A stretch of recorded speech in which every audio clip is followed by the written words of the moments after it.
Well, we're back like we never left. In fact, it's really only about 12 hours ago that we were live. I'm back here for the APL, and it's not just myself. The entire team joins me here. Two, of course, off camera, but two still on it. The incredible, the illustrious, the beautiful Jake and Guz show joins me on the desk for Asia Playoffs. Yeah, we thought we'd pop into the studio today and cover some Asia. It's really good, though. I mean, I want to say first and foremost, you know, Oceania League has been done full broadcast for a little while now in the studio, but for Asia, APAC, North especially, when it was, you know, Japan, Korea. Correct. It's all been kind of online. So it's really good that we get the opportunity now to look a little bit more closely at these regions, really bring them into the Asia-Pacific family properly. Yes. And get that full broadcast experience for them. It's a good way of putting it. It's a family now, really isn't it? Family Michael? vibe. Yeah. We're Very a family wholesome. vibe. Kind of like a family little talent team. You know what I mean? Yeah. Speaking of family, how are you, brother? Have you enjoyed your sleep? Do you feel re-energized? Honestly, after last night, I hit the pillow and I was straight to bed, and we only had the 3 VO3s. We've Crazy. got 4 today. Crazy. So I don't think we'll see much more sunlight, but such is life. Oh, very true. I think we'll be live for more hours than not. But let's go ahead and start talking about Asia, because obviously co-streams have all happened throughout the group stages. We're into playoffs. Things change a little bit now. 2 teams have fallen out. Let's have a look at the bracket and just try to, I guess, give you the scope, give you the spectrum of what to expect for this afternoon and well into the night and the morning. No matter where you are, you're going to cross over all time zones. Having a look at the kickstart of this playoffs, there's some interesting notes to make. But guys, what have your expectations been coming into this? I think we all expected Weibo to be one of the strongest teams. Looks like they've done so. But now that we're into playoffs, how do things start to change for the landscape of Asia? Yeah, I think expectations heading into group stage comparatively to playoffs, it's probably been a slight realignment outside of Weibo, right? They go into the group stage as favourites. They had a strong run and continue to be the favourite to finish top spot in Asia. They absolutely dominated throughout that group stage. But there has been a realignment with other teams, and probably most notably Fury, only finishing 6th in the group stage, so falling outside of the top 2 and, you know, by some margin, only really just making playoffs by the 3 points, a team that's not performing at their very best, but a roster which historically can rebound. Yes. So they'll continue to be a threat throughout this bracket. And of course, don't discount the likes of Elevate, oddly enough, who they play against too, the Brazilians here in Asia. I think they have good potential to be probably one of the teams that can compete against Weibo. But again, Weibo themselves are far ahead the rest of the competition still. Yeah, I thought that the start of the stage for Weibo, they were winning games, but maybe not playing at their best. You know, I've been kind of stating online that I think it's a team that's got the best potential from the Asia-Pacific region, and that might take, you know, anywhere from 2 to 8 months or something like that for them to reach that sort of potential. But if they can reach it, I think they can easily be the best team to come out of APAC, do well internationally. I think it's all about continuing to build to that level. I think that now they've got Mentalist as that coach. It's going to help elevate them. It's essentially that, you know, Elevate plus X-Bleed combination, which you're going to get then a powerhouse unit, but it takes a bit to get going. Only one blemish, really, which was an overtime win. So we're talking about a rather flawless group stage and getting better and better throughout that group stage in terms of really seeing them at their best. And they really ended the group stage just incredibly dominant. So they're the team to watch in a league where finishing first is going to matter a lot. It's going to be hard to envision who's going to potentially overtake them because they're so far out in front, plus 26 round differential. The next is second in Team Orchid, plus 8. Yeah, it's not even close. It's not even close. And like, I think when you look at Elevate, the Brazilians have caught flack in terms of what the organization has obviously gone and done. They've actually performed quite well, I think, as the stage has gone on. And I think if they can keep getting better, I wouldn't be surprised to see them be, you know, maybe one of the teams to challenge. But Orchid, Soul's Heart, you know, Fury barely even making it into the playoffs. It doesn't seem like a number 2 contender is really there. No, not yet. And that's where playoffs can change things. Let's have a look at what to expect for this afternoon. 4 best of 3s coming your way from the Asia playoffs. We kickstart with, I would say, a decently close match. We'll start to break that one down, obviously followed by Elevate and Fury. Guys, I think you teed that one up quite nicely. Fury, a team that notoriously kind of struggles in groups, but when they hit playoffs, by God, do they turn into another demon. It's just, I don't fully understand how we see two polar opposite Furies, but what I will say is it's one game to look out for, and then obviously the debut for Weibo and Team Awkward later on this afternoon, or by the time we get there this morning here in Australia. However, let's start to talk about this first matchup. Soul's Heart take on Daystar, 2 teams that I would say on paper are pretty evenly matched, Michael. Yeah, by some metrics, in terms of where they actually positioned at the conclusion of the group stage, it was, all very, very close, difficult to split 10 points apiece. But, digging into some of the statistics for these particular teams, that's where you kind of start to see the differential. And arguably the biggest one for me is that attacking win rate, right? So Daystar 33%, Soul's Heart 56.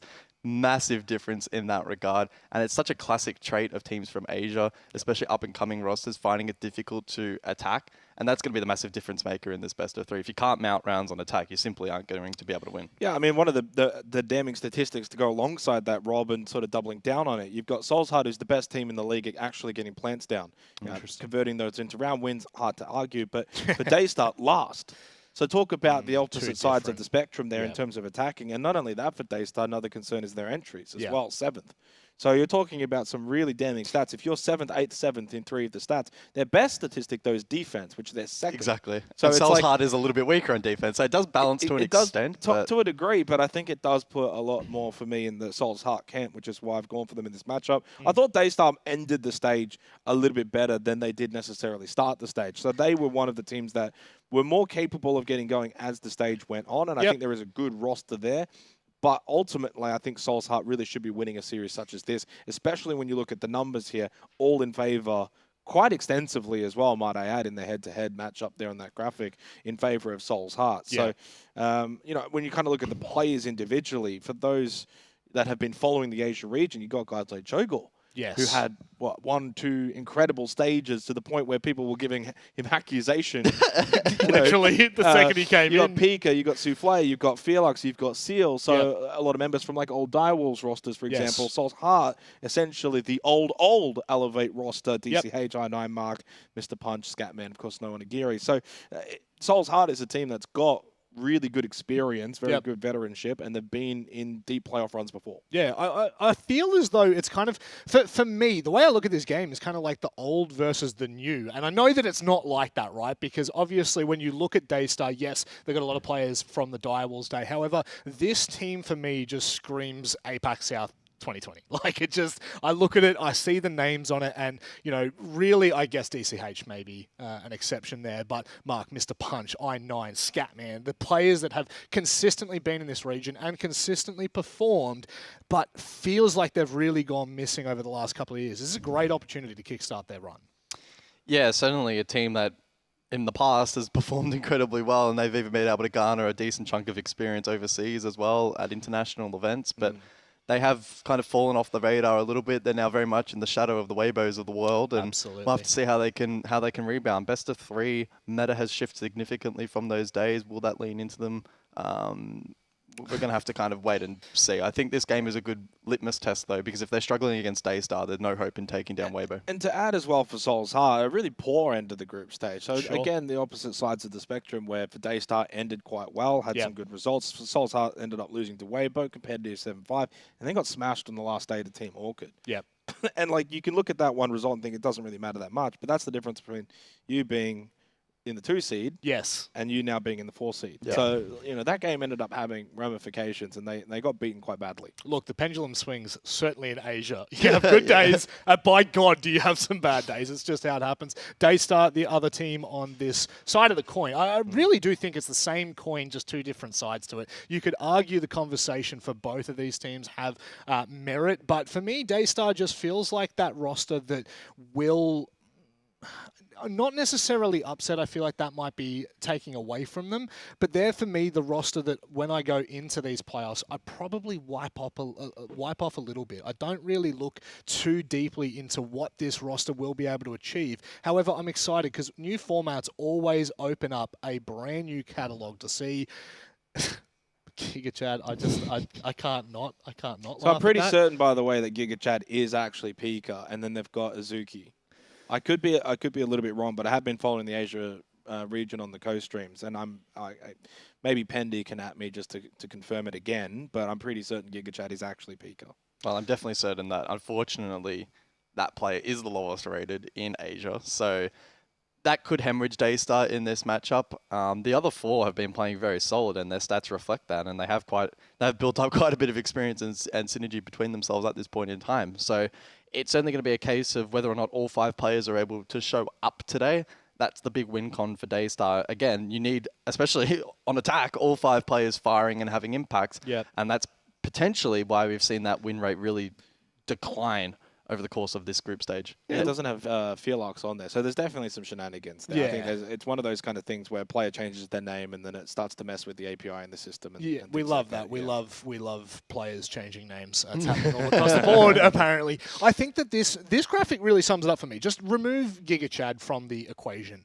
Daystar are a fantastically good team. Yeah, they're a good team. They're a good team. They're not a bad team, but they don't overperform when we need them to sometimes. This now is their opportunity to step into the limelight and really, I mean, you're attacking this bracket head on. It's a double elimination bracket, so you have that opportunity to fall back a little bit. I know that this is just a very vague term, Michael, but in terms of this matchup, where do you lean? Because for both sides, as we were saying, there are 2 different sides of this conversation to be had, but in a playoffs best-of-3 format, which side do you lean to? I don't think experience is really going to be the massive separating factor between these two. Maybe Souls Hard have a slight edge in that regard. I simply think that based on what we've seen in group stage form, their attacking prowess, it will be enough in this best-of-3 to get them over the line. A 2-0 to me seems unlikely unless Daystar really fall off today. Souls Heart probably taking this in a 2-1. But I think for their sake, they really want to push for a confident 2-0. Shortens the length of the match, right? And will be able to boost their confidence heading into that next massive game against Weibo potentially. I mean, that's the thing as well, as Michael just touched on. Like, you got to play Weibo next. Whoever does win this, like, I mean, it's tough. It's not exactly much of a reward, is it? So ultimately, I think it would be, if I'm a Souls Heart, I think get the job done here as quick as possible, prepare for Weibo, and then give it a good crack. But I think where a lot of teams in this region probably are, which is probably eyes on second, which I like. Yeah. Obviously, you go for first and you see if you can take down Weibo, but I think Weibo at their best should be very much too good. But if they end up taking on Weibo later on today, like, I just don't see how they get close. I think Souls Heart have at least experience. Someone like an I9 probably could get going. He's capable of just randomly dropping 20. He can do that out of nowhere. He does. So that could be a difference maker in potentially taking down Weibo later. But I think in a series like this, there's not too much pressure because of the double elimination, like you said. It's not the be end all. And also, if Weibo end up running the upper bracket like we expect, you don't have to worry about them then potentially till the grand final. If you get that's that, fair. then it's 150 SI points, large chunk of money, and a free crack at trying to take them down when it matters most. So, I mean, it's really not a massively pressurized game, this one. Sure. I think that there's a lot of merit to that. And I also think that when you look at the bracket as a whole, there's 2 teams that have a lot of pressure on them. Elevate, obviously, and Weibo. Those are the 2 teams that we need to be watching like hawks to see what happens. But it is time for us to jump into the vetoes here for our first best-of-3 in the Asia playoffs. I'm expecting big things, but I don't know how much the maps are going to dictate this. Jake, would you maybe say otherwise? Well, having a look at sort of what we got from Oceania yesterday, was a little bit of a mix of maps that we saw a lot of throughout the group stage, and then we also saw a lair pop up, so then we started to see some teams expand a little bit. So we see Consulate and we see Bank. Wow. That means that we're keeping it pretty safe here for these 2 teams. I should say Cafe Decider. Consulate tied for the most played map in Asia League through the group stage with Nighthaven Labs.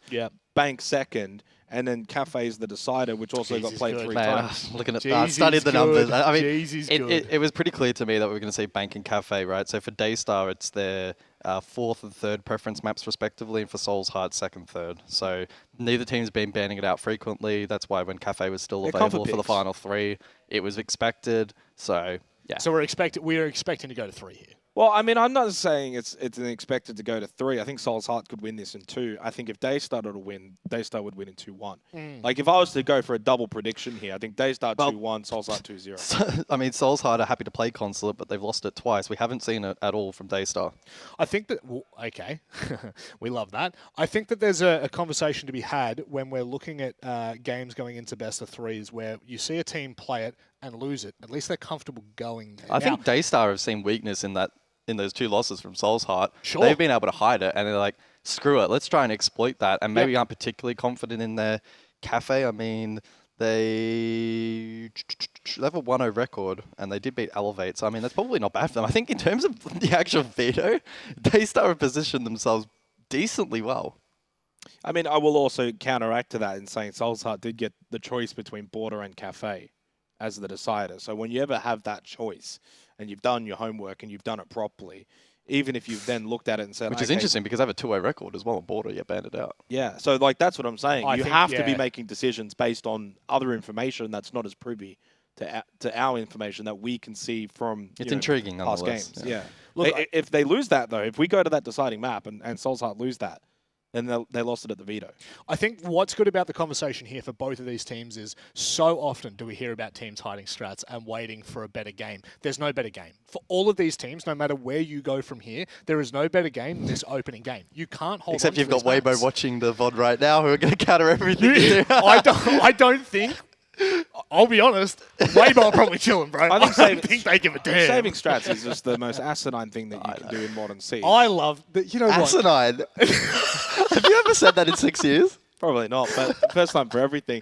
I think if you're saving strats, and sort of give a little bit of depth to why I say this, is you're then not practicing those strats. I mean, especially in a live honestly, environment. in this meta with attack repick, new ban phase, and a 9-map pool, hiding strats is the last thing you should be doing. No, ridiculous. But the conversation as well is like... Unless you're a Weibo and you can afford to hide strats. But Weibo will be proficient on every map there is. There's just no way they can't be at this point. I will say, if you want to save a map in its all entirety, and Lair is a good example of that, then it's a little bit different because then you can play the veto battle and say, well, we're happy to play Lair, but they don't know that. So then we'll let it go through, or force them to ban it, gives us extra ban power. So, I mean, like, that's a little bit different. But in terms of actual set plays and strats on particular maps, I mean, honestly, you're better off playing it and getting really good at it. Yeah, another team might VOD review it and have a look at sort of what you've done. I think a good example of that was like yesterday. GG brought out some pretty interesting stuff. They're not hiding strats. Like, they're not screwing around. No. Well, good luck countering them because if they're getting better and actually executing it well, then they're...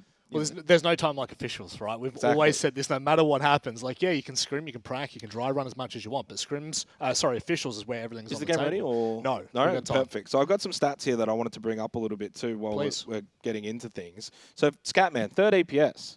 I mean, that's a pretty good performance in this Asia region. Which when you has consider got some where the top team players. is. Yeah, 117 EPS, plus 22 KD, plus 4 entry. So he's going to be one to watch for Souls Heart. If he's on, then they've got their best man going. Marcus had a pretty good stage as well in 12th EPS. Now, the interesting thing is Daystar. Now, they're just like this cluster in the middle. This cluster. Jogor 14th, Pika 15th, Souffle 17th, Seal 20th in terms of EPS. And then poor old Azuki is more towards the bottom, but that's fine. He plays the support role. So they've got this kind of team-orientated style versus the one-man show or the two-man show in terms of their main entry players being, their frag power. Obviously, we know what Jogor can do, but I'm going to be honest, he hasn't done it for a while. No. So it's not a bad thing, though. It's not a bad thing if they're actually all playing together, and that's going to be the way that they win. They all have to be playing well because they don't then have the one player, the one-star player, to go and get those kills for them. Which we've seen notoriously has caused them problems when that one player doesn't pop off. But it is time for us to get underway with our first matchup of the day. We head to Consulate with James and our good friend Pengu. Thank you, Robert. I love how I get first name privileges and you don't, Nick. Yeah, so, good friend. Yeah, it's love. Oh, I was gonna say I'm the good old friend. I'll take that over my name. Hello. Sure. That's a higher privilege. Yeah, sure. Yeah. Whatever. You got a different background today. You can have it. Yeah, I actually just noticed that. I've been looking up at the camera rather than at the TV down here. But yeah, I got a little bit of space to move. Nice. This is designed for having two people standing here, and I'm a little bit lonely because you're all the way over in Denmark. But thankfully, we got a good game to keep us company. Should have flown me out, bud. I would have loved to. Maybe next time we'll make sure that's in the budget. Look, it's time to get into it. It is first map in this BO3 here in the Asia League of APL, and of course Souls Heart. I think have won the hearts of most people watching at the moment in terms of looking at who we expect to win this game. Pengu, most people are going to predict Souls Heart. They are a team last year that performed a little bit better when they were known as No Cap. Obviously, they're the very, very old Thai Elevate roster. With Scatman, who was formerly known as Sapper, I9, formerly known as Napier. A whole roster of people that even international viewers might be aware of from way back in 2022 when they went to the SI in Sweden. And of course, on the other side, Daystar are a roster formerly known as Direwolves, who did struggle a little bit last year. Now, they just scraped into the playoffs here, did Daystar, thanks to a forfeit win over Arrival 7 in their final play day. Aside from that, they actually only won 2 of the games that they played out of 6, Pengu. So Daystar have been in pretty poor form. And as we get into Consulate, which is our very first map here, here. I think most people are, as a result of that, really expecting Soul's Heart to clean up here. I think that's a fair assessment, and like the disc spoke about, right? Daystar's attacking win rate and plant conversion to round victories not looking very good. The plant rate in general not looking very good. When you go into best of threes, you cannot just crutch being strong on one side of the coin. Oh, we're a good defense team, we'll just clutch up. When you go into 3 games, it's like, okay, if you can't attack on a single one of those potential 3 maps, you're probably not gonna find a map victory. So a little bit concerned for them in that regard statistically. That's what I'm going to be focusing on a lot watching them play. Can they show up now in playoffs on their attacks? Well, we are on Daystar's map pick to kick things off, Pengu. It's Consulate, and we did see Soul's Heart play this actually not that long ago. It was in their final match of the regular season. It was against Orchid, who are a top 2 team in the region. Orchid have been in really good form as of late, and Soul's Heart actually got pretty destroyed on Consulate there. It was a 7-2 loss for them, and they'll be looking to bounce back after a match that only happened actually 8 days ago. I expect that Daystar are targeting this map because they saw those weaknesses from Soul's Heart. But of course, being Daystar's map pick, it means that Soul's Heart get the choice of side start, and that means that they will start on defense, which, as you said, puts a lot of pressure on these Daystar attacks. That's the big thing. Starting sides on some of these maps is very tricky, and I think for best of 3, getting comfortable, getting confident is a big factor in the longevity of these series. Starting on defense here, getting, let's say, a 4-2 half, maybe a 5-1 half, you get some easy kills, some easy rounds. It can just really set you forward. And with Soul's Heart being the more experienced team, it also leads into it. They're gonna use that to their advantage as much as possible. Operator bans a Kaid, and not a Bandit, James, but a Mute to follow through for the Intel and Waldeneye, and a Blitz and Grim, 2 stables of Consulate. Grim, of course, so strong on every single bomb site, so figure out if they're a player in this corner, get those constant red pings, and also the fact that Soul's Heart, or Daystar rather, banned out the Mute, it goes hand in hand, because Mute is the big counter to Grim, for example. Now that's kind of gone, so thankfully, Grim being removed as well means you can't just like super counter people, but that does leave a really strong Deimos potential now, as there will be no Mute Gemmers. Yeah, I'm a little bit surprised to see that Mute pick, but I love it. And of course, Daystar immediately jumping into that, as you said, picking the Deimos. Now, what's more, they've also got this Flores, which is really good for clearing util, and usually the main counter to Flores is, of course, that Mute. So it's going to be a good setup here for Daystar. We even have the Riora introduced here by Joe Gore. It's going to be switched off of, though, it seems, and my excitement that was pending on the look of that operator pick is unfortunately going to peter out. But at least you'll be excited, because guess what we got on the defense? It's our Lord and Savior, Tachanka. Scatman, third highest rated player in Asia at the moment, and he's looking to go for a bit of a peak as well with this Tachanka. This you don't see every day. No, normally when you see Tachanka, you're hiding on the bomb side, you're plant denying, you're not taking any gunfights, and Scatman is going to get very active here very early on. Of course, they have 4 spare reinforcements. Whenever he wants to peel off this position, he can fall back, reinforce the wall. But until then, if he hears a repel, a potential free kill, why not try and go for it? But if he goes punished, losing Tachanka would be the biggest loss of an operator, as it's your primary plant denier, and Valkyrie's playing impact grenades, so no C4. Oh boy. Well played, though, from Daystar there. They seemed a little bit suspicious. It being Seal, the Blackbeard that repelled up, meant that the shield was protecting his face as he repelled. It wasn't going to be an easy free kill there for Scatman. So you have 6 impact grenades, no C4, so only Tachanka for plant denial, and you're up against a shield, a Capital, and Deimos. So you're gonna have to really rely on your gun scope right now, and your crossfires if you're Soul's Heart, because in terms of gadgetry, you're not probably gonna get a whole lot of kills here. You see, oh my god, he's reinforcing the wall in the front of the Blackbeard. It actually works, that's incredible. Very high value, because now you gotta take the Capital of GigaChat all the way from admin offices back to the roof, over to that balcony, to use his secondary heart breach just to open up that wall that was already opened earlier. So that's gonna buy a lot of time. Now, in our interview yesterday in the APL OCE with Wettables, he was talking about how on the defense you need to be a lot more active in the current meta, in the modern siege.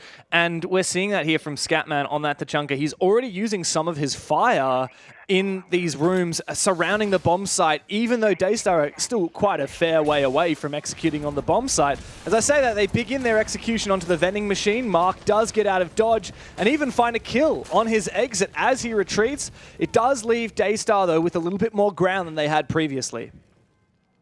It's a huge one. Taking down the demos, the trackers is a really valuable first opening pick. Although now all eyes on Seal here on the blind pit. He has to lead his team in, but there goes a second. Souffle drops down from the balcony and dies immediately from that yellow wall.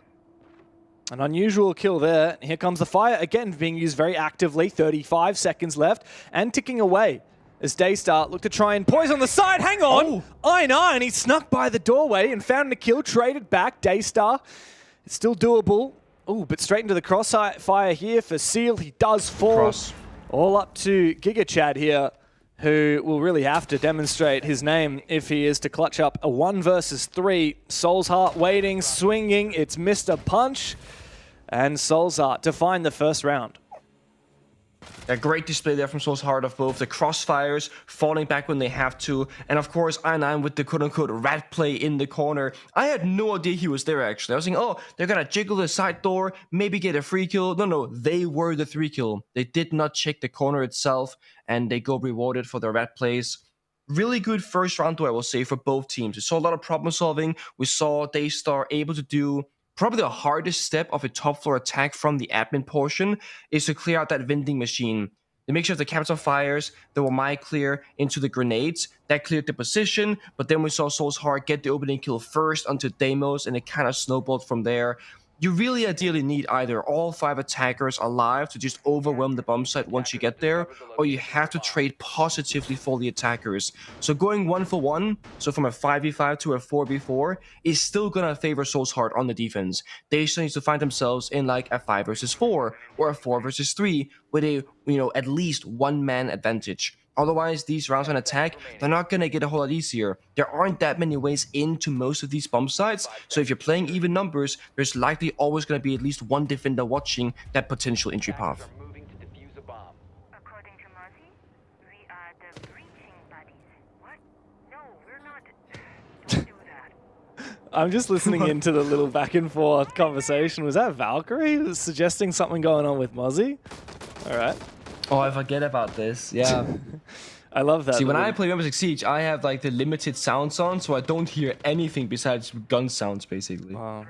Very hardcore of you. I'm all about lore. I9 actually has a drone staring at him just to the left of the screen here. He's looking to try and shoot drones, doesn't realize Pika is staring at him. There he goes, eventually takes it down.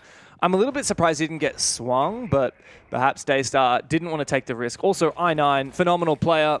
He hasn't been the highest rated this stage, but he's the kind of player that, yes, he'll have quiet games, but he'll also have these insane pop-off games as well. And since he joined Soul's Heart, we've seen them look very solid.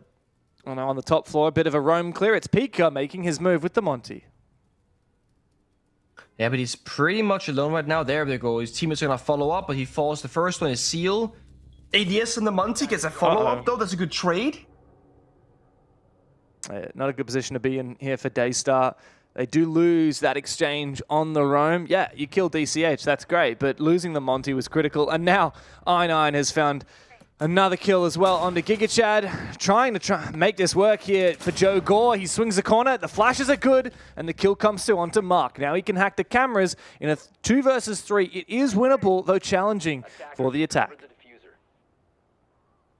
Gotta hit that reset button right now. If you're Soul's Heart, start barricading those stores and see if you can prime and ready a C4 somewhere. They have 2 in pocket still. Don't be called going out. It's going to be, I think, mostly unsuccessful right now. It's good for like quick information. They're running out the building. They know it's all clear. Soul's Heart, the 3 remaining defenders are all downstairs in the bomb site, as they should be.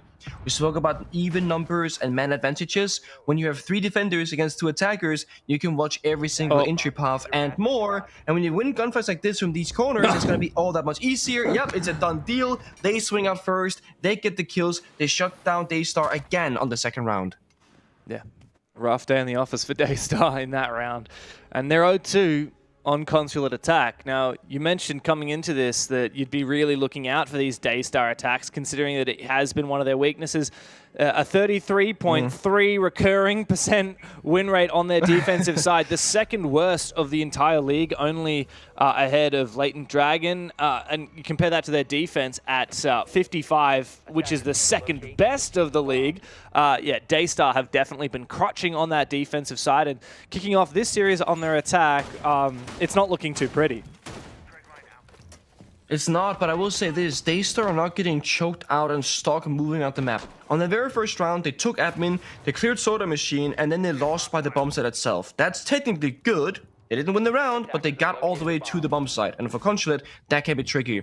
On the previous round that we just saw in Basement, they went for a roam clear very aggressively, very confidently, they lost their gunfights, and then the round kind of ended strategically from there. They're not getting stuck outside the building, droning, holding passive angles. They're still being the playmakers. And I want to emphasize that because that is a big positive. When teams are poor at attacking Consulate or they're poor attacking team in general, we often see them struggle until the last 10 seconds of the round. Then they're forced to go for a rush. And of course, there's just no way to win because up against Scoria Fire, Toxic Waves from Smoke, Tashanka, etc. And it looks really ugly. Daystar, while they have lost the first 2 rounds, they haven't looked ugly in how they have lost them. If they wake up in their gunfights individually, they could have easily won that previous Basement attack. So there's still hope for them. They just need 2 rounds, and there's still 4 more to be played.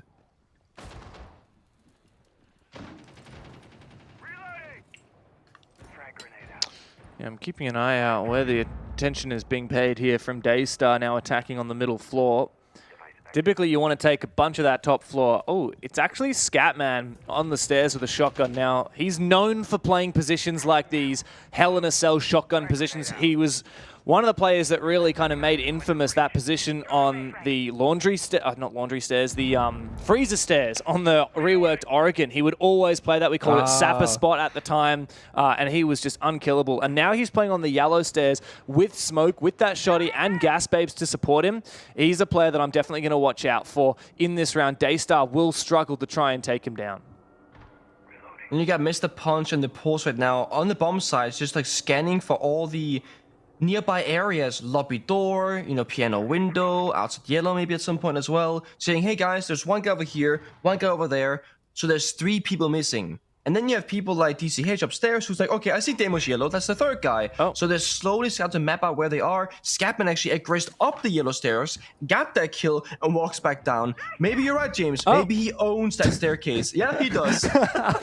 Well, I didn't even see anything that happened, but I just had an inkling when I saw Scatman on a staircase with a Shoddy. My spidey sense was tingling. Mark has also won his fight elsewhere, and it's not looking too hot here for Daystar. 2v5. And the defenders are relinquishing control. They're giving it up. They're happy to take the man advantage and consolidate the round. It's forcing GigaChad here to go hunting. He's caught between the 2 remaining players. He's shut down. Scatman for a 3rd on the stairs. He truly is the king of the staircase with that shotgun. And Soul's Heart, well, they have truly found their way into this match. 3-0. Yeah, I'm starting to see the issue right now for Daystar as we see how they approach every single bomb site. It's a little bit too linear for my liking, right? When they want to attack top floor, it's all people, yellow stairs, walking in, that's it. They're missing people on the CEO window, on the meeting balcony, inside of admin offices. It's all from one push. On top floor attack, same story. All 5 people on admin side pushing on over. On basement, they go top floor. Again, they all go yellow stairs and they go in towards CEO, meeting, and they lose the gunfights. I want to see Daystar spread more out across the map, get split pressure, and of course also the term phantom pressure. If you open up a door or a window somewhere, even if you aren't going to be playing in that position, the defenders aren't going to know if it's clear or not unless they have, again, Echo, Valkyrie, or Pulse, some sort of information. Right now, Soul's Heart, they know exactly where Daystar are attacking from, where their exact player locations are as well, and that makes those gunfights and the teamwork positioning all that much easier. You don't see a guy running up and down yellow staircase getting a 3K with a shotgun unless he has an inkling of what's going on. So Daystar get more spread across the map. They just called their tactical timeout to talk about it, and hopefully they can get more settled into the second half. Daystar's coach Harambe, a bit of an infamous player from way back in the day, the heart and soul of Direwolves. He really captured our hearts when Direwolves back in the day had that core of Pika, Souffle, Harambe, and he was a bit of a dancer. He would always dance, do this little Harambe dance where he'd wave his hands in the air after every time he won a round, and we'd always get him to do it in the interviews. Really was a favoured player in the region. I'm sure that he jumped in on the comms there and was helping the team figure out how they need to get around these attacks, because obviously it's been a bit of a struggle so far, Pengu. If you could get 5 seconds or 50 seconds maybe to talk with the team right now, what are the main things that you'd say Daystar really need to focus on? I mean, right now, I'd say probably like ease it up. Like, don't be so tense. Don't worry too much about it. It's a best of 3 series. It's a long way to go. Don't worry about these individual few rounds. Spread out across the map. Apply phantom pressure. Backstab, front stab. Don't just push from one singular position, because right now, Soul's Heart, they see and they know exactly what we're gonna do. We have to be a bit more. Well, we have to be less predictable. We have to be more punchy with what we're going to do. Now they got the glass, they still got the shield and the demos. There's a lot of potential explosiveness in this attacking lineup. But positionally in the map, what I want to see is that they don't all 5 people go together. So I'm okay with Picanzo here going admin offices, Joker and Glass going meeting balcony, for example. But I don't want to see 5 guys meeting balcony or 5 guys admin offices. We gotta see them spreading across the map. And what's more, when Jogor does get into the fray with the Glaz, you've got that Warden ban as the third operator ban coming through. Soul's Heart, can't ban that Glaz now. They can't ban that Ying now. They use theirs on the Montaigne, maybe not expecting that Warden. So this does feel like that secret ingredient that Daystar needed. They have this, operator that doesn't have an obvious counter. You could try and use bulletproof cameras or smoke babes or something to slow it down, but it's not quite the same as having that Warden, which is the hard counter to the Glaz. Soul's Heart are going to have to deal with that. It's really up to Daystar to use this well, because they've been dealt a good hand here. They've put themselves in a good position. We just need to see how they actually capitalize on that. Ooh. Mark? Oh my god. He couldn't figure out if he was going to go forward to juke the nade or backwards and try and, avoid it in the corner. He dies to a bit of a mixture of the grenade and the pre-fire. This time, there was no Omai. Last time they had it, that could catch the first grenade. Wow. I9 goes down as well. This could be Daystar's first round. They're looking very good. It's been a great start for Daystar in this round. They've cleared out some of these key positions. Good teamwork as well. Nades in tandem with players playing cut. Now Scatman is the instrumental player deep inside of the A bomb side. And Joe Gore's watching his position. He does get him on the retreat. Scatman completely caught unawares. No crosshair there for Joe Gore though, thanks to the Tubarao.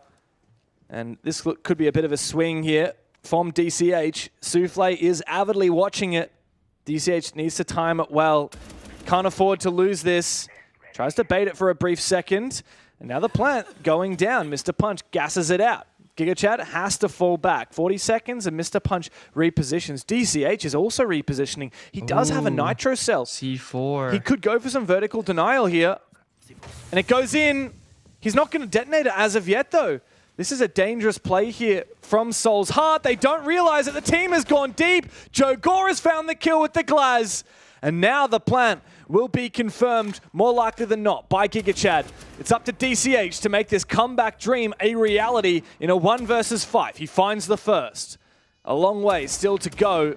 And of course, the shield of Blackbeard with welcome arms waiting for him to make his way forward. And Seal will put a bullet right between his eyes. Daystar are finally on the board.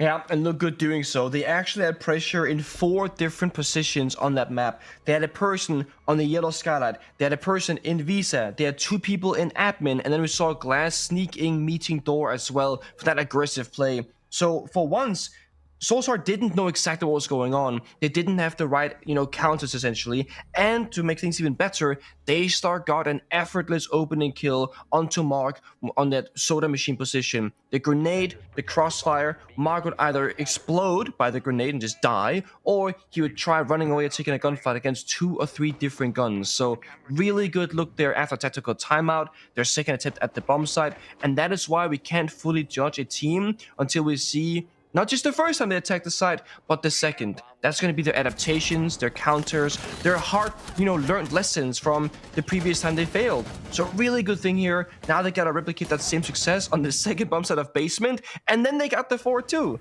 Or at the worst, they'll have the 4-2. I have confirmation from Daystar that GigaChad is Felarx, who has been on the roster for quite some time now. I was wondering if this was a new player or just a change of name. I have confirmation. It's a full rebrand. For some reason, a lot of players in Asia love changing their names. Like way back in the day, Scatman here, well, he was called Scatman for the longest time, and then he changed his name to Sapper. And then that was really when his team was on the rise. Back when he was on Elevate, they made several international events. And then he decided last year to change it back to Scatman again. So they just love to keep us on our toes as viewers and commentators. It just makes our job a little bit more difficult. Interesting.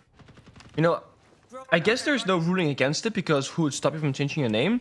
But it should technically be in your own best interest to never change it, right? Yeah. Because your branding, or your fans know you for, or the players, etc. Because if you don't know, you don't know. Yeah. Oh, well, DCH falls. Nice cut from Seal on the top floor. Although the bomb site is all the way downstairs. And Jogor is going to find that track onto Mark. Of course, with that Jackal rework / nerf, it's not going to be a lot of information for him. Just knows the player is downstairs. Curious to see what Soulshark's approach will be here. They lost a player early, which obviously is quite bad. But if you look at the defending lineup, Maestro, Goyo, like Fenrir, Asami, they very clearly want to play by the bomb site and very turtly in their shell, waiting for Daystar to approach them. You see all 4 people are downstairs in the basement. But when you're down a player, typically you want to be a little bit aggressive, right? Last try and even the score. Because like I mentioned back in round number 2, if Daystar finds himself in a man advantage like a 5v4 or a 4v3, they should be mighty comfortable in that position. The only real counter right now is going to be the timer or Mr. Punch flank up top floor. So we gotta see Daystar now keep up the pace. If they start planting on too little time, the Goyo Fire or the Maestro Evil Eyes cameras can become a problem for them to plant.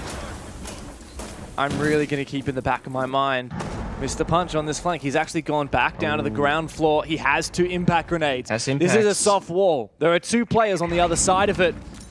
And it goes for it. He finds the first one. Seal goes down.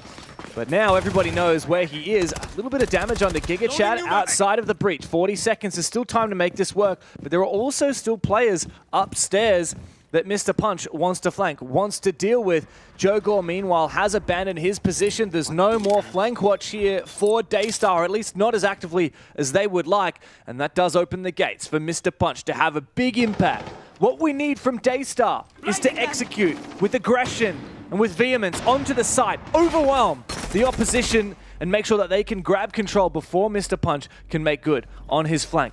But I'm not sure they've got the time. 10 seconds to play. Scatman finds one and a double.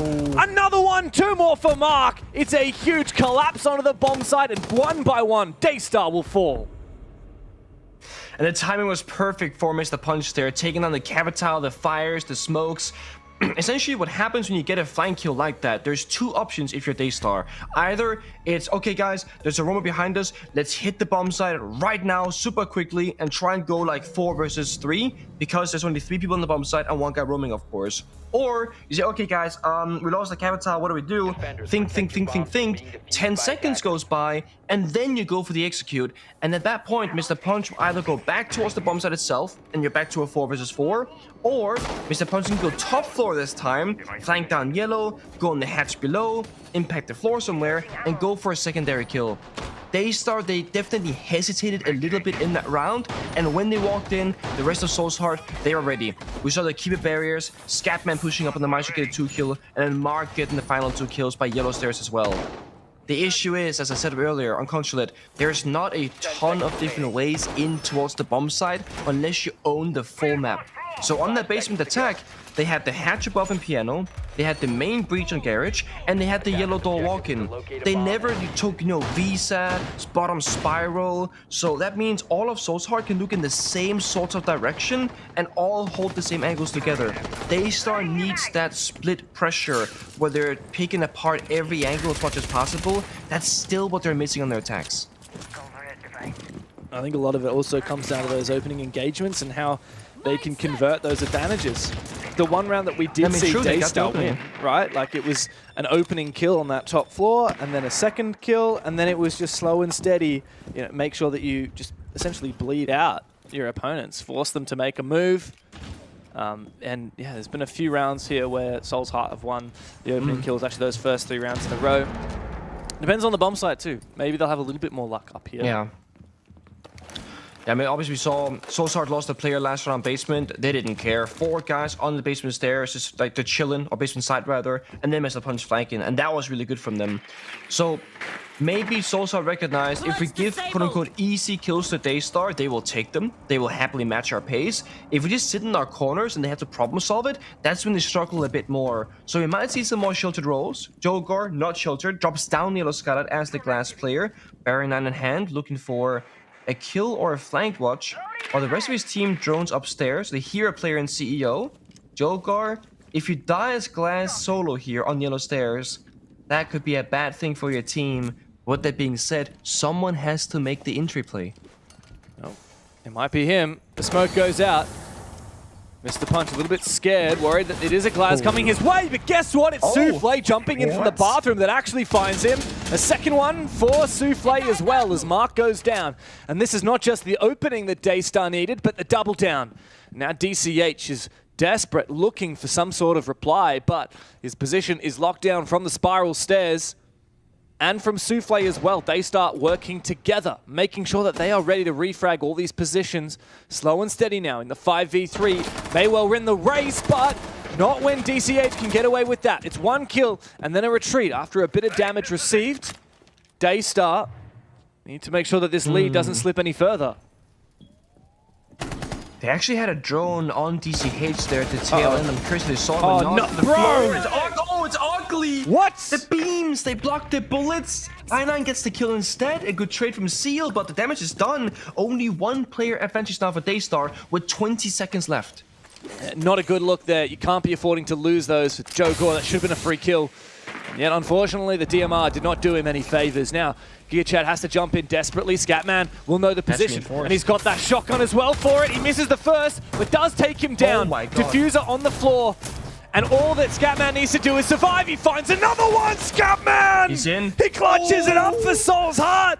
Daystar throws everything at him, and he doesn't give a damn. Not just the master of the staircases, but the closet and piano as well. The positioning game from Scatman there is beautiful. He played his limitations so well. Playing by the rotate first, kills the drone, realizes, hey, this player will jump in through the piano window. I'm gonna go there, take the gunshot fight, wins it. Recognizes, okay, my teammate died from yellow stairs. I'm gonna push back into piano. The hatch gets opened up, use the piano for coverage, sees the guy dropping. Once he gets that second kill, he immediately swings for information and just catches the tail end of the shoulder of that third player to then use the piano once more to cover his body as he prepares himself for that final gunfight right here. It's beautifully played. The time ran out, but had time still been left available, he has that shotgun, he has the positioning, and he had the perfect read. Yeah, 90% Scatman would have won that. The guy is absolutely insane right now. Top fragging in the server. I mean, he's only died once, and I think he's got 6, 7, 8 kills, perhaps. Understandable why he's a 3rd highest rated player in Asia right now. And this is a guy that's often on support. And this is a guy who's also been playing the game for years. One of the oldest running veterans here in the scene. Way back in the day when he made his debut on, it was either Xavier or QConfirm, I genuinely don't know. He's one of the OGs of the Thai scene, and he's absolutely farming. 6-1 right now, playing support roles, and Soul's Heart just completed an absolute world tour of a first half on defense. 5-1. It's going to be very challenging to Daystar to come back from that and then win their own map pick. No, it is. I want to see if there's going to be any like approach differences from Soul's Heart here. If they're going to have a different philosophy on their attacking side. If they just want to try and, you know, maybe go 5 people in one area, just like a brute force these rounds, go for rushes, do the split pressure. Because the benefit of starting defense is, yes, you get like a lot of rounds built up, 5-1 in this case. Now you can try and do some crazy stuff on the attack and not have to worry about, okay, guys, what if we lose this round? It's really bad, yada yada. Because on the flip side, look at Daystar.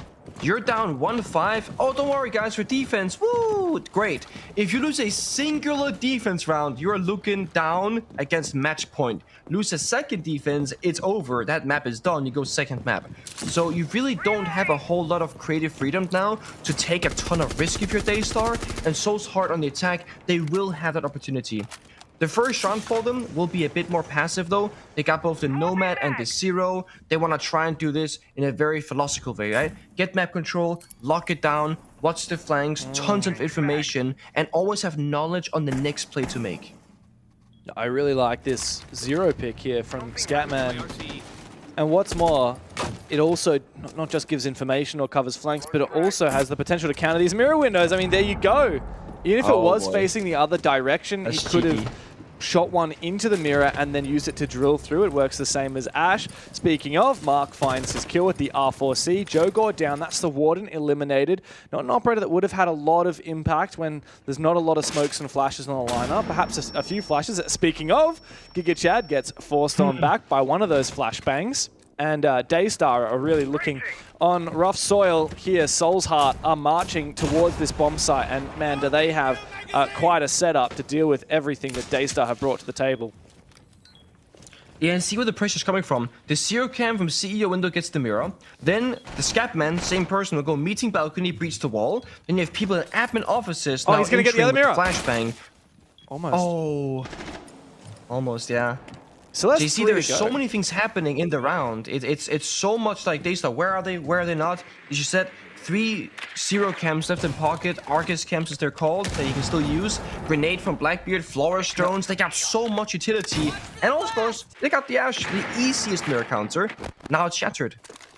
Yeah, I mean, that's both mirrors counted, and unfortunately one of those Ash charges missed, but I mean, plenty of util for Soul's Heart to deal with that mirror pick. It's just such an unorthodox way using the Zero, and I love the redundancy that they've got. 6 charges from the Zero. Wait a second. He's going in. He's just jumping straight inside. They've got information. He's because planting. of those Argus cameras deployed at the start of the round. It's an air jab. And now with big C4, it will land, and that will kill Scatman and deny that plant. Soul's Heart made a tricky little play, but unfortunately for them, they didn't account for a potential nitro cell. As a result, they have to get desperate. A shot from the Blackbeard could potentially save the round, but he loses his fight for now. And now he has to clutch up. A 1v4 finds the first kill. What a shame for Soul's Heart. It was such a nice setup for the round. All it took was a single C4 for everything to come crashing down. And Daystar recompose after punishing a little bit of an unorthodox, spontaneous execute from Soul's Heart. I actually really like that approach there because, again, they kept Daystar in the unknown about what the next move was going to be. Then they had the sound cues, they rotated correctly. Had Soul's Heart had the Flores player on the bathroom window outside Spiral just 5 seconds earlier to catch the rotation, that would have been the cherry on top. It was Scatman on Zero with Nomad, going CEO window, rappel in, air jab, cover. Now that's perfect, but there was that one singular C4 that was tossed on out that denies the plant, and Melusi then ran on in and got the second kill as well. So the rotate was great, but we see DCH Flores, he's on Spiral roof right now, and as Scatman does the C4, look at him drop that's down. when he drops down to the bathroom window. So had he been there 5 seconds earlier, 3 seconds earlier, he might get a free kill and change the outcome of that round. Small things.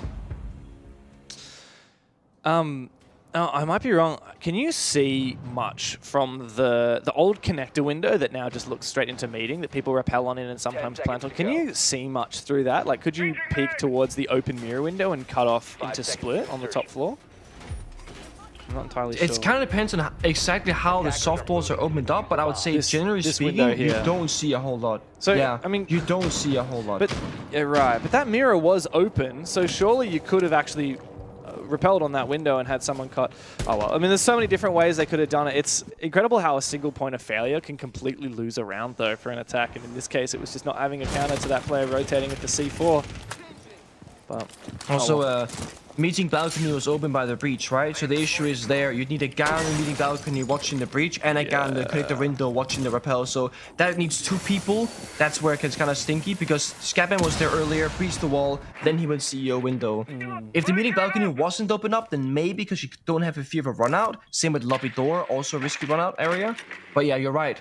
One single point of failure completely swayed that round into Daystar's favor, but we gotta give credit to Daystar. They had the right play in mind and they rotated correctly, because that could have very easily been just a sneak plant.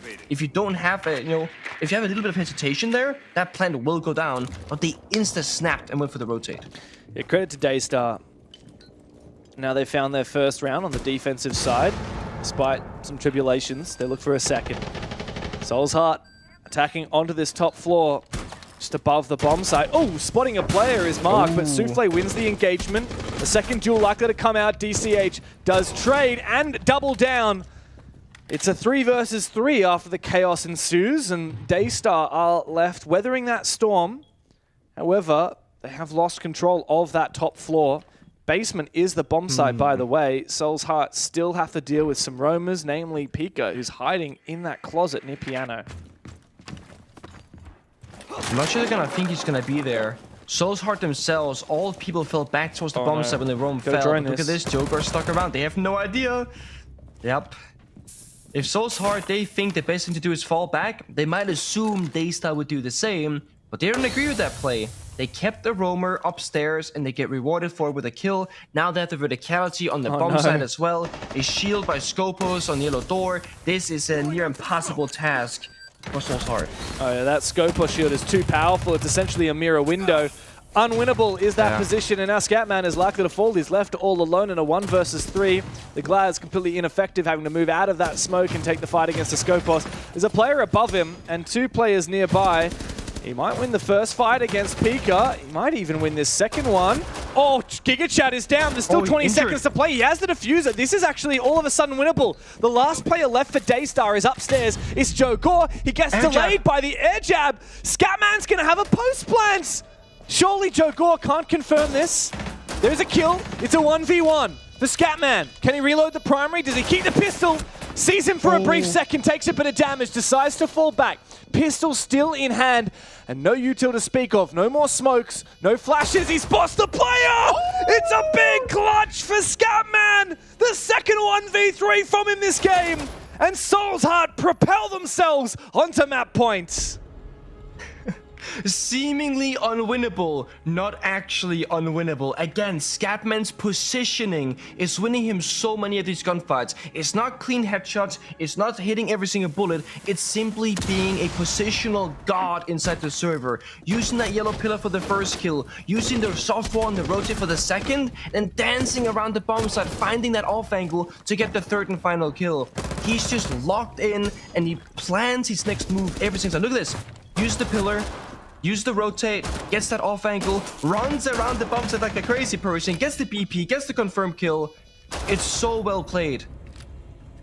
9 kills now for Scatman, 2 clutches in the bag single-handedly, and a 6-2 scoreline for Soul's Heart. That is unreal. 2 clutches in 8 rounds. Guy's got 9 kills, only died twice.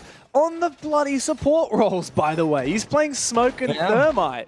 He's playing Zero. He's a smart player. He's the one saying, oh, actually, for this round, to counter that mirror and to get a bit of information, I'm going to pick onto the Zero. He's using all of his gadgets. He's playing it so well, and he's still clutching up. And he's definitely quite a leadership figure in this team as well. It's great to see a player that's been around for so long, still in form.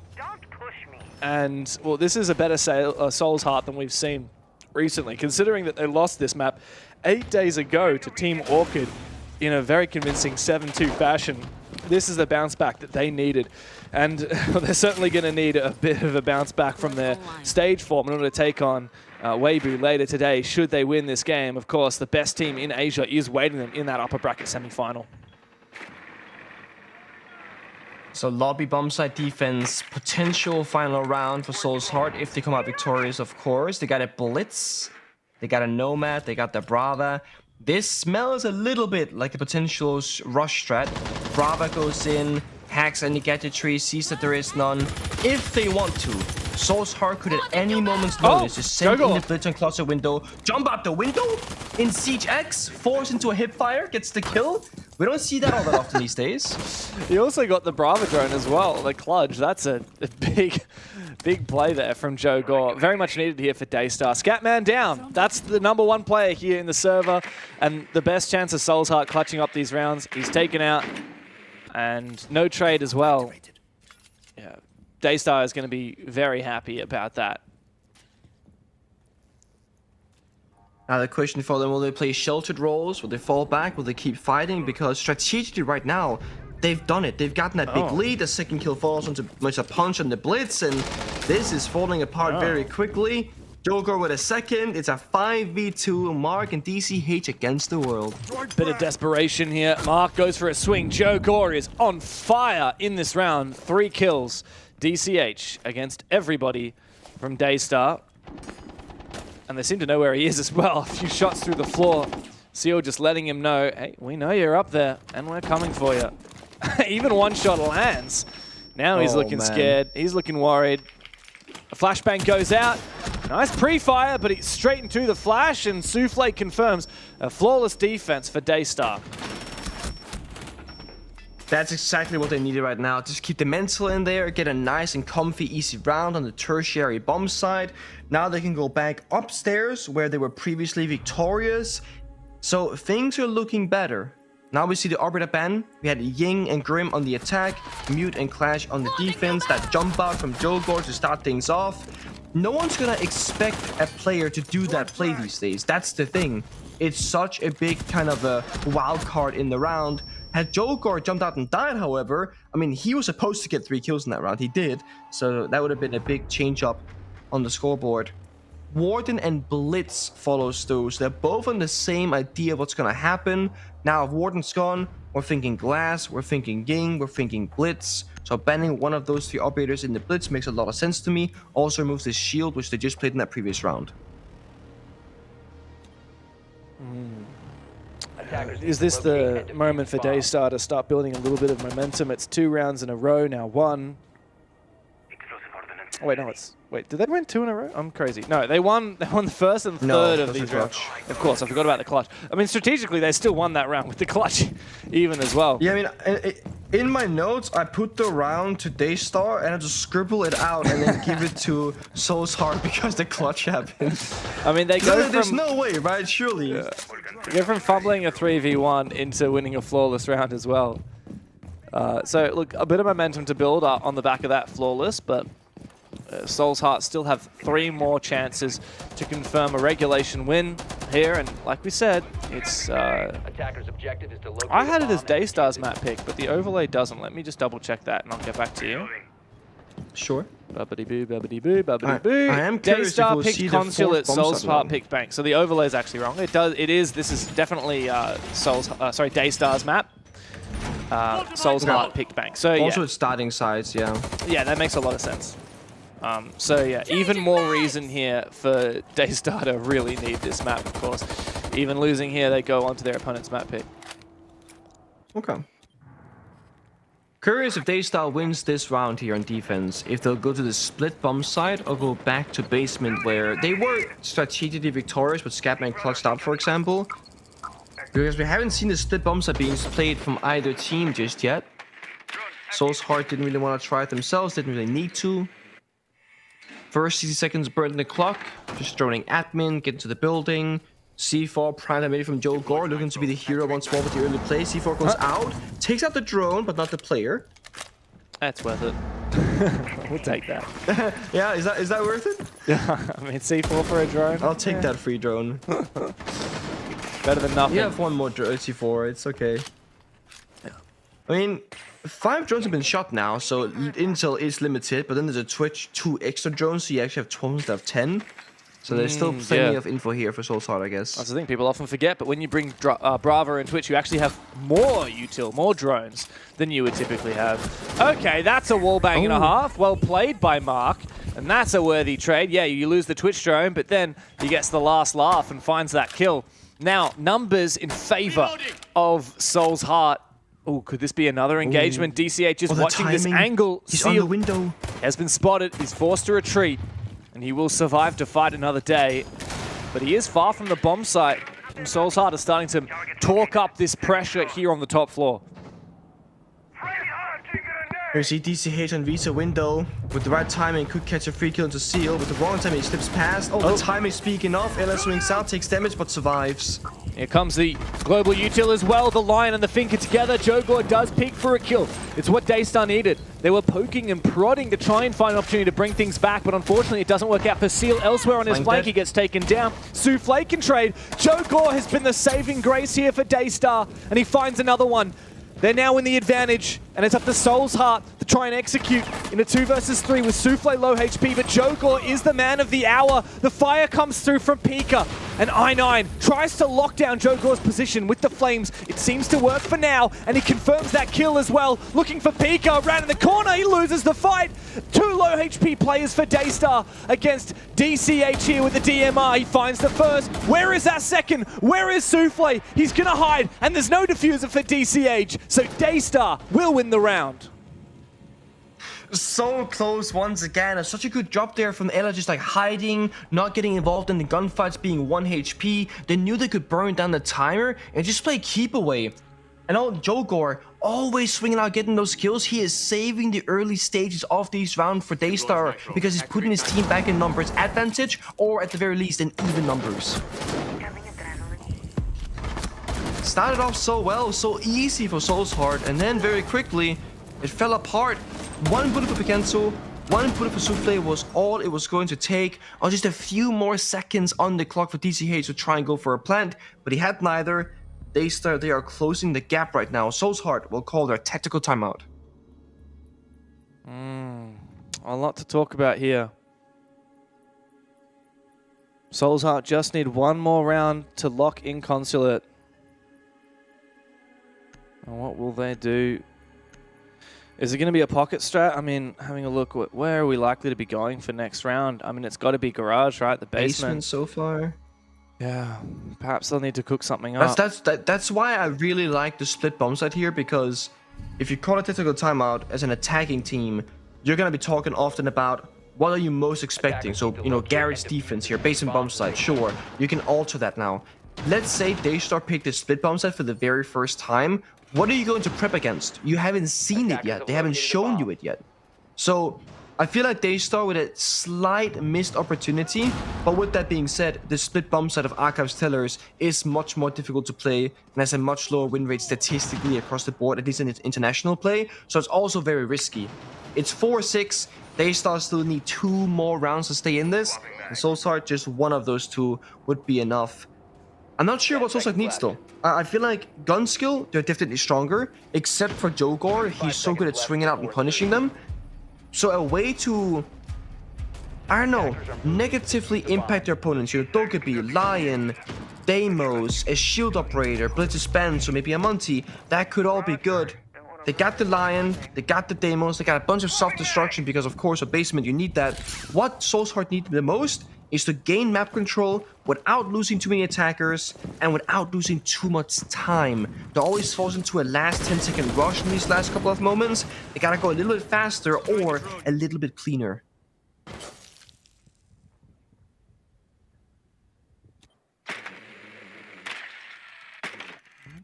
Slow and steady drone work here for I9. Jogor still sneaking around on the top floor now. He's the one that I9 would like to target. He's not vulnerable to those drones. He does walk straight past one as well.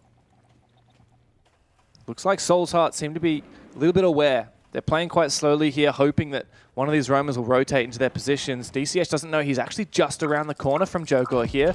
The Lion scan goes off, and Jogor takes that as his moment to move because he's invulnerable to that gadget thanks to being on the Vigil. Now he's going to come up behind the Soul's Heart team, and he might have his moment to steal another round for Daystar.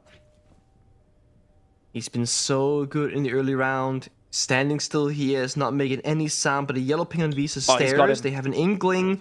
Jogor's in the door. Dead to rights gets the free pick. Yep, and that's really well read there by Soul's Heart. They had a feeling that the Vigil was in play, was active, and instead of hunting him down, they played a little bit slower, waited for him to make the first move, and caught him on the rotation. Now, opening pick for Soul's Heart here on match point. This is their best chance of locking in Consulate. Another room upstairs, Souffle, long line of sight from lobby into piano into yellow stairs, and Bok is right next to him. I don't think he knows. Deimos Tracker onto Tubrau. That's a defender downstairs. It's not going to do you any good here. When Souffle gets the... What? Okay, Souffle dies. I was going to say when he gets the kill, they'll know his positioning. But Mark with a great flick, great read, gets it instead. 5v3 now with 40 seconds left. Mark injured on the ground inside of Piano. And wallbang to finish off. Yeah, that's a big pick there for Seal. Very much needed here for Daystar, but they are still trailing behind. It's a 4v3 for Soul's Heart. But there are some power positions for Daystar to hold in this execute. How are they going to clear Seal here in the yellow pillar position? He's such a tough player to flush out. GigaChad, though, on this long angle, he has struggled this game. Only found 1 kill so far. But the Azamis keep a barrier, goes out. The plant's actually going down. Is there any denial? The C4 blind will miss. Second C4. And Scatman, no, he falls to the C4. Now it's desperate times for Soul's Heart. They have to get in.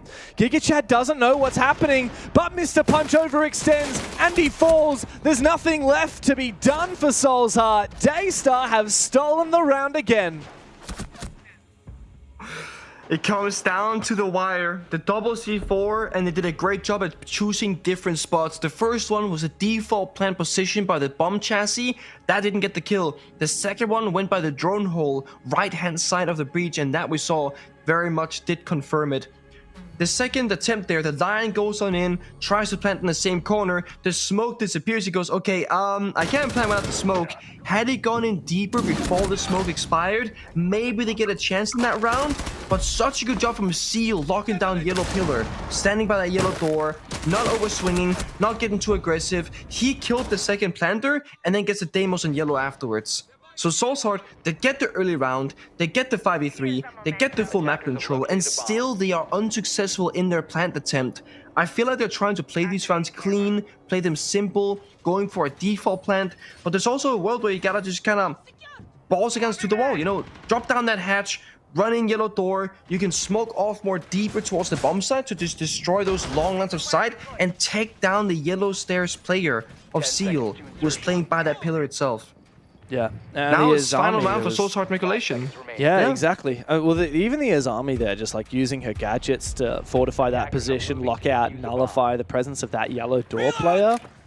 Yeah, too good there for Daystar. Soul's Heart really stalled out, and that might be their chance to finish this in regulation done. Of course, they have another shot here, but the basement was the bomb site that they seemed most proficient in. And now as the pressure mounts, Daystar are actually bringing that cap can. They're bringing the Legion as well, so it's a very heavy trap-centric setup on this top floor roam game.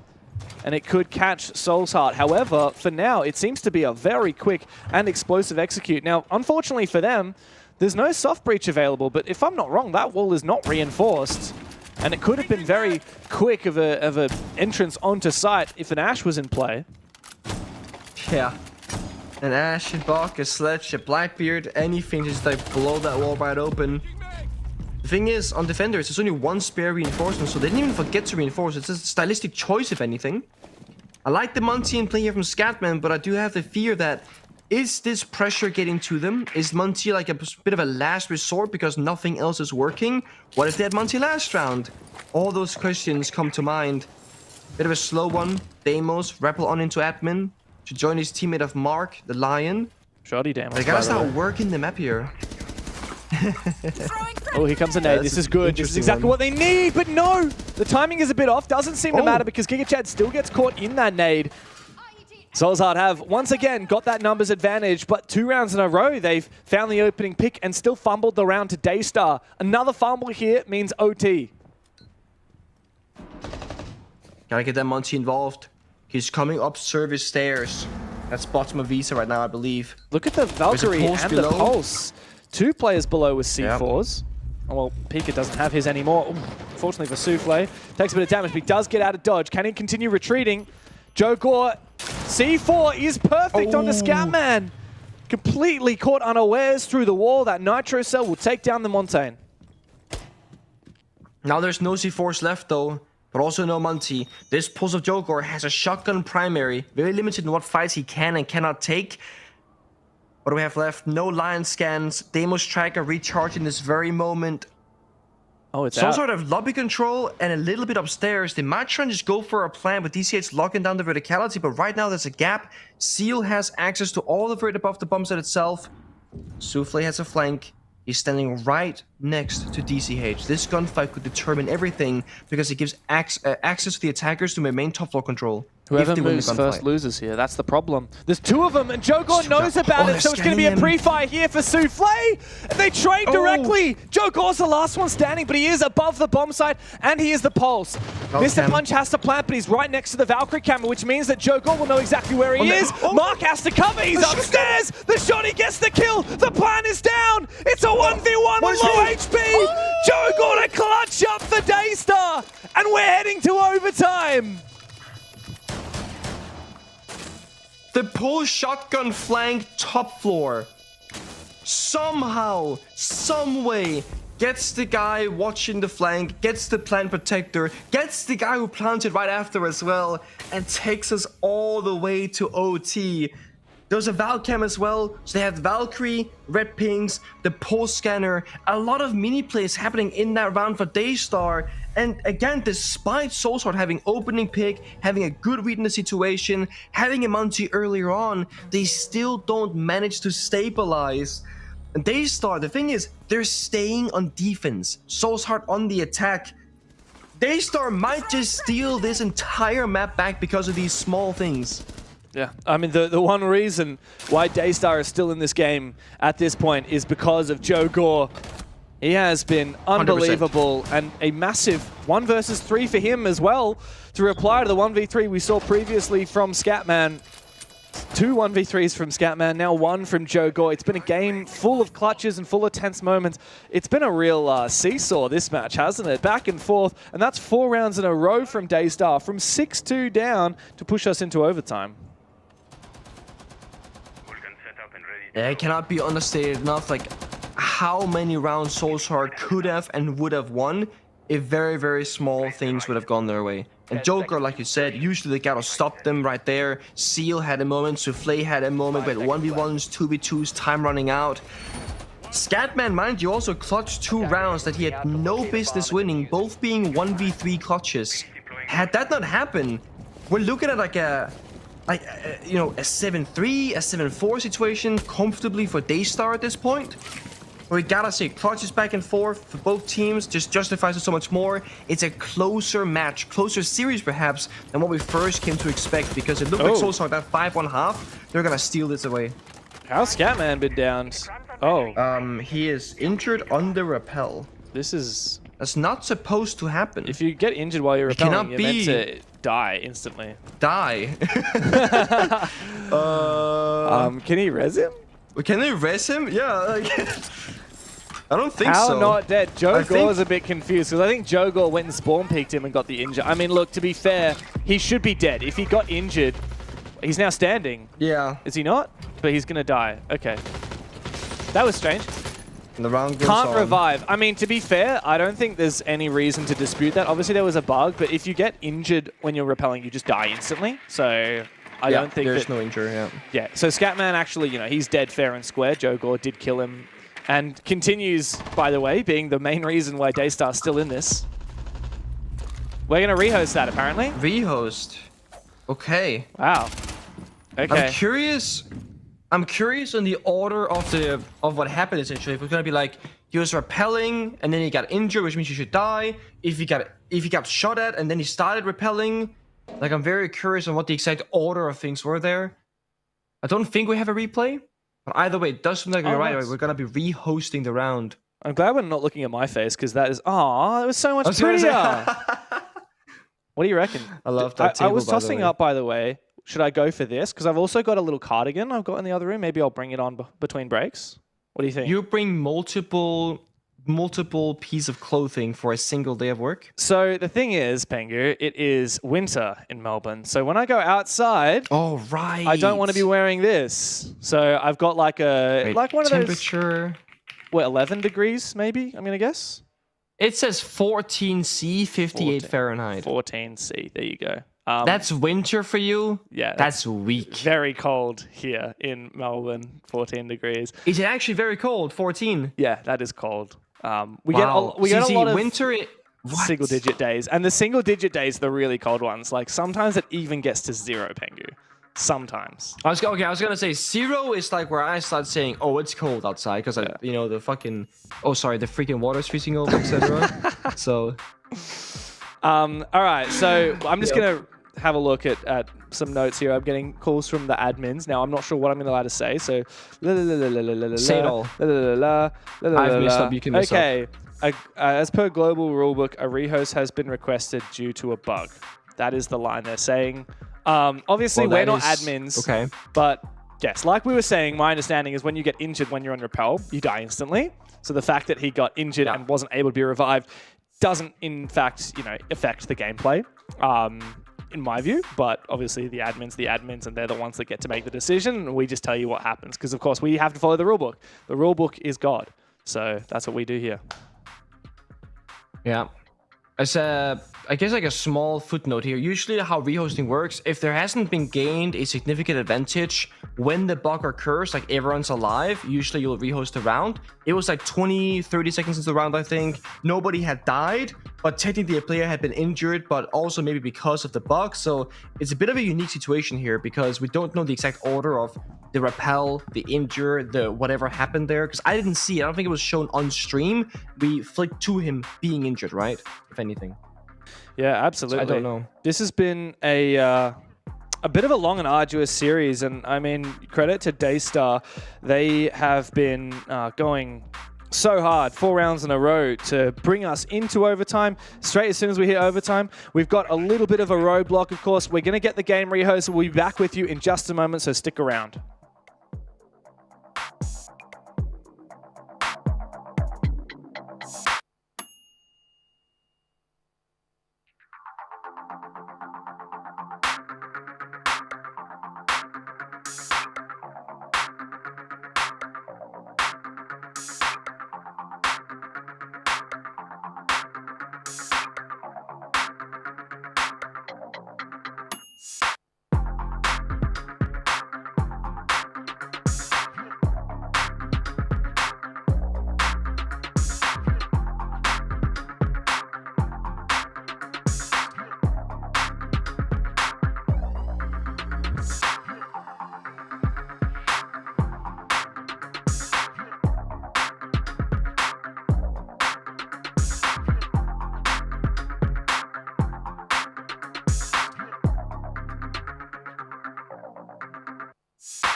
ชื่อในเกมชื่อไลโคเลสครับเล่นให้ฟิวรี่มาจากประเทศไทยครับก็ ก็ตั้งแต่จำความได้เลยครับว่านั่งบนตักคุณพ่อดูคุณพ่อเล่นเกมเราก็น่าจะเป็นแบบซึมซับตามไปนะครับผมก็เกมที่จำได้ว่าคุณพ่อเล่นก็น่าจะมีมิวออนไลน์กับแร็กนาร็อกอะไรพวกนี้ครับผมหลังจากนั้นก็เราก็เหมือนแบบเล่นตามอะครับผมเริ่มเล่นเกมน่าจะที่จำความได้ประมาณอนุบาล2ครับเกมที่จำได้เลยก็คือ Red Alert 2เป็นน่าจะเป็นเกมแรกเลยที่เข้าสู่การเล่นเกมเล่นครับในช่วงแรกๆเล่นเกมกับพ่อกับพี่อยู่แต่ว่าต้องบอกว่าผมโชคร้ายหรือยังไงก็ไม่รู้เหมือนกันนะครับผมว่าเพราะว่าเพื่อนที่โรงเรียนไม่มีใครเล่นคอมสักคนเลยครับเพราะงั้นในช่วงวัยประมาณตอนช่วงประมาณตั้งแต่ประถมป.3 ป.4 ป.5 ผมยันม.ปลายนะผมเล่นกับเพื่อนออนไลน์หมดเลยครับก็ต้องบอกตรงๆว่าเป็น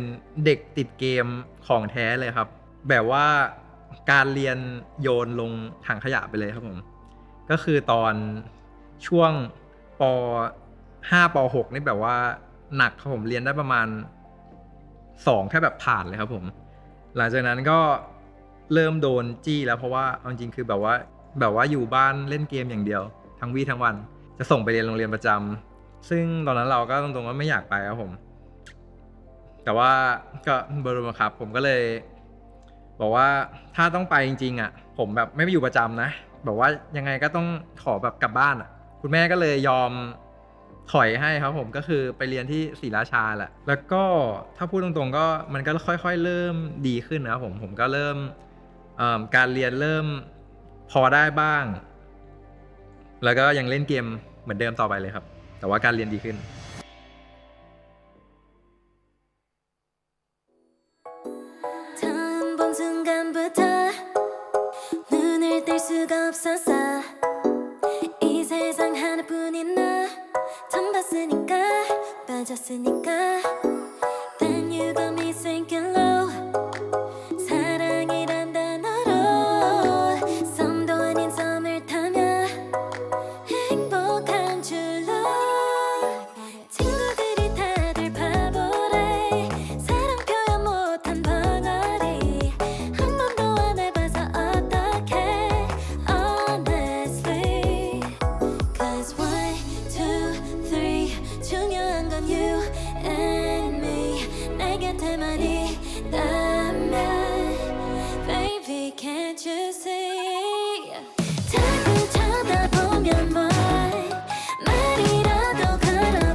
time, every night, you and I on a roll. Switch it up, switch it up, switch it up where I'm going. Stay on the fly just in time, know the right way to go. I'm on the road, it's my time, taking control of my life. I want to run the red lights, I've got to run this show.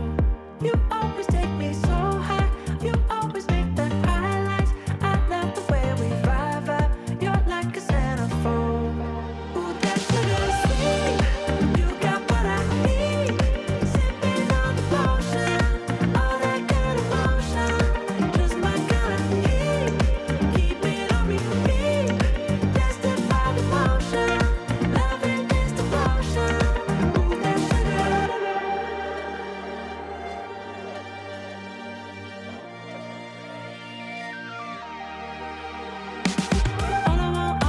All I want is satisfaction.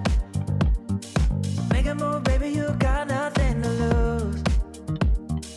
Give me that, give me that, give me that good reaction. Gonna make it right, little like an offer I can't refuse.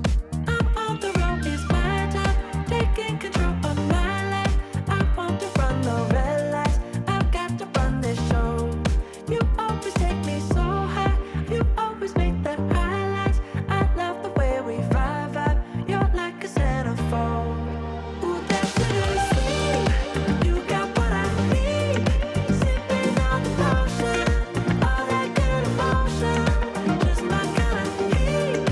Keep it on repeat, tested by the motion, loving this devotion. Ooh, that sugar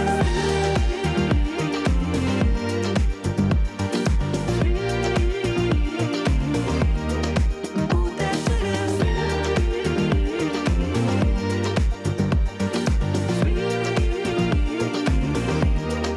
Ooh, that sugar sweet, you got what I need. Sipping on the potion, all that good emotion, just my kind of heat. Keep it on repeat, tested by the motion, loving this devotion. Ooh, that sugar, just my kind of heat. Ooh, that sugar. Sipping on the potion, all that good emotion. Ooh, that sugar.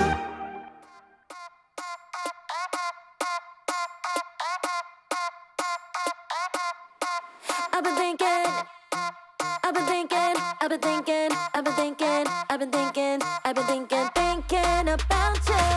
아무리 고개를 흔들어도 난 네 생각만 하고 있을 뿐. 아무리 딴짓해봐도 난 너의 목소리만 들릴 뿐. 있으면 내 here with me. 가득 심장이면 please tell me. 빨리 고백해볼 때, 눈 감고 말해볼 때, 미치겠어 only you, you, you, you, you. 이런 건 처음이야, 너무 숨이 좀 나. I've been thinking about it. I've been thinking about you, boy.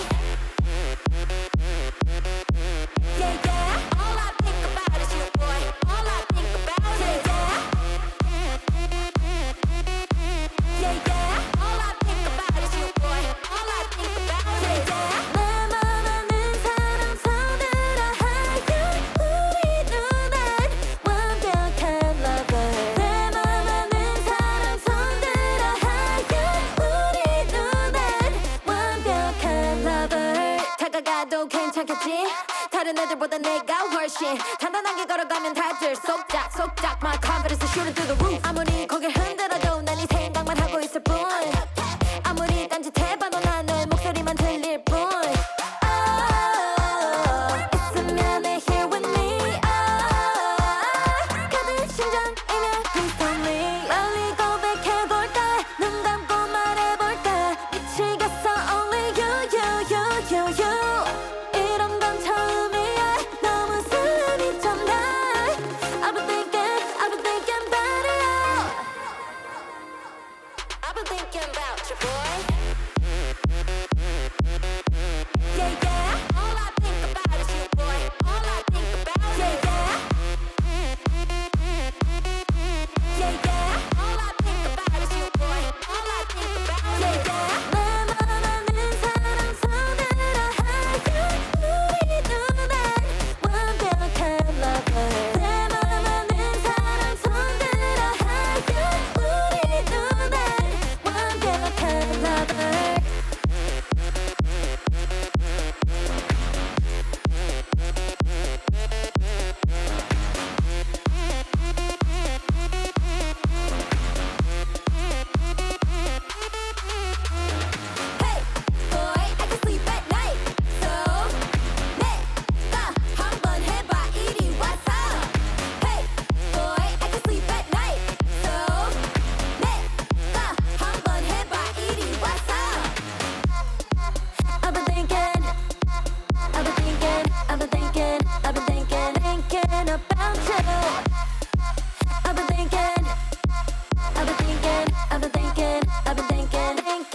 You're my world 모두 다 스쳐갔던 난 영원한 your generation 놀란 I am made it 놀라다면 내일을 No It's your generation 새로운 generation It's your generation 새로운 generation 지나온 어제는 새로운 너를 만나 You're my world 모두 다 스쳐갔던 난 영원한 your generation 놀란 I am made it 놀라다면 내일을 No It's your generation 새로운 generation It's your generation 새로운 generation It's your generation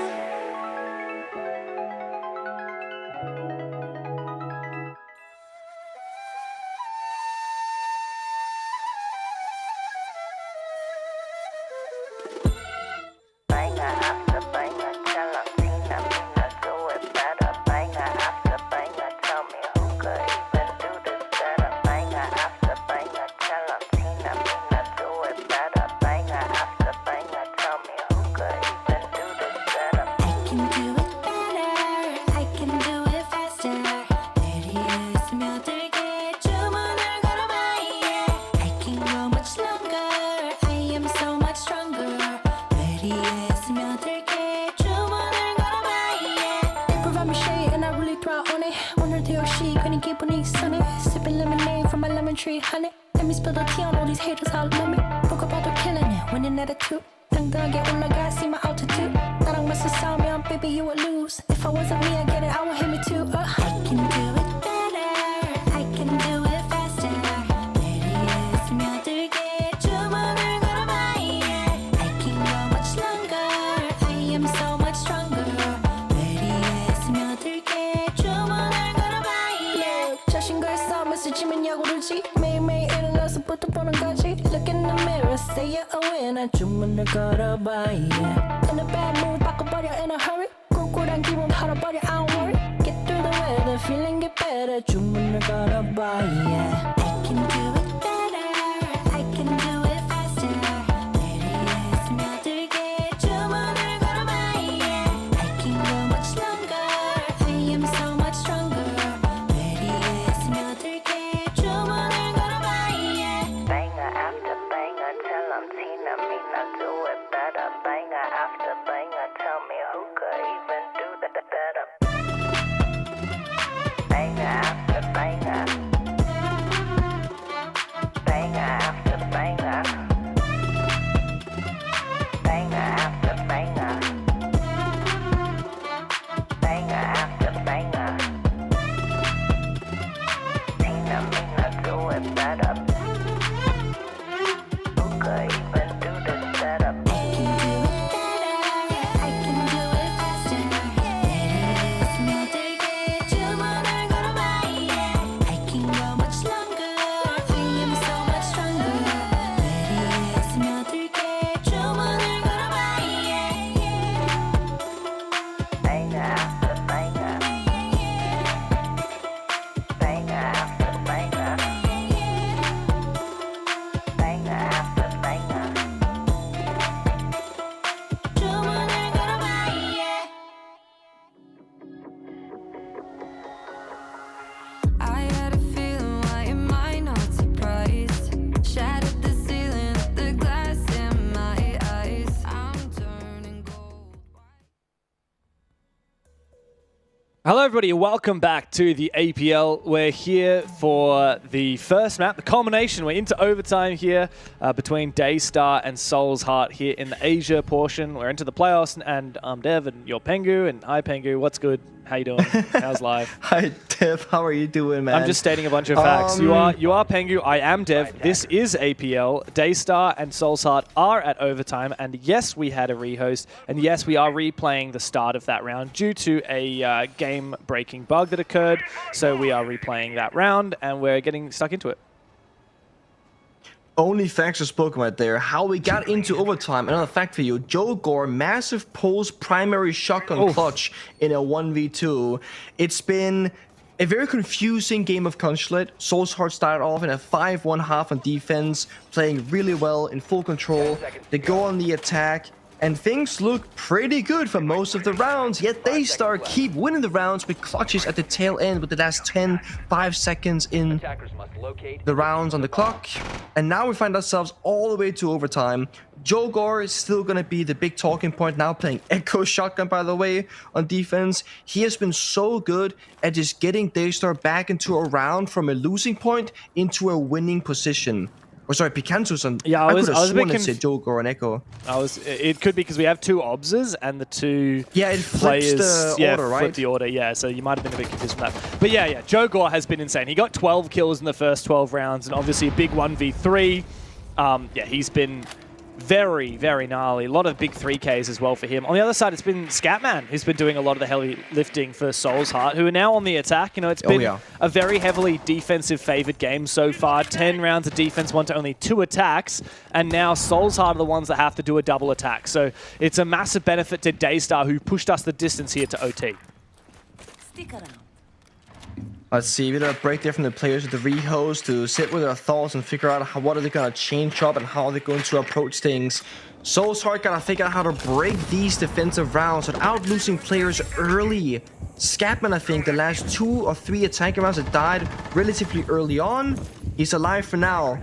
With 1 minute 40 to go, finding himself maybe off the support role, James, on the finger now. Does Scatman want to get active, do you reckon? Get some kills himself, yeah?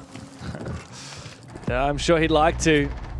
Boots are in the building here for Soulsheart, trying to clear these Goyo Vulcan fires. That's what they're called, Vulcan canisters. But unfortunately, that Twitch drone gets shot. I9 is going to struggle to try and get them in there when Seal is really cautiously on lock. Ooh, there's a player spotted. I9 almost finds him, but shots are not exchanged. Heavy util setup on this top floor for Daystar. Here comes the first push, maybe a smoke goes out, Lion Scan follows shortly before that. C4 prompt and ready, Mark is opening kills a Souffle, that's Ella off the board, those sketches, those Grismot mines will of course still be in play after the death of the operator itself. 47 seconds, Soulsheart cannot really afford to slow down a whole lot. They got 2 different defenders inside a meeting, locking things down and going fire pop for the next 10 or so seconds. This is looking really rough. Daystar are under a lot of pressure on site, but still, there's a chance that they can win a couple of their fights. Forced back again is Pika, playing this close angle with the shotgun. Speaking of close angles, Joe Gore in instrumental position, dodges the flashbang, finds one, swings for a second. Oh my God. Joe Gore continues to be the star of the show. And Soulsheart have been picked to pieces. It's all up to DCH now. And a 1v4 coming from the other side. He was meant to be the backstab, but he's done nothing for Soulsheart. And Daystar have propelled themselves onto match point. Some things never change, I guess, and one of them is Joe Gore finding the perfect moment to make that strike and again put Daystar from a losing position into a round victory, getting both of those 2 kills, buying back that space on top Visa, admin portion, telling his team, hey guys, this is all clear, put your guns elsewhere because it's gonna be a backstab or a down spiral staircase because this area, as I said, is fully clear. Now Daystar go on attack. It would be beautiful if they can show us some success on this side because, as I said, 5-1 half in favor of Soulsheart to start things off. Daystar only got a singular attacking round on CEO, which is right here where Soulsheart will be defending. Can they find the second round on attack and just close out here? It proves they can solve their issues and actually build up a little bit of a higher win rate on that side. In the best of 3, they need this experience because you gotta go to bank. And if Soulsheart win that, assuming that Daystar wins here in Consulate, then you gotta go to Cafe. All these maps are maps that can be hard to attack on if you don't have the right strats or don't have the right problems figured out. So Daystar, give us all you got. 7-6 in your favor, and you can pick most operators besides those shields of Monty and Blitz, and of course no Grim, as those have been banned out by Soulsheart. Attackers are moving out to locate a bomb and defuse it. Well, staring down match point now, so they've really got to lock in on this defensive round. What's Daystar got in mind? The Blackbeard, the Ying, I expect they'll be a large portion of this round. Of course, like we said in the first half when Daystar was on the attack, feels like years ago now, we saw that mute ban come through. You mentioned specifically, Pengu, how much power that gives to the Deimos. We also have the Flores here, unburdened by any potential mute jammers. However, still somewhat burdened as there's a player, it's I9, ready to shoot them down. Nice to see Souls Harder on the front foot about this. Impact in pocket, Mr. Punch goes for it. Here's the rappel, hits the flick, gets the headshot, Gigajet down. That's gonna be Nomad before using pretty much any of those gadgets inside the building, which means good value found there.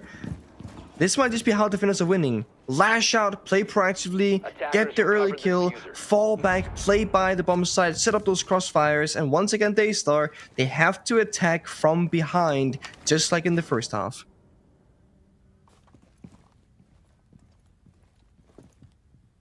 Waiting for the shotgun. Pika.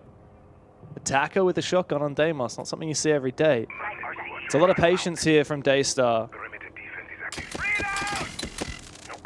Flashbangs go out from the Ying. Set up from DCH as well. He's got that Kiba barrier. And here comes the exchange. A nice run out there from Mr. Punch. Oh my god. Daystar are falling apart. One. It seems to be yet another game where it's just every single round of defense won. This is aggressive from Pika. Hold on a second.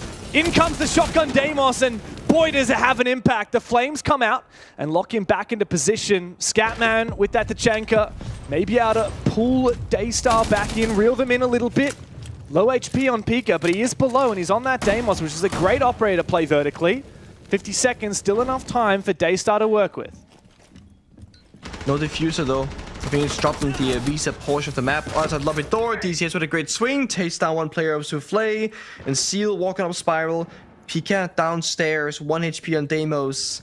They got a tall order in front of them here to win this round. But there's one. Almost gets the second. Pika in a 1v2 with 1 HP.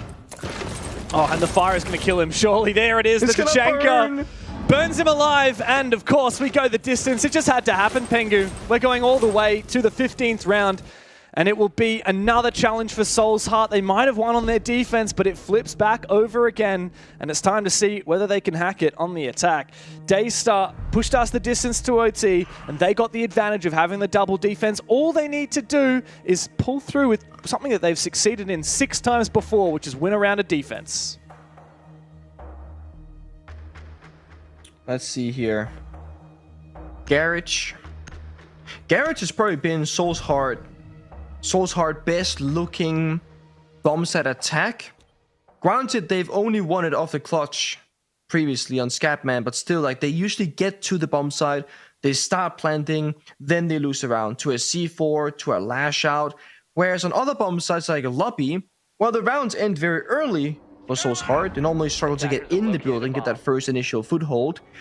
Just operators, Daystar will do similar things to last. Jogor on the Vigil, can roam top floor, can roam first floor, whatever he wants. They got, of course, the Maestro Evil Eyes for the bomb site itself, got a bunch of information, got some plant deny, and then Gigajet on the Kaid. Not hiding the operator, he's very much moving around and doing things, but perhaps this will stop them from going straight to the main breach and pop that wall open immediately. Now they gotta pick up either some verticality first by the roam clear, or they gotta pick up secondary EMPs in the pocket of like something like a Dokkaebi. But no, Dokkaebi is flashbangs. Yeah, this Kite Claw should stop Scatman from breaching the wall, meaning that the full roam clear has to happen first. This will slow down Soul's Heart's attack approach, and it'll give Daystar a more aggressive opportunity to roam, because the bombs at walls won't have any pressure as they aren't open.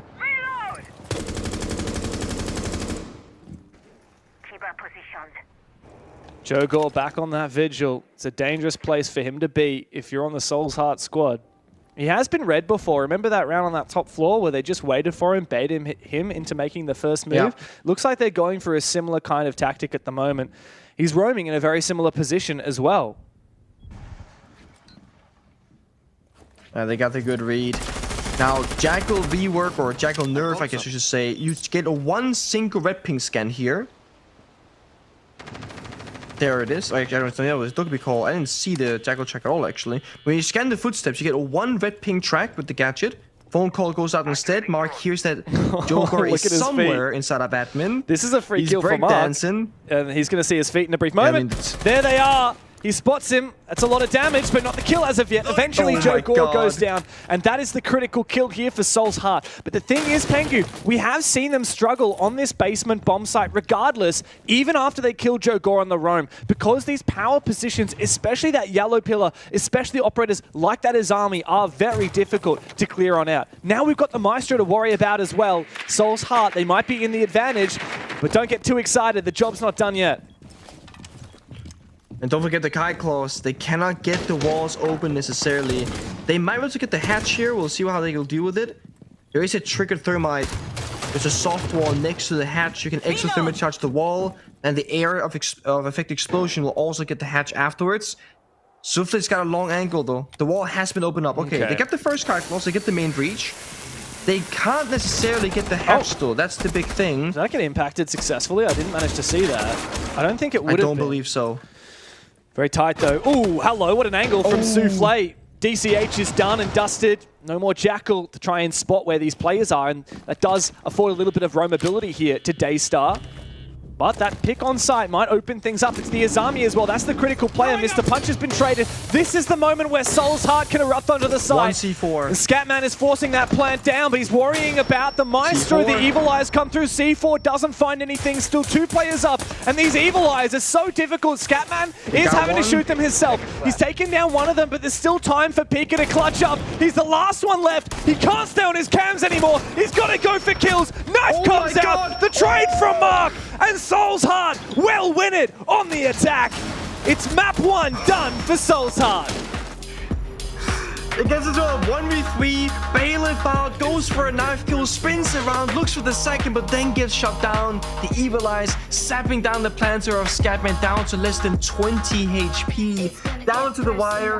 Those attacker rounds were brutal for both of these two teams, but in the end, there will be a victor in Soul's Heart, going all the way despite a very convincing first 5-1 lead. I mean, it was a 6-2 lead for Soul's Heart that they fumbled. They let it go all the way. They had a match point against them in overtime, but they did get it across the line. That's map 1 done for Soul's Heart. We're going to a break. On the other side, it's Soul's Heart's map pick of Bank.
When I hear it coming up like that, I just know that things are gonna end bad.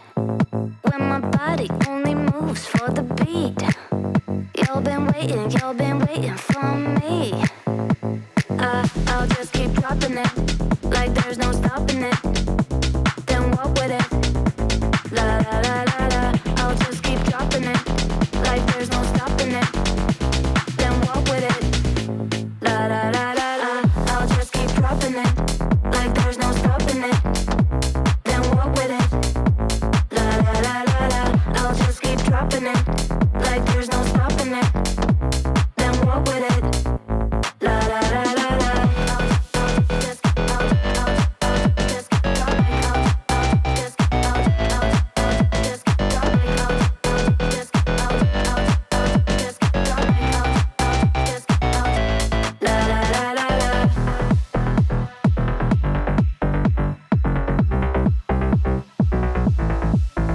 When I hear it coming up like that, I just know that things are gonna end bad.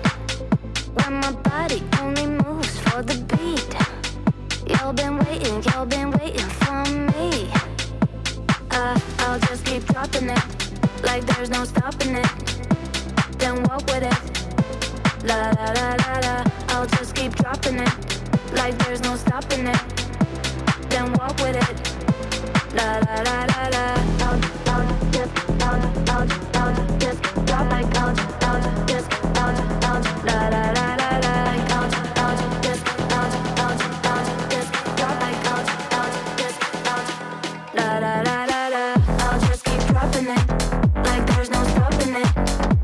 Then walk with it, la la la la la. I'll just keep dropping it, like there's no stopping it. Then walk with it, la la la la la. I'll just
수가 없어서 이 세상 하나뿐인 너 처음 봤으니까 빠졌으니까.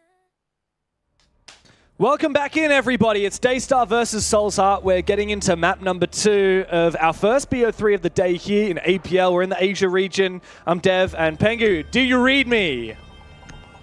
I read you loud and clear. Hell yeah. All right, well, we're getting into this one. It's Bank. yeah. This is Soul's Heart's map.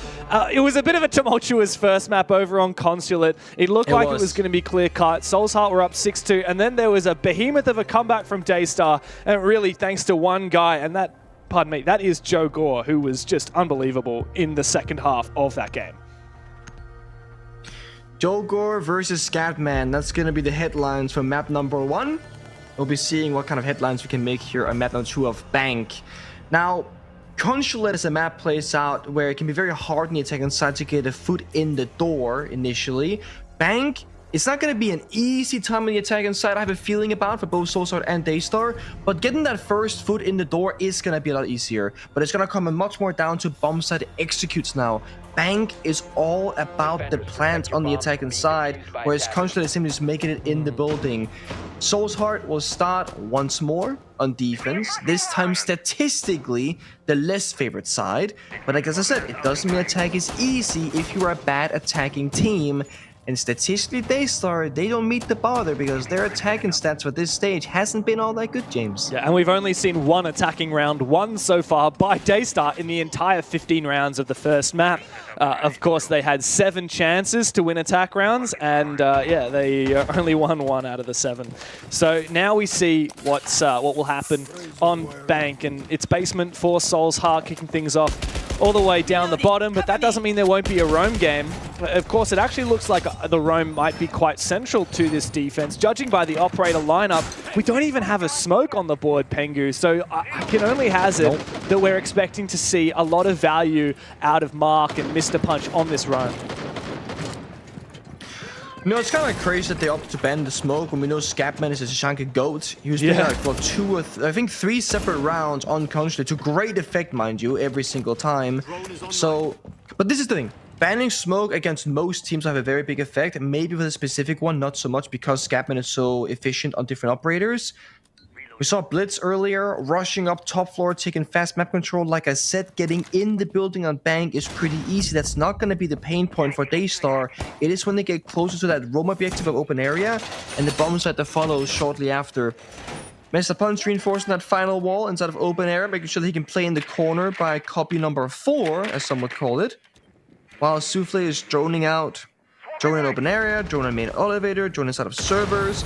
Daystar making very quick work here, and right now the Blitz is seemingly not wanting to get aggressive with the roam players, rather in server right by that bomb site door instead. Yeah, typically you would use the Blitz for roam clearing a lot of the time, but no, instead I think it's more of a substitute Monty after the Monty ban has come through. But the big thing for me early on in this round is that Daystar have already cleared a hell of a lot of util on the site of those Vulcans with the Twitch drones. And that's a good angle there from Mr. Punch, taking down Giga Chad, the ace player. That's a big one to kill at the top of blue stairs. Now he's feeling the pressure from 2 angles. Jogor ADSs him and wins that fight. That's exactly what we need to see from Daystar. A swift reply and the numbers advantage. A great jump in on the window, Blitz ADSing, again a good mini play from them, and while that's happening, we actually saw Ace inside of server making 1 angle towards the default plant. It is not a plant breach though, it is just an angle to get a kill. This still means, again, execute will be difficult for Daystar. They can't go for a default attempt, they gotta get a little bit creative with this one. Either go for a deep plant attempt, drop the hatches, you know, going from garage for example. They got 45 to work with. Because of Twitch being on the board, they burned all the glue fire already, so this time is accurate. Yeah, this is not great. I mean, there's still Tachanka at the very least, and that's an angle and a half from DCH. No. There's so much util from that Tachanka, actually, of Scatman. You mentioned him. Yeah, no smoke on the board. Doesn't seem to matter. What's more, there's a very difficult amount of a breach on that main wall and decide. Daystar do not have a lot of angles. They're going to have to get aggressive. We'll need to see something from Souffle, who's actually already snuck down all the way from the elevator. And if Scatman's not careful, Souffle may be able to stab him in the back. It's a headshot. And the first of 3 kills that Daystar will need to confirm this. DCH finds one before he's traded on back. It's just only I9 left in a 1v2. with the blitz planting, he's going to have a troublesome time to try and make this one look good. And Daystar, at the end of the round, will find the heart of Soul's Heart and get that confirmation on the first round of Bank. You know, the Twitch going for a backstab there on the elevator hatch job, it looks very risky. And like, how does that work? Because there's that default camera right by the door where they got the kill. The thing is, when you got that Twitch, you can shoot the cameras pretty early on. The camera was shot way earlier in the round. They only had a bulletproof camera inside of garage as a flank watcher. So they knew main stairs was clear. They knew garage was clear. They had no idea about the backstab, and that wins everything there for Daystar. A good mini play here to start the round off. Blitz ADSing, a player jumping in the open area window, then a great backstab from Soufflé off the knowledge of, hey, I know I switched on the camera, they shouldn't have any information on this, and then the same player, Soufflé, then covers the plant shortly after. There's not much time left in the round, but Daystar, they got creative, they got the round victory, and they did it looking in a very convincing way. They did. I was a little bit worried for them at the start, Pengu, but they really brought it back. Credit to them. One thing I'm wondering when we see this top floor bomb site, not this round, but perhaps in the future, will we see the clash brought? We've had one of the most unreal clash plays in professional Siege yesterday. I can't remember which team it was, did that jump out, but the clash jumped out the CEO windows, which has obviously fallen out of meta since the changing to being able to ADS while falling, and then put that shield down and actually found 2 kills from the position outside the windows. Clash not in play here, but just something I'm going to keep in mind for a little bit later on in this game. Yeah, that Clash spy was from Enterprise on 7-6 scoreline. So Relay just flies out the window. It's absolutely disgusting. But then again, if you're Daystar, you might have seen that clip. That's very likely, making this rounds on social media. GigaChat gets to and kill into I9, taking the Asami off the board very early here without all the Kibas being spent. So that's going to buy them a lot of time on the board from dealing with those Kibas. Line of sight, less safe here from Soul's Heart. But regardless of that, you got the Kali. She's gonna break through those Kibas even if they were in play. Long lines of sight, soft destruction. I generally do believe that Kali is a very underrated operator, and especially up against something like a Maestro or a Mira, which is played in this case, the Mira. You can shatter those Mira windows as well. It's just such a flexible operator. Definitely one of the best operators for this position. Now the push is mounting. Mirror windows are both destroyed. One open, one still closed, but shattered. The Rayora starts to deploy her walls, her barricades onto these door frames. One will be destroyed by that impact, but meanwhile, Mr. Punch has actually been downed. I'm not sure he's going to be revivable here. This is very dangerous spot to go for the revive for Scatman. He's looking to contest Soufflé. He will get the res. And Soufflé, I think, is going to reposition as well. The plant surely going to come through shortly as players are in the building. It's Chogor, boots in the floor, but he is down on the ground, and Mr. Punch has taken out Seal. Pika going for that plant, but who is covering? We need to see more, and that's what we need to see from DCH. A big impact, but Pika is still alive. He's hidden in the corner. It's a 2v2. Pika's made it a 1v2, and he wins the clutch. Big moment for Daystar as they find their second round of attack. I don't know how they managed to find that plant like that, but it worked out perfectly. Very cheeky there. Kali's on passive watch duty, holding long lines of sight, breaking, keep barriers, breaking the barrier windows. Afterwards, it becomes the planting operator to get them into a round-winning position, and then gets the final kill as well. So again, Kali's an operator, the player behind it getting so much value in the round. Pika, great job to you. And Daystar, I mean, they look much more comfortable on the attacks already on Bank. And I know it's easier, it's not as defender favorite, but still, they have a very clear plan from the beginning, and they work through it from step 1 to step finish, and they just, again, they look good doing it. They look so comfortable. Souls are gonna start finding their footing. Bank will get a little bit easier in my mind once you get that third attacking operator ban, either going for another hard breacher or going for a specific target ban. That should simplify things up. But Soulside, of course, don't want to go down 0-3. They gotta try and find a round victory right now, right here in open area, before they face that number. Jammer ready to camera feed up and running. Well, this bomb site in particular is a challenging one to attack if you're not good at clearing a lot of map control. Because a lot of teams will play real peel back strats, on this bomb site. And especially with an operator like Valkyrie on the board, I think it's going to be tough here for Daystar to make a strong ingress towards the bomb site, lapping up control of the top floor and the tellers and archives without a lot of contest. A lot of reflanks here from Soul's Heart. Very loose setup on the defense in terms of the operator picks.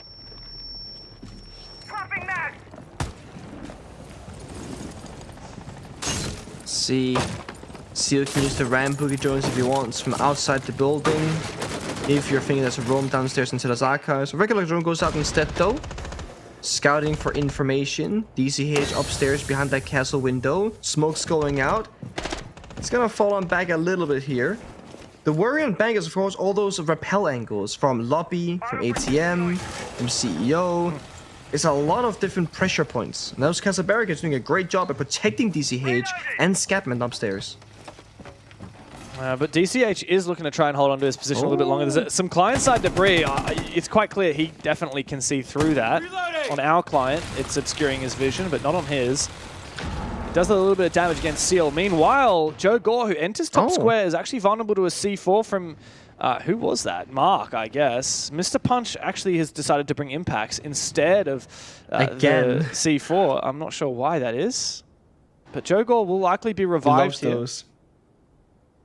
Perhaps worried about Him shields. as a punch on Consulate also played impacts twice on the Valkyrie instead of C4. It's a stylistic choice. We saw Aura being used last round. There's an Osa in play this round. The impact grenades can certainly have very high value, but he doesn't know that when he's choosing between the impact or the C4. So, of course, he's taking that choice without the knowledge.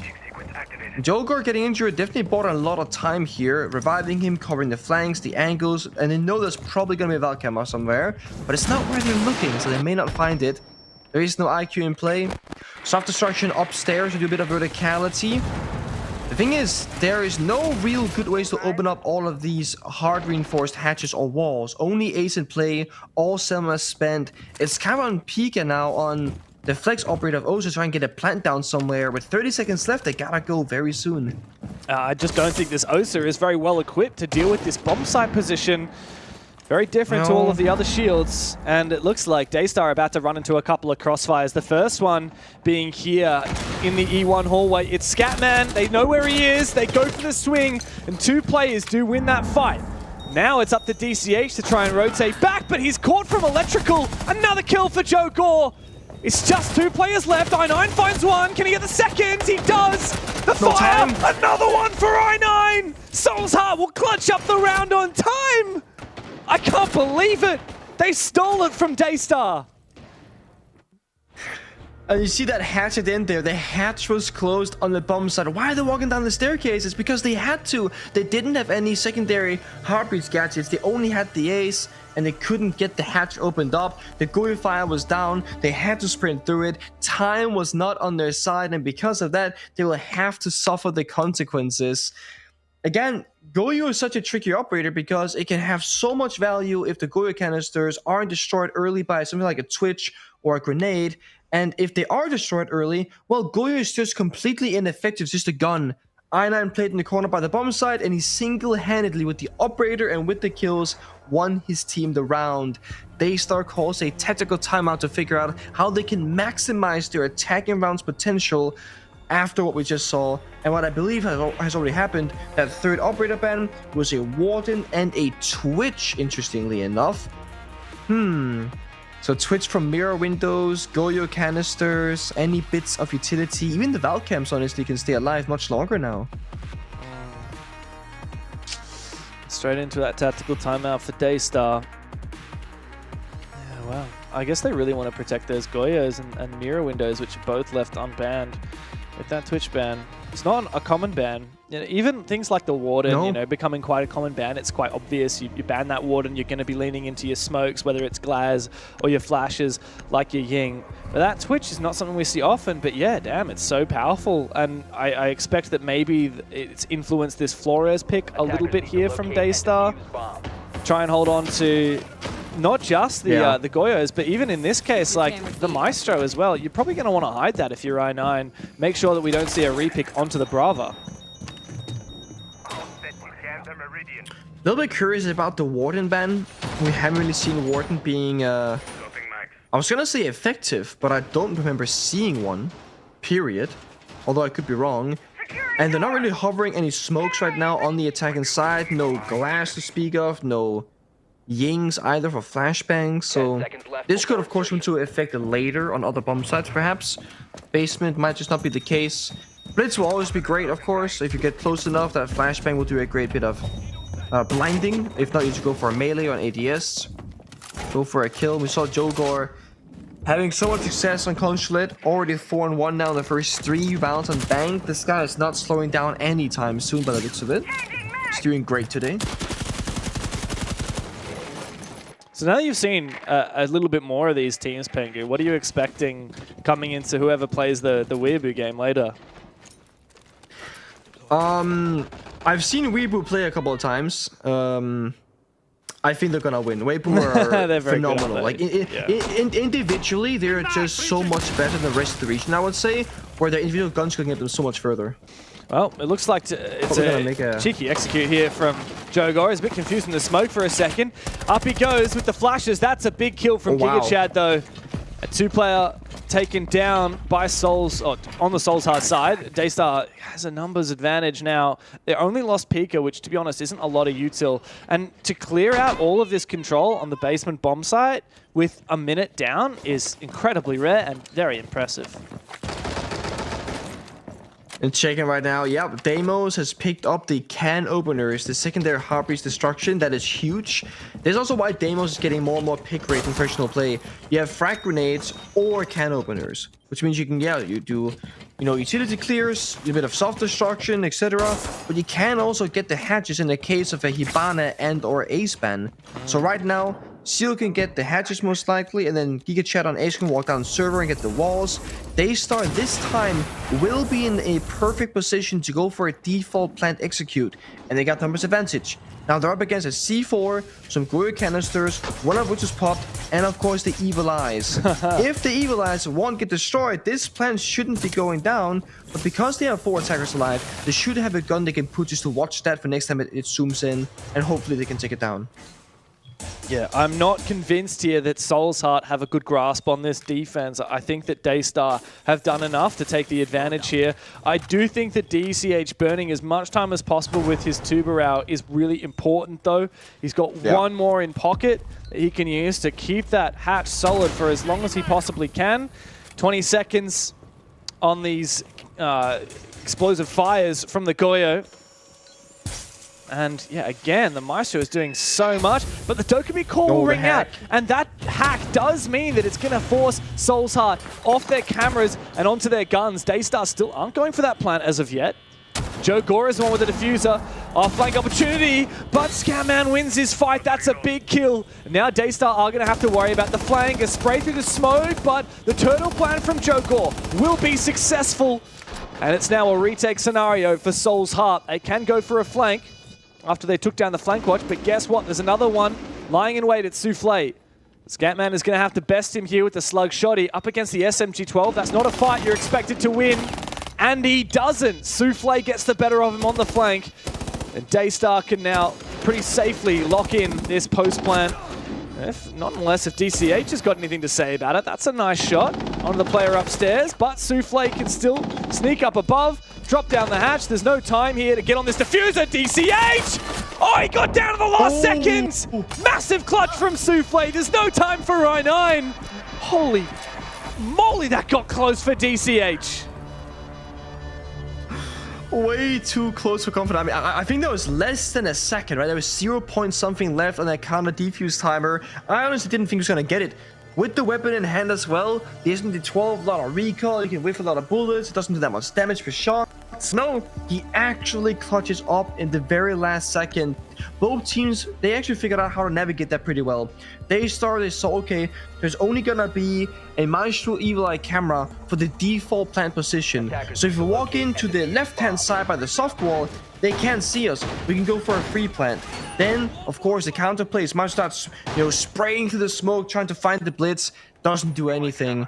And likewise, Soul's Heart, they go for a deep defuse attempt, knowing that nobody from that A hatch can watch them, so they have to surely be inside our servers. They didn't think a second player would go for a backstep play because they already Punch took down the Deimos earlier in that round with the perfect read.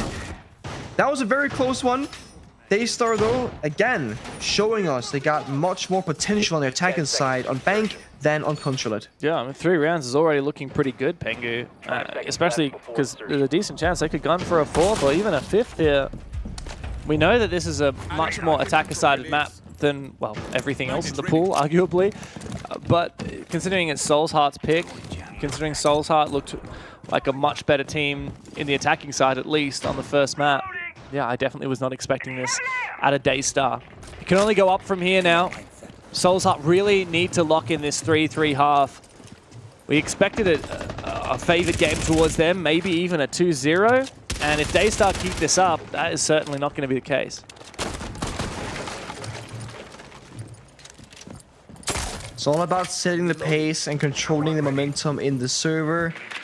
Einal and Pulse can do a lot of that with the intel gathering, but the issue is, unlike Consulate, where he was playing it to good success, this map is a lot bigger. Pulse scanning anything will be quite complicated. Good bit of pre-fire going off Mr. Punch, doesn't really find any bit of damage though, but it alerts Daystar that, hey, you can't get too aggressive now on these window repels or else. Mr. Punch has the hard job in this round. He's inside of what we call Trump in some regions, that 4-window room, just proning on the ground, trying to avoid the Kali, the long lines of sight, the 0 cameras. I mean, he's fighting the world. Info here for Daystar. Gigachat does get his drone in a really nice position in the site. Going to see a lot. Yeah, tons of info here for Daystar as they flick through all their cameras. Of course, they brought the 0 this round, which is really good on Bank. So many places where you can put those Argus cams, the SAM cams, and just have really good vision, figure out where all these players are, and isolate them just like that. Mr. Punch goes down. You mentioned he had a tough job, and he wasn't even looking the direction where he ended up getting shot in the back from. Uh-oh, what's this? I don't envy his position. Just walks up. That's a freebie. Hello? No gadgetry, nobody watching, nobody home at all? There's nobody home, and Souffle has kicked down the door. It's all up to I9, and just about the only position you could expect a Pulse to be on this bomb site, and that is down below, waiting for a chance to use his C4 or his shotgun. There's absolutely no way he could get this done in any other fashion, and he's being watched. He has to win a couple of long-range fights. It's the DMR against the pistol, and he is going to miss that C4. Joe Gore is hunting for him, and I think I9 knows he is a dead man. This is a 4th round on the board for Daystar, and a massive improvement over what we saw on Consulate. Come on, get your Nice shot. Get your 1 kill. Oh, come on, he can bait for a few more Shotgun here. though, second player waiting for him. Get 1 more. Here he comes. He's close. Ah, he does not get the kill. Seal confirms it instead. Daystar, that round was way too easy. The rappel angle getting the kill onto Mr. Punch, and then one guy walks up a staircase and kills 2 players, and that basically is the round. He walks past the Pulse, and I guess he just didn't have anything on that lobby staircase. Like I guess there was no barbed wire, there's no utility, there was no actual information.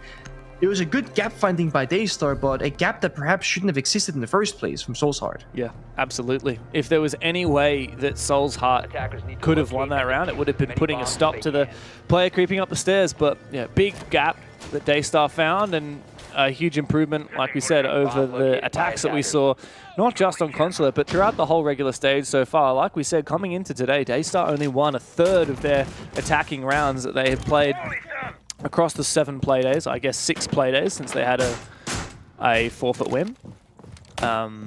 But yeah, well, coming into Bank, I certainly was not expecting them to have this much gusto. Now, one last round of attack for them. A 5-1 would be a dream, but Soul's Heart, it's really on them. They should not be going down 5-1 on their own map pick, even on the unfavored side. So they got to get on their bike right now. Attackers are moving to defuse a bomb. Yeah, looking at how these rounds are playing out, I'm actually a bit surprised that Soul's Heart would like to play on Bang, because sure, while this map is attacker-sided, you don't expect this much of a struggle on the defense, especially just that last round, having Pulse downstairs, not watching the lobby side, not having a gadgetry, leaving such like a blatant exploit open. Souffle almost gets 1-tapped off the rappel angle on the Kali, but stays alive again. One of the big things about Siege, especially at the higher level of play, is the simple act of staying alive is just so valuable. Kali's presence being known in the server is like, okay, I'm not gonna risk swinging the windows. I'm gonna stay prone, gonna stay hiding. If Kali dies, that goes away. I9 injured on the ground downstairs instead of Taylor's Akas, I believe. Back up again. There we go. No, small box actually. Oh, he got down Guess upstairs. from the hatch that he dropped. Yeah. DCH has done an alright job here. Oh, he almost sees the glass for a second. Jogor proning on through. That's a cheeky idea. It was pretty well read by DCH, but now he's just going to try and play passively, try and hide for as long as he can. I think it's a good move, especially in a numbers advantage. Just burn as much time as possible. Force Daystar to make the first move. And here it might come. Will it be DCH jumping out or him getting shot down? He's stuck by the double windows right now, and he's safe for now. There are no frag grenades, but there is capital fire if they find his position. Oh, they know. Mr. Punch falls first. Can they do anything with this knowledge? We almost gotta see Capital get that fire active. No! Jogor stands up, gets the kill through the wall, and confirms another for his team. Yeah. Good drone work. I'm not sure who was yellow pinging that, or whether it was maybe even audio from the player on the window, but a very critical kill. And now the script is flipped, and Daystar have the advantage. 4 very strong players, all full health, ready to go. With a whole minute to play, Jogor has just been absolutely phenomenal today, and he's taken out Mark as well. Just 2 left for Soul's Heart, and Daystar are on the verge of an unbelievably dominating first half on the attacking side. Scatman needs to do something about it. He's got... Oh no, he didn't reload correctly! He comes through with the Boss G though. How about that? 1 bullet is all he needs. 1 slug to the face, I should say. Now it's time for Jogor to get in the building with that glass. It's just I9 holding on. As he heard the plant. Hasn't started as of yet. He's waiting for the chance. He sees the player on the floor for a second. He goes prone as well through the smoke, finds the first kill, but round in the corner, it's nobody else but Jogor, and a 5-1 half for Daystar. Well, I've seen the 5-1 half before, but this time it's completely in reverse. I did not see this one coming. I did not expect this whatsoever. Now, I guess the benefit is Soul's Heart will go onto the stronger side, and it should be a good time for them. But when they start putting up such a good matchup on Consulate, really going the distance while making that comeback happen themselves, they are now in the driver's seat. And Jogor has not slowed down at all since Consulate. He's still popping off, getting so much value every single round. And Daystar as a team, the teamwork looks better than on Consulate. This should be, from the eye test, a Daystar bank victory unless they absolutely fall apart on defense, which is possible. It is hard to figure out that base and bomb side, locking down the plant attempts, all the flank potentials, the hatch drops, etc. But you have so many rounds to work with. They don't need to win basement. They just need to find 1 bomb site that'll work for them and do that twice. It is technically that simple. Yeah. I find it so unlikely to imagine that Daystar can't find 2 defense rounds on this map, but Soul's Heart couldn't do it. Can we go to a third map here? I certainly wasn't expecting a trade of maps. Once we were 6-2 up on Consulate, I thought this was a done deal. 2-0 for Soul's Heart. Pack it up. But Daystar have looked, very, very good on bank. Very scary. The Soul's Heart just not keeping pace, and it makes you start to wonder why did they take us to this map. New camera feed up and running. Very aggressive setup here. The Valkyrie, the Mossy, the Lee Shin, and we see a Valkyrie in lobby and inside of CEO. Very clear sign here. Daystar wants to get active on the roam, barricading off these ATM double door and single door so you get a sound cue if anybody will be entering lobby from the attacking side. And they have found 4 drones in the prep phase. What this means is Daystar's roam extension right now is going to be mostly in the gray for Soul's Heart. They know they're roaming, but they don't know where. We just saw Swiftly and Valkyrie reinforcing those 2 walls and generators. A very aggressive C4 from Jogor into the back alley spawn as well. Soul's Heart on the lobby side with 3 players, back alley with 2. They want to box in this map and they have to go for roam clear. They have no choice basically. But it's not going to be easy. They don't have the Deimos, don't have the Dokkaebi. It's I9 on Blackbeard that's going to probably do most of the heavy lifting as DCH on Fuse has the AK, not a shield.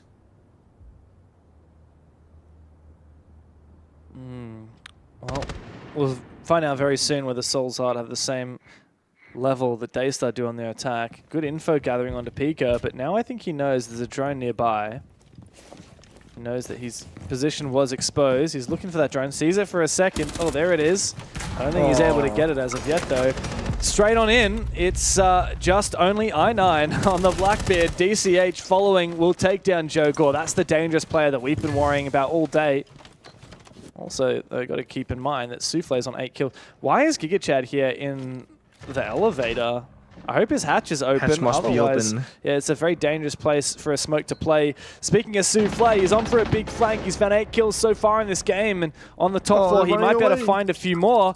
That said, oh no, the timing is off for him. Mark seemingly aware, and Souffle goes down.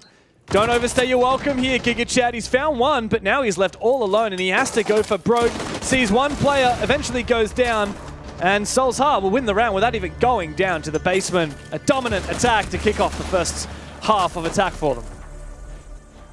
It looks like it might just be an attacker diff here. I mean, if that's what Daystar's defense's rounds will look like, I mean, it's going to be tied up again. We're going to go overtime all the way for sure. But this, as I said before, Daystar just got to figure out one bomb set that works. They tried basement, that didn't work. Now you just go somewhere else. Don't go back to basement. Go top floor, go open area, whatever. See how that's going to play out. Get a feeling for how Souls hard they want to attack these different bomb sites. And worst case, on the second bomb site rotation, then you can figure out, okay, these are the fixes that we gotta make, these adjustments, these small fixes that we can do. Daystar went from very aggressive gun lineup into a lot of information now. Maestro, Echo, both granting intel, of course, and plant deny, and then Castle assignment to fortify the player positions, deny long length of sight, make the rappel lines not as offensive from Souls Heart. The counterplay here, Brava is great. Soft destruction like a Sophia, Ash, Flores is great. But they're hiding the Maestro right now. That's what he's doing. He's watching cameras for drones while hiding the operator, trying to avoid that Brava attack or repick. And so far, it's working. They're going from IQ into Nomad, but they did get that Sophia. So they can kill 2 of the Maestro Evil Eyes if they figure this out. But Brava definitely would have been ideal in this scenario when you've got not only the Echo, but not only the Maestro, but the Echo as well, right? Like, it's just all of the possible, like, super active cam utility, the gadgets that can do a little bit of damage, or in Echo's case, disruption to plants or to movement, invisibility. Scatman almost has an opportunity here as a player runs on past. Souls Heart need every kill they can get here, and there's such a util heavy setup from Daystar.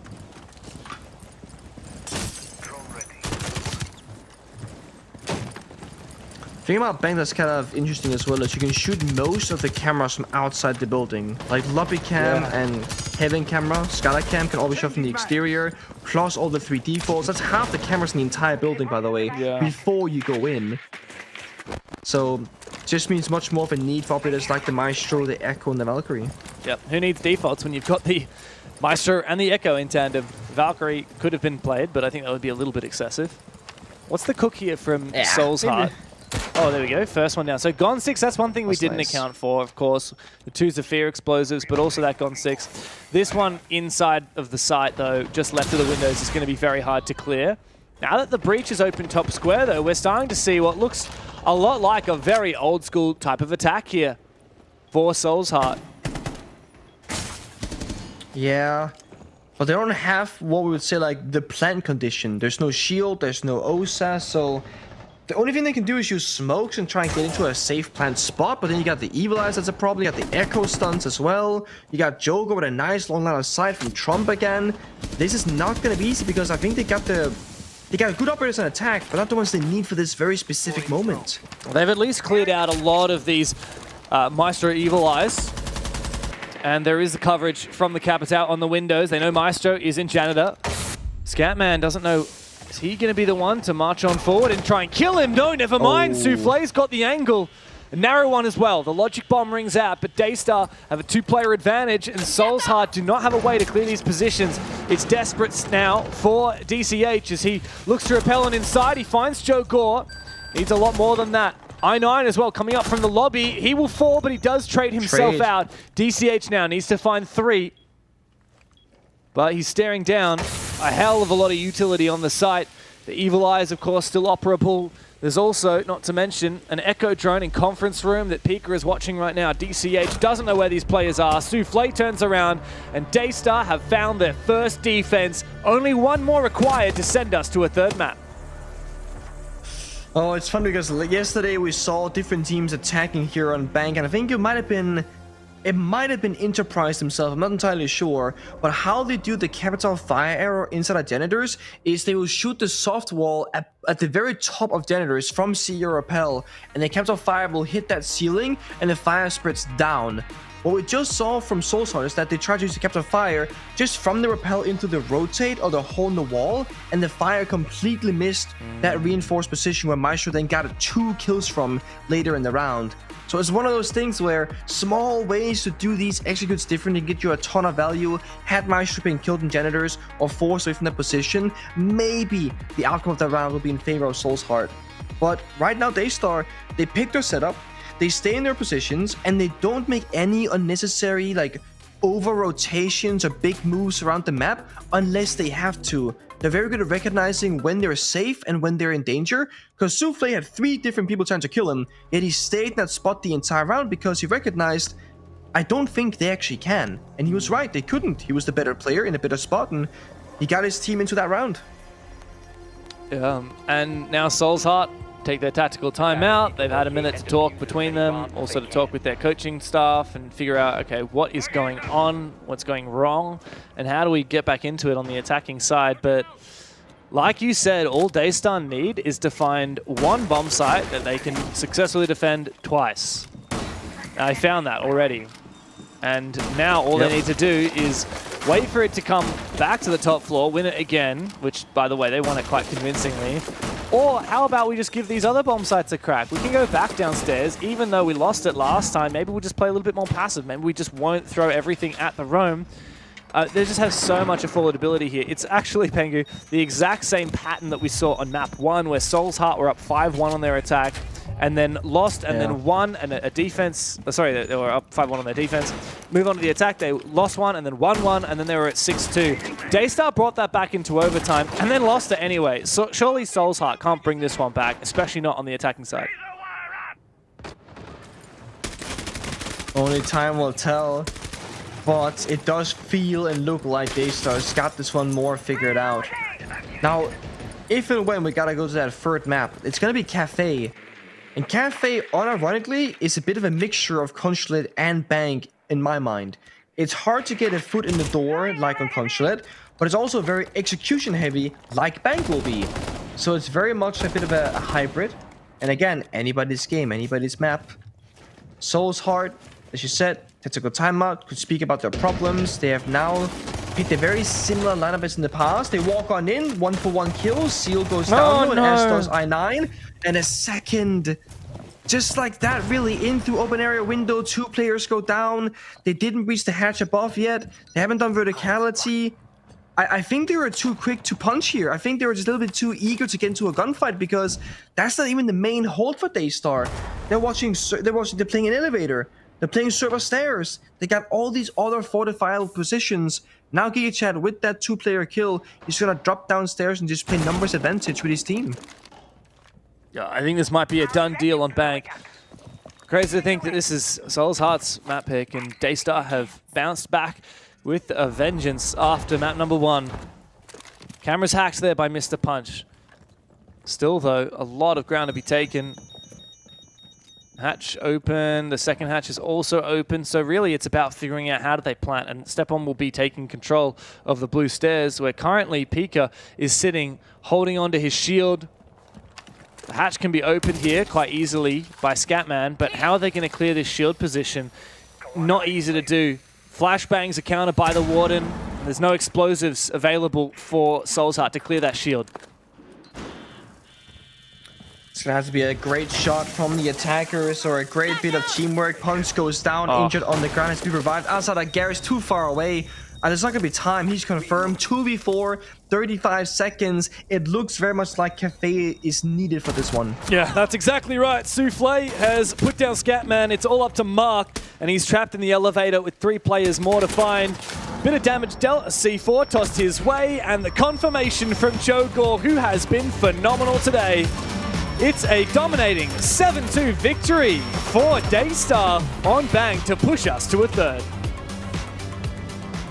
Yeah, Dogor is for sure the undisputed GOAT of this best of 3 so far. On both maps, popping off, opening kills, clutches, and keeping his team in it every single round. He's been so consistent. 12 kills right here, by the way.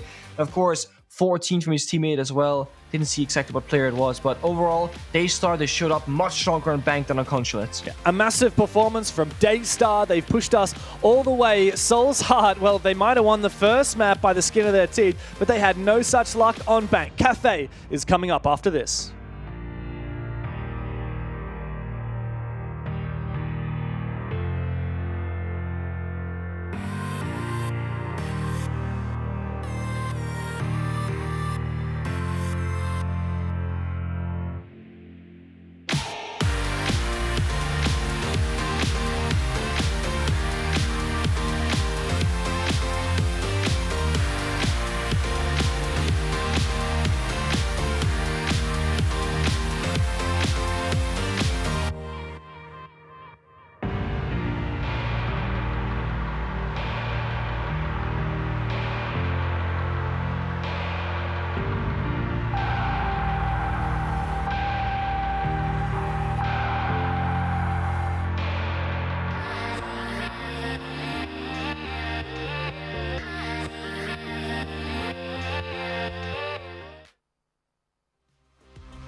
So don't hold me back, we don't have my side.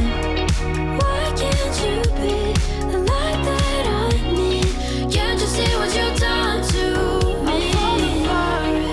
I wanna fall with you, I wanna flow with you. I need to know the truth, so tell me why you send me those signs filled with flowers and lies. Then you tear me to pieces and fade through the night. I broke down my walls and then you left me falling. I just wanna get you out of my life. We're born to fall, and I give it all just to let you know that I will keep you close. We're born to fall, and I give it all just to let you know that I will keep. So tell me why you send me those signs filled with flowers and lies. Then you tear me to pieces and fade through the night. I broke down my walls and then you left me falling. I just wanna get you out. So tell me why you send me those signs filled with flowers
honey. Let me spill the tea on all these haters all love me. Broke up all the killing it, winning attitude. 당당하게 올라가, see my altitude.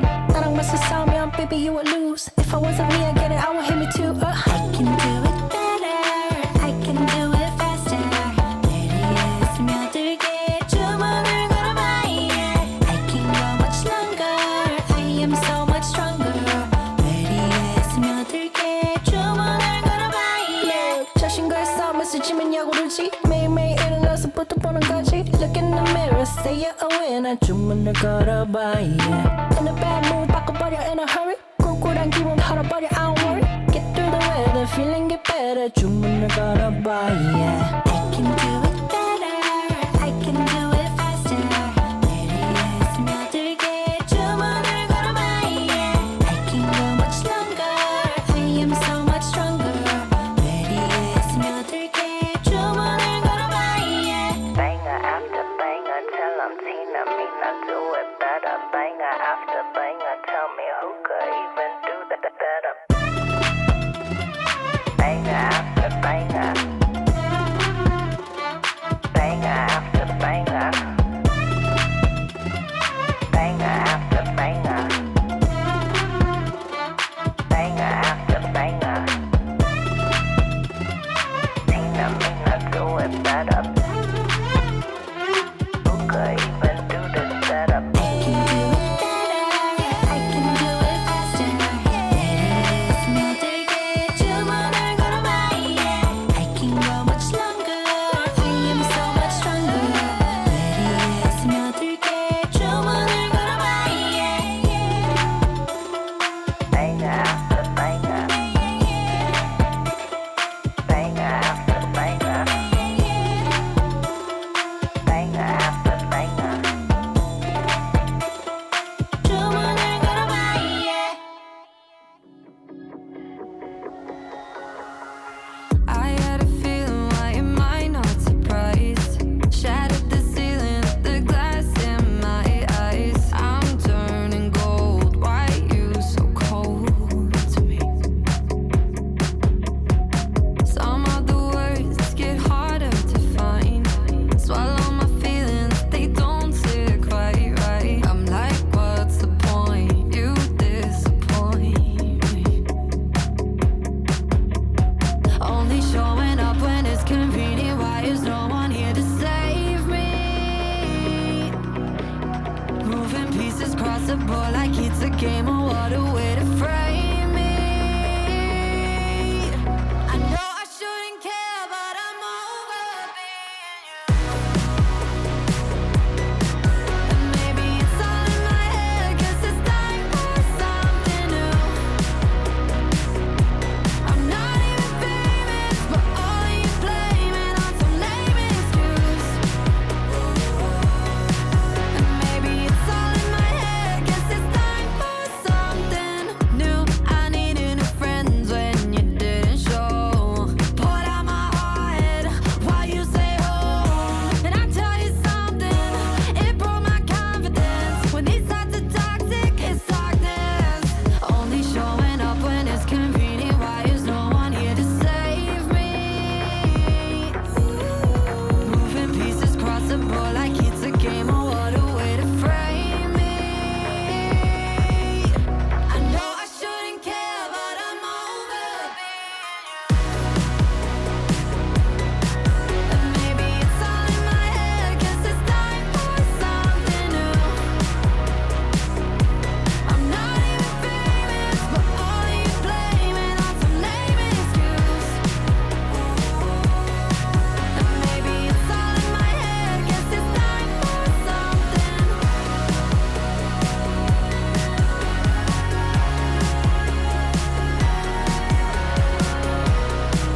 You're my world 모두 다 스쳐갔지만 영원한 your generation 놀란 나의 미래 놀라다면 내일을 No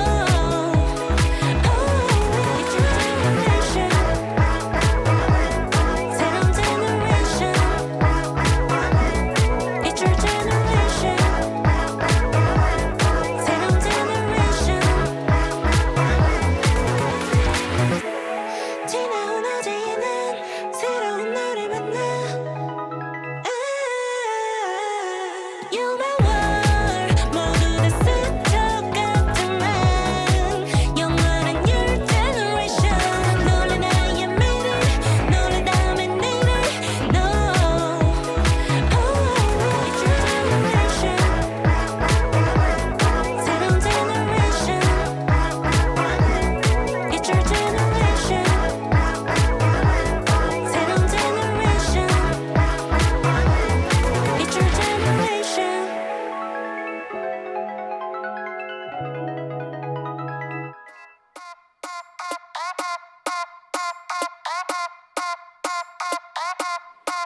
I've been thinking I've been thinking I've been thinking I've been thinking I've been thinking I've been thinking about you 아무리 고개 흔들어도 난 네 생각만 하고 있을 뿐 아무리 딴짓해봐도 난 너의 목소리만 들릴 뿐 있으면 내 here with me 가득 심장이면 please tell me 빨리 고백해볼까 눈 감고 말해볼까 미치겠어 only you 이런 건 처음이야 너무 숨이 찬다 I've been thinking about it I've been thinking about you boy Yeah yeah all I think about is you boy all I think about is Yeah yeah all I think about is you boy all I think about is 내 맘 아는 사람 손들어 하여 우리 눈엔 완벽한 lover 내 맘 아는 사람 손들어 하여 우리 눈엔 완벽한 lover 다가가도 괜찮겠지 다른 애들보다 내가 훨씬 단단하게 걸어가면 다들 속작 속작 My confidence is shooting through the roof 아무리 고개 흔들어도 난 네 생각만 하고 있을 뿐 아무리 딴짓해봐도 난 너의 목소리만 들릴 뿐 있으면 내 here with me 가득 심장이면 please tell me 빨리 고백해볼까 눈 감고 말해볼까 미치겠어 only you 이런 건 처음이야 너무 숨이 찬다 I've been thinking about it I've been thinking about you boy Yeah yeah all I think about is you boy all I think about is Yeah yeah all I think about is you boy all I think about is 내 맘 아는 사람 손들어 하여 우리 눈엔 완벽한 lover 내 맘 아는 사람 손들어 하여 우리 눈엔 완벽한 lover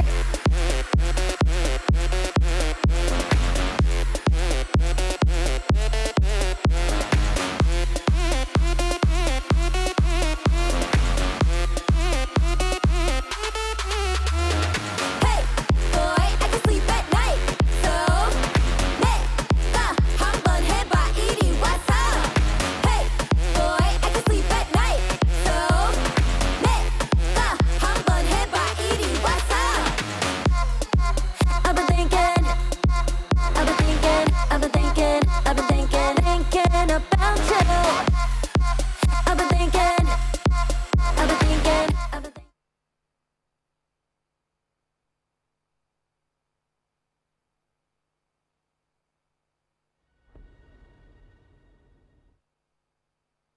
And we are back into it here for the APL. It's time to figure out who of Daystar and Soul's Heart will play Weebu later on today in the upper bracket semi-final. We're down to the third map these teams have traded maps. Pengu, Soul's Heart just stole Consulate, barely, 8-7, and then Daystar looked untouchable on Bank. Their attacks were mean and machining, and, well, it's a 7-2 second map. Now we're on to Cafe, and I genuinely do not know who to pick for this map. I feel like the longer we watch this for, the more I start siding with Daystar. Because it started off very bad for them. They weren't playing very organized. They weren't really looking very confident in the rounds. That was most of Consulate. But then the comeback got cemented. It happened. And then they lost eventually, of course, in overtime. But it was like, okay, I see the vision now for Daystar. We go into Bank. I was expecting Soul's Heart to just like 7-2, 7-3 them on the map. And like that was it. That was the best of 3 series. But then Daystar destroy Soul's Heart on Bank on both sides of the coin. Now we're in Cafe. The map plays a little bit to Bank and Consulate together. Bit of a hybrid map here. I can totally see Daystar finding and replicating that same success. However, I do think it comes at the back of an individual Jogor. This guy starts the rounds off so well for Daystar, and whenever they're looking in a position where they might lose the round, he always will stabilize the team again. He has played so consistently across the first 2 maps. If he doesn't show up on Cafe, I could see that being the biggest problem for them. Yeah. However, if things stay the same, I think that's enough for this team to beat Soul's Heart. And we know that Daystar are happy and confident at playing Cafe. We haven't seen Soul's Heart play it since becoming Soul's Heart, but Daystar did beat Latent Dragon 7-3 on this map in the regular season. A very convincing win over a team that is not doing so great. Unfortunately, didn't make it to playoffs. Yeah, but a convincing win nonetheless. And Soul's Heart, I mean, on paper they have the advantage here because they start defense. And Cafe can be quite a challenging map to attack, so if you're a Daystar fan, you better hope that they've got the same level of form on the attack that they had on Bank here on a much harder map to attack Cafe. Yeah. I like the operator bans, by the way. Daystar banning Mira. That is just such a hard operator to deal with when you are on the attacking side. The Valkyrie, stylistic choice. It does leave open the Asami to hold piano every single round, of course. An early injure onto I9, but the Mute Jammer actually protects him from that Flourish Joe, as he can't quite get in there. There's time on that nade, but a second nade follows through and sure does confirm the kill. Poor I9, dude. Like, give this guy a break. He's fighting like 3 different players, grenade, utility, the Flourish Zone. Like, he eventually goes down, but it did take a lot of utility, which cannot be spent on other players now. It's ironic when the Jaeger dies to a grenade, isn't it? That is true. Looks like the rest of the team is struggling to find... Yeah, Soul's Heart are just struggling to find safe places to play the game. Scatman looking to try and pull off a flank, but he's a little bit too late to catch anyone from Daystar in that position. Thankfully for Soul's Heart, Mark finds one, but he actually loses his own life in the process. It's been droned up. This is a good keeper barrier, a smart move. Peak has found a third in the round, and Mark will fall straight after being revived. It's a dominating start here for Daystar, and Seal will seal the deal on the first round. Soul's Heart obliterated in the opening defense of Cafe. And if you weren't here to watch Consulate or Bank, let me just tell you, that's exactly how Bank was looking as well, where Daystar on the attacking side just look mad comfortable. It's a shame we didn't really see how Pika got most of those kills. I saw the triple kill come up, but I'm not sure if it was him making a play or Soul's Heart, moving too much around. But it does just seem like Soul's Heart don't know where is safe and where isn't safe, and don't look super comfortable on the defensive side of both Bank and now Cafe at knowing exactly what they want to achieve in the round. So they're forced to play more reactive than proactive.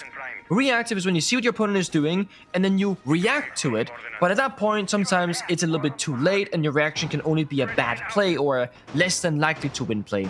When you're proactive, you have a plan ahead of you and you have, okay guys, this round we're gonna do this thing, and if they do this, that's our response. If they do that, that's gonna be our response. You have these backup plans for all the various scenarios. Daystar are much more proactive right now than Soul's Heart, and it's biting them because when you're defending, you have to be expecting what happens next. You can't just keep being like, oh, there's this guy in this area. Okay, cool. Oh, I'm dead. Yeah. You have to try and figure out what you want to achieve and then counter it before it happens. It's funny, there's quite a rivalry between these two teams. We mentioned that they played against each other in the regular stage and Soul's Heart won, but back when Soul's Heart were known as No Cap, these teams went head-to-head in the Challenger Series, which was essentially the qualification for the APL. It was in the grand final these teams played off, and Daystar actually won 2-1. The maps were Nighthaven, Border, Clubhouse. The map that they played against each other in the regular season was Skyscraper, and the maps we've seen today are Consulate, Bank, and Cafe. I think that's almost every single map in the entire pool except for Lair. So, yeah, they really do play a lot of different maps together, and Daystar, I guess if you look at it in terms of BO3s, the last time these teams faced in that format, it was a Daystar victory. Bit of default cam action there. Unluckily, he got spotted earlier, so the jig might be up, but the second drone goes through, denies that as well. And it's just kind of slowing down Daystar right now. Even if they don't get a kill, they're forced off the rappels, they're forced to watch those potential jump or runouts. Barricade broken, Mr. Punch checks it, he did not in fact jump in. There's no Lesion Mine to confirm that sound cue in this case. Daystar are doing multiple things right now. They're roam clearing above, approaching the map. They're applying pressure on the downstairs as well. And just Soulshard now, again, reactive, right? They're sitting down, they're waiting for what's to come next. But on this bomb side, they don't have that much more of a choice unless they go for an aggressive roam. They don't want to walk up these staircases because they're being watched by the attackers. They have to wait now for Daystar to make the first move. And then they have to have the perfect counter or a crossfire somewhere to try and get a kill. Vertical game from Seal. And Daystar really need to be fishing for kills, like you said. Haven't found much as of yet. A minute to play. That's good, though, clearing out one of these Vulcan canisters. And that is also fantastic for Daystar. Pika takes down DCH. The Fenrir no longer able to transition which ones of its dread mines are active. 40 seconds left to play. Daystar are shaping up for this execute, but I am concerned. There's still a C4 in tow for Scatman. There's smokes available for Mark, and potentially still Vulcan Fire, which will make an execute extremely challenging. Gotta use those Sense Projector walls to deny lines of sight to buy yourself some space. C4 goes out, Joker goes down, Peak is still alive, gets a second kill as well. Oh, that's good. Through the vert, Seal finds one, but Mark taking down Pika means that most of these attackers remaining are upstairs. They need to rotate down and look for a plant. Mark sneaking through the hallway. Has his position been spotted? I'm not sure it has. Just only I9 on the other side of the map. He will fall. It's all up to Mark now. Where is his plant going? Down! Hello! Oh. Seal tries to catch him. It's a 1 versus 1. Which right here? Except for the planter! And the cover isn't there! All that Mark had to do was find the diffuser player, and that's what he did! A precarious plant spot, a lack of cover, chaos in the server, and I mean, you were watching that play, the smokers running down the hallway, through the Toxic Babe, through the smoke, into Bakery. No one really knew exactly what the plan was there because the timer was simply so low. Daystar forced into an act of desperation. Soulshard thought, if I can just survive for long enough, time will run out, I will win on time. But right before the timer hits 0, the plant goes down and you go, okay, I have to send it back to the bomb site once more and just find one, the right attacker, the guy who's planting, and that'll be enough. Yeah, big clutch from Mark. Might be able to have a look at it back again. Oh, there was that C4 from Scatman. This was unreal. I could not believe it when Mark turns around and finds that one. And he found the second as well. Well, 1-1 is the scoreline as we get back into it. Soulshard have at least something on their defense, but Pengu, I'm going to be honest, like I'm still pretty concerned for Soulshard, considering that Daystar were in a 3v1 there, and Soulshard only won it from a clutch. It's not how you want to be winning rounds. It's not how you expect to be winning rounds. It's nice as a little bit of a cherry on top, but you need to have a solid foundation. At the moment, in the last 2 maps, Daystar have looked like the far better team. Now, the only kind of, I guess, caveat here is Pika has been absolutely popping off, by the way. Like, I don't know how this guy's doing, but he got a 3k in the first round, a 2k in the last round, and it seems so effortless and just so easy for him to do. Joel, on the other hand, died to a C4 in the previous round, didn't really find much. Daystar are having individual players on the attack really shine. That's, of course, going to simplify a lot of these problematic rounds. What happens if Daystar can't find these opening kills? Or, on the other side, is this Soulshard maybe, again, moving around too much, making it a little bit too easy for Daystar to find it? There is a world where playing passive and not rotating around a whole lot will actually benefit Souls Heart. But then what do you hide behind? The mirror's banned. Asami currently isn't played. You don't have a lot of safety right now. They're not even playing Castle, for example. They kind of have to move. There's a temptation there from Mr. Punch outside. Try and look for this swing. Not able to get it. Only I9 outside here. He wants to go for a run out as well. He is heard. And Pika, like you said, he's been on fire in this game so far, but I9 takes his head clean off. That's a big opener for Soul's Heart as they look to try and lock down this defense, holding onto the top floor for now as the Grimm's Bees send their way through. Mark is a bit worried about these two players that are confronting him in the bar and the player on the window behind him. He's shut down into the corner. He'll heal himself back up again and still try and hold on. A little bit more damage. How can he survive in this position? Spots a player yet again. Eventually the shot comes through from Seal and confirms that headshot. And guess what? Joe Gauze found Mr. Punch as well. Top floor dominated by Daystar. Jogar finally with a kill, C4 primed and ready to go out. I think it goes wide though, gets pre-placed, popped, no damage, no kill. 4v3 still in favor of Daystar on the attack. A flank goes through, Scapman spotted, has to run away.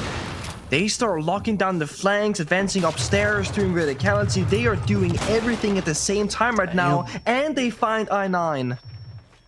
Yeah, I think this game is starting to capitulate here. Soul's Heart cannot find their footing. They couldn't do it on Bank, and they're certainly not feeling any more comfortable here on Cafe. Daystar on the attack has been an indomitable force. 4v2 now. The time is on Soul's Heart's side as the Logic Bomb rings on out. DCH looks to reposition, dodges the flash. Out goes an impact. He doesn't have another one for the plant spot, and that means that Souffle should be able to confirm this. DCH doesn't seemingly know that the plant's going down, and now he's all alone, spotted on the drop down from GigaChad, and Daystar win another round of the attack. It's clean.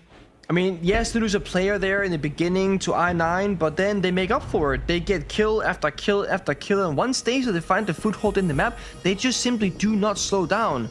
Give these guys the little bit of map control, they will take the whole map away from you.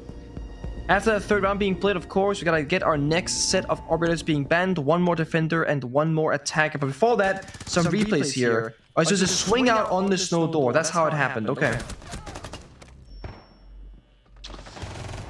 Yeah. For Daystar there, another convincing attack round one. And like I said, we're feeling a lot of concern now for Soul's Heart. Really, you would not expect that much of a challenge from Defense Cafe. It's the favored side. I'm going to have a look now and see in Asia so far what the defense win rate has been for Cafe, because I mean I can only imagine it has been a lot more than 50%. On my laptop. Bear with me. Blah, blah, blah, blah. Asia. Hackerman over here. Stage 1. 2025. It's okay. It's just red face. Nothing's happening. Cafe. It's actually. Actually attacker-sided, there's no way. What the hell? Attackers have located a bomb. Really? Yeah. I mean, not very. It's a 51.4% attacker win rate, and that's a decent number of rounds. 35 rounds played. It's the map itself has been played 4 times. A little bit of a surprise to me. I mean, the most attacker-sided map has been Skyscraper and then Border, and then yeah, actually most of the maps have been attacker favored. What the hell? Did you say Skyscraper? Yes, yes it has. That's the most attacker favored. Yeah, I think it's a low sample size, only 2 plays, probably one-sided matches. Okay. Yeah. Okay. I was gonna say there is no chance that that's accurate, but I mean, low sample size makes sense. Surprising one for me is the map that's been played most in Asia is actually Consulate, and it has a 53.6% attacker win rate, which is not at all what we saw between these two teams when there were 3 rounds of attack 1 to 12 rounds of defense. Of course, on Cafe with Siege X launch, you can now change You can rappel past corners. You can get the west stage rappel window, like we just saw from the Kali. And without going to the roof and starting rappelling again, you can just go straight past the corner immediately and be in the south window rappel. These small things are very impactful on some maps and less on others. Cafe is a map where the rappel change will, of course, massively just benefit the attackers, and defenders don't get a change like that, so they just have to deal with it. Yeah. So, I mean, that might have a small factor into just how good or how bad it is to attack on this map. Yeah, Rappel's had a lot of comfort changes, a lot of quality of life improvements. Yeah, it has. The Daystar, though... Punch is getting fought by everything. Yeah, I mean, he's trying his best, Joe Gore is, to try and make this happen. Meanwhile, these exchanges have gone down, and I think it was Pika to find a kill. I9 has done a decent amount of work here with the Evil Eyes, just harassing all of the players who are trying to enter the building, but eventually he finds a kill, takes down the Kali, looks for a little bit more as well as the smoke goes down. Joe Gore likely to peek it. Is he going to be able to find I9? He doesn't quite catch him on the rotate out of there.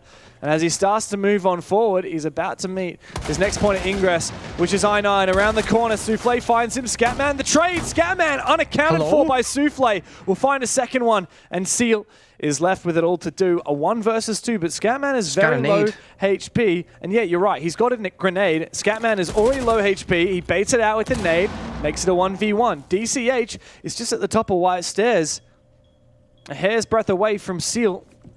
Could it be another clutch in this series that has been oh so full of clutches? DCH, oh, he's been heard. He goes for the swing again, and Seal gets the 1v2. 7-1 on the scoreboard he is, as Daystar steal another attack round from Soul's Heart.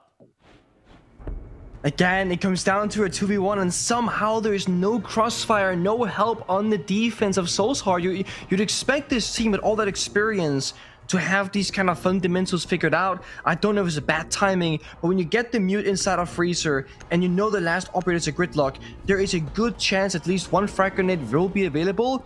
And if that's the case, you'll just get naded, you'll die, that's it. That's when you have to make the call to me, hey, I need you to come to top wide and swing off my contact, because I need you to trade my bodies that we win the round.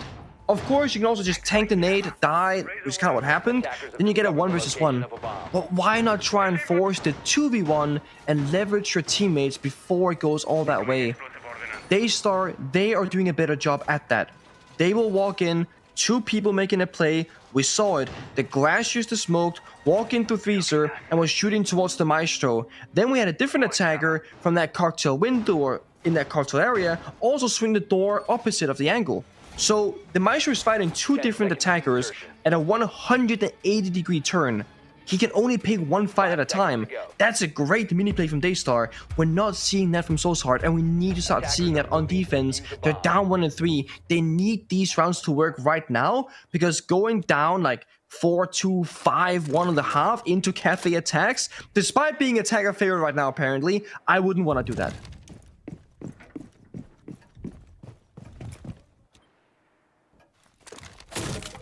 Spawn pick will certainly help, and Mr. Punch finds it. Very cheeky, aggressive pick. As old as time, that one. Looking out of the piano windows. You get Chad to 1 to fall. It's the benefit of this ground floor bomb site when you're on the defensive side. The attackers, if they're hiding behind the cover when fighting players inside Bakery, they're vulnerable to those top windows. So well played there. We now have a rappel on top of those piano windows to try and prevent that from happening. Meanwhile, yeah, Pika again has found a kill. 7-3, by the way. Him and Seal together have 14 kills, which, judging by my quick maths, is actually more than the entire Soul's Heart roster. You'd be right. Quick math is good. And that has been kind of the story. Soul's Heart, I mean, mind you, they got a round victory, only getting 2 or 3 kills in a round, because they killed the Planter, and there was like 1 or 2. I guess there was 4 kills in that round, don't mind. You know what I'm saying. My point is, Soul's Heart, the only round they've gotten was a clutch, where they didn't even kill all 5 players. They killed the guy Planter with 0 seconds left. So even that 1 round victory to their name hasn't been the most convincing. 4v4 looks good for them, though. Oh, no.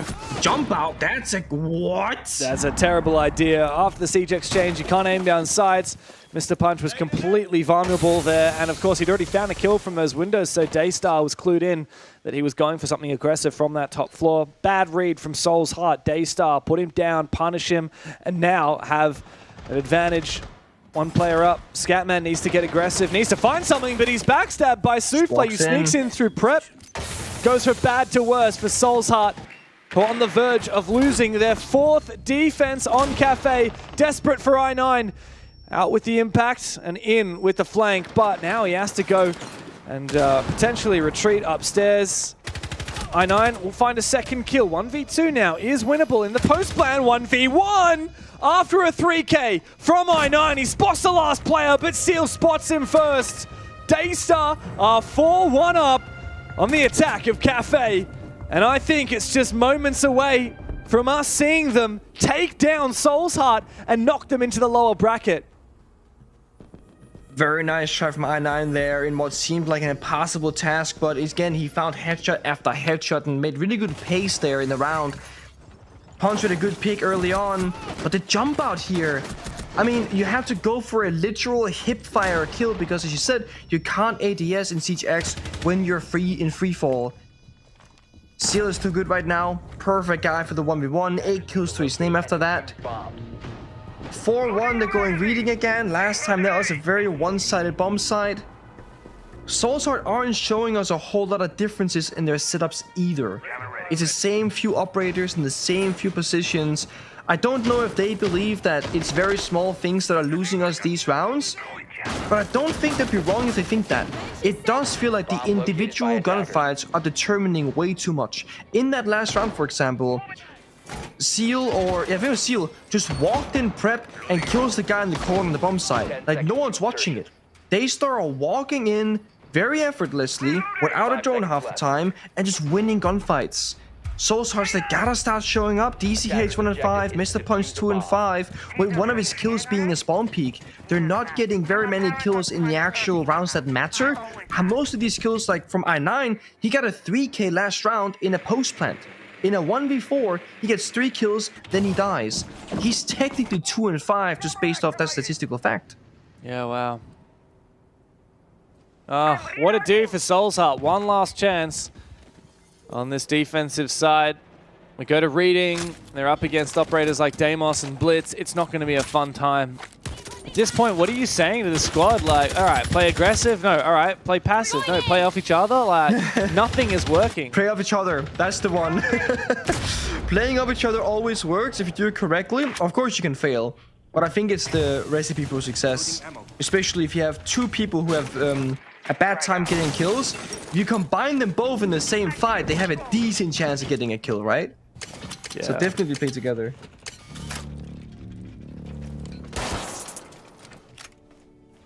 So, dismantling Sutil on the top floor. There is a bulletproof camera. It's going to be quite hard to clear. God, does not like music. I love music, and I'm sure Joe Gore does too, but not when he's in a busy round of Rainbow Six Siege. Speaking of music, Eric James, have you seen or played Expedition Claire 33? Sorry, what's that? Okay, have you played Claire Expedition 33? No, I haven't. Okay, speaking of good music, that's a credible soundtrack. Just saying, you gotta listen to it. I will have to listen to that soundtrack. At the moment, I'm just listening to the sounds of Soul's Heart slowly but surely dying in this series. From 6-2 up on the very first map to then only barely winning 8-6. And now looking, oh, too terrible. Mark has at least found one. He was the guy who clutched up and won the single round that Soul's Heart have found so far. What's next now? A bit of vert with the bearing 9. Not pretty, but it can get the job done. That's gonna perhaps be the weakness. We gotta get Sledge over here. There we go. Get that hammer active. Get that floor destroyed. Get some lines of sight. They can still go for a default plant right now. 45 pop, 30 seconds left. They got Blitz for coverage. They got 1 grenade in pocket. They got Sophia stuns. They still got this. Soul's Heart had to wait for the right moment to strike together. 3-4 people acting as one unit, figuring out where to pick them apart. Don't swing the bird. It's so risky. Oh, he's alive. How is he still alive? Time is ticking away. How? DCH, have you survived?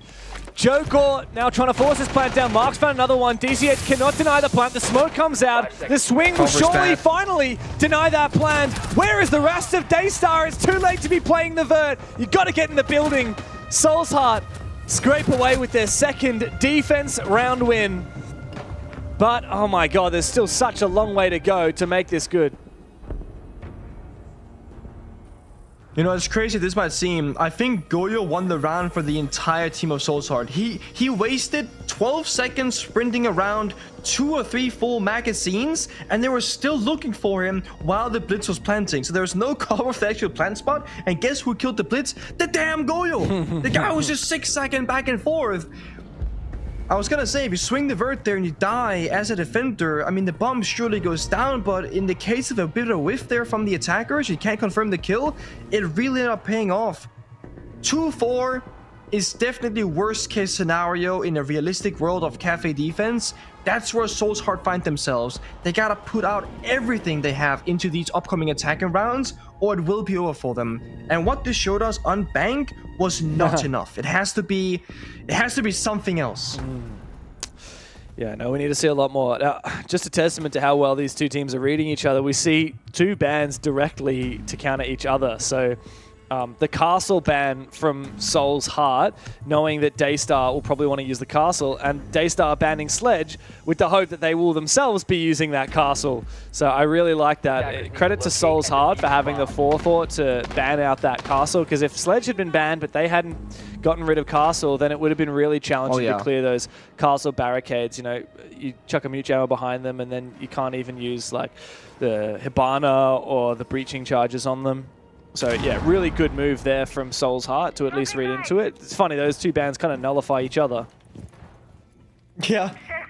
I had to talk about chat about this when I was streaming, I think a couple of days ago. Right now when you're banning at the exact same time, and it creates these awkward scenarios where they ban the Sledge, you have no idea they want to ban it, and you may or may not ban the castle yourself, right? Yeah. What if we took turns? It would slow down and increase how much time it takes to ban the operators, but you wouldn't get these awkward cases of, oh, let's hope they ban this operator and do the right counter. Any thoughts on that? I like it because it means you have to take a risk, right? If Daystar had known that the castle was going to be banned, then... Sorry, if Soul's Heart had known that the Sledge... I'm so confused. Yes, if Soul's Heart had known... Daystar knew the castle... I don't know, whatever. If they knew, they would have acted differently. My god, I'm so confused. Meanwhile, Pico, who's a very instrumental operator in the Echo, has died. I like that there's a little bit of a game of chicken. You kind of have to bluff them here. Because if you want to take the risk and hope that they don't bluff it, for example, like Brava Maestro, you know, if you knew a Brava ban was going to come through, then you're not going to ban Maestro. Yeah, exactly that. Okay, interesting. I see that side entirely. I also feel like it sucks when you have no idea what's happening. Another jump out? Oh, what? Was he on drone or...? Did he just bot out Maybe he was not completely prepared for a that. second, Mark? I mean, Jogo had to wait until he hit the ground before he started shooting. Very strange. Yeah. I swear he wasn't on drone. Very awkward looking. It looked like he was just He staring didn't really at act though. Yeah. Maybe he felt bad because he knows he couldn't ADS. He didn't even verify it. Meanwhile, GigaChad's found a kill, and he's going to grab his C4 back as well. Not a good start to the half for Soul's Heart, hey? I'm reloading. Not a bad start. No good start. Well, it was a good start. And then was a bad mid-round, one could say. You kill Pika, the Echo, and then you lose 2 players. The thing is, when I saw Joker jump out the window, I was thinking, there is no way that's gonna work. And then I was just proven wrong immediately. Soul's Heart now, they gotta go fishing. They can't really execute with a Twitch, Lion, and a Striker. They need to go look for some kills elsewhere. But now I want you to remember, how did Daystar attack? They walked in like they owned the place. They got kills that they had no business getting. Soul's Heart are double, triple droning everything. Always guns up, holding positions. And they're not really moving around the map a lot. Daystar are playing in mining. They're playing pillar. They're playing the site. And just now Soul's Heart have figured that out. Now they can go above. But they have no vertical operators. He's gonna drop down? Yeah, but he's getting desperate and he's about to walk into a crossfire. He doesn't realize there is a player hiding behind that couch in the room. It's GigaChad. Oh, no. He's gonna get him. And a big swing as well from GigaChad, hungry for more. Scatman has still failed to kill Souffle, who was hanging around. Eventually Souffle overswings and does fall to Scatman, who'd been locking him into that position in mining for such a long time. DCH now has to drop right on top of GigaChad's head. He might not even win this fight. Eventually does take him on down. It's now just 2 players from Soulsheart to try and confirm this kill, but Jogor overswings. It's up to just Seal left, but he does find the double. And Daystar lock in a good defense of this reading bomb site. Daystar are crazy. They have a 4 versus 2 basically. They can sit back, relax, wait for a plant, anything. They are just swinging. They are going and they're jumping out the windows. You know what? I kind of like it because it's disrespectful in the best way. They're saying, Soulsheart, you're not playing to your usual level. You're not playing good enough to take us down right now. We can win this matchup without playing perfect siege. And it is working. Their attacks were lacking respect, and they won rounds because of it. That defensive round, they had 0 respect for Soulsheart. This jump out. I think I saw an animation there. Pika jumped out as well, I think. Was that the... I thought I saw on the overlay there, that replay, Pika actually jumped out as well on the Echo and died first. So I think you're that's right, possible. Pengu. They're just giving them absolutely no respect. Here's the other jump out. I think I saw... Oh, maybe not. Very first jump out of the game. It did look like Pika died outside the building. No, we haven't seen a ram. Oh, okay, there we go. Marcus now. I was gonna say, you must be we're seeing a lot of sled. Because last round I was like, oh, they have no vertical operators. Like there was like Striker, Dogibi, Lion, Twitch. Like they didn't really have any vertical operators, so they got top for control, but couldn't do much with it because of the set ban and buff ban. That is. Yeah. No. Oh my god. Look at this. Spawn and peaks, jump outs. They're so committed to the bit at this point. There's nothing worse than playing a... I mean, this is why spawn peeing is so effective. Because it's been half a minute and Mark has only just left the spawn and he's watching every window still in paranoia. And it's the same when you play ranked. There's nothing worse than being like, ah, I'm safe. Oh, I'm dead. I hate getting spawn peeked. It's the most triggering thing. Yeah. Yeah. Oh, well, there's a kill. Souffle a little bit too aggressive. Another player jumping out. So, yeah, Daystar really are just going all in on this aggressive play style. And I think Soulsheart is finally starting to realize it and starting to counter it. At what point will Daystar change things? Play a little bit more passively? Yeah. The thing that's genius is changing your pace. Oh, like they played blitz. super aggro last round. Oh, is that a blitz, yeah? Yeah. Because they played super aggro last round. If they play passive now, Soulsheart was left to respect it and check all the angles. They're playing aggressive passive. Oh my god, the flank, the trade, the double. What the hell? What is going on? Great question. Wait, Seal, though, is likely to die here. Mr. Punch will finish him off.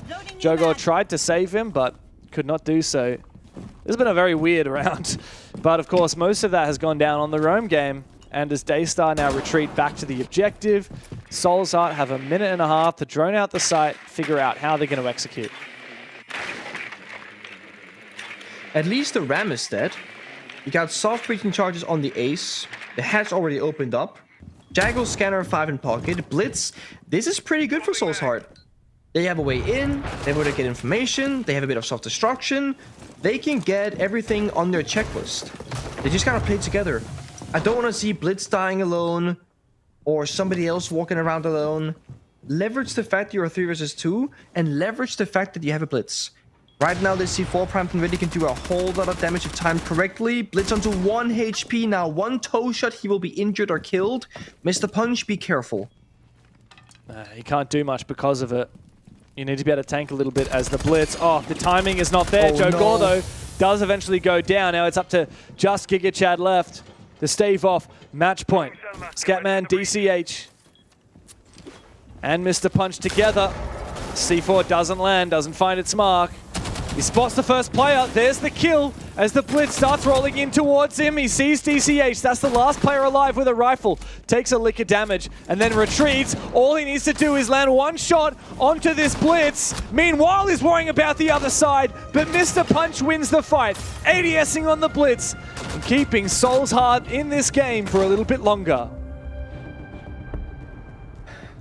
That's a good job there. The Blitz did not work alone. Had his backup from his teammate. And Blitz went for the ADS as Jacko pushed through the rotate. So either one of those attackers will more than likely get that kill confirmed.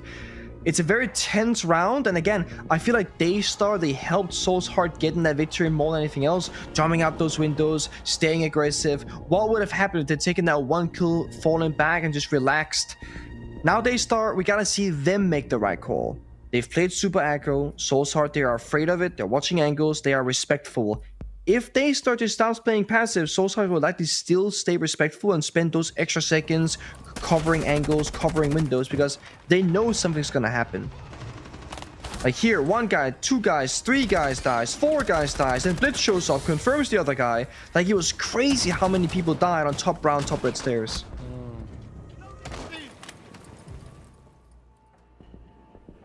Oh, only 2 rounds behind now for Soul's Heart, but these attacks have proven to be pretty challenging. Still can't believe that Cafe is attacker-sided. Since when? Since when? Since when? What is this about?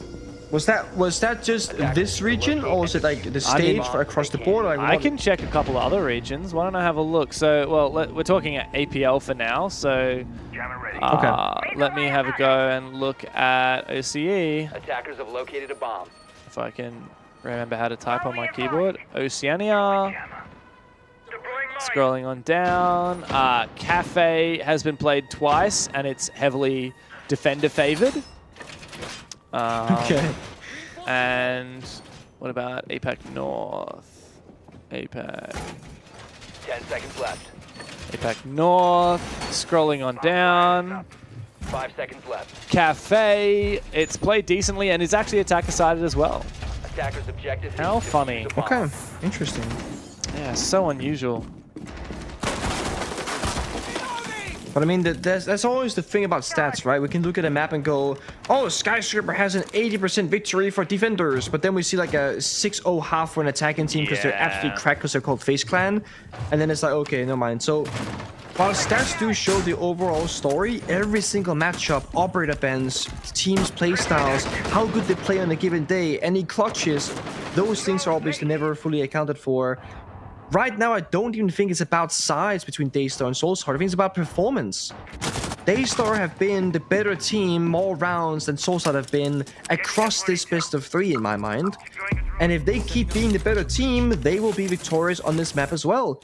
They lost last round because of doing silly stuff. And I think after that tech timeout from Daystar, they're probably gonna stop doing silly stuff. It's been 60 seconds. No one's jumped out a window, by the way. Huge change, huge glow up. Yeah, that's all it takes. Stop being so silly. And they're just holding on to site and delaying time. Extending their hold up top, of course, as well, as we always see. Bar and Cocktail being a point of contention. Soul's Heart haven't seemingly decided yet whether they're going to try and hard clear the top floor. We have an entry here from Scatman. Logic Bomb goes out. Scatman marches on forward. Jogor gets rid of that. He's still holding onto his position pretty soundly on Cocktail. He is going to stay and actually re-aggress into Bar. Meanwhile, 2 of his teammates have fallen. And Soul's Heart can put themselves into the driver's seat of this round. Keen to close the distance between them and Daystar now. Quick call goes out. Oh no. Position is exposed. This guy right there. Open your eyes. Jogor, he sees him. Drops down instead. Doesn't go for the fight. But they need a fight. Daystar need to even back these numbers. A 3v5 on an execute, you don't want to be there.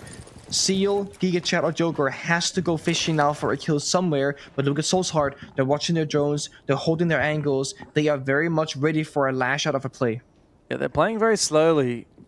But the problem is, time will keep ticking down, and they won't get any closer to winning the round if they don't get fed a pick from Daystar. Jogor dueling with death. Eventually, he may well fall. Flashed and finally finished by Mark, Seal, and GigaChat just to hold on for Daystar. Soul's Heart, massive advantage for them in the numbers. However, there's not a lot of time left, and Seal can pick them apart one by one. GigaChat, he's in such a cheeky position, hiding in B. Do they know where he is? Mark puts him down. A 3K on the round. It's Seal against the world. Soul's Heart's forcing that diffuser on down. In mining, Seal is a long way away from it, and I9 will swing to win. It's Soul's Heart closing the distance again, just 1 round trailing behind Daystar. That's the mining bomb side done and dusted. It's a hard one to defend, and most teams don't even go there, especially if they don't have the Mira available to cover upstairs. So, I'm not sure if they're gonna go back to it, but Operator Ben rotation does come out again. It was a double self-destruction versus the castle and the Mira. You can actually triple down and get Ram as well, then there's no Vert operators. I don't think it's worth it, but you could in theory. Brava and... they're gonna do the thing. The Brava ban into Maestro play. James, you mentioned this earlier. Yeah, surely. That's the risk that you pay, right? Because if you see them ban the Brava, you will ban the Maestro every single time. That's what your logical response. That's if it was my system. With the current system, the actual system, you ban at the same time, you have to assume or guess that they will play the Maestro and therefore ban that operator. Yeah. They banned Valkyrie. This is like, they won this operator ban phase, or lost it rather. Because now they can't play the Brava, but Soul's Heart. Oh my god, it's so confusing. I know it's so confusing, dude. Soul's Heart have lost this is because they don't have attacking, it. but they're yeah. But it's like Soul's Heart is orange, but they're attacking, and the operators are flipped obviously because of the. Oh my god, I messed it up as well. I know But you're saying. You're right. Daystar definitely won this ban, Veto. Also, like, what's more, Buck and Sledge bans? Like, that's Vert, right? We need Ram. Talk about this bottom floor bomb site, the kitchen and cooking bomb site. It's all about two things, Vert and plant denial. So you've just banned 2 operators for Vert, and you've banned Brava, which enables your Maestro plant denial. Goyo is still in, Smoke is still in, Maestro is still in. We need the Ram to have a big play. We need Scatman's breaching charges to have a big impact at opening up Vert as well, but even then you're vulnerable to the C4 from the Tubarão. This is such a good setup from Daystar, and it's hard to imagine them losing this unless if they keep, as you're saying before, playing silly and throwing their advantages. They have such a good util setup to win this round. Utility somehow became the name of the game after Daystar's over-aggressive jump outs early on. So they can play both styles, I guess, here. Now for Soul's Heart, what are they more comfortable up against? They did a pretty good job now at picking apart that last round setup. They got early opening kill, they held onto their angles, they found more and more kills in the round, then they went for that final execute and they got the final kill as well. What they need is stability for Soul's Heart. People can't do their own weird thing and die somewhere to an awkward angle. They need their manpower alive. I love the blitz here from Mr. Punch. He's been very strong at it so far, and it gives them a way to roam clear very effectively and also go for plants later in the round. Daystar, of course, surrendering the whole map right now. They're only playing below. Time is ticking down pretty quickly, I would say. They're starting their vert at about 1 minute 40, which is just about average, I would say. But because they're playing the Ram instead of Buck or a Sledge, they can do that vertical destruction much, much quicker. So now the thing is, can they deal with the Goyle? Can they deal with the Maestro? Can they try and find an opening kill from the verticality? Those are the questions we're looking for Soul's Heart. It's not a good look, though, when it comes to this freezer side of the map. There's no entry into the site. No Buck, no Sledge, obviously. Here comes the logic bomb. Out goes the explosion of the gas pipe. That fire finally subsides. C4 primed and ready in the pocket of GigaChad. He's going to keep on Tubarowing this out to try and stall that hatch, prevent it from being opened. I'm not sure if it is going to get opened at this point. Time is ticking away, and Daystar, they should be able to make this one work. Mr. Punch is going to have to be the one to move forward and kill this Tubarão. With the blitz, his Smoke cuts off an angle, but he doesn't move in as of yet. Now he starts to move in. The GigaChad has moved on back. Mr. Punch to ADS and take the fight. That's one way to handle it. The Soul's Heart in the advantage. I9's got Nuclear with 2 big kills to open up the round for Soul's Heart. Daystar are being picked 2 pieces. Souffle is the last one left. You might not have the Brava, but the Maestro can't do it all on his own. It's a 1v5. As he's pushed all the way back into Bakery, and the blitz comes hunting. Another big kill for Mr. Punch. We're back and tied at the scoreline. All thanks to Mr. Punch on the blitz. Soul's Heart are back into the game. Oh my god. Okay, so that's a crazy one. I was sitting there watching the Tubarão and thinking to myself, if they know there's a blitz on the board, maybe you should save those canisters of the freezing from Tubarão to toss on the ground to, you know, make the blitz slower, make it unable to use the gadget. But Mr. Punch just swings the door fully ADS and gets the first kill. So much confidence shown from him to start off that push. Maybe Daystar have to just not do what we're saying. Not that they can hear us, but still, we both thought that playing less silly, more passive, more utility might be the way for them to win this. At least I thought that very much. And then they start playing a lot of utility, very passive, sheltered roles. Soul's Heart, Attackers have they're located a okay bomb. with that. They seem so much more comfortable when they have space to work with. Yes, they weren't the quickest in that previous round. It came down to like 20 seconds or so left, 12 seconds or so left.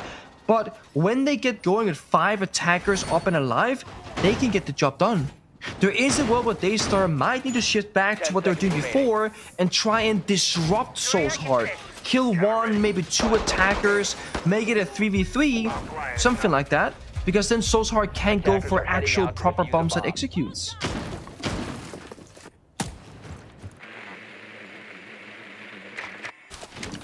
Oh, this series has really been pushed the distance, Pengu. After that second map, I thought it might be a little bit more of a cut and dried situation.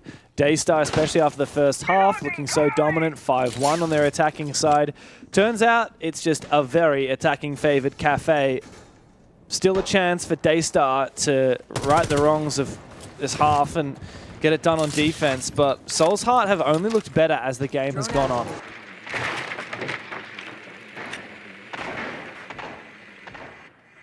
I mean, right now, it's all about Mr. Punch. If they can shut down the splits, that could make a world of a difference. This is AC4 of all time, that's for sure. It looked like for a second that the attacker was on the stage on drones, but he's on the roof right above it. If he were to rappel on in though, this C4 could net them a free kill. No Dokkaebi this time, but there are mute jammers in place as a contingency plan in case that would have been the case. Drone up and running.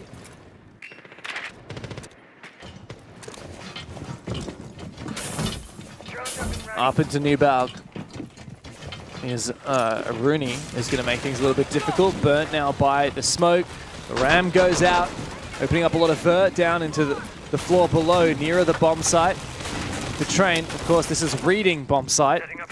Up goes the Blitz, clearing Pixel, and that's free.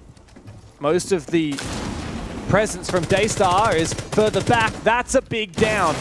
Souffle not finished off as of yet, but there you go. Spray through the wall for Ma. And the top floor cleared for Soul's Heart. A breaching round as well to mince up this hallway floor. Daystar are running around like mice. Caught and trapped with nowhere to run. Soul's Heart are inching towards them. The question is, what's going to be the point of entry? Mr. Punch, surely like last time, lead the way forward. Has that one smoke in the pot, can use it to deny one of the lines of sight. One crossfire, Vitality shots and reload from Mark instead. He's a second player. They're absolutely everywhere. Mark getting all too close to that bomb site as well. Joe Gore has fallen back into Laundry. Meanwhile, Seal is still being held by the Blitz here. The Blitz flank watch, not something you see every day, but man, it is effective. He wants to try and take this fight. He smokes off the angle, goes for the ADS, but Seal blind fires him and takes him on down. Joe Gore finds one before being traded. Daystar still in the back seat as Soul's Heart have taken control. The diffuser being forced on down, but it is seemingly I9 to find one. Not a second though, as Seal gets on around it, but Mark puts him down. It's match point and series point for Soul's Heart.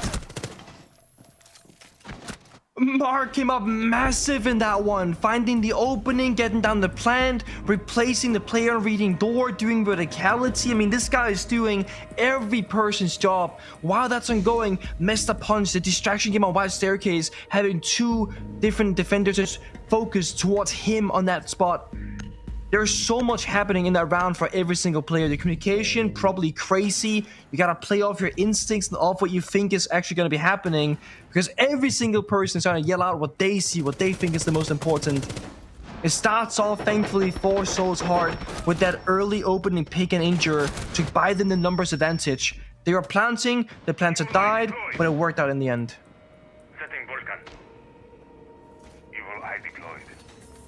I just have a feeling, Pengu, that Daystar's going to get this round across the line and we're going to be booked in for OT.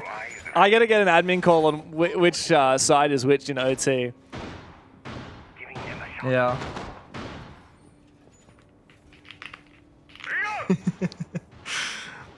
The downstairs set up here. It's a hard bomb set to hold passively. We saw that last time from Daystar playing the Maestro, playing the Goyu, and just waiting for Soul's Heart to execute. It's funny. They might need to get on a roam. What's funny? It's funny because we really set up, this ground floor bomb site's going to be so good for Daystar with these operator bans, Buck and Sledge gone, it's going to be all about the Vert game. Brava gone, it's going to be all about the Maestro. The problem is, like you said, the Ram is just so good. You need to hard counter it. We don't have any impacts on the board. We could be seeing them ready to try and impact all of the Rams. We could even see them try and roam a little bit if they wanted. We could see them lean more into this Maestro somehow, try and force it the issue, but Soul's Heart read it well. I do have the call that should it go to overtime. Daystar are on the defense, so it won't get any easier. This has been an attacker-sided Cafe, so even if they are able to push the distance, they're still going to have to look good on their defense.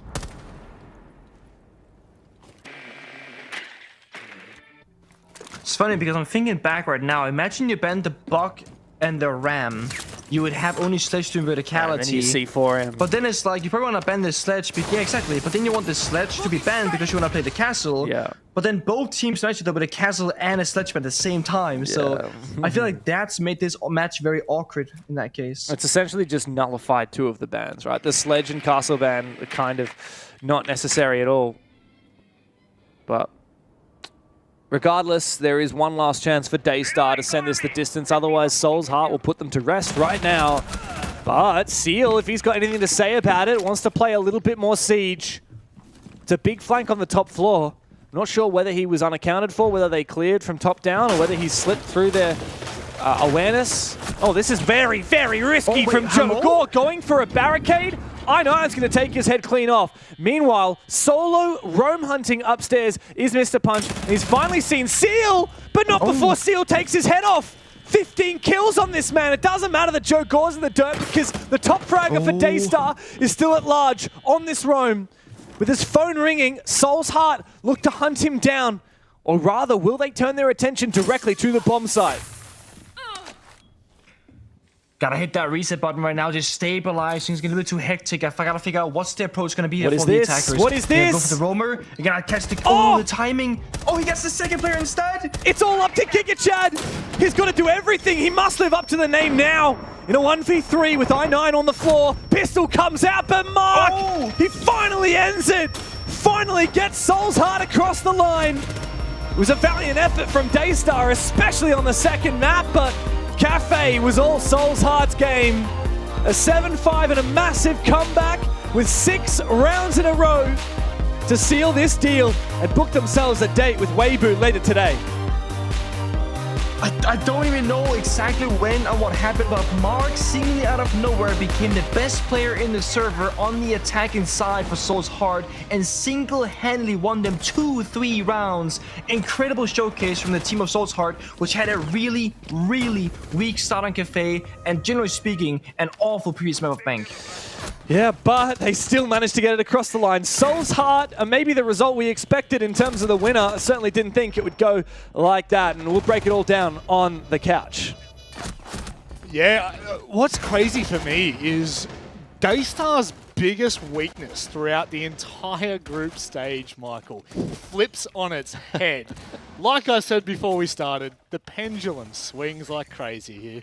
Yeah, I mean, a large reason why we even got to the third map was Daystar's prowess on attack and putting Soul's Heart under a ton of pressure. Yep. And then it was both teams combining on Cafe ultimately at the end to combine for a very attacker-sided final map, despite the aggression that we particularly saw from Daystar on defense. But yeah, kind of following on from Nick's point, right, we saw Mark just absolutely pop off on attack, big win con several rounds, and help them, you know, kind of reboot the team a little bit. They were trailing, they were being pushed to their limits. Daystar did play particularly well today, but Soul's Heart, I think, just edging out with a little bit more experience. I thought this game was done going into the second half in favour of Daystar. I was actually quite surprised in the end that Soul's Heart were able to bring it back, because if you actually look at the last time that Daystar played on Cafe, which was against Elevate, and they actually didn't give up an attacking round on their defense. They closed it out very nicely. They had good attack rounds.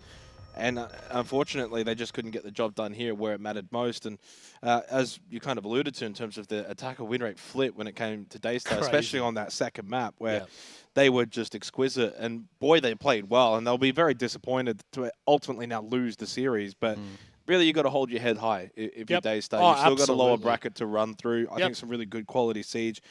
Really, really good game. Interesting as well for Soul's Heart. They did it without Scatman playing to the level that he had played throughout the group stage. So he wasn't quite as much of an overall factor in the series. He ended up actually being the second lowest rated player for Seoul's Heart. Crazy. Mark ended up being kind of the Batman tonight. So he was sensational. But for Daystar, it ended up playing out the way that we probably expected, in that they didn't really have one standout sort of player. 111, 109, 108, 99 EPS for their 4, which ends up following kind of to the metric we set pre-show. So a lot of it kind of did somehow play out. The numbers really did not lie heading into this game. I mean, but there the were caveat to that differences. being probably the attack win rate for Daystar, but in terms of individual player performance, especially for Daystar, it followed the same channel. Unfortunately, that did mean GigaChad had a bit of a rough day. And they also got a lot more plants down as well. They won the plant battle over the course of the series, which again, they were the worst team when it came to that metric. Crazy. So, I mean, like, they did a lot right. Yep. And that's why probably the series was so close. Now, had they not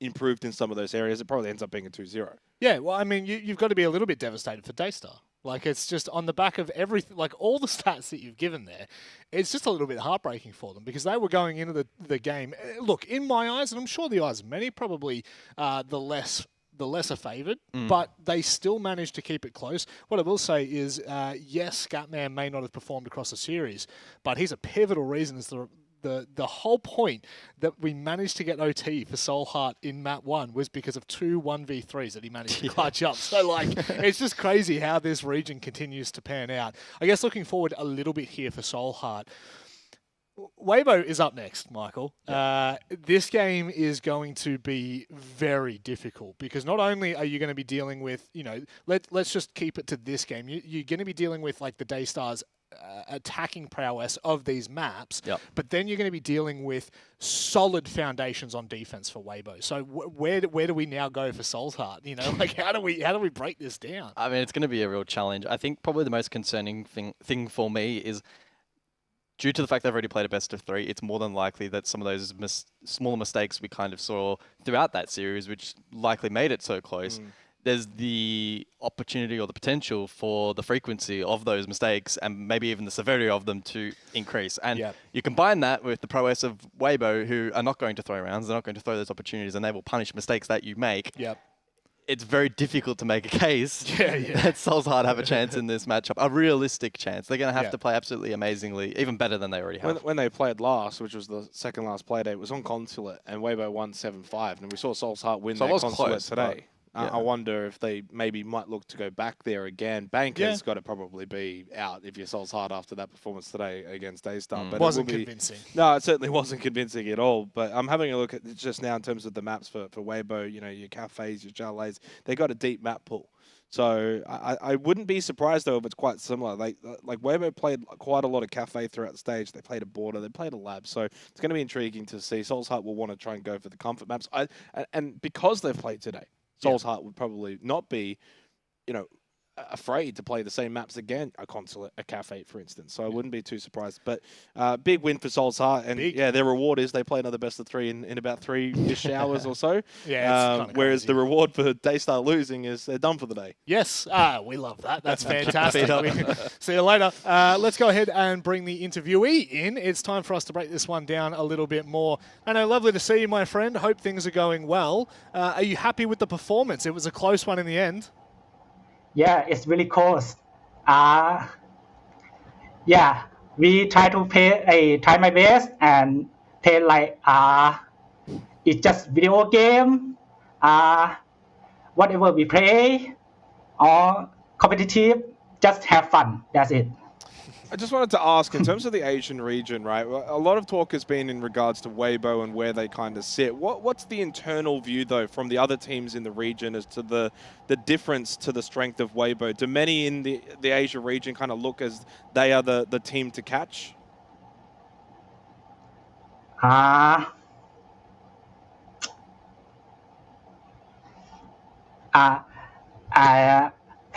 Again, this.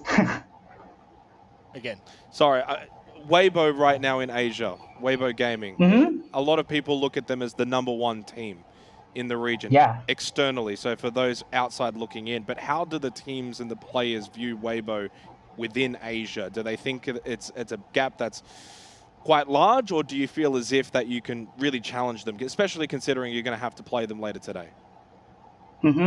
Yeah, Weibo is a very challenging team.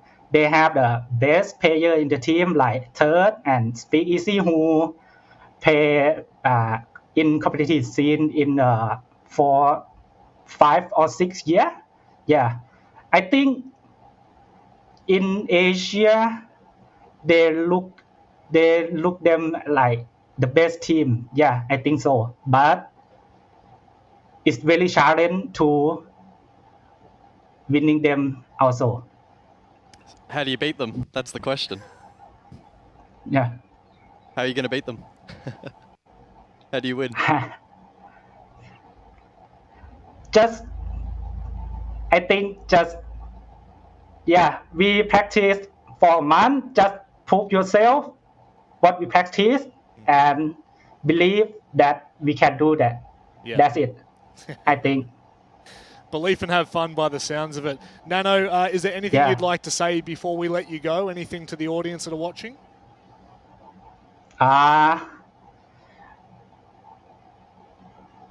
Yeah, thank you for watching. We are the new for so hard.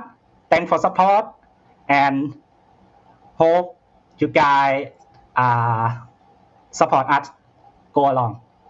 Well, best of luck against Weibo, mate. I think everyone's going to need it in the region, but best of luck to you. We'll speak to you soon. Thank you.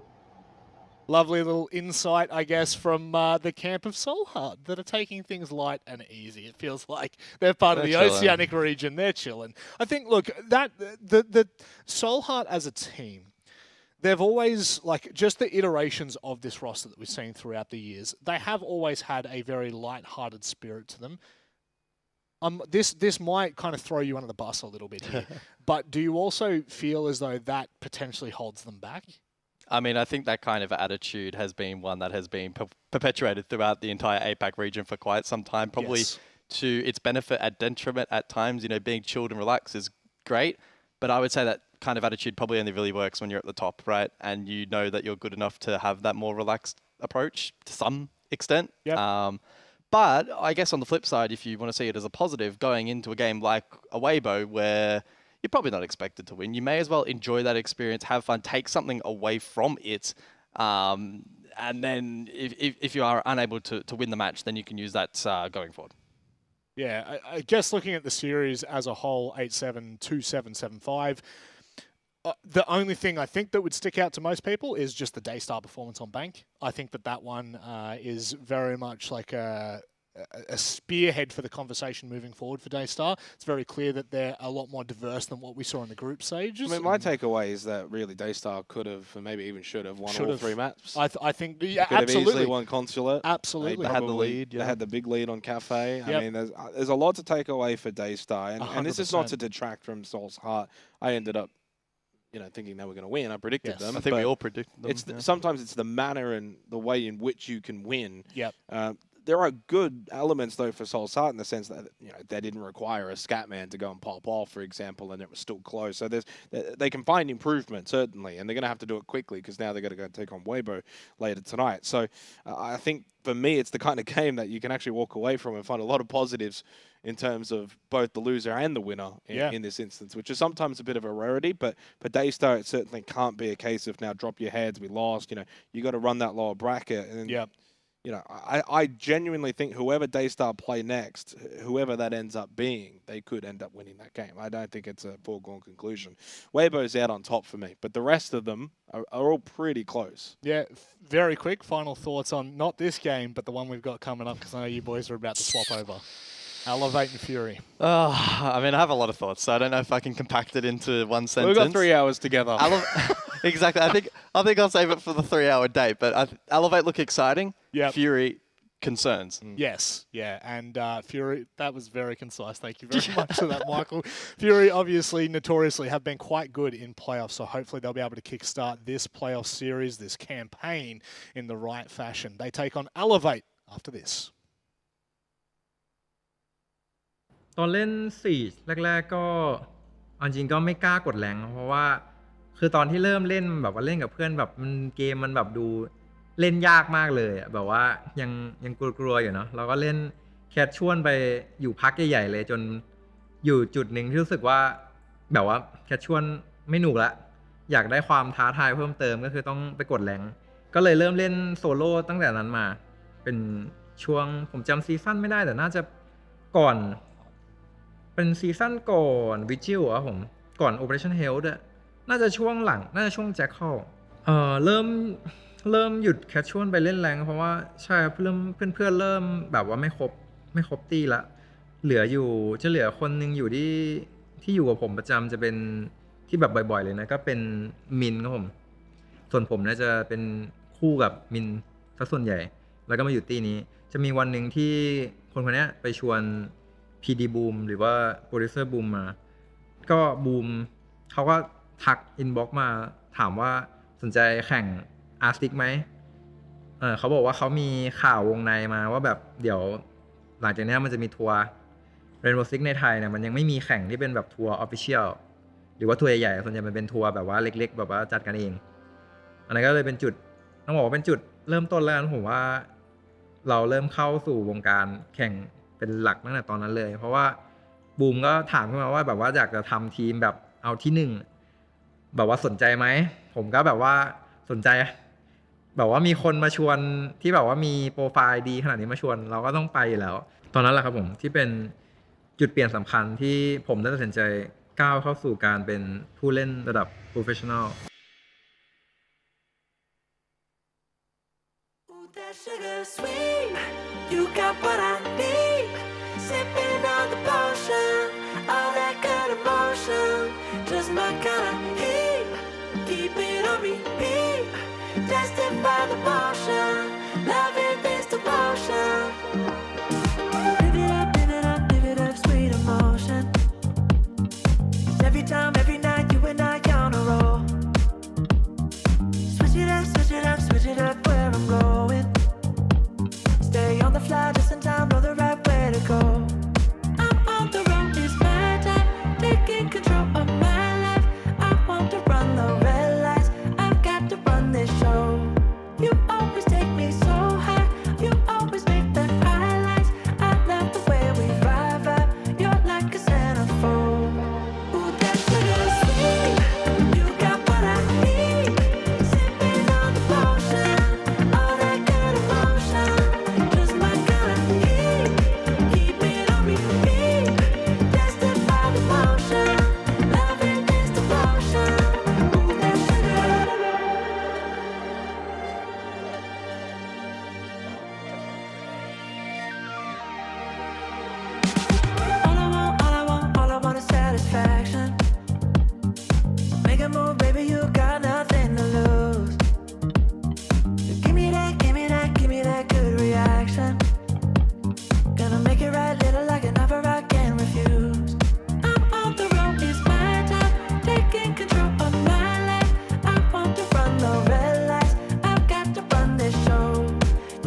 Ooh, hello. Welcome back. An exciting matchup next. Tengu's You rubbing the hands. You caught me in the middle of something there. I'm just better put that computer away for later. I'm going to kick that under the desk. Yeah, there we go. And, yeah, well done. Don't look at that. No, Don't look at that. Don't look at a snake logo. Don't look at that logo. That logo, we don't. There we go. There we upside go. Down. Just upside down. I'm going to start hearing the ruined. fans. Yeah, I'm going to start hearing the fans go crazy in a second. Pengu, look, interesting match for Soul's Heart. To be fair, I don't know if you heard much of the analyst desk there, but it certainly looked far better for Daystar than I think some had imagined. Well, you guys have a desk? Oh, I was. You are so lucky that I don't have a mute button right here. That's what I'm saying. I think we're going to need to do that. No, but honestly, Daystar had a pretty decent performance, all things considered. Yeah. No, they did. Honestly, I didn't expect much going into this, and I saw the first map. We all saw the first half, that 5-1, the 6-2 situation for Soul's Heart, and I thought, that's going to be the series. That's going to be the name of the game. Quick 2-0. We'll be flying through the series. And I was so wrong. And in a way, I kind of feel bad that Daystar lost because, okay, you don't deserve to win unless you actually win. That's how it goes as a competition, right? But I wanted to see more from them.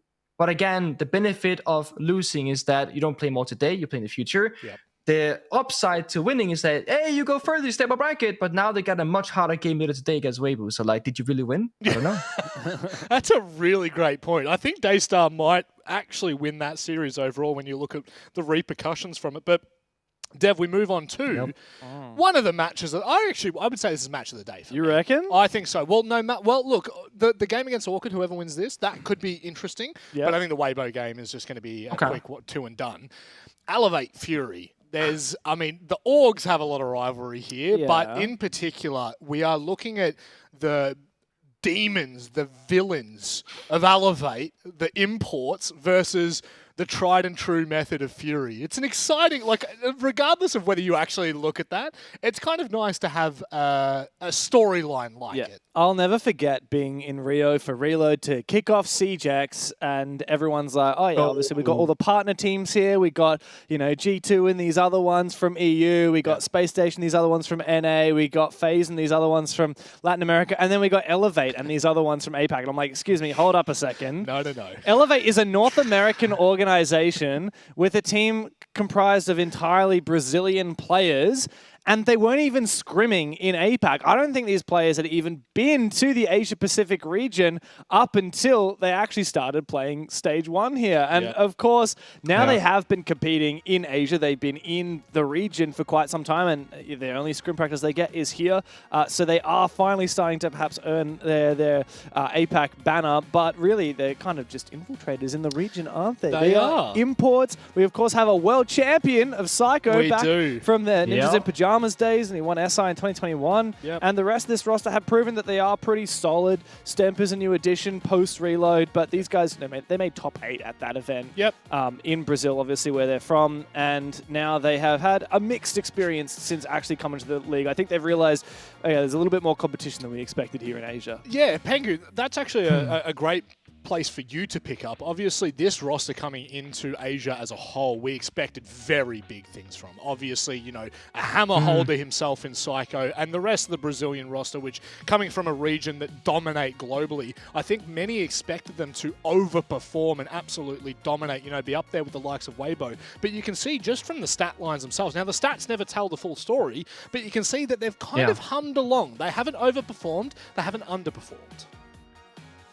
Yeah, I think a lot of people, they just hear full Brazilian roster and you're thinking FaZe, Fury at WCNM. You see Psycho, you're thinking world champion back in the day, which is true. I don't want to take that away from him.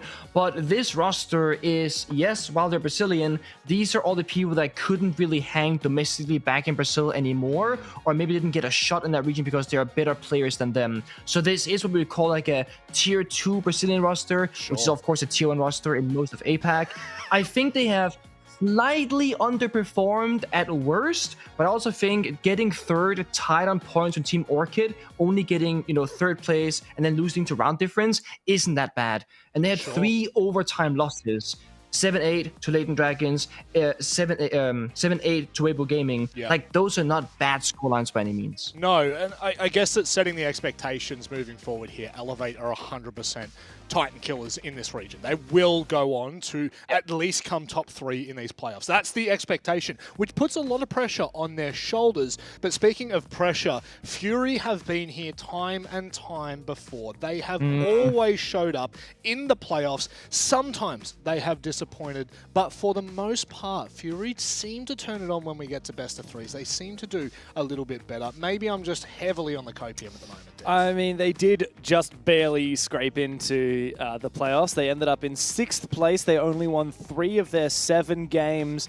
So, yeah, quite a stray from the Fury that we grew to know and love, the one that went overseas for various majors. Of course, a huge roster change for them is losing I9, who's gone over to Soul's Heart. Instead, they have Firelord. And as a team, they just don't look like the Boogiemans that they once were. Critche, obviously, he was for the longest time like one of the best players in the Asia region. And he's, at the moment, as you can see, statistically just like kind of average. Like, not terrible, not amazing. And we kind of need a little bit of amazing on a roster.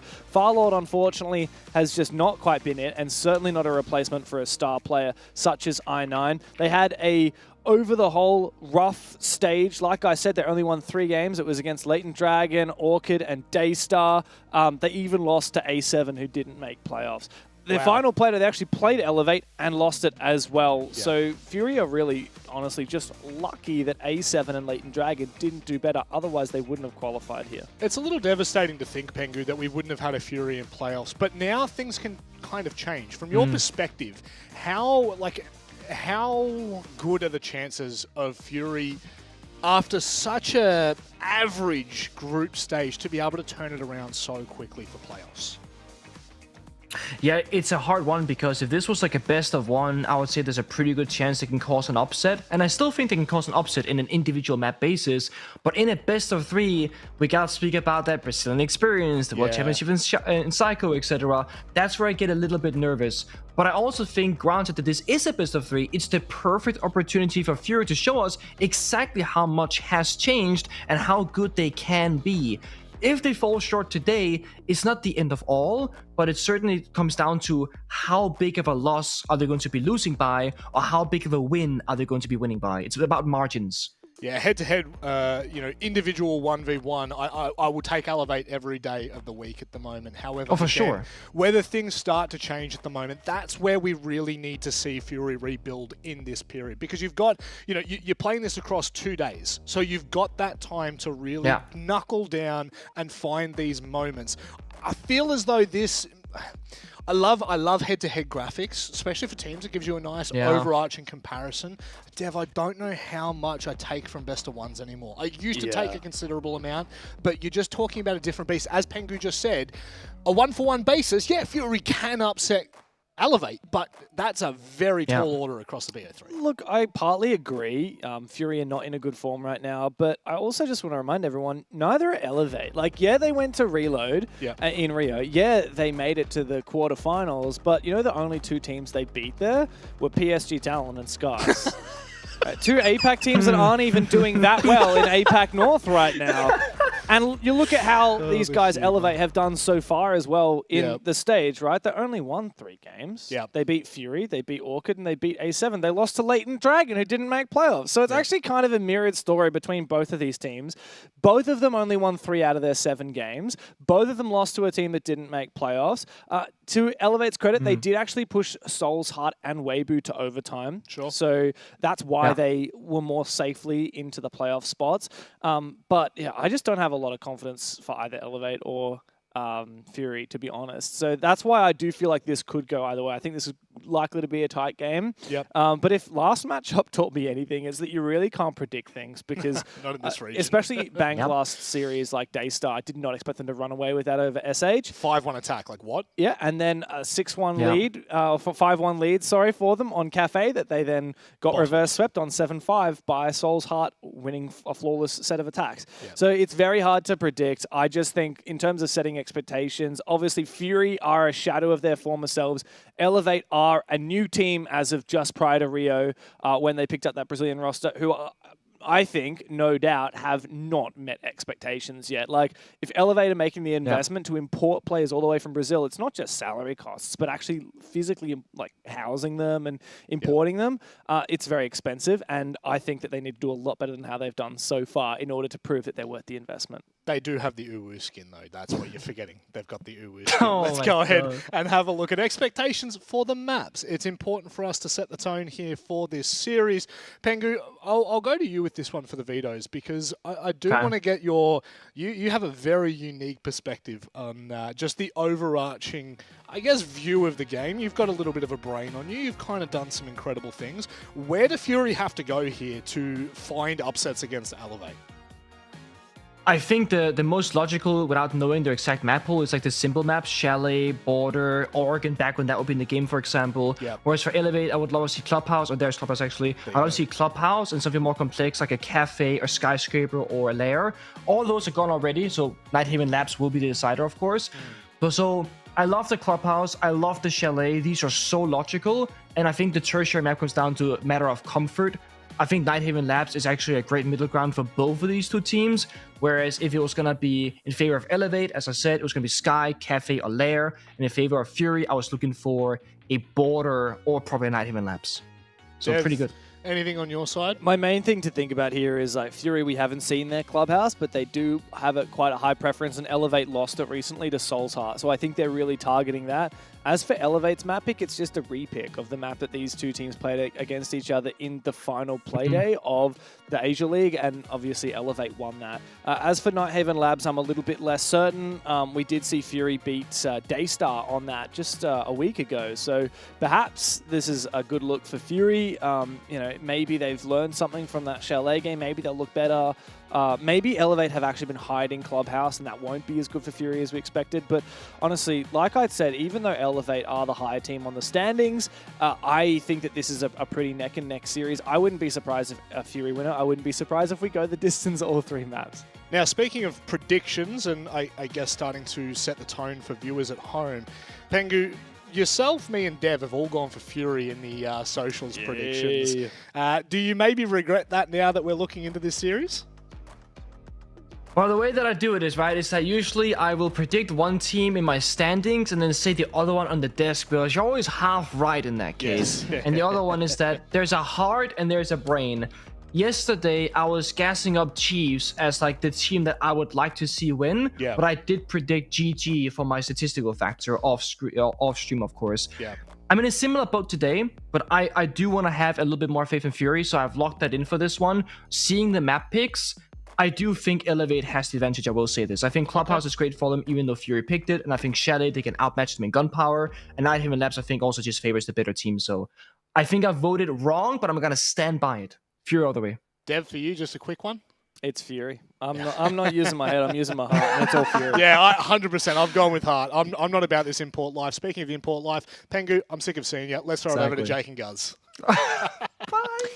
So Elevate, who have caused a big storm throughout the Asia Pacific League. Of course, the Brazilians, they've made their way into the playoffs now against Fury, which is a bit of a stalwart. They've been around a long time. They've been always thereabouts in terms of being the best in this region, but find themselves not in the top two after the group stage, hence why they now have to play.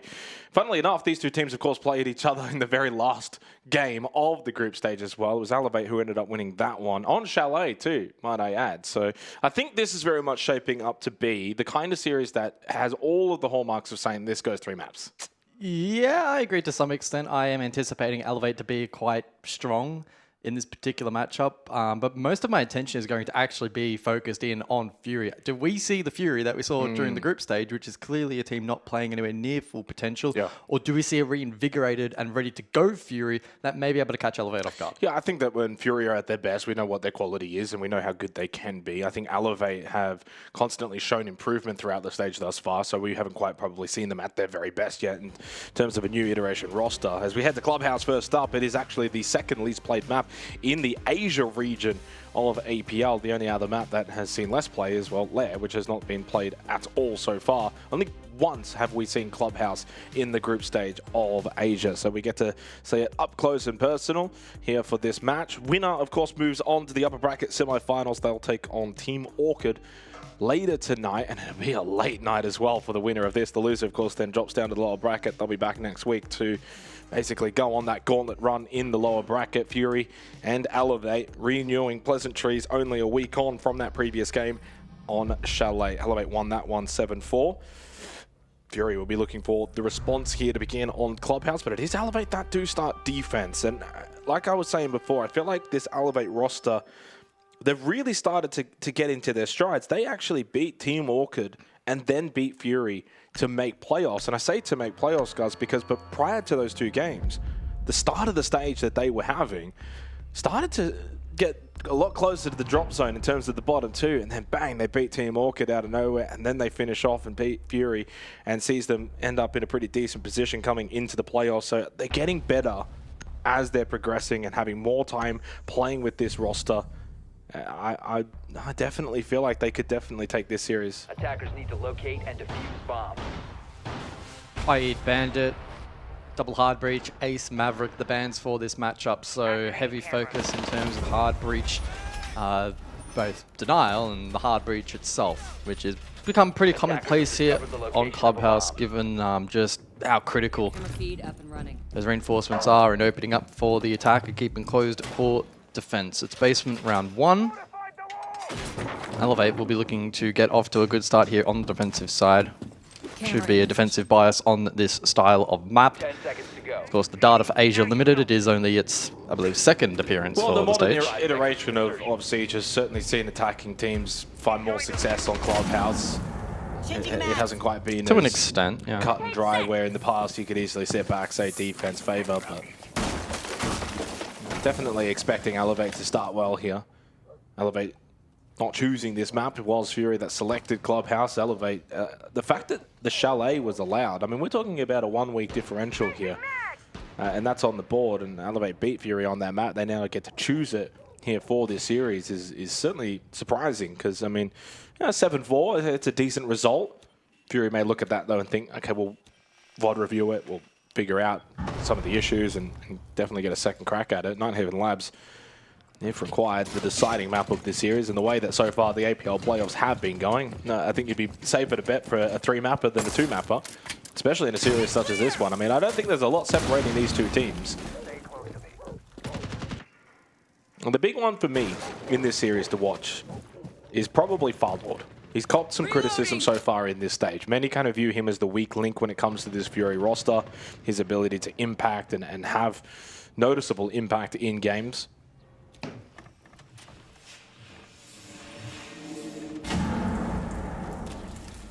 Clash main stairs. Scouting for info at the moment. Yeah, I think for Firelord it really just comes down to being able to gain a little bit more experience, only being on the roster for a couple of months at this point. Previously in the tier 2 scene of SEA.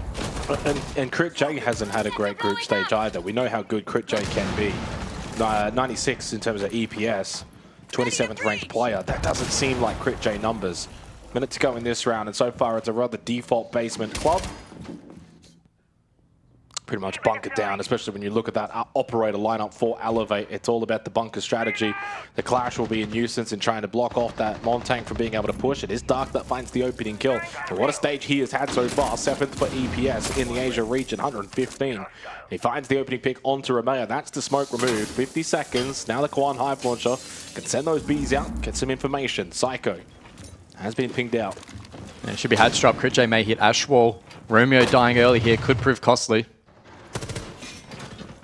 Firelord's just in. Straight in towards Arsenal. Looking for the turnaround turtle plant. Nitrocell does get him off the plant, but doesn't eliminate him altogether. Ion and Stamp down means it's only Psycho. He will fall too, and a really good cover from up above in that kitchen hatch. And in the end, really solid work from Fury. It all stems off the back of that opening pick, though, from Dark. That really opened things up for them. Yeah, misstep, Jen. Don't know if Romeo was actually flushed out of that position or maybe just repositioned at the wrong time, misstepped. Losing the smoke there critical. It makes the sandwich plant win con far more achievable for Fury, which is ultimately what they tried to go for. The coverage was pretty good on the hatch. They had pressure blue. There was almost a small miss time there, and a window opened for Elevate to hit a plant denial opportunity, but all the picks elsewhere in the flood were really good from Fury, and again stems back to also having man advantage. Third best player in the league as well throughout the group stage. Dark in terms of the opening kill engagement battle with a +4, 13-9. The only players better, essentially Reaps, tied with Scatman and Peeps. So really good numbers from him, and straight away to begin a playoff game with that opening pick, open things up. That's certainly a nice early attacking round for Fury. Elevate will be concerned the fact they couldn't really get that clash involved and stall out the attack. 10 seconds remaining. But that's what you get when you kind of play that bunker-style defense on Club. You're almost encouraging the attack to get into the set play. And we spoke to Wedables yesterday, and he kind of looked at the defensive meta mindset now in Modern Siege, where you want to be on that front foot, you want to try and stop that execute. And Elevate didn't really do that. It was that sit-back mindset. And hope that the utility would do it. Which can kind of work, but you lost that massive key utility first in the round. And in fact, Romeo, despite playing a pretty supportive role at this stage, has fed himself with 21 entry engagements, which is quite a lot. And in fact, equal most on the team. So maybe some kind of insight as to Elevate's playstyle, and probably something that we'll be monitoring throughout this match. Monty back in play. It's a Azami hold over towards Garage. Ion stalling for time, able to cross back. Yeah, very fortunate. There had been already a whole main breach opened up. So Gym Bedroom, second round. Elevate not looking to repeat basement. Nicholas with a little lurk entry through stock. Lord will clear rafters, and so far this has been a pretty timely push from Fury to get Elevate out of this extended horizontal position. Looking to get main breach fully opened up now. Lycolis needs to pressure for below here with that skeleton key, likely his goal. Try and find Stemp if possible. Try and get them out of cash and top red. The Nitrosol though from Stemp is good out of cash and gets rid of Crit J. That's the Blackbeard taken off the board. One of the two shields now eliminated. A good start here for Elevate in this round. It's a classical horizontal extension. Gym Bedroom over to cash and red. They extended it even further with the rafters hold and trying to delay on the main breach with the Zoto canisters. And so far they've played it really well. Now you can just fall back, play 5 site. You've got the early advantage. Chopped up from Elevate at the moment. Now it's all about the final round execution. Yeah, playing for the late round trade. Did well to escape unharmed. Still one Nitro in hand as well. And F-Not Mines may be scattered closer towards that objective, and that will be another layer of security for the defense. Yellow ping below. And this is a odd reposition from Elevate. Yeah, I don't know if this was necessary. It's Romeo again playing aggro. Well, I think he wants to get into position for a Nitro denial. Maybe. But he got spotted on the drone. But then, like Colas, who thought he had the answer on Romeo, it turned to be the other way around, and it was Romeo who just kept roaming. Got the Nitro on the Farlord as well. This round's done.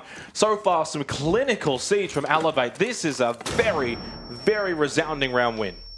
Yeah, it was a slightly risky reposition from that particular midpoint of the round, but clearly successful, and the Nitro all but confirming that round. Deserves a flawless here.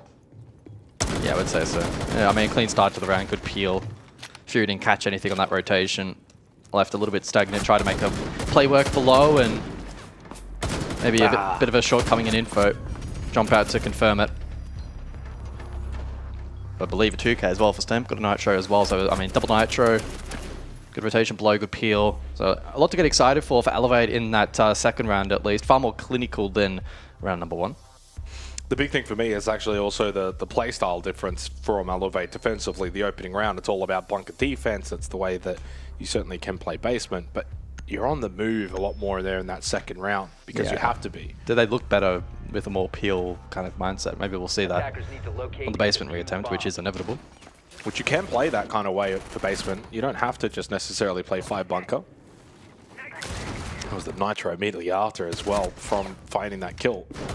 That was the turning point in the round. I think if Lycolis does get that kill onto Romeo, the round certainly could have played out vastly differently. A solid round win for Elevate in response to what was, in the end, a pretty comfortable opening round for Fury, 1-1. Sets us up nice and early for the further expectations that this may end up being a rather drawn-out series between these two, but I would say evenly matched teams. Now we go to Cash and CCTV for the third round. Swapping mags! So Castle in play and barricades below, suggesting that Elevate are going to look to exploit that lounge area. Opens up win cons late rounds such as the double Nitro. Oh, great timing from Romeo on that spawn peek attempt or the barricade bang. BG Man was taken low, and had that have been an opening pick for Elevate, losing the one and only primary hard breach available would have very much hurt them, especially opening up Kennel's wall and potentially a con later on in the round. What's interesting as well, I'm looking at some of the numbers here, but it's usually like Hollis that plays more of the shield operators. Farlord at times will be more employed to play things like Twitch. So it seems like a bit of a change up at least coming into this. Maybe to conscious role, yeah. try and just put him on a role that's less frag dependent and maybe find a bit of comfort that way. Try and help out both of them. Collis and Farlord both statistically towards the bottom end of the EPS rankings.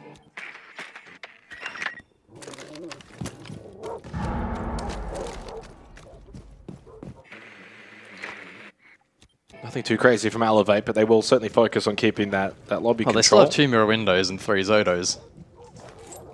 One of those mirror windows now deployed. I believe top of red. Wall frozen. And the mirror to follow. So they will actively mirror trick the wall, get rid of 1 exothermic. So some interesting counterplay here from the defense. Here's 1 secondary hard breach available from Lycolis, but it needs to be this exothermic that opens up main breach. Otherwise, this round goes from bad to worse for Fury. Seems like this one will be uncontested. Yeah, no Zodo, no impacts. But it does mean 1 less exothermic for elsewhere again for that maybe potential con rotation, whether that be exterior or interior. No secondary hard breaches remaining either. Well, they're looking quite heavily focused towards Garage, which might be playing into the trap of Elevate. It'll be a default hit, so keep in mind the double nitro for a play below. Elevate showing last round that they're willing to go for that plate denial style. And in fact, there is a player lurking down below, but it is Stemp, no nitro, but we'll have Super Shorty. Well, it's a double stack rafters and then the player in lounge. There's 3 bodies, 3 eyes of Elevate looking to defend this position, and that's the way that Fury are looking to go in. Critche, for me, is the one that can open this round up with a con-side push. And might need a little bit of help so far by himself. Number 1 starts. Damn, with a big kill onto Dark though. Critche has to do something off of this now from Construction, or this round is done. He's just trying to hold an angle to maybe catch someone on site who mispositions. Critche losing his life. That basically loses the round. You lose that con-side pressure, and while you do eventually get Rafters control, for what? There's 12 seconds left. BG Man just has to swing, and in the end lost his life to Naka, and Elevate will get themselves a 2nd round on the board. Yeah, not a particularly inspired garage clear there from Fury, it must be said, falling short in a couple of departments. They didn't, outside of the Grim, they didn't bring the typical util set to be able to deal with that. No cap in play. The Izami barriers made it a challenge. Eventually, once the wall was open, still tough. Despite having information from Firelord, the 2-stack there on Rafters from Elevate, because they had afforded themselves that advantage, was, yeah, across too difficult to make. I don't think you need to ban the Montang there. You're going for a double hard breach ban into the Monty, but you've left the Blackbeard, the Blitz available. In fact, statistically, the Blitz is played more often by Fury than even the Montang. Well, the Montang wasn't necessarily working all that much either, I'm being honest. I feel like they've been countering it quite well. I'd just be tripling down and take the Thermite off the board. Yep.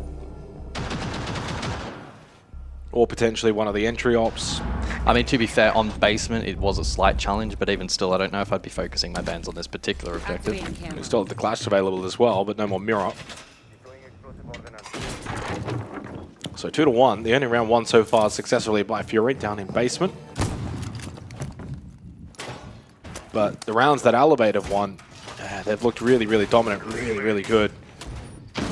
And I think that the other factor in this as well, no one from Elevate on the defense is throwing their life away. They're not misstepping, mispositioning. They had the one Romeo moment round 1, which directly resulted in the loss, but outside of that, it's been very clean. Yeah.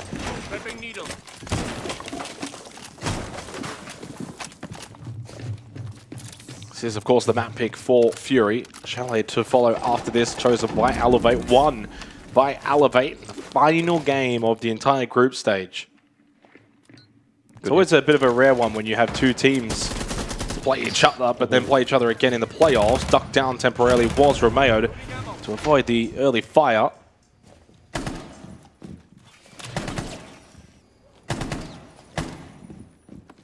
They look better, though, when they're moving around this map, and even there, right from Farlord, you're playing Blackbeard, and the way that you're walking around that doorway, just lackadaisical, gets punished.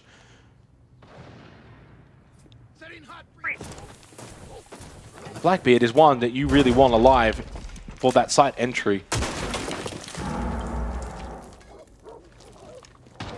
Now the question is for Elevate, do you call off this roam and go back, play site? Not as easier said than done though. The pressure is coming elsewhere. And Romeo found another kill Rafters. Don't forget, this is Church Arsenal. It's an extensive hold up above from Elevate.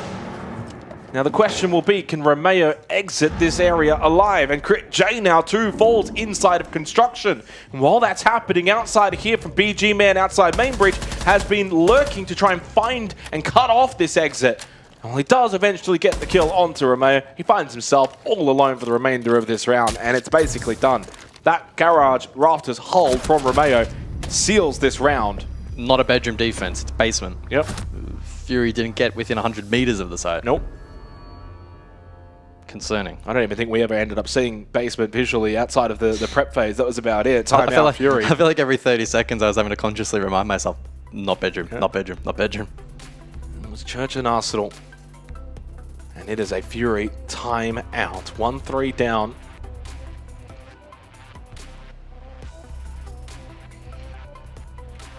As I said before, we've only had one clubhouse in Asia so far, so stats are a bit hard to come by.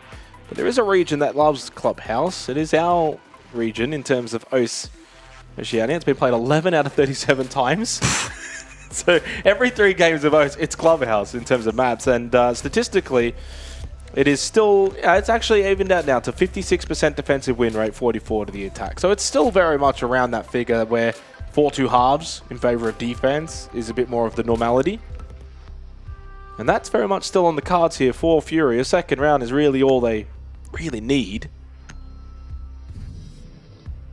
But there certainly would be concerns, hence the timeout. Attackers need to Well, it's 3 rounds in a row where Elevate have had 4, 3, 4 players left remaining, respectively. So they are dominant rounds, they are very one-sided, and Fury are more often than not struggling to have any meaningful impact inside of the objectives themselves. It's the offsite play and the peel, and we've seen that a couple of times now, where Elevate are getting the upper hand. It might be as minute as one pick to fall off and they forfeit the space, but they're then making up for that later on and making it very difficult to enter the side. You look perplexed. I'd like to continue to hear the attack pause music for a little bit longer than it's supposed to.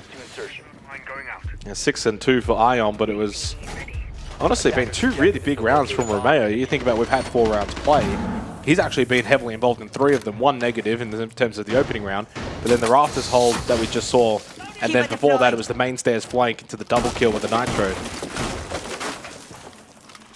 Stamp 5 and 1. I think that throughout the co-streams for Asia League, it was always interesting when people were kind of not comparing, but Stemp has a very similar name to someone who's quite popular right now from North America in EU. Wait, who? Stempen? Stemp? Well, this is Stemp. I think there's another one called Stempen. I'm not too sure. Beats me. If he keeps playing like this, there'll be people asking when's Stemp playing. So another extension from Elevate. 3 cash side with the clash top red. And all eyes over towards Kennel's breach as Farlord himself will breach forward through garage. Frag grenade sent top red. Lion scan sent out. Lycol is still with full belt of util on the Capital. Again, they send the buck down below, this time dark, but Stem finds the first. And the second. Okay. And almost the third. If it wasn't for being a Blackbeard, I think that would have certainly been Farlord's demise. Well, this is getting very concerning, especially off the back of the timeout. Dark does remonstrate, gets one back, brings it to a 3 versus 4 with still time available for Fury. There's so much work to be done. Even just clearing this clash top red with Kiva barriers. It's a fortified position on the map. Farlord, dare I say, the struggles this stage seem to have continued on to begin in the playoffs. Unable to get involved on this Blackbeard, and the peek down below from Ion is successful. Naka got the kill onto the Blackbeard. BG Man by himself, and that tactical timeout does not change a thing whatsoever. Elevate having their way defensively with Fury on Clubhouse. They go 4-1 up. on Fury's map pick. Yep. Well, I posed the question, right, immediately when we came to camp pre-match. What Fury do we see today? Is it reinvigorated Fury, maybe closer to 80, 90, maybe 100% potential? Or is it this sort of 50 to 60% cruise Fury that we've seen throughout the stage, which isn't going to cut it against an Elevate who are showing continued improvement week to week? I think we have, unfortunately, for Fury's sake, seen the latter, at least so far. Now, it's not all doom and gloom. A 2-4 half is fine, but as we often, I feel, talk about at an increasing rate, it's the fashion in which they are losing rounds. They're finding it very, very difficult to fight for any kind of map control. Their trades are delayed. Util management isn't great. They're losing key pieces of util too early, and they're not getting value. Whereas Elevate continue to command the map kind of as they please at the moment. And if they want control of a particular power position, they're holding it. If they don't, they're happy to forfeit. They're exchanging map control really, really well, and Fury are very much playing catch-up in a lot of these rounds, and only been keeping it mildly competitive by finding the odd free pick. Outside of that, yeah, it's rough. And again, to reiterate, rounds 2 to 5, Elevate of 1, 4, 3, 4, and another 3 players left respectively. And look at the in those injuries as well. I mean, it's been all rounds. The opening kill has resulted in the conversion. 4 opening kills in a row for Elevate. 4 rounds in a row for Elevate. And all at quite varied times. So Fury have tempted fate with tempo, but with no result. This is a position as well that's been won really comfortably in terms of a Rafters hold. And for almost feels like all 3 sides, to be honest. This has just been pretty much impenetrable.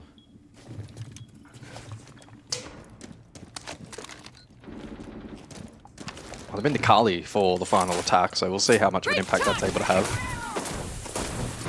Ying will see her second appearance.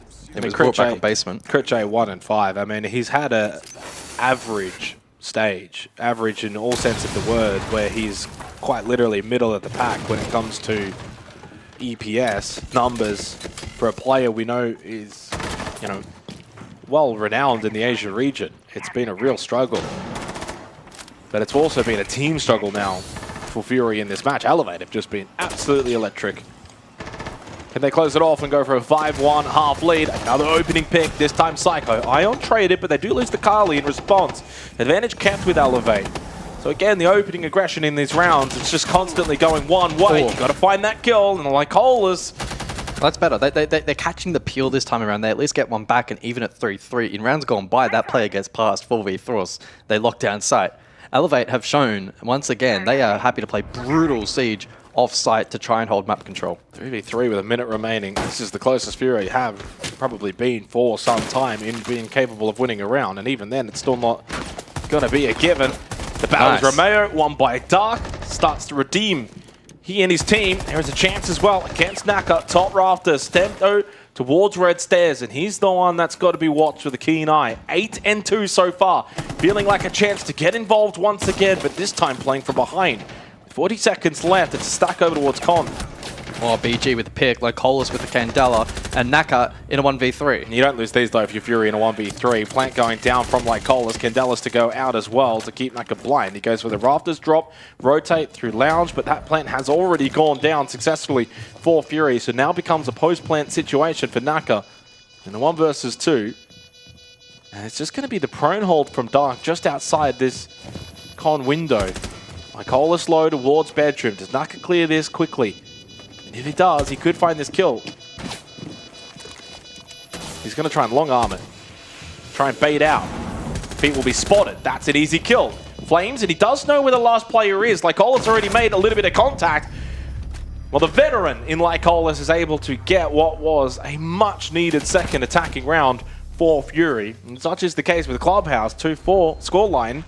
Despite all the dominance from Elevate, ends up actually not being all that bad for Fury.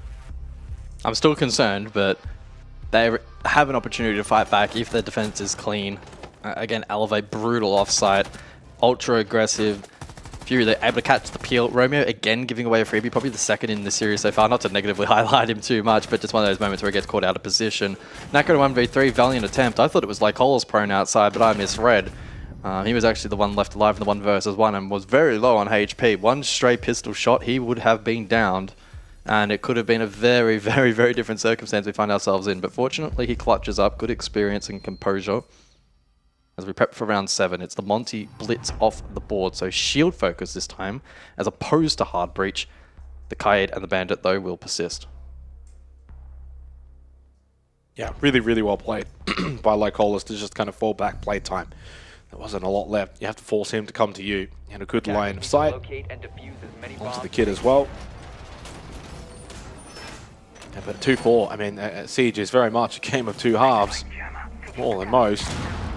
And for all of the good from Elevate, guys, we've been in this business long enough to understand that teams can look hot, really good, doing especially everything here right, in Asia. and then second half flips, and suddenly it all changes. That's why you got to make the most of it while you're in that position. You know, 4-1 up. You know, you think you got this final round to make it 5-1. That can be a difference. But at 2-4, Fury are right back in this game. Farlord goes onto the Scopos, which is very much a niche pick.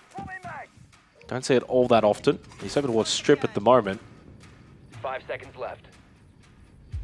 We'll say he's very fortunate right now that Crit J is also having an absolutely abhorrent game for a player of his quality. Otherwise, I'm sure many would be on Farlord's case once again. I know it was interesting. Old Peeps was someone that saw a lot of, from a Rival 7, saw a lot of praise for his performance. 8th in EPS, one of the new players, new up-and-coming players from Thailand. And everyone was just like, Farlord out, Peeps in. Straight away, poor Farlord.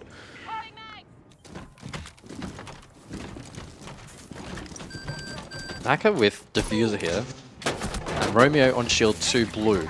Clash a good counter, and we'll see if Fury can maybe play off of that, but they'll need to commit to the position. Also blue control. Psycho finds the first, but CritJ will respond. So finds a big pick at an important moment in the round, and Stemp also falls, but they're trading once more. 2 minutes on the clock, and Naka still pressuring from dirt. They got Farlord in Kitchen as well. I mean, with the player advantage now, this is a very, very winnable round for Fury. Ooh. Good swing from Ion, and the second shot to Crit J is filthy. I thought the first was nice, but the second is just bloodthirsty. And Farlord will make his way back in and finds himself with well over a minute on the clock, which is not ideal here as the defender because it gives Naka and Ion plenty of time to figure out how they want to proceed. They don't have to rush this. Naka's going to look to stick the plant. Surely Hallway's being watched. No, Ion caught. So it's a 1v1 post plant. Blackbeard versus Scopos. Wow. Okay. Well, there you go. For everyone wanting to give Farlord a bit of the old heave-ho for Peeps, Farlord clutches up. Huge round win for Fury. I mean, he did a really good job of breaking the cross. We could see the yellow ping Fury had basement default still up, so they would have been able to see those feet at range, give the yellow ping, good swing, well composed, then just reset for the second. It's almost like the hit from Elevate was too quick. They didn't even deal with defaults. Well, I mean, it wasn't necessarily just the pacing, it was also the positioning because it was so blue-centric and dirt that no one was on that side of the map. Maybe if they had their time over, they would have tried to compose for that, but I guess at that point it was a pretty minute piece of utility either way. It was impactful. Does mean that 2K, what was a very nice 2K from Ion at the towards the end of that round, all for a little bit of nothing, and Fury are right back in this game. Now it's 3-4, now it's game on. Gets a bit more interesting for sure. Still one concern though, Fury have not found an opening kill since round 1. Yep. I probably sound like the biggest skeptic right now, but I also still just want to see Fury on the tertiaries. Because teams can often get away playing a little bit weaker on a basement club, but in the modern meta here on this map, you can get very exposed off bedroom and especially CC if you're having an off day. So you say that, my biggest thing that I need to see is if Crit J can start to perform, that might be enough to get this team over the line here on Clubhouse. That's the only element to their roster that is not really firing. Yeah, certainly more well-rounded from Elevate at the moment, and we saw that with their heavy emphasis on pure defense before. It was a good synced up team effort. And we'll see if Fury employs something similar here. They have Dark on the Tubarel, and so Zoda is in play. That can stall out the primary hard breach, which has been doubled down by Elevate. They have those available, as Fury themselves electing to take shields off the board.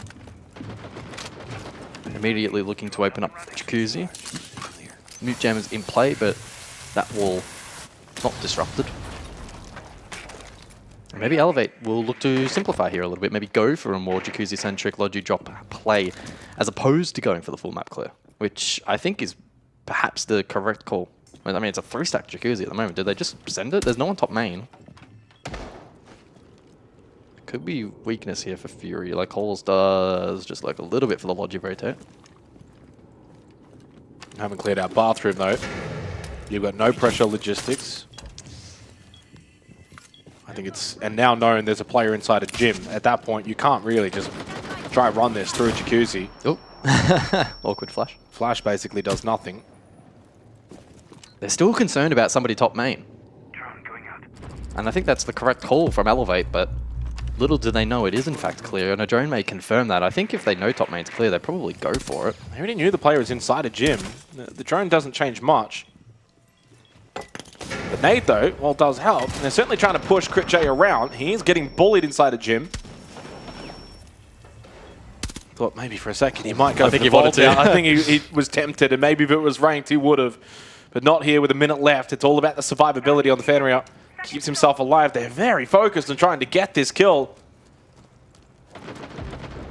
Ion does get the opening kill, and that trend continues in favor of Elevate. As Dark will fall, no more Tuber out. No response either from Fury to trade. Crit J got himself out of gym and into a position where he could find an impact. The kill onto Ion, successful. Another one tucked in, close right here on the gym window. Didn't seem ready for it, but a bit of help from Farlord, and then ready for that push from Jacuzzi Breach. And Furia just starting to gain that semblance of control here on Clubhouse.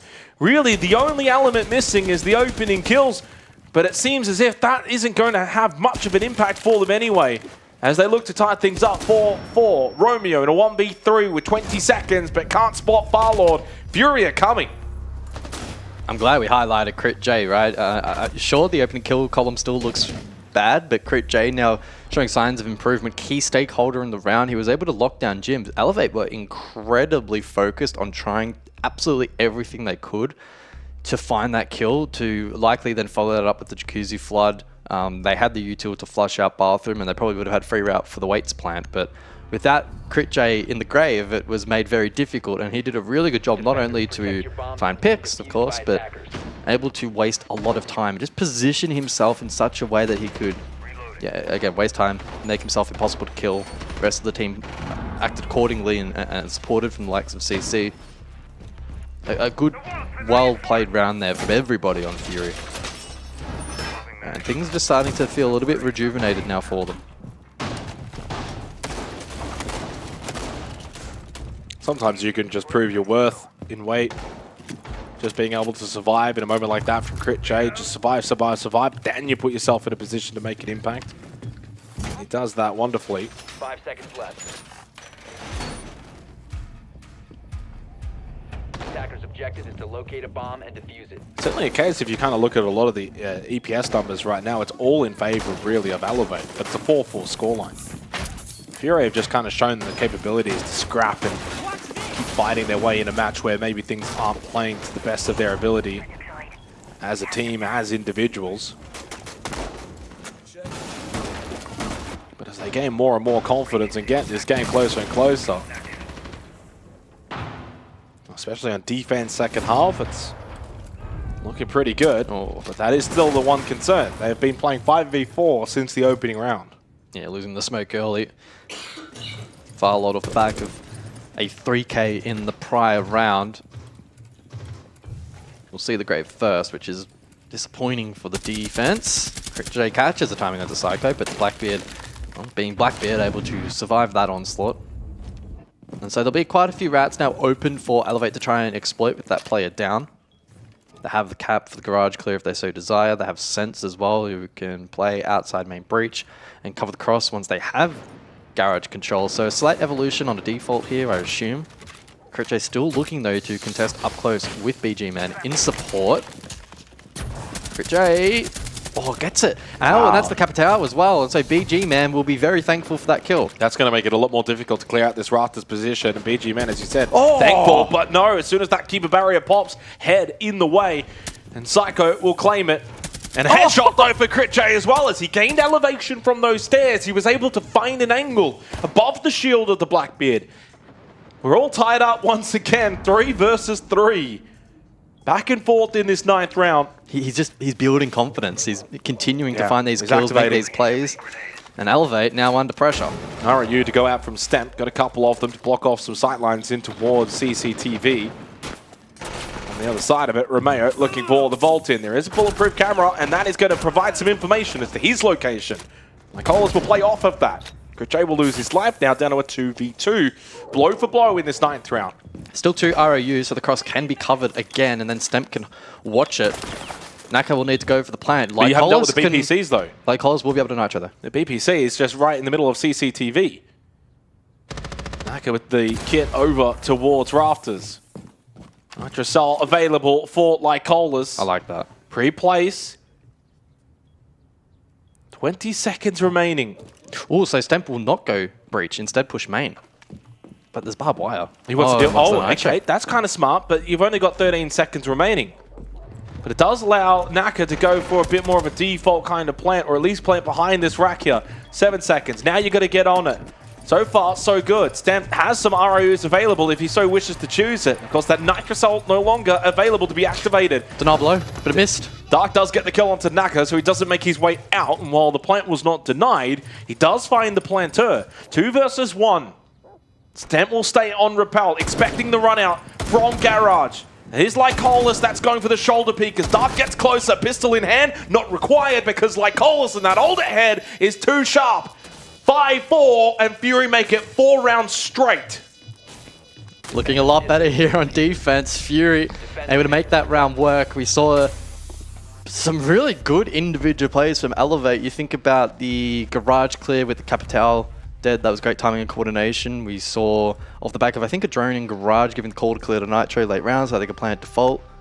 Unfortunately, though, it just wasn't quite enough, and Fury able to dig deep, which has been a common theme, it feels like, throughout Clubhouse, despite so many statistical factors and KPIs against them. They just continue to grind away at these rounds.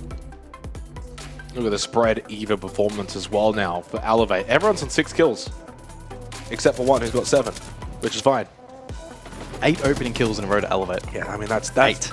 Well, I was going to, like, I've been saying that's a concern, but really, apparently it isn't, because it also is 4 of those 8 in a row now that have not been converted. It's quite intriguing when you look at the survivability of Fury in comparison to Elevate. Again, Elevate 4-3, 4-3.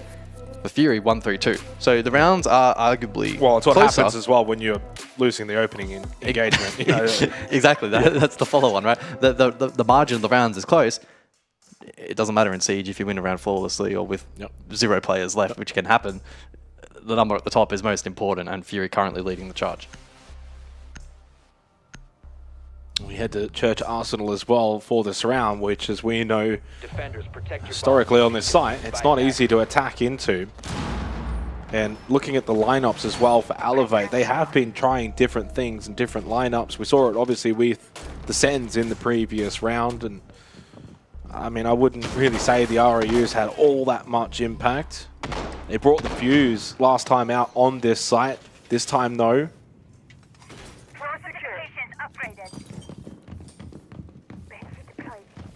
To bring the Grim.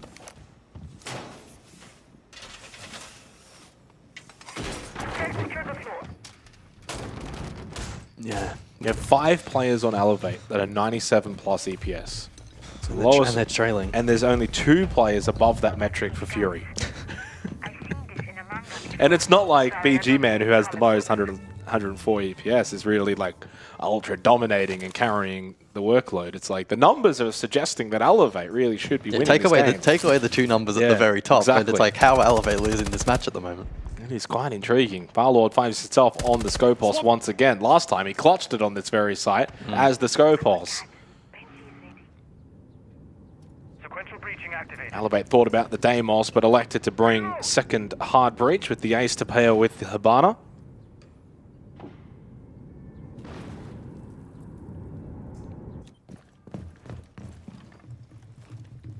Semi-roam employed. Fury will look for info and drones. Likely not too keen on overstaying their welcome. Firelord can be left to his own devices on the Scopos, and then swing in for a late flank or flick back to site on his second shell. 10 drones still available to Elevate, so no shortage of information. Fury have been unable to impact that. But for me, I'm really just eagerly waiting in anticipation for Firelord to make his move. For me, that's going to be one of the potential big difference makers for either side. If Firelord times it right, he wins the round. If Elevate are able to identify it, though, they, again, will net themselves an opening pick. I wonder if a lot of this droning is because of Firelord. Like, look at the time left in this round. It's Church Arsenal, and you haven't really made a lot of headway in terms of hatches, floorboards, and the preparation required typically. It does get droned. Firelord aware of it. Now, this is where you've got to decide, is this worth sticking around, or do you transfer back? And I think he's just going to go for the transfer back. Honestly, it's job done in terms of you've wasted so much time with all of the droning, and they have to still kind of go clear it to make sure he is actually left, and then you have to deal with his shell so he can't come back. But now you've got 50 seconds left. You've only just now started working on Kitchen Hatch. You only just now got your bark with the Skeleton Key opening up these floorboards. You're going to end up in a situation now where you're going to have 15 to 20 seconds to clear out this site. I will say, outside of the clash, the late round comp for Fury isn't great. They haven't even got Moto. Yeah, but no Nitro, no smokes. So Elevate can make a hatch drop work. It's just got to be very clean. It also, though, means that you're rushing into site. You have less information in terms of positions. Still got a clash to deal with as well deep inside the church.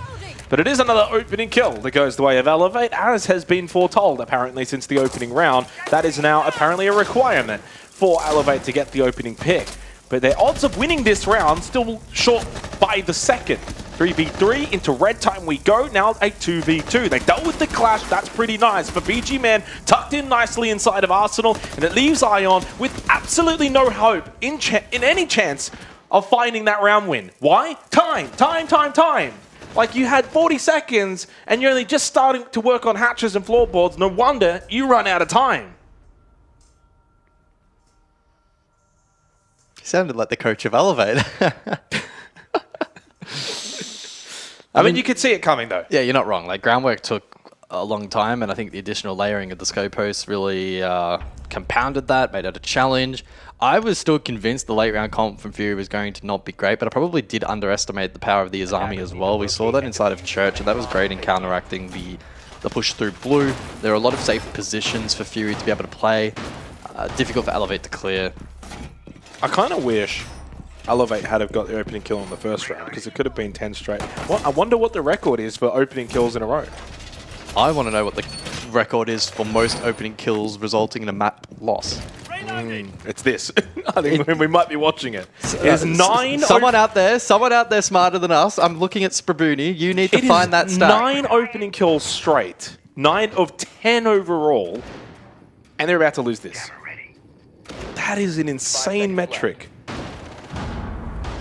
I don't think I've ever that seen round, by anything the like way, it. was the latest opening kill in all 10 rounds played at 23 seconds.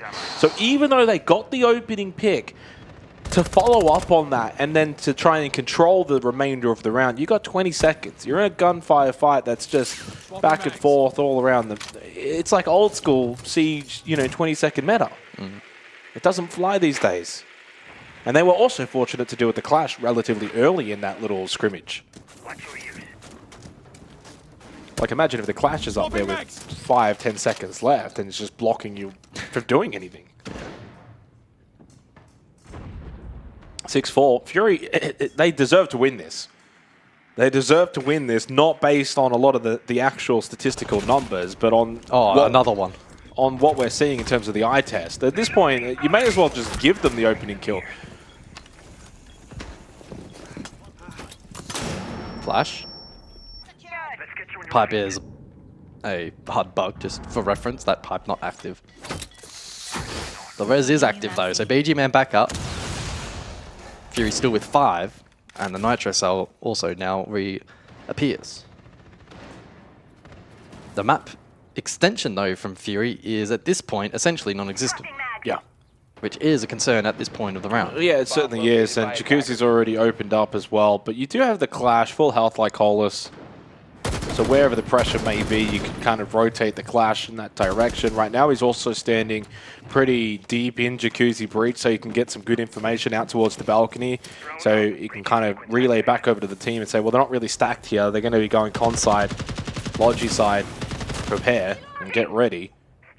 You can also just put BG Man closer towards Stash. He's got a Nitro. Just don't have to have him play contact. Fury should know what's coming. I just saw like Colas have a peek outside that Jacuzzi Breach and saw absolutely nothing from the Clash. So they should be fully anticipating the con into Logi here. I just said that, word for word.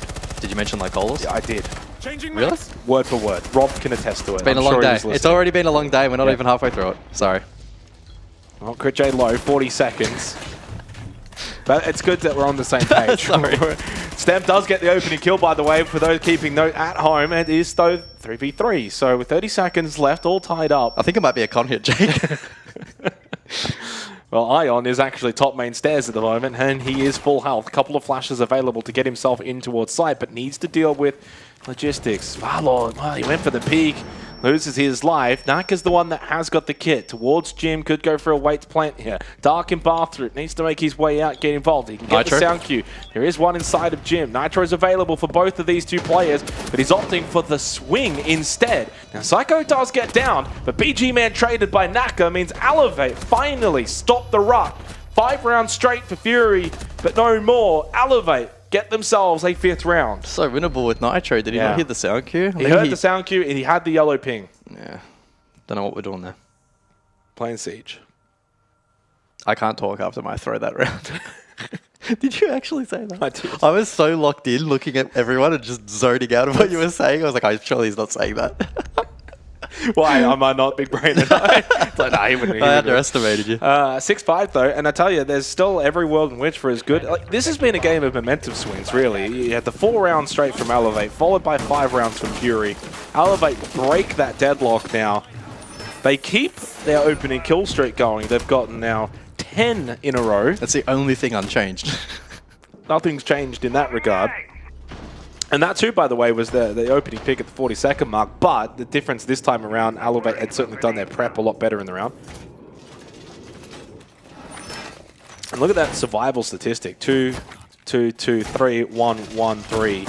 So for the last 6 rounds, they've pretty much been very close towards the end of all of these rounds. Like, this has been a really, really close match, and I think highlights, there's not really much between these two teams.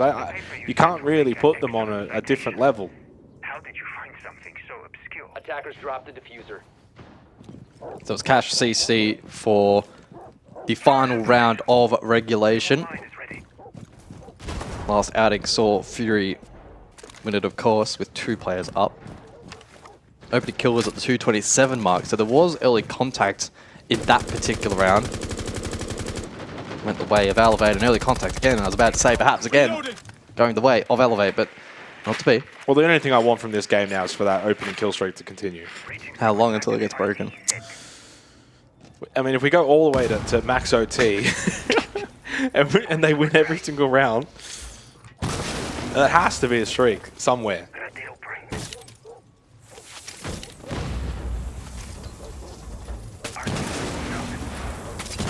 That has to also, surely, as a team, give you so much confidence when you're in these kind of positions like Stemp, where it has quite literally been, 10, 11 rounds that you just have not lost an opening engagement. Oh my god, they almost had another open engagement, but onto Psycho. Did you see that? Yeah. That could have been ugly. Wow. I think Psycho just wanted to drop the kid off and ends up copying one in the back. That's not ideal. Not a good start to the round for Elevate's perspective, because they still need to win this round to get OT. Oh, minute 25. They would have also lost their only flashes. He is very low now on the floor as 1 Rotero remaining. Time has at times been a concern for Elevate in this half, and maybe once again. They have the Kappa Tower, they have the Thatcher for the ADS devices. It's just about sinking this util now if they are to clear Garage. Final Rotero in play, Flames now up. Oh, he didn't spot him. Now it has spotted him. Oh my god, that is Whiff City over here. Flames have been used, by the way. There's another one. There's another one. Stent with the opening kill onto BG Man continues the streak for Elevate. They have now gotten 12 in a row, I think, or 11 in a row. 11. I'm losing count at this point. 11. There's too many. 11.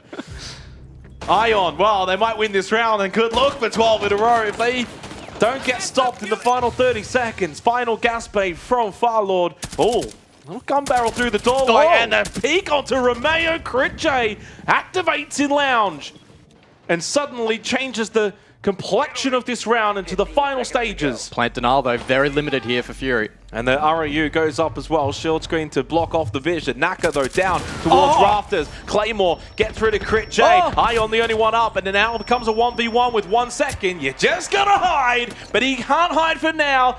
Farlord to close this out, pushes in, and the man that's been copying it all group stage clutches up for Fury, and they move 1-0 up in the series.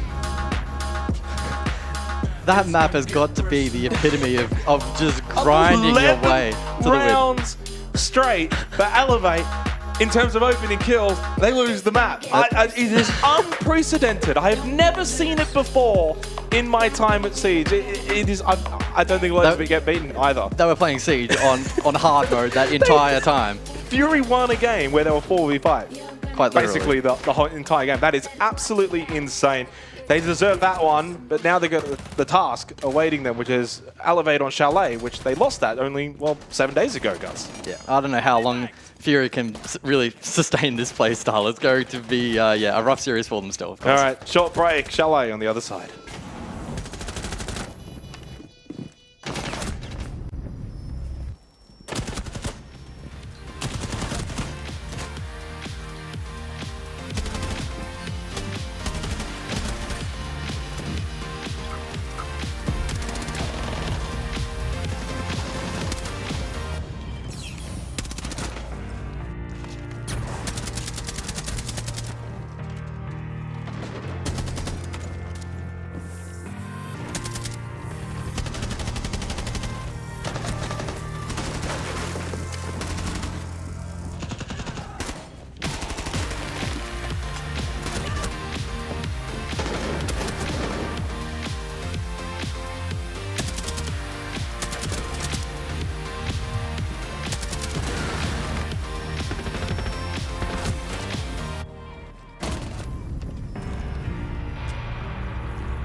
Nama saya Razan Adi Prakasa, saya dipanggil AP, saya dari Bandung, Indonesia.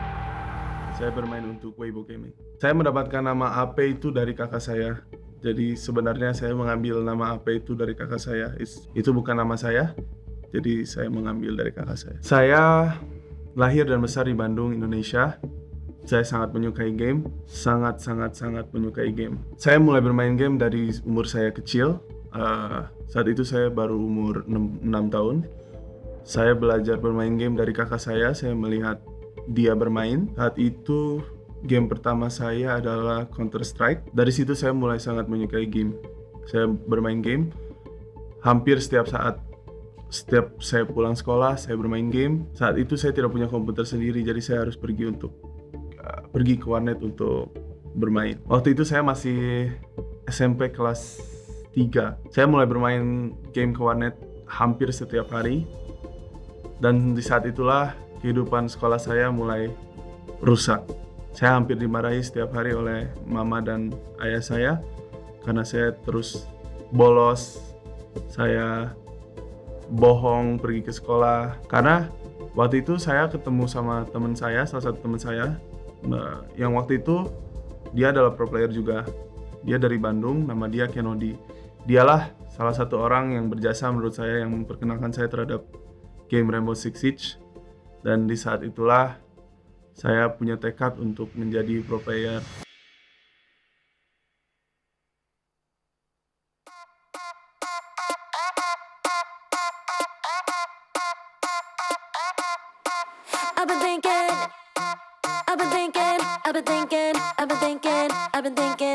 thinking about you. 아무리 고개 흔들어도 난 네 생각만 하고 있을 뿐. 아무리 딴짓해봐도 난 너의 목소리만 들릴 뿐. 있으면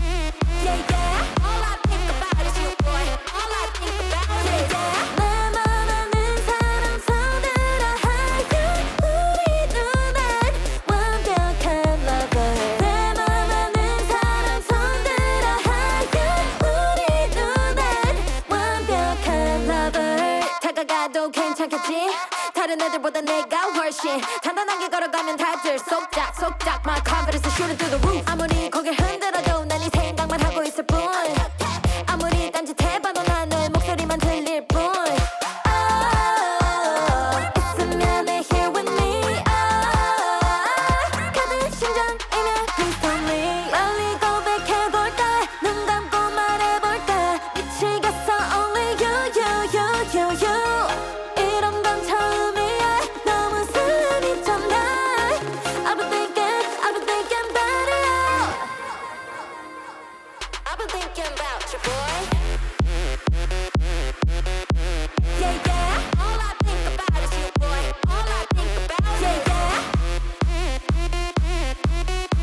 Yeah, yeah, all I think about is you boy All I think about Yeah, yeah 내 맘하는 사람 손으로 하여 우리 누난 완벽한 lover 내 맘하는 사람 손으로 하여 우리 누난 완벽한 lover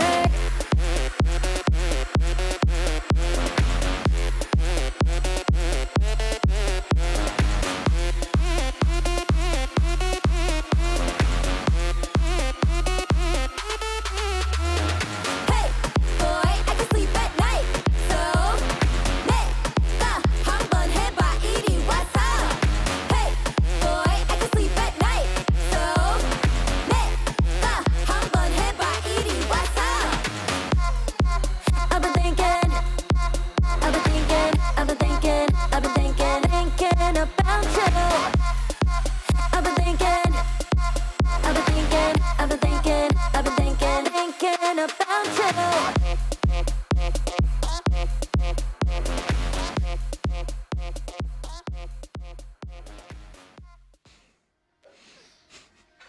Alrighty, so game 2 coming our way. It's cold in here, isn't it, guys? It is freezing. Are we talking about Chalet?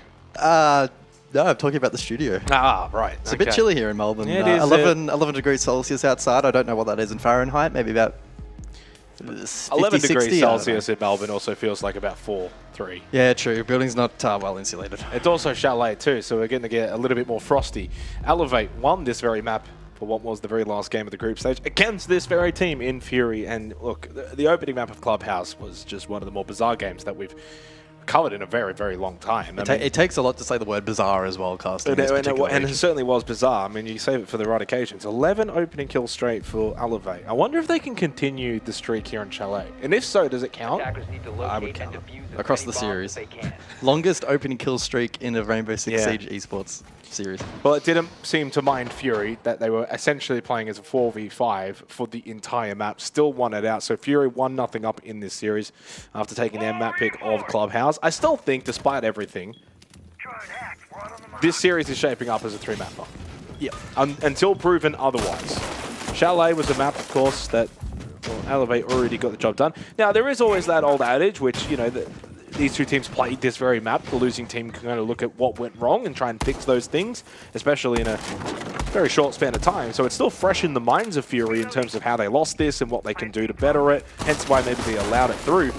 The first test is actually in this first half. They only got 2 defensive rounds. It was a 4-2 lead to Elevate off of this attack and defensive side. So for Fury, if they can at least get 3 or more, well, there's already an improvement. For those alt-tab, the bans have been played through Blitz and Monty for attack, Kaid, Azami for defense. Very typical bans here on Chalet. Mayo was the MVP last time out on this map, but he was the lowest rated player on Clubhouse. Reloading! The highest rated players on Clubhouse, and I say players because 3 of the top 3 EPS players were all on Elevate on Club, yet they lost the map. It says it all, really, in terms of the bizarro world that we were in. Opening deathmark from Psycho, and opening kill from Fury. The streak is over. It's done. It stays on Clubhouse. We move forward to Chalet.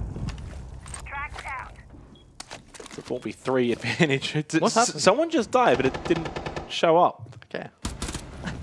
Doesn't matter. 3v3. Crit J evens it. And a nice explosive start here on Chalet in the second map of the series. What happened? I heard it. I did hear, like, was it a Claymore? I don't actually know, but it didn't pop up in the kill feed, at least not right away. Yeah, I think I might have flickered for a frame. I don't know. Anyway, 3 versus 3. Midpoint of the round. Can Fury hold on here defensively for the opening round? Elevate will need to collect themselves. 2 death marks available, 2 scans as well, and so they may be able to gain some information heading into the final execute. Still, they will need to clear from library across. Unbeknownst to them, it is relatively clear at this point in time. 1 player offsite piano.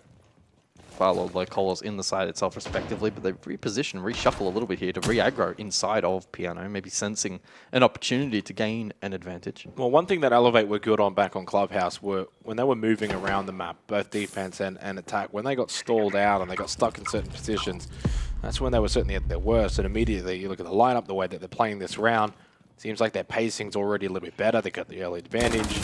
Swing for Quick J. Not really going to do a whole lot though. 30 seconds in the round, that was the other concern for Elevate as well. The time management on Clubhouse saw them at times, and with little time on the clock. While that vault-in was successful from Naka, he did get hurt, it doesn't matter, and Elevate will take the opening round of Chalet. Yeah, good stuff in that opening round there from Elevate, able to really lean heavily into both the Lion and the Deimos late round. Good scan, setting those defenders in position, and the death mark to make Mozzie's life increasingly difficult inside of piano. The streak got broken though, so I'm a little bit sad. Oh, yeah. I mean, to be fair, I think it's nice that we just leave it on club. A little club. It was starting to get a little ridiculous. It is kind of funny though that Fury end up winning the round that they got the opening kill. Well, losing the round. It does continue the trend of the opening kill not being converted. It does continue that for a little bit longer. Yeah, I mean, as I said before, I think well worked around for Elevate. When they're moving around the map and they're pacing, and they're the ones that are looking to find those engagements in off-angle positions, out of sight, they look really, really good. I think when Fury can get that bunker down, on-site defense, low time remaining in the round, that's when Fury are probably at their best and when they're winning rounds. Especially when it factors in the kit and trying to get that down. That's where Elevate really, really struggled at times on Clubhouse.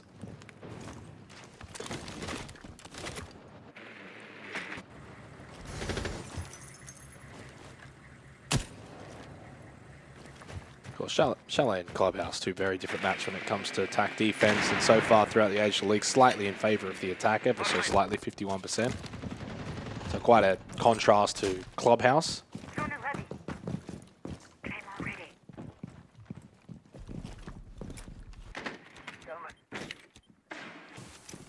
Elevate, perhaps posturing for more direct take west across. They have the range hard breach in order to go for this play if they wish. They can post up somebody west main, which they have in Romeo, and make life quite difficult for the defense. Now the added twist is this clash, and Locolo is currently positioned pillar. Dark as well in a position to have impact from above and may look to alleviate pressure on West Main alongside Crit J. So there will be pressure on Romeo as well to perform here and prevent those players from being able to push down the staircase and flank those below. Boiler open. And perhaps a route towards the objective as BG gets caught. They lose the Melusi. It's not the end of the world. Once again, Fury finding themselves playing at a disadvantage. Little slip there moment from Lycolis away from the shield works. He does lose his shield and his life from that frag grenade. But I think a worthy trade evens things up despite the opening advantage for Elevate. 2 rounds in a row that it's a 3v3. And this is a trend that we saw quite a lot on for Clubhouse, where we've seen these low survival rounds, especially more in the second half. Stampy's just going to try and stick this plant in towards Wine. Got off it, got the kill onto Dark, and leaves Crypt J to try and salvage this in a 1v3. He cannot, and Elevate were just so close to Wine that they just thought, let's just walk in and just get the plant down, and Fury were not ready for that. Yeah, pretty persistent work there from Elevate. Did a good job initially setting up the groundwork for West Main. Romeo was tasked with being very patient and had impact late round. Prior to that, we saw the Clash Shield pressured, and despite the Clash finding 2 picks, like Colos in that instance, they were still then able to reset. They still had the pathing towards default, still had enough structure in place to be able to execute that with one player holding the cross. So pretty good fundamentals there from Elevate. Applying good pressure. So far, so good, and leading into that theory that this very well could be going to all 3 maps. I mean, that was probably my initial consensus even, prior to the APL playoffs beginning. When you saw this as a matchup, it had all of the hallmarks of 2 evenly matched teams. And on the night, could very much go toe to toe. 10 seconds left. Only 2 rounds in, and as was the case, of course, on Clubhouse, first half, it was just all Elevate. They had a 4-1 lead, guys, before ultimately losing that. But there were the differences, especially being defense second half of Fury.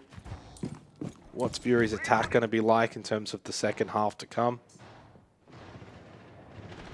Naka with a 5-1 start. The big concern for me now, and we're including statistics from both Clubhouse and Chalet, 122, 125, 126 EPS for Stemp, Ion, and Naka. Not a single player above 100 for Fury. So they're doing it, at least did it on Clubhouse, as that team effort and scrapping, and it's not quite the highest quality siege from them, but they've been able to scrap some rounds. But is that really a long-term solution to what's probably an ongoing problem where Elevate have definitely looked the better? We said before, you said it even on Clubhouse, you get rid of the score at the top, and you probably think Elevate's winning.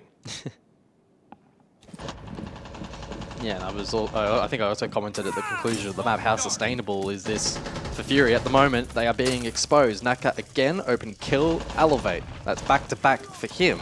And Stamp with a red ping above. Shots don't land, however, but he still has a good foothold over towards West Main and can play from this for the rest of the round.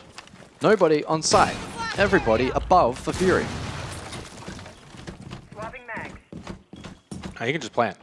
Yeah. I mean, this is a little bit too easy right now. Chalet is just being torn apart by Elevate. That plant's successful. That plant basically says this round's done. And I would imagine you'll see a requested timeout from Fury if they lose this round. It's not necessarily a given. Like, this is over, but it would take really more of a screw it from Elevate to lose this round. It takes an almighty throw from here for Fury to be able to win this. All angles covered. Certainly not going to allow Fury to just get the retake all that easy in a 2v4. Little time. Needs to be a timeout for Fury. Need to see that right away. Elevate have been absolutely clinical so far on Chalet. They have not really put a foot wrong. And the concern for me is, again, the overall entry game. We kind of made some fun of it really on Clubhouse with the 11 in a row. But it's continuing again here on Chalet outside of the opening round. In fact, it's kind of funny that on Clubhouse, the opening kill went the way of Fury on both maps, but then everything else so far has been Elevate. There is the timeout. I'm usually on the money with my timeouts. I like to pat myself on the back with those, but it's also pretty cut and dry. You're getting absolutely beaten to a pulp here on Chalet to begin. Like, nothing's working defensively at all for Fury.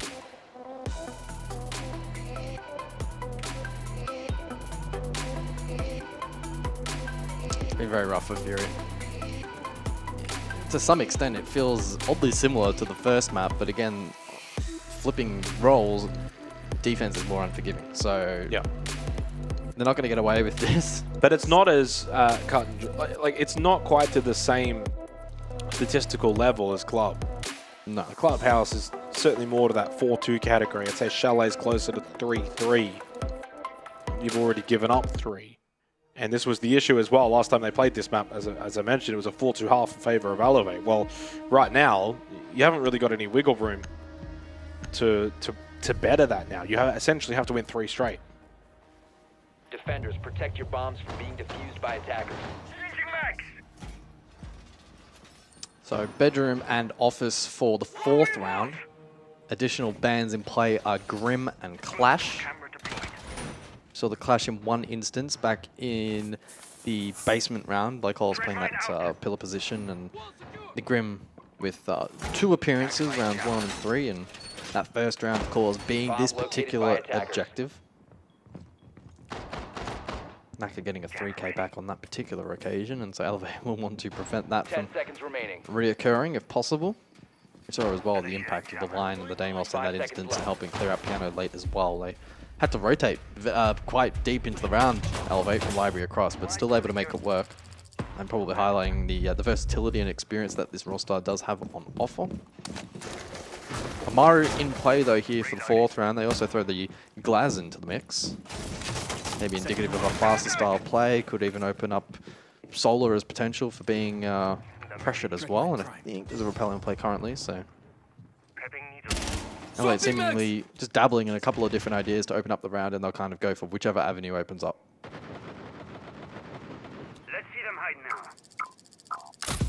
Ooh, okay. Straight in with the Lion scan from Stem. Another opening kill for Elevate. And no echo available. Well, Romeo's in office as well. I mean, this round's over. I think he just repelled in main window, right? Stemp is down, but Romeo looking to stick the plan inside of office. And right now with the positioning of the Fury members, more towards Trophy. This one's done, as you said, and that's planned successfully down. They can watch that from below if they so choose. Dark was inside of Dining as well. Frag Grenade, Crit J will push forward. Can't really deal with this Blackbeard though. Does get the guard break, but realistically, this round is very much locked up. Ion with the flank, Stem with the headshot, and out of the timeout, it's Elevate that are actually able to double down and look even more aggressive and confident. We are heading to a 3rd map. You may as well call it now. That's a real punch to the gut for Fury. You take your tack and you just get decimated by an Amaru Blackbeard rush in the following round. That's not going to be a nice feeling. And that makes it now 4 players off the back of what we've seen so far in Chalet that are 100 plus EPS. In fact, there is only one difference. So far with all of the rounds played in this series, Romeo is the lowest rated player on Elevate at 96. That's not bad. The highest rated player for Fury is Crit J at 101. Crit J is the only player on Fury that is actually above a member of Elevate. So of the 10 rated players in the server, 6 of them, in the top 6, 5 of them are Elevate, 1 is Fury. Yeah. All the numbers that we've got are suggesting that Elevate are dominating the series, and yet they find themselves a map down. But it's not going to be for long with what we're seeing here in Chalet. No. Labs is going to be intriguing. It's sort of a bit of a hybrid dynamic of the 2 maps that we're going to see before it. Operating under the assumption that 3rd map is required, but I think that's probably a pretty fair assessment at this point in time. Fury must win the next 2 rounds. They absolutely must win the next 2 rounds, and they have not been close. 0-3, 0-5, 0-3, 0-1. Those are the entry numbers for everyone not named Dark. Dark is 2-2. Dark is the only one that has got 2-1. 1 or 2, doesn't matter, one of the numbers in terms of entry kills in the entire series. He got the opening one on Club and he got the opening one on Chalet. He's playing a pretty important position here, Mez. It's a single shield setup. Just on Mez, Library stays a little more exposed. Elevate have garnered quite a bit of info early on here in the round. And I presume are eager to clear. Frag grenades on Psycho. And Rotero is in play. So this shield is going to be very difficult to maintain control of. Dark's still on that cam info, which Stemp is flicking inside of Library. BG Man goes for a peek at the Balk. Doesn't find much and is yet to find impact on the scoreboard in this match so far. The pacing at the moment, it feels a bit constrictive. Elevate are cooking up once more. Scan out. Flames to follow. And Naka aggresses. Oh, beautiful headshot onto Dark, who wasn't ready for the full swing. Probably more anticipating just the Capital utility. Red pick intel as well towards Library stairs. There are 2 players in that vicinity. Ooh. Team kill from Stamp onto Naka, though, now gives Fury an opportunity to win a round. Oh, it's flipped in Where's an instance. this one come from in this round? Because it was all Elevate, and even with killing a member of Elevate. They've done it all this round. Surely can't lose this one, though. You cannot bungle this in a 1v3 if you are Fury. And They do not. They're on the board here on Chalet, seemingly out of nowhere. If they can find a second round, the similarities to Clubhouse become it would be remarkable. Quite stark. I didn't really see much of a path forward for Fury on map number 1, and I see even less of a map win con for them here on Chalet, but it would be strikingly similar if they go 2-4 here and give themselves a chance. You never know. That last round, I mean, Elevate, patient, had set play, util, ready, line scan was clean. Good first pick. But the Peel Library Stairs was interesting, and Elevate tried to stack that, find the kill, which resulted in the TK, and then it also allowed others over towards the more office/piano side of the map from Fury to have impact as well. So 4-1 lead for Elevate, which is the exact lead that they had at this point of Clubhouse, ultimately losing that 6th round to allow it to go to 2-4. From that moment onwards, Fury gained the ascendancy, at least in the ability to win the rounds, even though Elevate was still in control in a lot of those rounds. Will fate repeat? So far, no kills for BG Man and Farlord, 1 kill for Dark. It's been few and far beyond in terms of happiness for Fury. Crit J looking a little bit better though, at least on Chalet. If they can find a way from 4-0 down to make this a 2-4 half, it does give a little bit of room coming into the second half. I think that they could bring this back and just basically steal another map. Rayora in play for Elevate, an operator that I'm almost certain they have not played it at all tonight. The Valkyrie targeted by Deimos, and so Farlord forced down. Another player alongside BG Man yet to have scoreboard impact. Just the 1 assist. I only saw Rayora once I'll give them a call. in the opening map, but that was played by Fury. I can't remember that being impactful either, from memory. Logic Bomb ringing out early, courtesy of Ion. Ooh, that's going to be another opening kill for Elevate. So just like Clubhouse, first opening kill the way of Fury, since then it'll be now 5 straight for Elevate. Followed with the trade though. Continuing to just walk down Library Stairs though, a little too willy-nilly. Psycho will at least get the trade on to Farlord, who's woken up a bit in this round, and so potentially have Fury. But the man advantage is maintained for Elevate. Leaves it all up to Dark and Lycolas to essentially keep this map alive. They need the second round. Yeah, 1-1 split. Dark above to contest Vert. Lycolas down below to safeguard site. 1 death mark available as well, and if Psycho has Lycolas in his line of sight, then holding on to this objective is going to be such a challenge. And right on cue, there it is. Smoke in response. Dark has to be the player to do something above, and there we go, there's one. Massive headshot, and you can fall back and start to think about playing time. 2v2, and now you can kind of say, Elevate, give us what you've got. You've got to make the next move. You've got to make the next step, because you've got to get that plant down. And speaking of steps, right into a goo mine goes Psycho. Exothermic charge is going to open up. Should be dying in control, but it is very much being watched at the moment. West main for Lycolas does have 2 gas babes available. Chassis plant will be Naka's idea. Can Lycolas deny that? Yes. Psycho down means it's only Naka that's left in the 1v2. Lycolas low into red time, headshot onto Dark, and he knows where Lycolas is, and he knows that Lycolas is low. Hence why he pulled out that pistol. Will he look to stick the plant? West main got off the plant and now must stick, and with that, surely this is it. Lycolas with a huge shotgun. Well played. Big brain Lycolas. Fury make it 2 from 2. It's all laughs and smiles, and Elevate just feel like, how can we not beat these guys? Every time it feels like Elevate have the foot to the throat. We have played 18, what is it, like 18 rounds of Siege, and they've gotten 16 opening kills. It is a they basically may as well just remove a player from Fury and say, go into the game.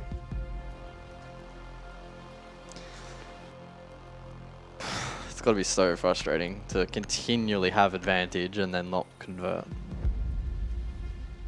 All that aside though, Jake, they still lead this match. Well, Fury is not exactly the embodiment of a top attacking team in the Asia region. 47% attacker win rate puts them rated 5th. Not really that amazing. And the defense from Elevate? 54%, which is actually quite a bit higher than Fury's numbers, puts them 3rd. I think Elevate probably did enough in that first half, and so far it's playing out in a similar manner to, you know, the group stage game that we saw last week. That was a good shot from Dark. And this is so well played by Lycolis. I think Naka just had to stick. Right here, why are you re-sticking? Yeah. Rush him with the pistol and give yourself a chance. Still probably likely to lose against the shotty, but you have to take your chance there. You're never planting with a player that close with 2 seconds on the clock. I mean, we're micro-analyzing in the moment, of course, that you're making these decisions almost subconsciously, but just at the death, Elevate. So many times on Clubhouse, just letting Fury get away with murder. I mean, the difference here, though, between Club and Chalet is on Club, Fury went defense.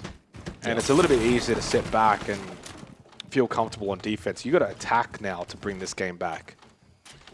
Don't get me wrong, they at least got those 2 rounds to give them that little hint of momentum heading into this half. No sense of fearlessness from Farlord, yeah. And the opening kill streak on this map now does come to an end. It stays at 5. I mean, I really like that. Potentially for pre-plays drone, knowing that that West Main trophy area is clear. Send it forward, find a freebie. ADS devices will already be placed though. Last week it was only 2 attacking rounds found for Fury in their attacking half. We'll need 4 at minimum.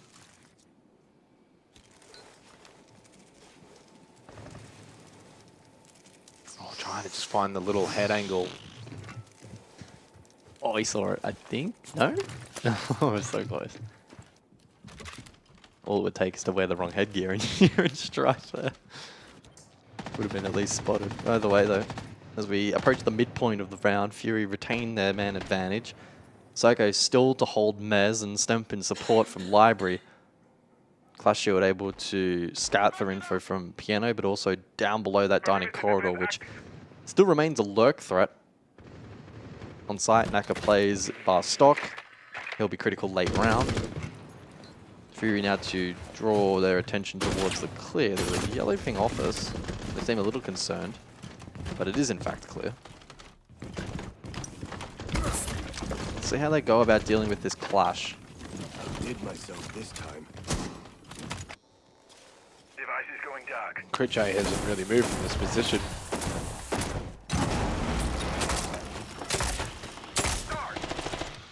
I think the next kill is going to be the all-important one, and it does not go their way. They lose the Blackbeard. No trade.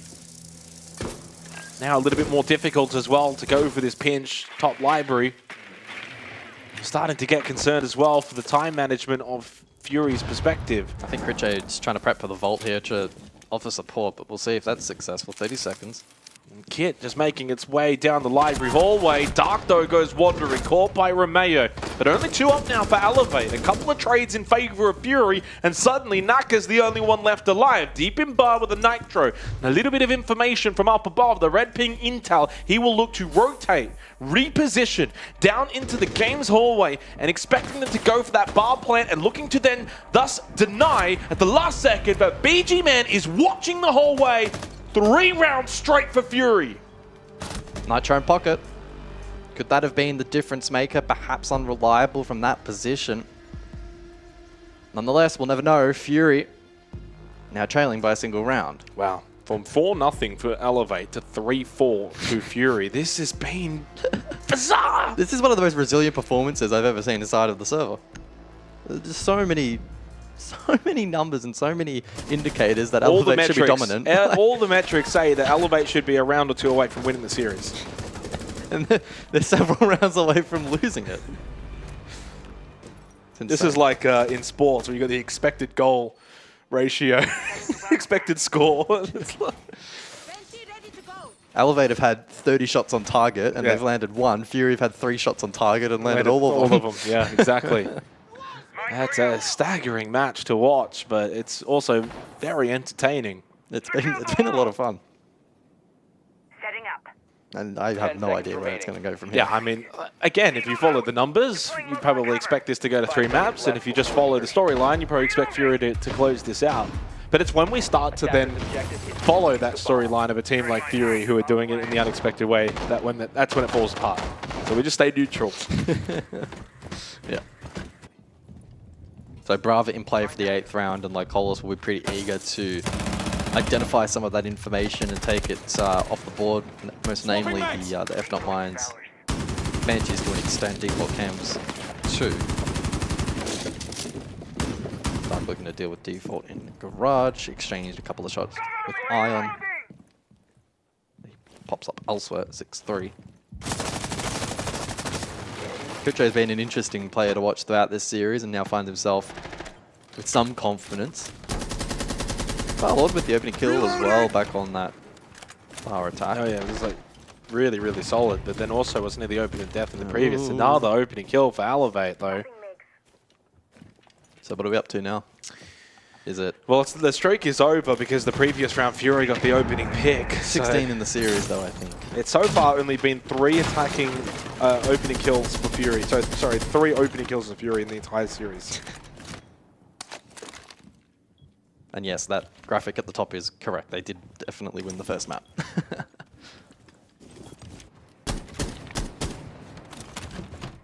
So Farlord very low on HP, not a comfortable position for the Blackbeard. A shot to the toe and he'll die. Elevate find themselves in a very commanding position at this point in time. I will say this is the one round in a while now where I feel a bit more concerned for Fury. I know they've dealt with being in a 4v5 for seemingly the entire series, but Farlord's very low on the Blackbeard, so he can no longer be as aggressive. He's got to be careful of goo mines, for instance. Yeah. They do have the yellow ping information, but he goes for the close angle swing. Coming out of the box now, Ion. No! Oh, that's going to be... Oh, Crit J! No! Sits Ion down and gives Fury a man advantage with a minute left. Elevate thought they had them on the counter punch. I'm buying a lotto ticket if Fury win this round. There's no way. Oh, they're going to do it. And Step gets caught as well in office and takes a they're beating. going to do it. He couldn't even make it through the rotate. Fury on the verge of 4 rounds consecutively. Naka, though, it is a winnable position. On defense with 30 seconds, BG Man with the kit in hand very low, and Crit J half health. So, Lycolis to stand up in this moment. It has double impact as well, so there is that plant denial potential. Oh! But like the boogeyman watching in the hallway from behind, Lycolis was already well placed and ready, and timeout called by Elevate, who have given up 4 rounds straight. It was a 4-0 lead into a 4-4 scoreline for what is a series now, by and large, a threat of being lost. Pardon me. The 9th round in this series, Elevate have lost the round after getting the opening kill. The 9th. And that one, probably the most egregious. Yeah, that one was, they should have really wrapped that one up over in the battle towards Library. Well, Lycolis is on. Crit J is on. The leaders are leading for Fury. For Elevate, everyone's statistically playing well. But they're just not playing well as a team, as a core unit. It feels like the power of friendship for Fury is propelling them across the line. How do you not get this kill? Runs out of ammo. And Matt gave enough time for Crit J to get him with the drop shot. Elevate would be kicking themselves. Time out called, utilized.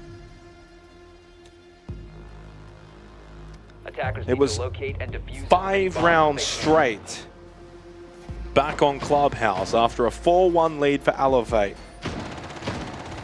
Now on Chalet, things change. It was a 4-0 lead, but now 4-4 into the timeout. All the momentum well and truly with Fury. All the numbers, statistics and metrics Certainly still with Elevate, but right now that's not doing them a world of good. Attackers have located a bomb. Round 9. Final round before the 5th and 6th bans will be introduced. 5 seconds left. That could also see a shift in terms of what we see inside of the server as well. Attackers are moving to defuse the bomb. Dining for said 9th round. Pardon me, it's bedroom and office for said 9th round. Clash returns after its appearance back on bar. Ooh, Glass action here. Yep. With Amaru. First appearance for Fury this half. Oddly enough, the Amaru as well. Oddly similar to what we saw from Elevate, which was very, very successful. They sent in the Amaru through Solar, the Blackbeard through main window, and Fury were completely gobsmacked. So what if Fury cooked up here was the Elevate timeout that was taken prior to this 9th round. But it seems like it's Fury who's done the home cooking, and they go straight in. And whoa! Hang on a second! What's going on? Fury are just going for broke! But so far, the only thing happening is an onslaught. They tried to catch Elevate off guard, and somehow this round is still alive. In a 2 versus 3, it's not over just yet. They've still got to deal with this clash. There's a lot of time to navigate this situation for Fury, but they should never really even be likely in this round. Oh, I mean, they could isolate Romeo below. No way. Dark had to win that one. Yeah, had to win. I think that was the moment there for Dark. He took a bit of a beating as well. All players for Elevate fully healthy. You've got the Clash. You've got a Nitro. This is pretty much unlosable. Even in this series. Even in a Bizarro series like this, we're talking about a very low percentile chance to win this round. A strange decision from Fury in terms of what they tried to cook up. They tried to do almost a carbon copy of what Elevate did to them, plus the smokes, but clearly unsuccessful. Good initial Nitro. And I think Elevate looking to just sort of congregate together, play off of the Clash, played close by. Dark's trying his best to find something from down below. Does have some yellow pings to play off of. He'd have to get very lucky here on a timing to catch that Clash as it's moving around. Oh, that was a little moment there. Romeo went for the solo peek through the doorway. If BG Man hits the headshot, it becomes a 2v2. Lion scanned to just try and to get some information or keep them skilled. We're getting Zoto canisters getting thrown out here as well towards Trophy Stairs. 30 seconds. It'll keep them iced up, frozen and solid down in this position. If the Clash wasn't doing that enough, as it is. And sometimes there's a 2v3, and then there's a 2v3. And this is very much that case. This is very, very unlikely for Dark and BG Man. They haven't been able to find the pick. Credit to Elevate in this round as well. They were switched on to stop that initial rush. They were switched on at the end of the round as well to not throw it away.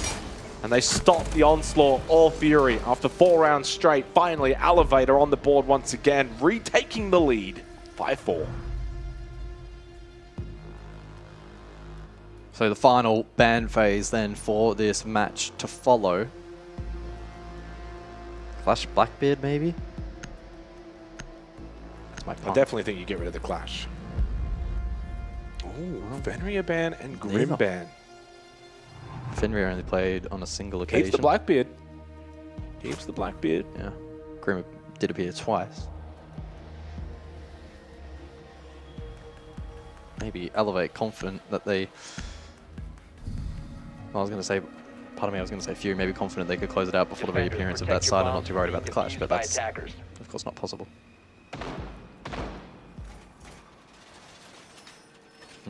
Interesting. Oh, it will be bar games for the 10th round. Bravo really pick for Lake Colas. Last time out, we saw the Fardog lurk through Dining, got the opening kill, unlocked the rest of the site. Fury were quite patient in their eventual clear of that upstairs Bez hold, and it's pretty well played overall. See how they go about it this time, though. I highly anticipate Elevate to be more clued in on this kind of lurk position and prevent it from being viable. And that camera right there will be critical in gaining information if Fury are to go for that play again. They did swap to the IQ in response to Valkyrie, so deal with these cameras, find them out. Okay, so the pre-plays. They're really hard countering the look. Doesn't work though, does it? They brought the Brava as well instead of the Dockerby. Cam and at least the Nitro spotted, so it will be unsuccessful. No, good work there from Fury. Scanning for electronic. You can see Stamp and Romeo flicking those games right now. Is there a second one in Trophy? Oh no, it just hasn't been shot yet. Okay. Boop. Nothing there, my friend. I'm sorry. When you call and she doesn't pick up. Yeah, I wonder if Farlord just continues to go quick here as he kind of did earlier in the half. Well, he's found out the contact. Yeah, met with gunfire though. 3 and 9 for poor old Farlord, but he has certainly had some moments in this series. He was much better on Clubhouse.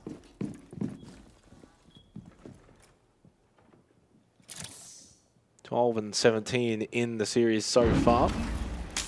Does have by far the lowest cost at 43%. Clutch drones dealt with. Stamp looking to try and keep this wall electrified with the Shockwire battery. Quick J with the opening pick and followed up quickly by Dark to get rid of Stamp.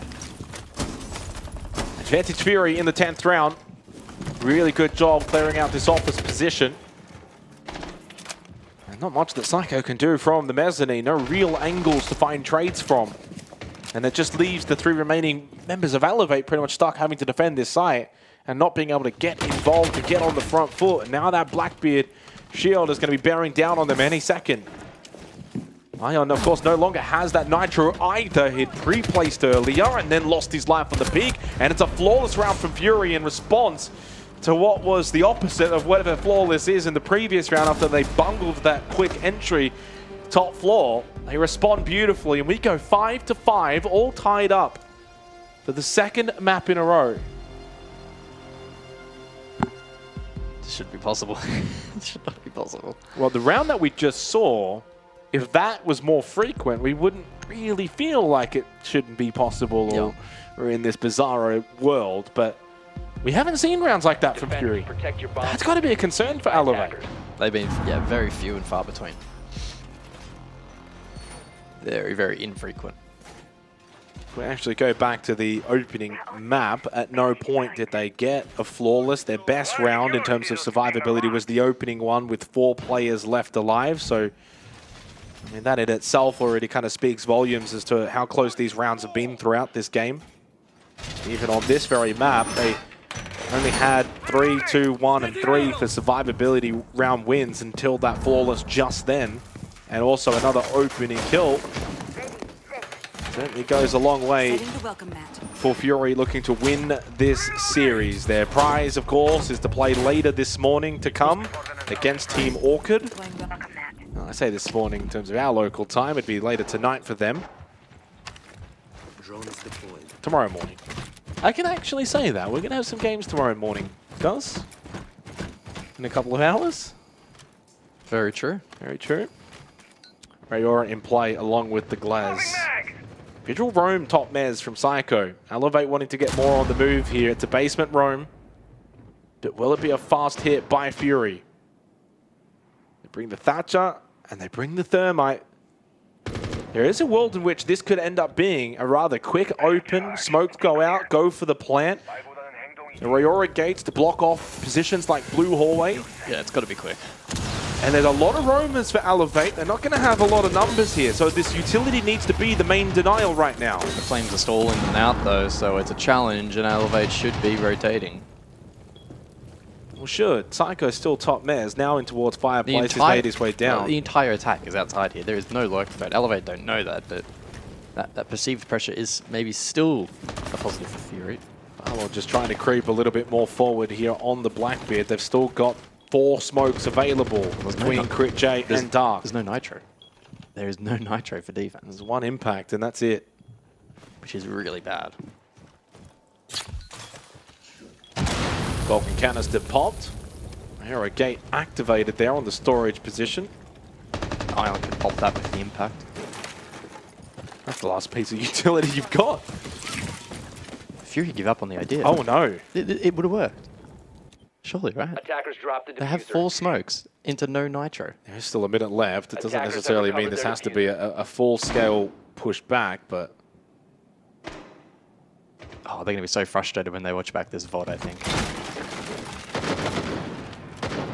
There's always still a world in which they go for a bit of perceived top pressure and then rotate back for the eventual plant through main breach. 50 seconds, still time.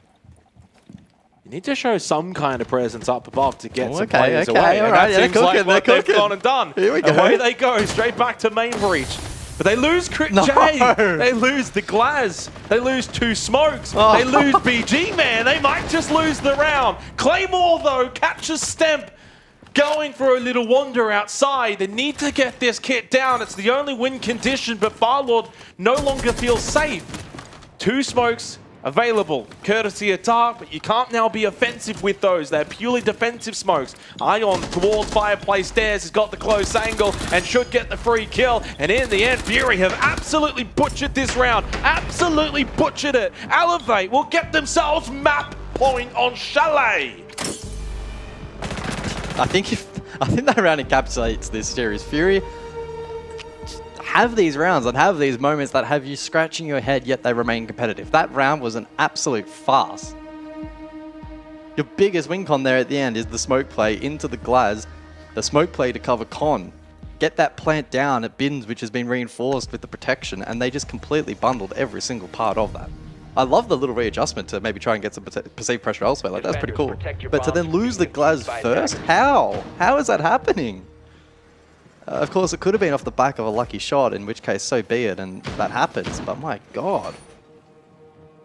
Home improvement time. Either way, Elevate, map point.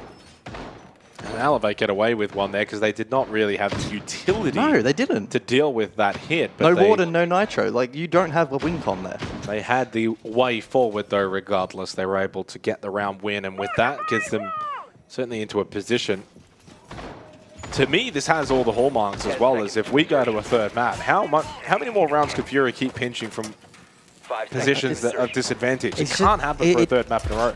It's not sustainable. That's how I labeled it. And I'm surprised we're at this point with Fury continuing to play in a similar fashion where they've gotten away with it for so long. It just feels like for Elevate, if they can win this round, they can breathe that sigh of relief. A little 10-minute breather, head into the final map knowing that they've been playing the better Siege over the course of this series. Just haven't been able to reap the rewards of it for a large portion of this match.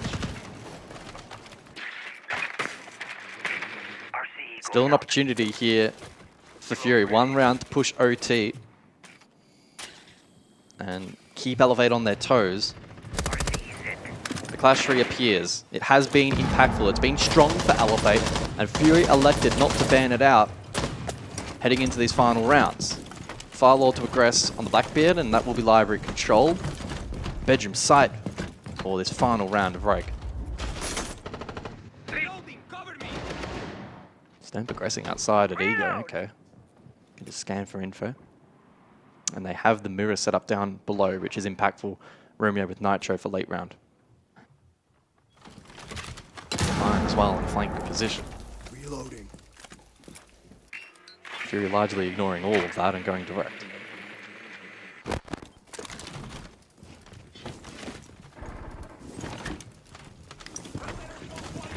Ion with that lurk, Fireplace Stairs. You saw Firelord kind of look in that direction. Oh, I mean, if Ion hits a timing here, he's got the Blackbeard lined up. It's a free kill. Trying to think of where's the flank watch for a position such as that. Do they have a drone, someone actively watching? Ion's going to go for it. Stemp can provide a lot of information in terms of the fact this is a big stack outside of office towards the mezzanine, and Ion is just playing very, very patient right now. Breaching sequence activated. Wall's still electrified. There's only a minute remaining. And here he comes, Ion on the push-up. This could be the win con for the map for Elevate. As long as he doesn't get spotted, they won't be aware that he's backfilled in towards this mezzanine position. They may not even need him anyway, though. With the double kill going the way of Elevate, make that 3. That flank eventually works out.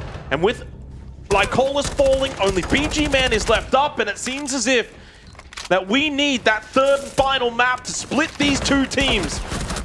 There's nothing separating them. Elevate, through brute force, are able to close out Chalet despite some magical twists. from Fury. It's not enough to see them succeed for a second time. Third and final map is needed. Weathering the storm, that would be my best description for Elevate's performance in this series thus far. They weather the storm there. Map 2, they found it a bit challenging. Fury got away with a lot, but they finally punished them. It's a win in regulation, and labs required for the third.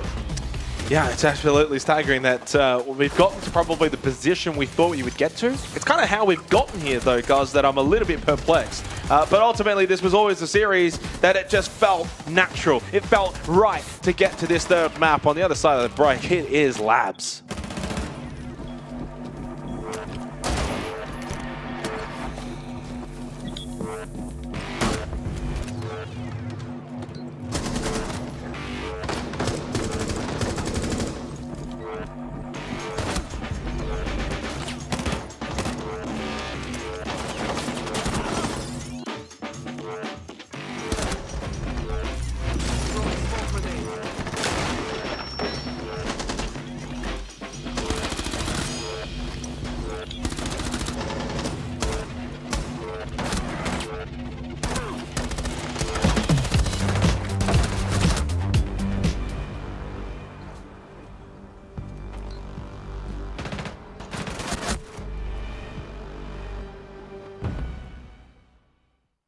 มหาลัยอะไรแต่ว่าในตอนนั้นแบบหลังจากแข่งไปสักพักผมก็ด้วยที่เป็นวัยรุ่นแล้วก็ดูแล้วว่าอนาคตในตอนนั้นเนี่ยมันน่าจะดีอยู่ครับผมก็เลยตัดสินใจตอนนั้นไม่เรียนต่อก็คุยกับพ่อแม่ตรงว่ายังอยากโฟกัสแข่งก็เลยตัดสินใจไม่เรียนต่อแล้วก็โฟกัสในด้านการแข่งหลังจากตอนช่วงที่ใกล้จบม.ปลายเลยครับหลังจากตัดสินใจก็ไม่ค่อยมีแรงกดดันจากครอบครัวเท่าไหร่ครับครอบครัวเหมือนเข้าใจแล้วก็ปล่อยให้ทำมากกว่าก็ตอนที่Challenger League หรือว่าทัวร์นาเมนต์ที่คัดเปิดเข้าให้โปรลีกของ Rainbow Six Siege ในของ Southeast Asia เนี่ยสามารถเปิดให้สมัครได้แล้วก็สมัครไปเล่นนะครับมันจะแข่งประมาณเป็นรายอาทิตย์เก็บแต้มแต่ทีมที่แต้มเยอะน่ะจะได้เข้าไปในโปรลีกเราก็เก็บแต้มกันแล้วก็ขาดแต้มนิดนึงเลยอดเข้าไปก็เลยได้เข้าไปเล่น Challenger เราก็ไต่เต้าขึ้นมาจาก Challenger เป็นทีมที่ดีที่สุดเสร็จแล้วปุ๊บพอเราขึ้นมาเป็น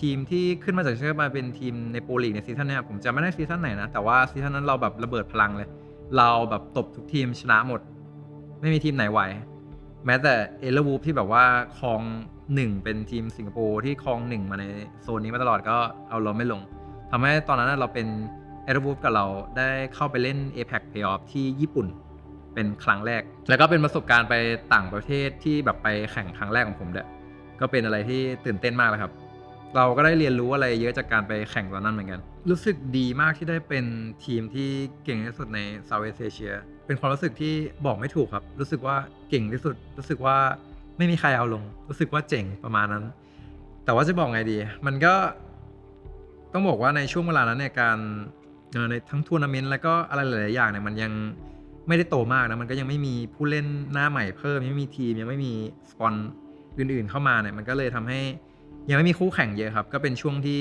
เราได้กอบโกยแล้วกันกอบโกยไปเยอะอยู่ครับอยู่ช่วงหนึ่งเลยก่อนที่จะจอยฟูลี่เนี่ยตอนที่อยู่กับคิวคอนเฟิร์มเป็นปีที่เหนื่อยมากครับก็เพราะว่าเรื่องการจัดการต่างๆเราก็ต้องบอกว่าช่วยๆกันทำให้ผมเนี่ยต้องได้รับหน้าที่ในการเป็นทั้งคนส่งเอกสารแบบว่าตอบกลับอีเมลอะไรพวกนี้แบบ paperwork ด้านหลังบ้านด้วยตัวเองด้วยทำให้แบบว่าก็รู้สึกเหนื่อยเหมือนกันนะผมในตอนนั้นทำให้รู้สึกแล้วก็ยิ่งการแข่งขันเนี่ยแต่ก็ยังโชคดีครับที่ในที่สุดก็ช่วงต้นปีนั่นเองก็ฟิลลี่มาเคาะประตูเปิดโอกาสให้พวกเราได้ต่ออายุทีมนี้ได้ไปต่อ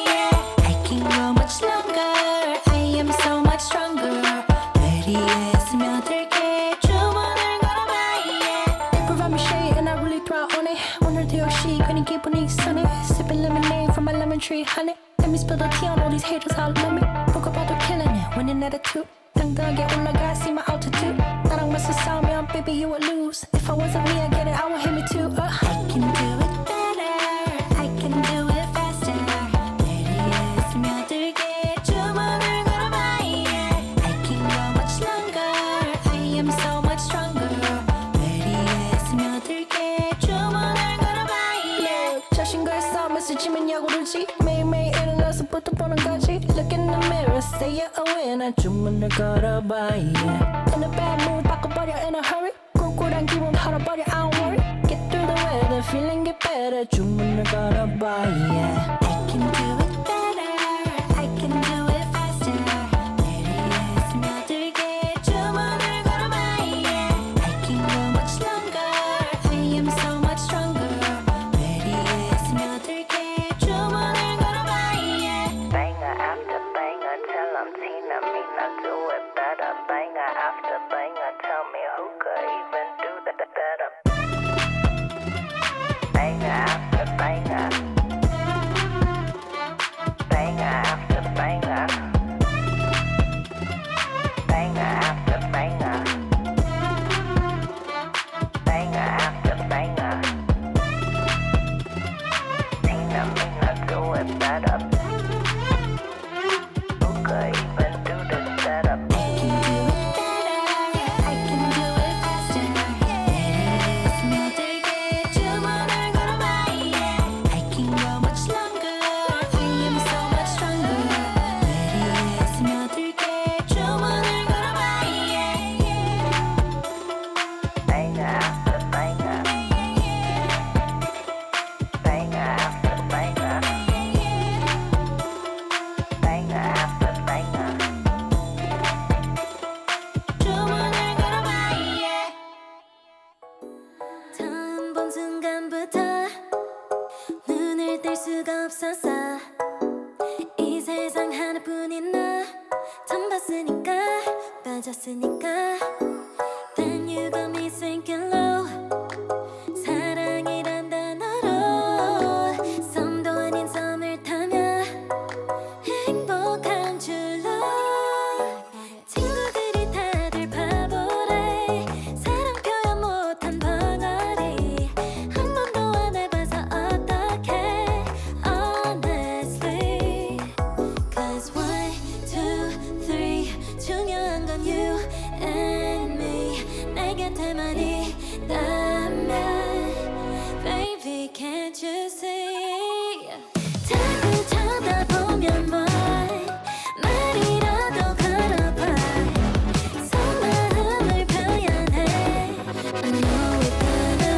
be alright 손이라도 잡을까 봄에 안겨볼까 Whatever your love language I know it's gonna be alright Can't take all this hot and cold Love shouldn't be this hard I know 뭐라고 있는지도 모르겠잖아 어렵지 않아 무슨 생각한지도 정말 진심인지도 Guess like I've never guessed before 나 좋아하는 건 맞아 친구들이 다들 바보래 사랑 표현 못한 벙어리 한 번도 안 해봐서 어떡해 honestly Cause 1, 2, 3 중요한 건 you and me 내 곁에만 있다면 Baby can't you see 자꾸 쳐다보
body only moves for the beat.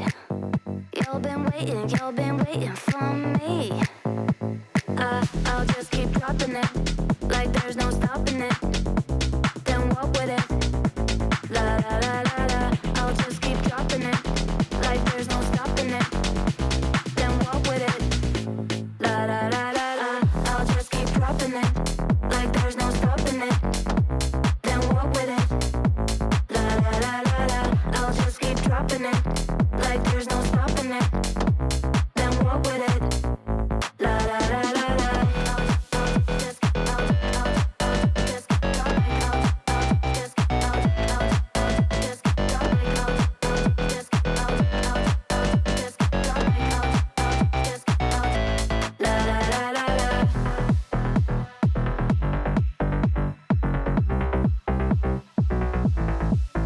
When I hear it coming up like that, I just know that things are gonna end bad. When my body only moves for the beat. Y'all been waiting for me. I'll just keep dropping it like there's no stopping it. Then walk with it. La la la la la. I'll just keep dropping it like there's no stopping it. Then walk with it. La la la la la. I'll just drop like I'll just la la la la la. I'll just drop like I'll just la la la la la. I'll just keep dropping it like there's no stopping it. Then walk with it. La la la la la. I'll just keep dropping it like there's no stopping it. Then walk with it. La la la la la. I'll just drop like I'll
なびく髪どこで踏み外した熱いギター踊るワンピース悪口はもうやめた週末の雨に持て余したからがまた求めてるコンフォ不意に響いた電話に戸惑うから目を閉じるもう泣かないきらりきらめく夜のムーンライト陰る街に一人歌うどこにだって安らぐ場所 So deep into the night, we head to Night Haven Labs to decide this series. Fury and Elevate. It's been an intriguing one, Michael. Very fun one. A lot of the stuff around it isn't probably been all that fun. You probably didn't notice the cold though towards the end of that shivering. game. It heated up at the end of the map too, but now it's cold again. You're just gonna get moving and you'll be fine. Yeah. Fury and Elevate. It's been a doozy of a series, one where you can't really look at a lot of the numbers and that tells the story. This has really been an eye test kind of game and a feel game. Fury start defense on Labs. Does that give you a bit of confidence for them? Well, yeah, in theory, there's army available as well with the Mav Ace Kaye Bandit bans. Somewhat, sure, but that's in direct contradiction to the point you made at the beginning, which is throw logic out the window. So Exactly. Throw all logic out the window for this final map. At this point, I wouldn't be surprised if we see Fury get 10 opening kills in a row. Anything crazy. And can lose happen. every one of them. And lose every single one of them. I don't know. It's been a fun one. 7-5 on Clubhouse for the first map, which feels like a lifetime ago. 7-5 on the previous map of Chalet in favor of Elevate. To their credit, what I will say, it looked like it was going to be another one similar to Clubhouse that was going to slip away from them. 4-0 lead, followed them by a 4-4 scoreline. And at that point, it really did have the makings of Clubhouse all over again. But this time they were able to mentally deal with that, get the job done, get over the line. Third map to decide who plays later tomorrow morning in a couple of hours. It's scheduled for 2.5 hours, but that's obviously not going to happen because it also says, schedually wise, that Weibo and Soul's Heart are starting in 4 minutes. But as we know, that's not happening. Highly unlikely. Unless this is like a forfeit right now. And even then, it wouldn't be enough. And of course, for those that missed the earlier game today, Soul's Heart 2-1 victory over Daystar. That one an 8-7, 7-2, 7-5 banger. And so far here, this one also to 3 maps.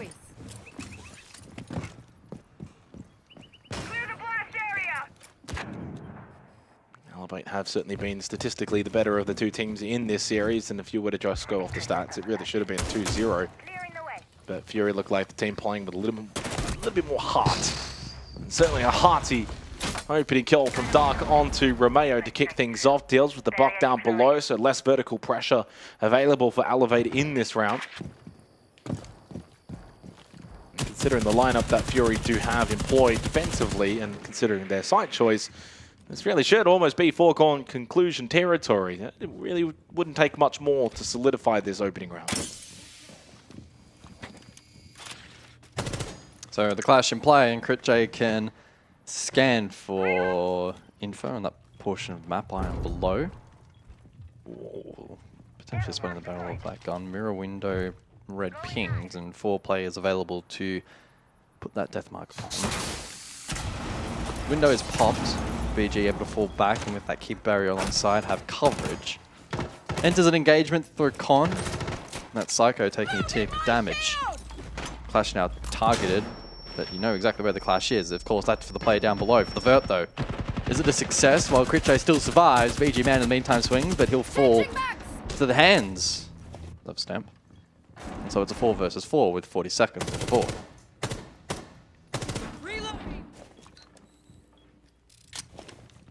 Certainly looks a little bit more winnable now than it did 30 seconds ago. They find a way to dispel this clash, who's so low on health. No Nitro available for Lycolis. In fact, not a lot of utility, but the rush through the doorway, well, just didn't really seem like the likeliest of paths forward for Elevate in this round, but they had to kind of just go for broke, considering so low on time.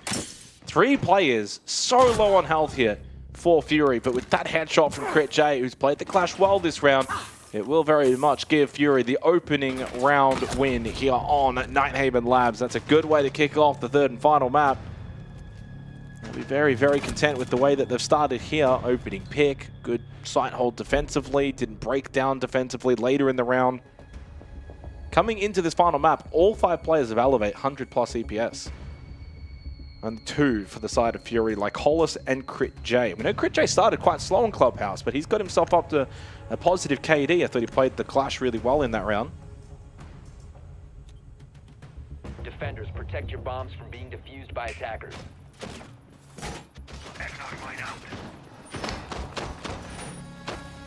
Sorry, just having a moment of contemplation.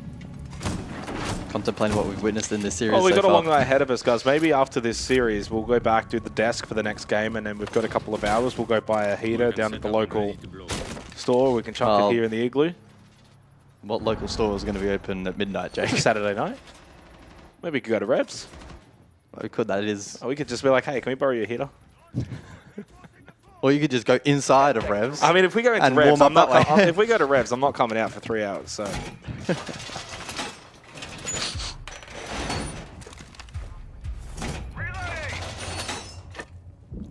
So round 2 then.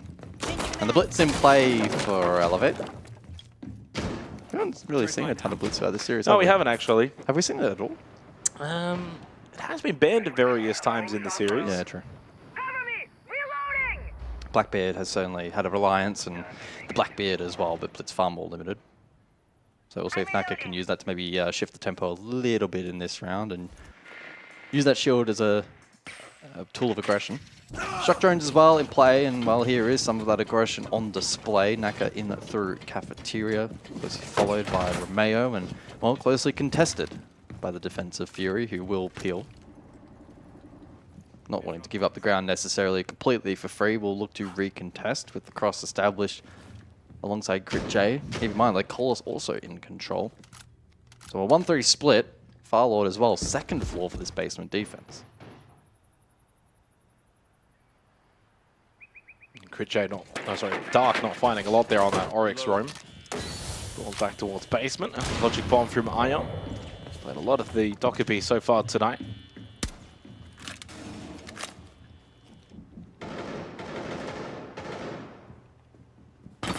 Stalled that round, but caught in cargo is Crit J. Ion with the opening pick. One straight down the stairs though, and Ion just, well, a little bit too overzealous. Pushing down those stairs, reloading, doesn't really anticipate one may be close, he gets punished.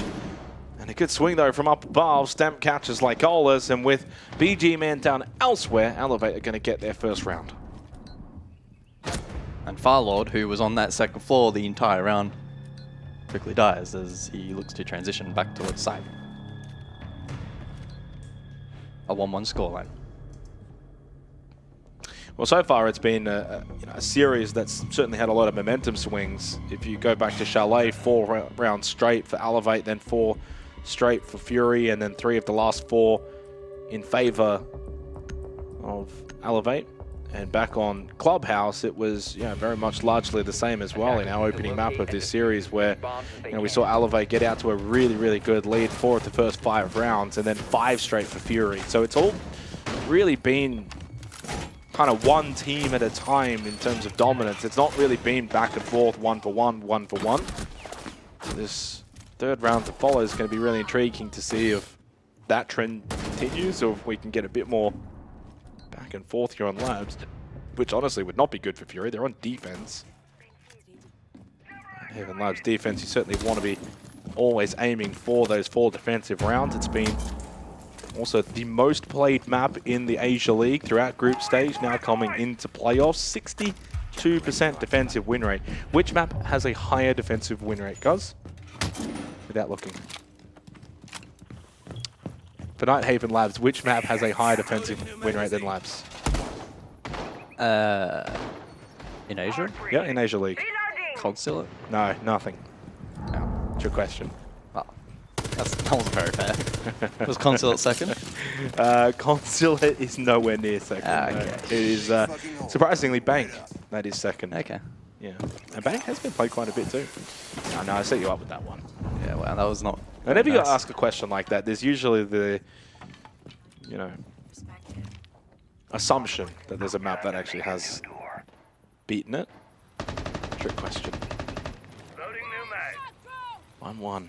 Third and final map. Now, again, to remind everyone in terms of what they are playing for, the winner of this will play again later in the day / night, depending where you are, against Team Orchid later. That will be the final best of 3 of the show. Naka?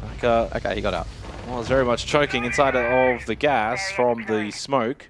Cole is also quite low himself and eventually has been eliminated. But most importantly, they do deal with the glass. A lot of pressure off the board now from Elevate without that Deimos, without that glass. They lose a bit of this firepower. Certainly puts Fury in a very, very good position in this third round. Loser of this, of course, drops to the lower bracket. They won't have to play again tonight, though. That almost feels like a win at this point. A minute 20 on the clock. Elevate with limited tools remaining, no XO, 1 smoke. Or in fact, make that 3. Still the potential for Vert to be established with 2 auto breaches in play, but at this point on this objective that will be irrelevant. Another plant attempt to follow with a minute on the clock. And Naka is able to stick said plant. No way. What? They do have the numbers to retake, and Naka can't get out alive. It's a 4v2. Typically, when you get that storage plant, it ends up being very difficult to retake, but in a 4v2, it's far more and just like that, it's over. Yeah. So 2-1 lead for Fury. The BG man all smiles after that round. I'm not too sure what's got him all trigger happy. Round win is a round win. I don't think Elevate are going to be too disappointed with how they've started, though, attacking into labs. No, it can be tough. Additional ban aside now as we prepare for round 4. What are the bans that we're thinking here? Once you go double hard breach, do you pivot off of that, or do you even triple down? Maybe go for a thermite. Deimos? Deimos into the mirror bans for the half. We do know that Elevate very much like playing Deimos. Yeah, they played it in 2 of the 3 rounds. The mirror only saw an appearance second floor on that first attempt from Fury, but did essentially force the hand of Elevate in clearing it. And so Elevate not wanting to now clear it going forward, and maybe even in anticipation for the Deimos being taken out, where it would have made it even more powerful. They have laid forth that ban. To said top floor we return, and we'll see how much of an impact the mirror ends up having.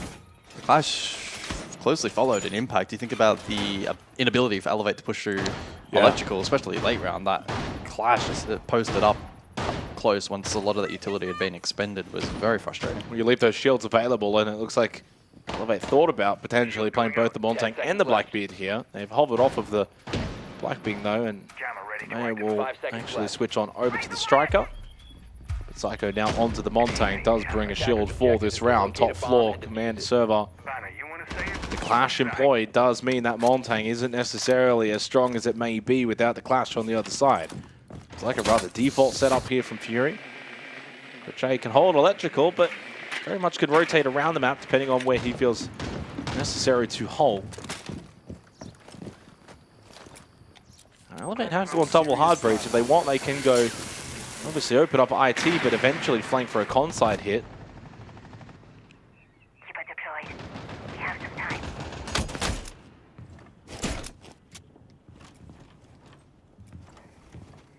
I take over DARP, and Crit J can contest that early with protection to Clash Shield. Yeah, especially while storage is not controlled, but... Yeah, pivots back over towards Electrical, probably look to peel back then. Tuck inside. Does need to be a little bit careful of the potential cutback. Well, if you had someone kind of holding storage down below, you could be super aggressive on that Clash and hold the breach in IT, but without someone there, it's too risky. Lack of Deimos as well may prove difficult in dealing with the Clash. Nice Nitro salvo from Lycolis. Right into the face of Stemp. Deals with the Brava.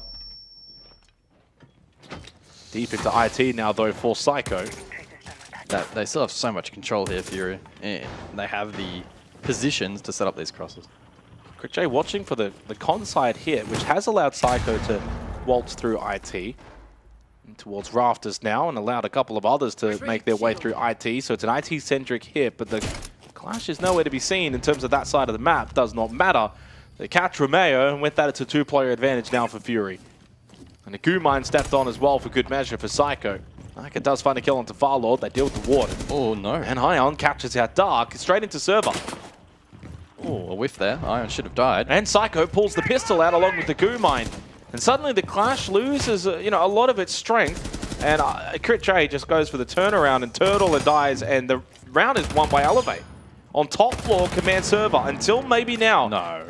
There's still 40 seconds. Naka quite low in the battle, and he loses it out to BG Man, who makes it a 1 versus 1. It's the game of throws here in round 4 of Nighthaven Labs. BG versus Ion.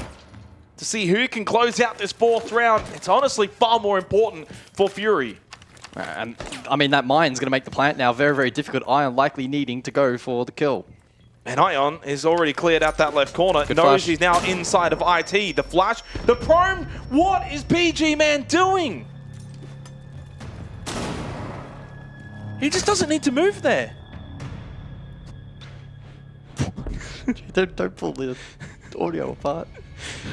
Dude, what an awful round. My God. Yeah, that was up there. There was a lot of misses. Such a good round though for Elevate to be able to collect a scalp like that. I mean, the Nitro is good, and then Fury knew Ion was over in this position. Critch left them stranded by doing a weird reposition. Ion was able to progress towards site. Then Elevate couldn't trade out BG. The clash was so useless in that round. You had essentially Electrical and IT were the only forms of entry contact from Elevate, and Crit J's over in Connector. Crit J went for the kind of play that you make if it's a 5 versus 1, and in doing so threw it for his team by letting that con control be established. That was really, really poor. And Elevate take top floor. And with that, a second attacking round, which certainly puts the pressure now on Fury. They must win these next 2 rounds defensively. Honestly, a 3-3-half is probably not good enough in Labs. Quick update in terms of opening kills, 4 rounds in. 3 of them have gone the way of Fury. Yeah, I don't even know what that really means anymore at this point. I've lost it. It doesn't really change anything. Well, they're not dominant for Elevate. That is more so my consensus. Yeah. If you have just joined us, Elevate have absolutely dominated opening kills in this series. Like, dominated. Yeah, like... like 90%. 90% tile kind of numbers.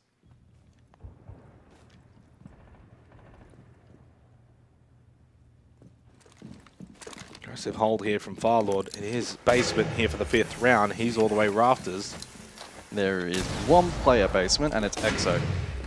There's a blitz available if they want to go for a rush, but it looks like it's just going to be breaches opened up down below and then clear back up above. And the kit's on the other side of the map as well, well and truly away from those breaches. So they're going to go for a roam clear. Goodmine stepped on for the blitz, which does slow them down in said clear. Oryx, an intriguing decision to maybe try and counter Naka here.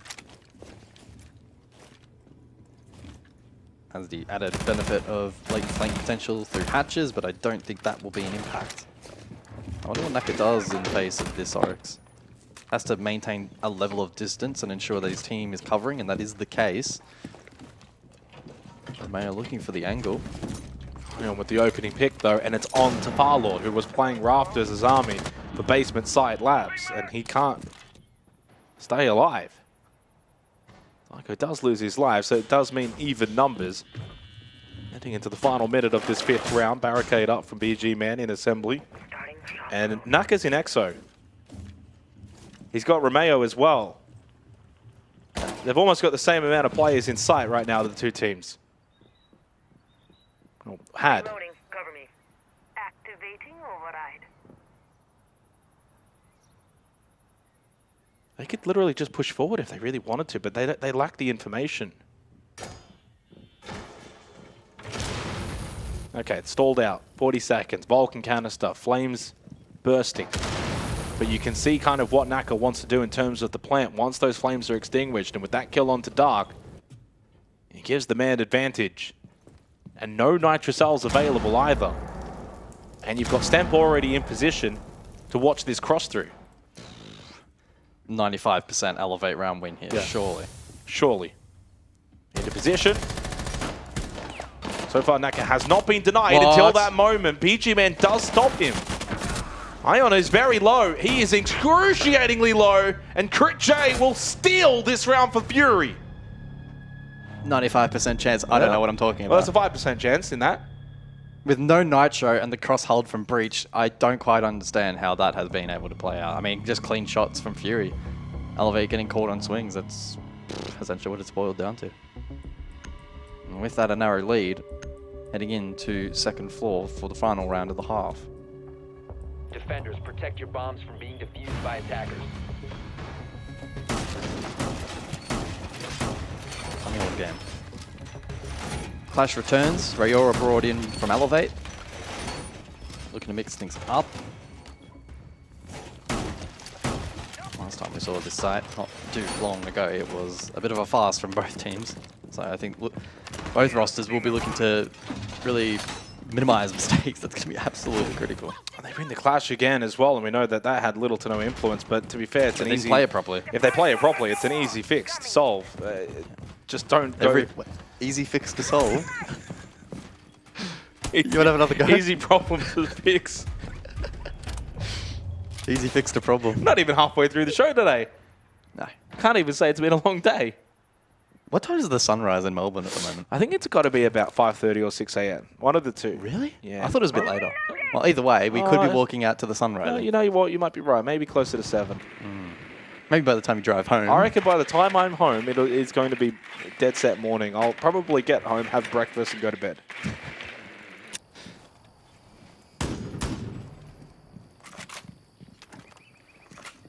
What are you going to have for breakfast? I don't even usually eat breakfast because I'm usually asleep. Yeah, fair enough. Main bridge opened up. It's only the single hard breach brought this time around for Elevate. Last time they had the double. Jay staring at that frag grenade as it explodes in front of him. Couple of drones. He's got some pests below his feet. Well, got one of them. That's 4 drones taken down. Control for Elevate, and Psycho gets the first. The Clash has died first. Free kill as well from Psycho playing the glass and was able to spot one out, but went moving forward and lost his life. Advantage still Elevate, and they got the Montang available deep inside of Electrical. BG Man holding server. He's expecting this angle to be watched, and Ion hits the headshot nice and clean. Down to just Barlord, otherwise it's going to be a 3-3 scoreline at the half, which arguably favors Elevate. Trying to go for the guard break through the doorway, not really ever going to work, and he was certainly left in an unwinnable position. Elevate make it 3-3 in the half here on Nighthaven Labs. Some really good-looking attacks from them, but a lot of question marks from Fury. Get Crit J on a gun and take away his Clash license. I don't know what he was doing in that first Get him off half. the Clash, my god. He's so much better than that to be playing that kind of role. 3-3. Second ban phase. Is it the second? Is it the third? I guess it's technically the third. Technically. If you wanted to go technically, it's the third. Sure. The second set of bans. Kaid Ace, Mirror Maverick. Double hard breach. Kaid kind of as expected for plenty of these sites, top 4 and bottom especially, and then the Mirror. Which eventually was banned out by Elevate back in the first half as their additional ban. Second floor, first up. And for potentially the 15th time throughout this series, we are going to reinstate that at this point in time, it is very difficult to determine where this particular map is going to go. Yeah, I mean, even despite the fact that Elevate got 3 attacking rounds, you're not really going to say it's a foregone conclusion, or I wouldn't even necessarily go as far as to say it's likely. I think this is as even as the series has been, and it's been a very even series, which I think we probably prefaced that at the start. It's not really a lot separating these two teams. 7-5, 7-5, it's 3-3. That's at least probably been the one metric that you can follow, is that neither of these two teams clearly have much of an advantage over the other. It's going to come down to these moments. It's going to come down to certain plays. You also don't really have the room to make, you know, lapses of judgment, and mispositioning will be punished, and comes down to probably just as simple as it is. Whoever makes more mistakes is going to end up losing this. And you kind of look at Crit J on the Clash in the last couple of rounds and you think, well, that's the avenue. That's the difference right now. Ion having an incredible Nighthaven Labs right now, though. 8-4. Looking very sharp, and not just Nighthaven Labs, he's been really sensational throughout this entire series. 31 kills, 19 deaths, gives him plus 12. The only player with plus 10 plus KD. 127 EPS. Position device. Iron down below looking to contest against Dark. He's trying to clear utility above to help open up IT wall. It's good pressure. And just sort of denies this storage position if they want to go for a bit of the vert. Now, Dark not really paying respect to the pressure. The shots earlier from Ion breaking the barricade, that's enough for you to have to now be careful, and he's just not careful. The coverage was lackluster too. I don't understand what angle is Crit J holding there. Yeah. Dark's doing his job. He's trying to clear the utility. You have to cover him. Oh, well, this is a great start defensively for Elevate, and we might just be starting to see Fury slip away in this series. Feels like their mistakes are getting more punished now by Elevate. Yep. Question will be, does the frequency of these mistakes increase? Still haven't even cleared out the player in storage, by the way, as they're pushing IT. Oh, this round was over 20 seconds ago. To be fair, they're pushing IT not through breach because it hasn't been opened up. This one is a foregone conclusion. I'm just saying this for a bit of added suspense in the off chance that 95. What percentile would you get? 98. 98%. 98. There's always a 2% chance. To be fair, there's not a lot that Iron can actually do from storage to stop this IT push. What he can eventually do, though, is go for a flank. But he does get caught by Lycolas, who 95. Pretty much ran around the map. 95%. You're getting live updates from the AI predictor. Well, to be fair, there's only 35 seconds left in the round here for Fury, and they're still going to get the plant down. Key positions still haven't been dealt with. Stem deep inside the command with those keeper barriers. Full blue control as well from Naka with the gas pipe still available.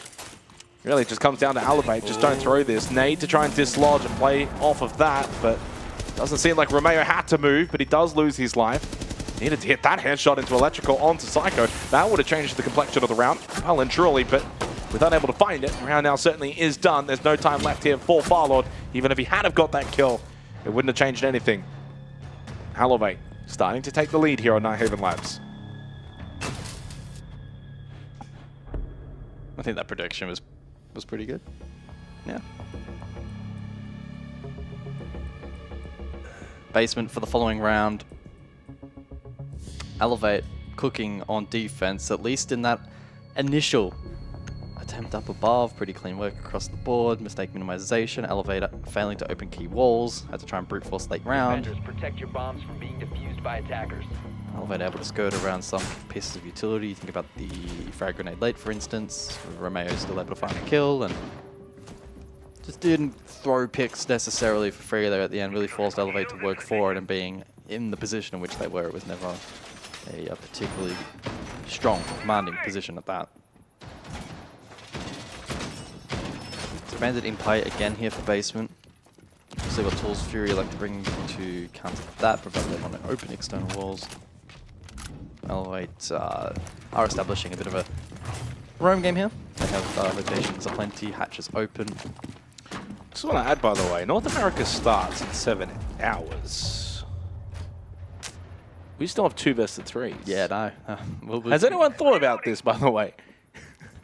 We are literally going to be still going when North America starts. What happens there? I reckon put North America on Bravo. Oh, absolutely.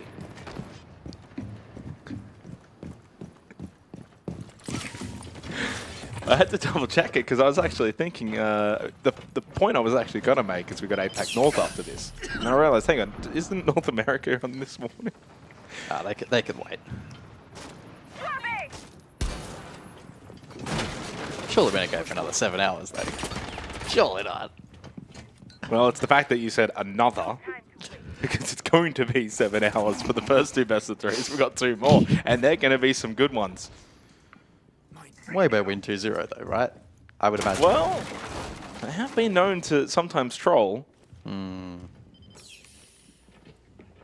a little bit of trolling tonight from a couple of teams. Oh, there you go, Psycho. And luckily, I bit my tongue. I was about to say this maybe feels like the time for Elevate to have the most control we've seen, and then they give up the opening pick just as they're starting to look good here on Nighthaven Labs and maybe gain the ascendancy. But they allow an opportunity for Fury to strike. This is just a really pure example of round-to-round siege.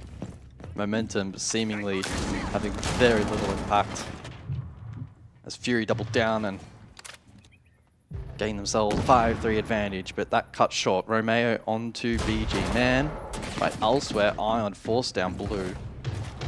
But like Coles is able to find his man. And so it's back to a 2-man advantage for Fury. I give them a call. Call rains out. Ion to be spotted. Oh, feet! Oh, almost legs. And feet. They are connected. They are. The foot bone's connected to the leg bone. No? Ah.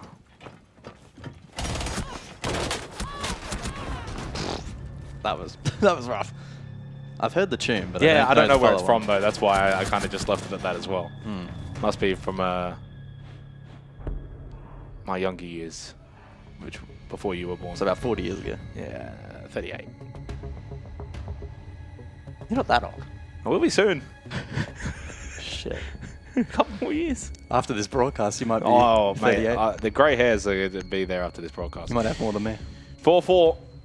That one was done pretty early into the round. Really good opening kill for Fury. And they just refuse to die. They've got that kind of never die attitude, and they're never out of it, even though, you know, the odds look stacked against them. And that previous round, Elevate looked really good defensively. You start to question Fury have given up a couple of rounds. The fact that they're going to have to attack into labs, it's all just kind of thinking, this one's getting away from them. And then, seemingly, they find themselves an 8th round. And we continue to go back and forth. And I'd say, of the series, guys, this has probably been the most back and forth, the least momentum-based map in the series. Neither team able to really gain separation. Clash employed once again, this time by Romeo. Farlord on the Montang. Mykolas has been massive. Double-digit kills here in the 3rd map. He's been their highest rated player in the series. 28 kills, Crypt J 28 kills. The next player is BG Man on 18. Huge discrepancy for Fury. Leading all comers is Ion with 32 kills across the 3 maps. Let's have a good look. So tertiary site then, round 9. Once again, an opportunity for one of these teams to break ahead by a minute margin. 4-2 split from defense. It's only Naka on site, rest of the team above, contesting the clear from Fury. We'll kick things off by opening up IT. And in a moment's time, they'll be looking to try and enable Dark here on the Deimos, who has 4 of these defenders available to Deathmark. So there's been some good drone work from Fury in this round. They've only lost the 2 thus far. And with Farlord also in play, pressure will begin to mount. Romeo can look to respond, clash IT, but rotates. Maybe an assistance of Ion, then flicks back. Psycho also pillar. So they have the triple cross here. They have the triangle set up here defensively. The Fury need to find their way through, try and break through this defensive hold. Chrismot Mine, I think, is still active above the doorway. It was thrown by Ion, indeed it is. Oh, it's a cape. It's a head. It's a kill for Ion onto Dark, and it gives Elevate the slight lead here in the 9th round. Onto the Deimos too. onto a player that can have a lot of influence in rounds. Ion keeps moving forward past server. Dancing an opportunity to strike once more. Yellow ping Intel. Knows to push back on the other side of Con. And Ion is now prepared, but it's a Montang that sees him first, which limits his ability to find a kill. 60 seconds and Fury getting stalled. The clash, though, did take some damage, but Ion again, so active on the defense, and it's paying dividends. They deal with the Montang. And surely now with the 2-player plus clash advantage, there should be formalities for Elevate to find a 5th round. I say that in a less assured tone. Nothing is a guarantee in a series such as this, but as Crit J starts to swing wildly, he's unable to land the shots necessary. Ion with another one. He goes to 12 kills. And the clash, electrification may not do damage anymore, but it's still a nuisance. It's still a pain in the ass. Elevate find a 5th round. That was a very frustrating defense established there from Elevate and for Fury to break down. Ion continually moving. Fury couldn't pin him. Their clash continued to also feed information, and the stun effect making, and the slow following that making it very, very difficult.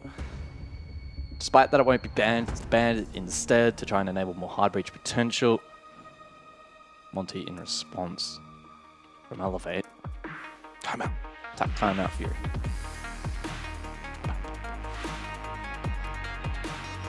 Turn it up. Oh, yeah.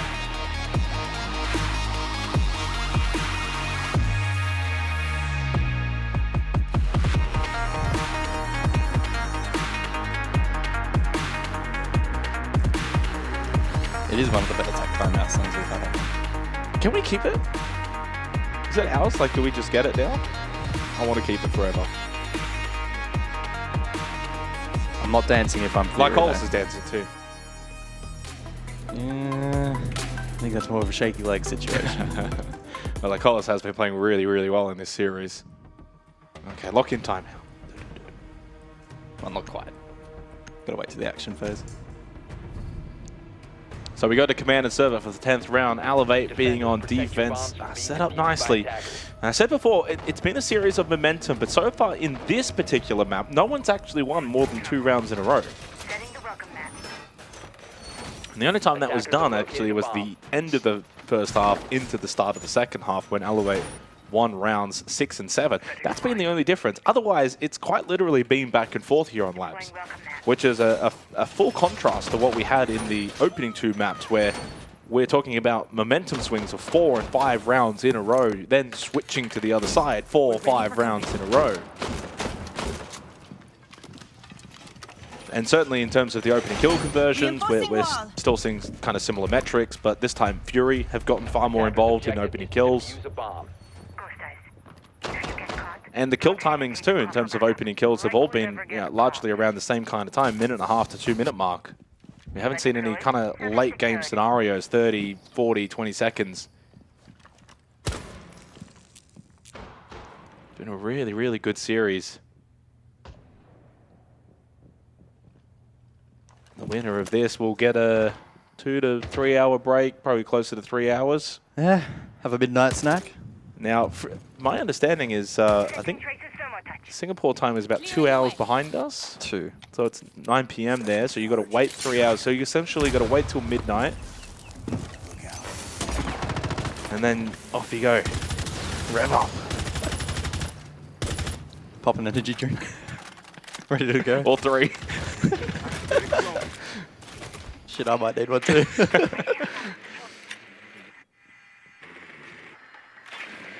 Okay then, 4-5 scoreline. Fury, what have you got? The clash has proven to be a nuisance and you decided not to ban it. So how are you going to counter it here in such a pivotal round? Pulse also in play is intriguing. But elsewhere, it's Psycho to get the first. Follow falls and it's on the Blackbeard one as of the well. most powerful operators in the game. That hurts. Second time that Firelord has been the opening death here on Labs, so it hasn't really been an ongoing issue, but you lose your Blackbeard in a pretty crucial round. But Fury have shown in the series they've got capabilities of winning 4v5s, but it's so much more difficult on Labs, on command server. Elevate have full info here. The Pulse with the cardiac sensor providing said full info. Nitrocell, bye-bye Lycola, see you later. Back to the drawing board, quite literally in this instance. That was a whiteboard, but it's the same term. Well, it's going to be one step away from going down to the lower bracket after this round. Did you almost fall? No, I almost just completely destroyed our test. Oh, okay, hold on. Hang on. Oh, no, the Clash is still alive. Oh, maybe well, that was almost a kill, though. Oh, Frost Mat. Uh-oh. The old Pog Mat comes back to strike, and Elevate will find themselves going into the 11th round with a match point advantage as BG Man in the 1v4 may as well take the full 30 seconds here because he's not winning this one. 99.99%. Yeah. And really the 0.0001% is really just if the servers crash. Their team house just explodes and they all DC. So 6-4 Elevate. This is going to be the largest lead on Nighthaven Labs between either of the two teams here in the final map of this series. And thoroughly deserved. For all it's been said and done, as fantastic as this series has been, and we've seen some strange things in this series, I think Elevate really is the team that deserves to win this. I think that's pretty undeniable at this point. Elevate deserve to win this series. I think Fury have been very gallant. I think they've been fantastic to watch in terms of playing on heart and passion and almost like an underdog. Not a lot's going their way. They're not playing the most clinical and classical Siege, but they've still found ways to win. That's been enjoyable to watch. But if we're talking about the raw numbers and the statistics, and we're talking about the better stylistic play of Siege, it's Elevate night and day. Deserve to win this series. It's not done yet, but they got a 2-round buffer on Defense Labs. It's really all about just getting the job done now.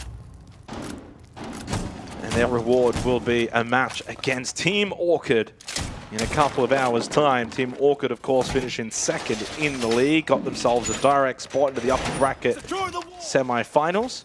The match to come after this is going to be Weibo versus Soul's Heart. What a game that promises to be. I genuinely think that can go 3 maps. 5 seconds to insertion. Say that again, but don't smirk. I genuinely believe that could go 3 maps. You're smirking I'm again. not smirking. You are. How am I smirking? No one's going to believe you anyway. That's so disrespectful. You're just lying. I'll just be honest and say that I think it's a 2-0. You think it's a 2-0? Well, I mean, I'm basing it off, I think Weibo's the kind of team that can throw a map. Yeah.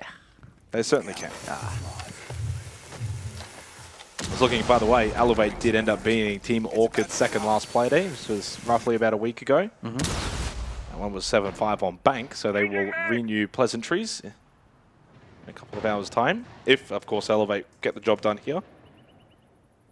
If or when? It feels like when. It's only a 2-round difference. You can't really say this one's done just yet. Funnier things have happened. Fury need to step it up, though. The last couple of rounds have been disappointing. Yeah, they look like they're starting to fall asleep a little bit. And they need something to just spark them up back to life. Ion has been the absolute standout superstar here on Labs. That 14-6. Probably one of the better, if not the best individual performance we've had in the series. Might even snatch top spot from Stemp if he keeps it up for the last round, potentially the last few rounds. Over the course of the entire series. Oh, maybe I haven't refreshed. It is Ion at 37 kills, and he's firmly out in front. Oh, he sure is. Oh, push back. Farlord able to stay on his feet, though. And they've lost Stemp and Ion. Okay. This one's not done. This Fury do spring to life in this match point round. Like lightning, they have struck, and Elevate were not ready. Wrong place, wrong time, and it seems like 5-6 is beckoning. Just when it felt like the sting had maybe been taken out of this series, Fury just will not die.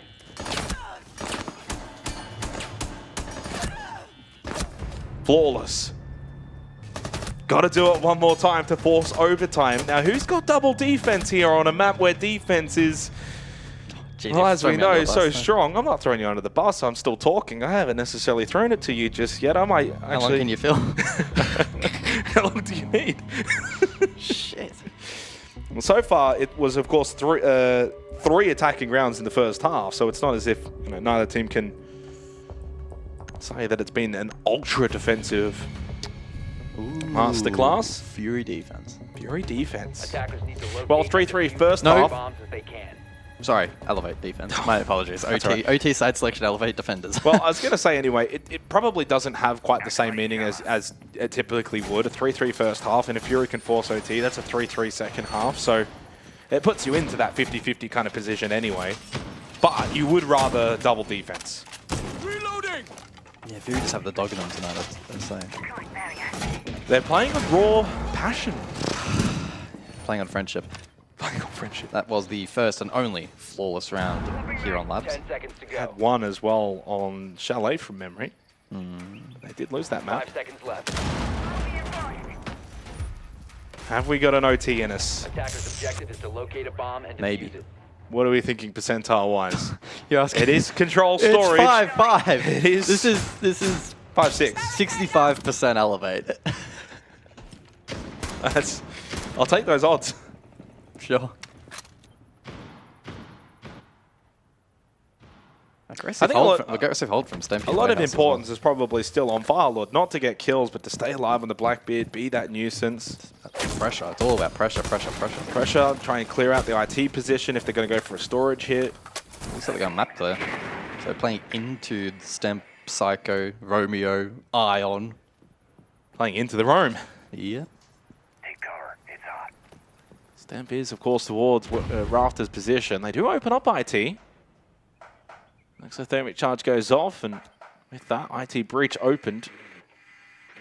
With a double drone over towards Electrical, and that might be the entry point here for Firelord. Met at face value by Ion.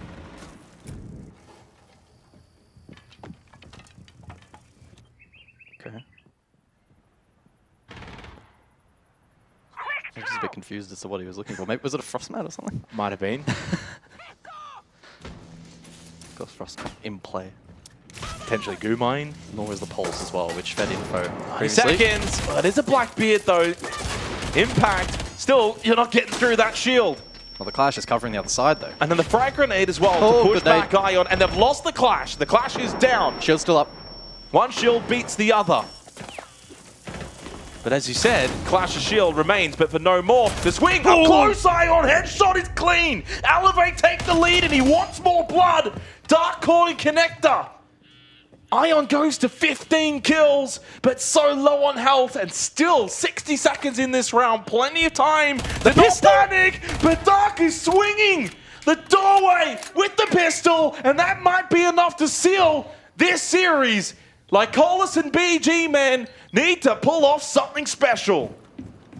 I think we're up to about 90% here, Jake. This is going to be a tough one for Fury. Lycolis, BG, they're great, but they need to connect. Lycolis, 2 flashes, no call, and Elevate firing on all cylinders. Put the chairs away. We're getting ready to throw back over to the couch. You can sense Rob's probably just getting back into the chair, ready to hand it over. But can Lycolis, BG man, extend this series just that wee bit longer and force overtime from the brink of elimination from the upper side of the bracket? There is one player spotted, eliminated, dealt with, Naka gone. But we're getting closer to red time. Kit must go down, stay down. In storage now from BG man. Ion still low, but around the vicinity. But the plant is successful. Now becomes a post-plant scenario. And only the one player disadvantage up close though. It's Step with the Deagle. 1v3, BG man must clutch it. No, it's still winnable from here. 2 players low. They're both low, Stemp and Ion, but Psycho has a little bit more. He'll play first contact and hit the headshot. Elevate will dispatch Fury and move on to the upper bracket semi-finals to take on Team Orchid later tomorrow morning. Usually I'd say later tonight, but in this instance, in a couple of hours' time, what a series. 7-5, 7-5, 7-5. A perfect example of a team having to grind and grind and grind away at this series. Fury did not make it easy, but Elevate, as we kind of alluded to, certainly statistically, probably the deserved winners in this instance. I think deserved winners is the right way to go about it. Elevate for me in a very close edge out. I don't know if it was a big discrepancy between the two teams. A really fun series. Hard fought, long, drawn out. And for Elevate, they'll play in a couple of hours' time. For Fury, it means lower bracket. And for us, we get to go and see my favorite man in the business. His name starts with P. Panic Monday? Pob Monday? I feel like that we could. It's we definitely could go not there. Pengu. He wasn't going for Pengu It's there. absolutely not There's Pengu. no way it's me. You know what? Exactly. I think Xenox put it perfectly. They did edge it out quite nicely. Oh, yeah. Just on my God. on the precipice of greatness. Pengu 7-5, 7-5, and well, would you guess it? A 7-5. It was so close in the end. Fury even had the lead going into that final round, and we thought for a second hope was not lost. But then Iron just does Iron thing. What a phenomenal performance from him in this third map.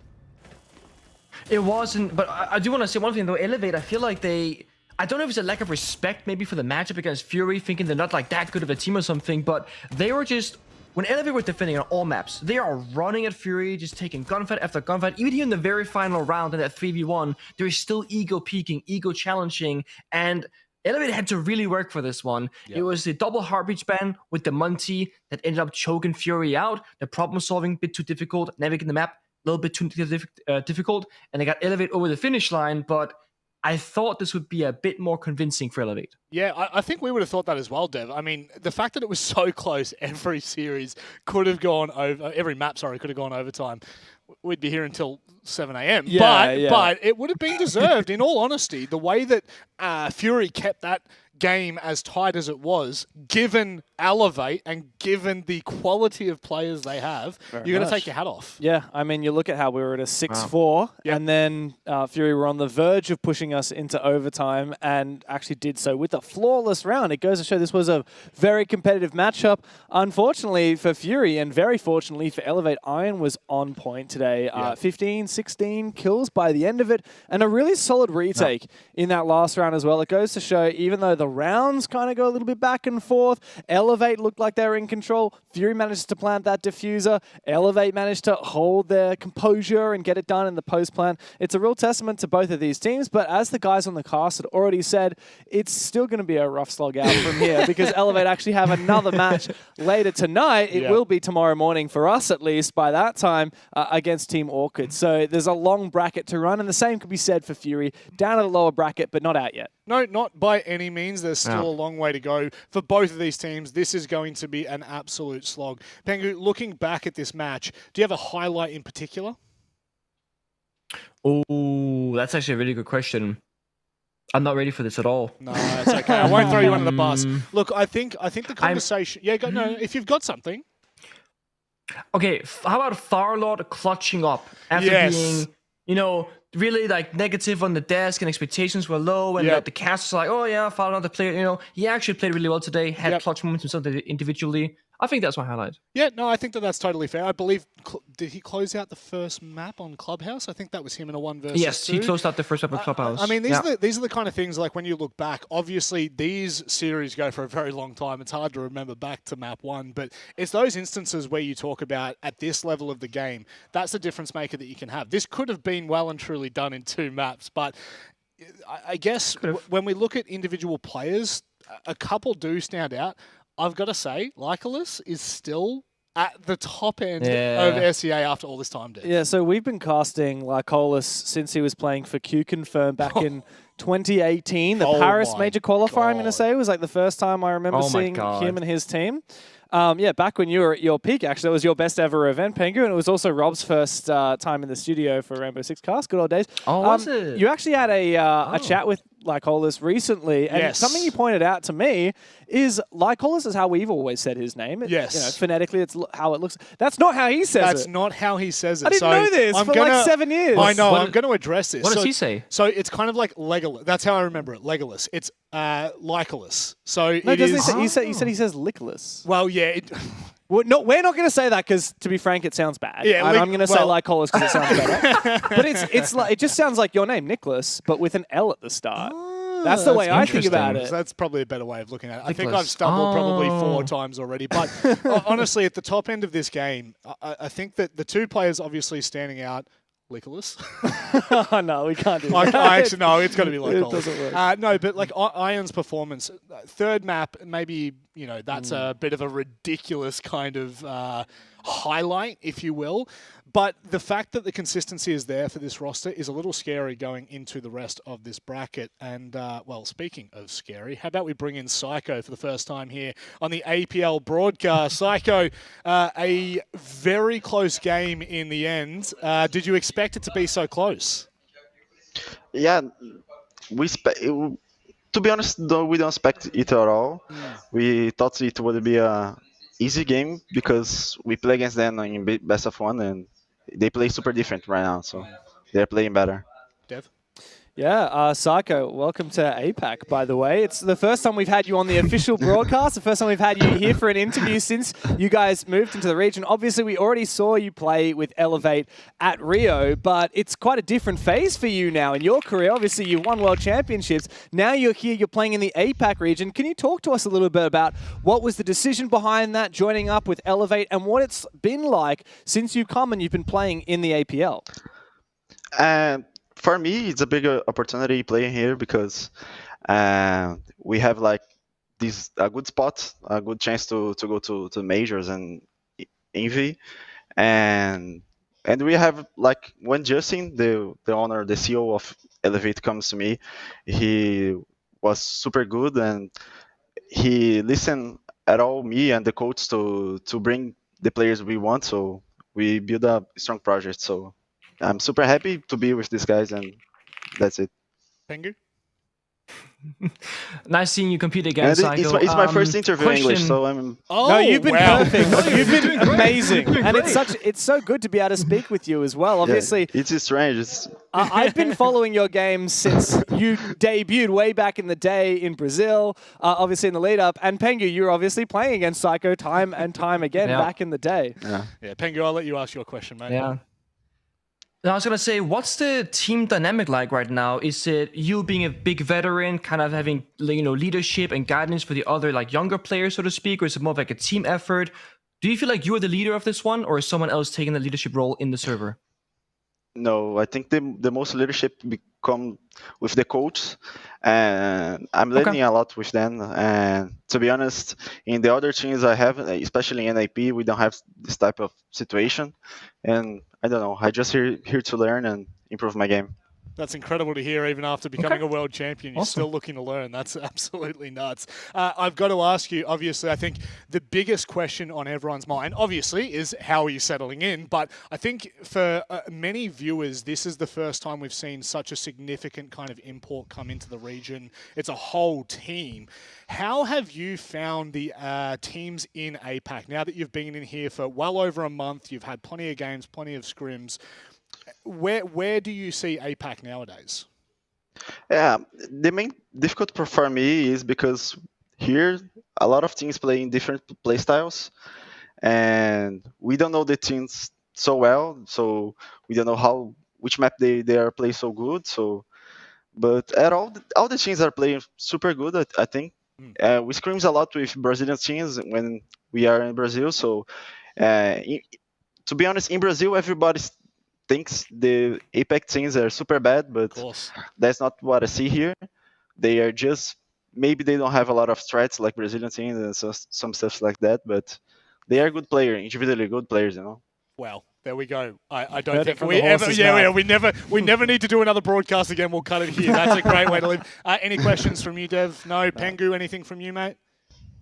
Happy. Wonderful. What we'll do, Psycho, we always give you the opportunity here. Is there anything you'd like to say for people watching before we potentially talk to you again at the end of the night? Just say thank you to everyone cheering for us right now.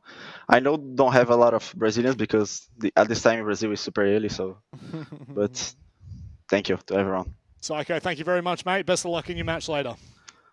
Thank you. That one will be very interesting. I can only tell you that. Yeah, phenomenal work. First English interview on a broadcast. That is phenomenal. Yeah, phenomenal job. Giving us a lot of insight and a lot of respect, Dev. I'm genuinely surprised. I got to say, obviously, here on the desk, we're writing this whole anti-import Oh, we have storyline. to. We In have every to. region, like every part of APL has at least some team with a lot of imports on it. But when Psycho has such a graceful interview like that, it's hard to I can't go knock against it. him. Like, lovely guy, obviously, and a lot of respect for the APAC region and his competitors. As we were all saying, he comes over from Brazil and all these Brazilian players are now suddenly in APAC, like, oh, these guys actually got hands. Like, this is actually a tough league. Elevate have had a big wing today over Fury, but of course, let's remember, Fury were the bottom-seeded team from Asia coming into playoffs. Yep. Elevate have, in theory, only had their easiest match so far, and it's going to get a lot more difficult against Team Orchid later today. It certainly will. Looking at the bracket. Oh, I jumped ahead. Well, I'll talk Dang, about the look at bracket in that. a second. This is probably a better view for everyone at home. Obviously, Iron, after the third map performance, there's no question whatsoever. MVP of the series overall, 39 and 22 on the KD department. But when we look at this, more so, I would say we scope out a little bit, Pengu. I mean, holding their own Fury, but realistically, the performance wasn't there for 3 of them across the whole series. With how close this is, it's crazy to see how low some of those EPS scores are.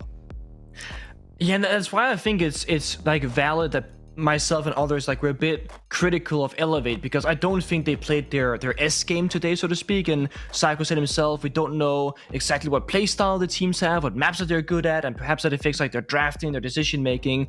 I will give credit for Elevate for getting better throughout this series, but there are rounds where I'm going, what the hell is going on? Listening to Gus and Synox, they were having very similar thoughts in some of those rounds. I said the highlight was Fowler clutching. He did clutch, but ultimately across the board, he's 16 and 27 in stat line. Rough. That is so rough, dude. And then you look down even further to the cost, 44%. But there's one stat here that sticks out to me amongst all of this, Dev. Look at the opening kills. Look at them. The entries are so ridiculously blown out to Elevate. Yeah, that's exactly right. And a large part of that is the new addition to this roster, Stemp. Obviously, we had Semper playing on Elevate. Pino's younger brother, Pino, former world champion and obviously old teammate of Psycho.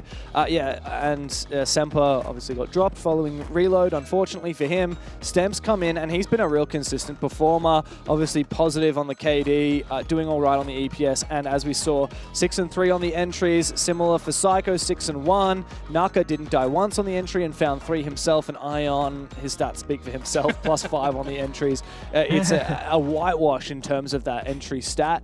Elevate really dominated it, and if anything, you'd be a little bit surprised. Wait, if they're getting so many of those entry kills, how are they only winning these maps 7-5? How are they dropping a whole map to Fury? And as great as Elevate have been in this matchup, I think that they're going to be in for a real surprise later against Team Orchid, and of course further into the bracket. If they end up facing teams like Weibo, they are going to be in for a real tough time. Pengu, after seeing this in a bit of a snapshot, a full series against what would be considered on the standings anyway, as Dev said, the lowest team that Elevate are going to verse. What are your diagnosis on this roster?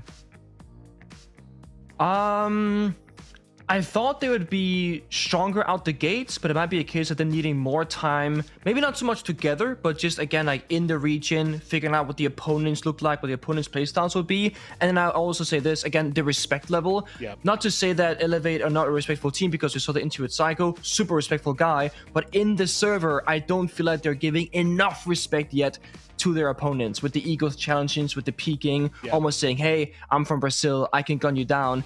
He said that they learned that this region has hands, but they don't play like that yet in the server, as if their enemies have hands. Yeah, and the thing is, players like Lycolis going up against players like I9 or Sapper or Ape, Hoven, all these players that have played against each other for years in the APAC region, they'll have a pretty good read of how each other plays. Like, if they see someone roaming, they're going to be like, oh, that's probably Crit J. If they see someone anchoring on site with the smoke and you're playing against Soul's Heart, for example, you're like, all right, that's Scatman, we have to give him a bit of respect. We know his playstyle, we know what he's capable of. Whereas Elevate, they're familiar with what the players and playstyle styles are like in Brazil, and they need to catch up on a bit of law, to be honest. Yeah, they need to settle in. And what's more, obviously, it's a full Brazilian roster. They're all speaking Portuguese. It's not as easy for them to say, oh, let's bring on an analyst or a coach that's worked in APAC before, someone that can give us a little bit of that insight on how APAC works. Challenging to do that because they're speaking a completely different language. Yeah, and I think that respect is a very interesting word, and it's a very interesting dynamic in this region. And Pengu, I think that the best example of this is the fact that there are so many entry kills, but yet the game was so damn close. That just goes to speak to, I guess, elevates overconfidence in certain circumstances in the server, and ultimately led to a very close series. Let's have a quick look at the bracket before we get underway with the rest of the night. You might be sitting there saying, Rob, the rest of the night, what do you mean? We've still got 2 best of 3s left. That's right. We've been running for about 7 damn hours, and we're only 2 best of 3s in. I mean, that's just Siege in a nutshell. But looking ahead to our next 2 matches, Pengu, I mean, I'll let you have a word on this Weibo Souls Heart game, because I think many of us in here are expecting that to be a bit of a 2-0, if I'm being completely honest with you. Yeah, something that I really like seeing is when a team is just outgapping everyone else and showing like the highest level of play, because that's my favorite style of Siege. Weibo, to me, in this region, they are that team. I watched a couple of games in the group stage, and they will just look like the better team, play that better team, individually just stand out to me. I'm excited to watch that kind of gameplay, regardless of who it's against. Of course, their opponent, Dragonheart Esports, they've earned their place against them. But Weibo will go all the way, I'm sure of it. Yeah, I think everyone is in the same consensus here. Well, without any further ado, let's keep this show rolling. Otherwise, we'll be here until all hours. We'll be back after this with more APL.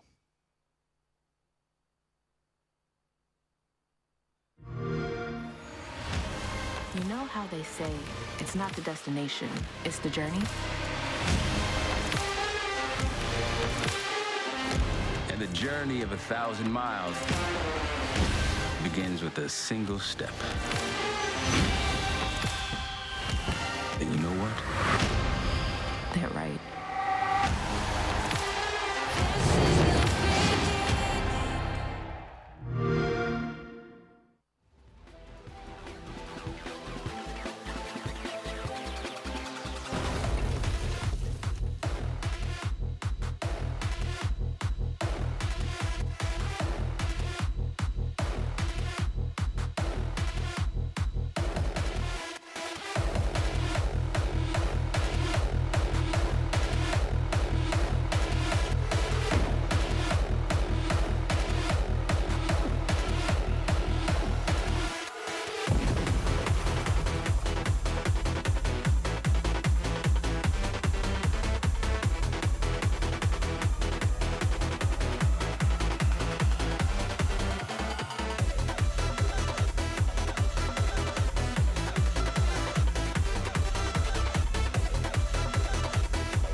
That music's getting me excited to come back. Speaking of I coming thought back. it was just me and you for a Yeah, second. so I was like, this show's good. I was about to walk off. This show is great. Actually, Michael, production told me that they did have something in here for you. So set's fully customizable, and it's really great. There's this cute little thing in there. And it's just wonderful to have you back, mate. Yeah, thanks, mate. I'm so happy. It's just great to have you here. But of course, we do have our third best of 3 of the night, and we'll just fly through this one. There's not a lot to talk about apart from the Weibo camp, because obviously there's a lot to talk about. Soul's Heart obviously coming through this already looking, I don't want to say shaky by any means, but they didn't have the cleanest first series. They had a bit of a troublesome time.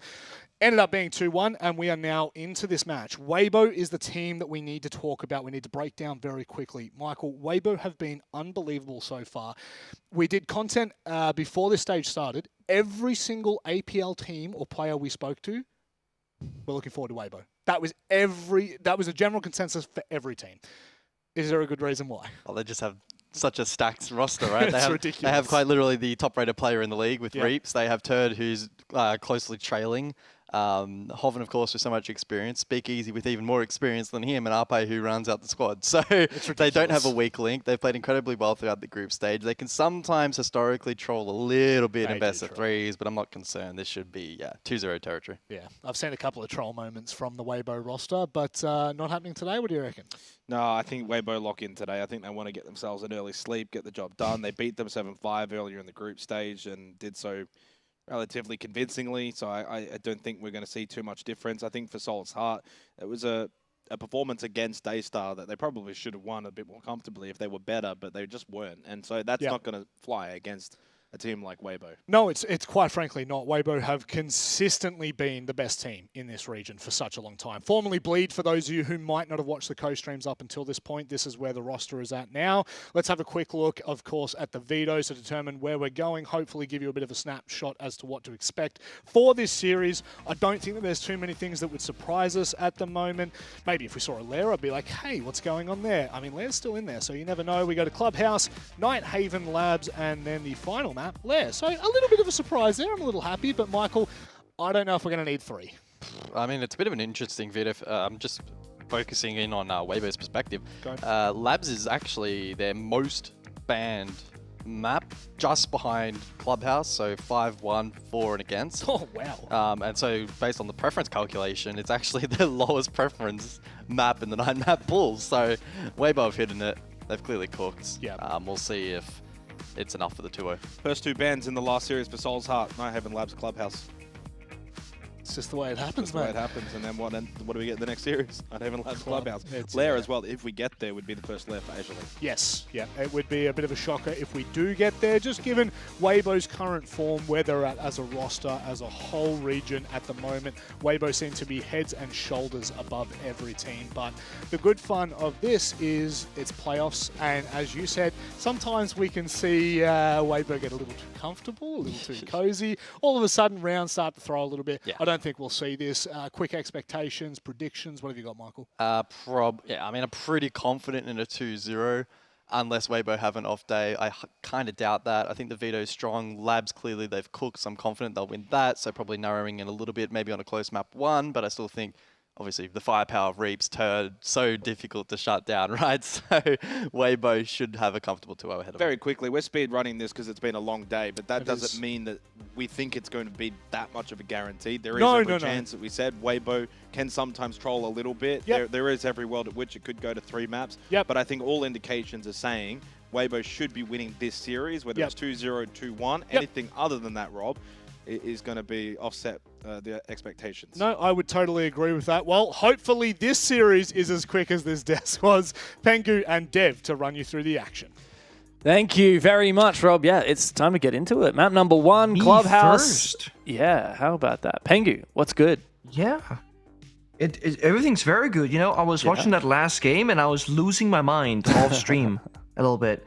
So I was enjoying it because Gus and Senex were also losing their mind on stream, and I felt like I was there with them in spirit.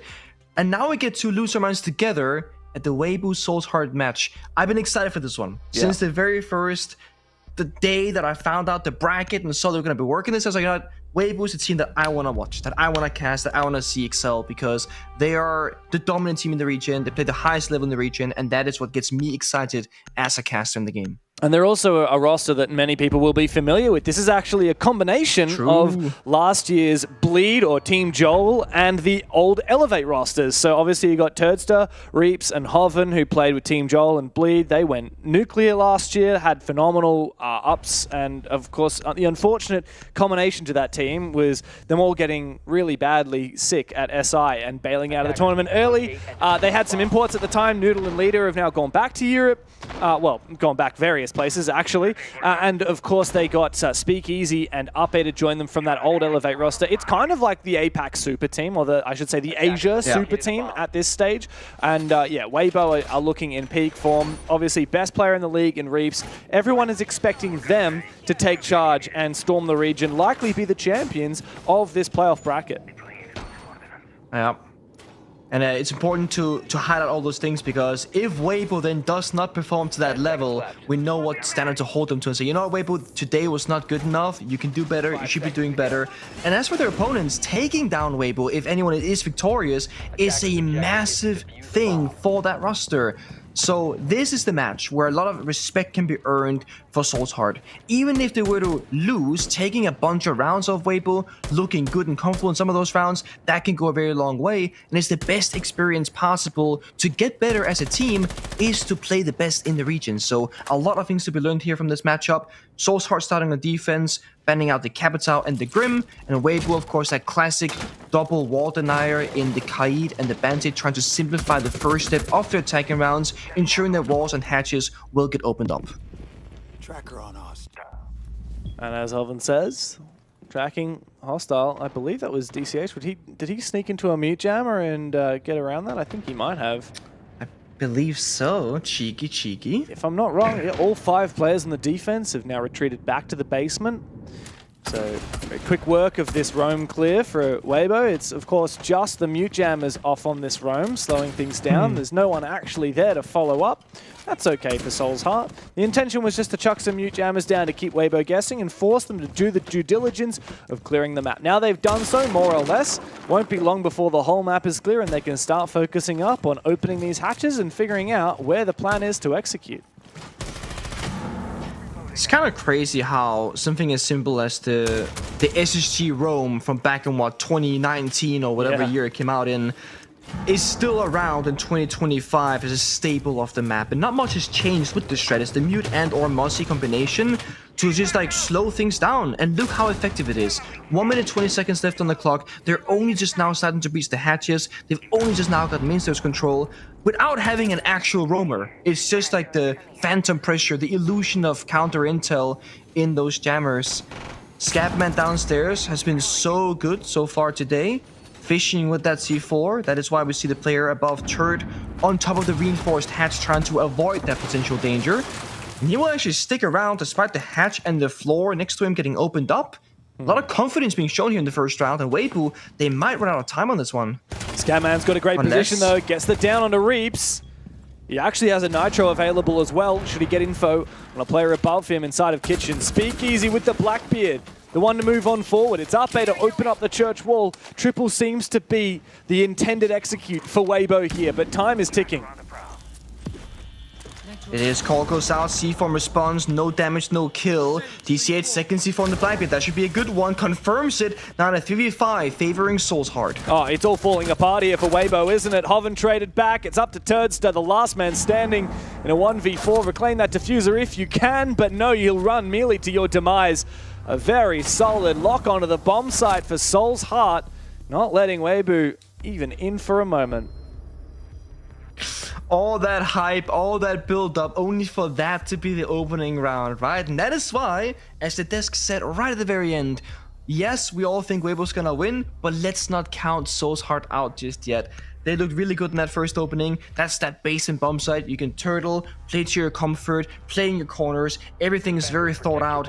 It's gonna get a little bit more stressy inside the server as we go to CCTV now and in the future, gym defense, because now we gotta play more around the map. There's gonna be those reinforceable walls on the exterior that'll get opened up very quickly due to Kite and Bandit being banned. because of those operators being taken away, this does make basement by far the strongest and safest bomb site. So Soul's Heart, you have a more and more difficult challenge as these rounds go by.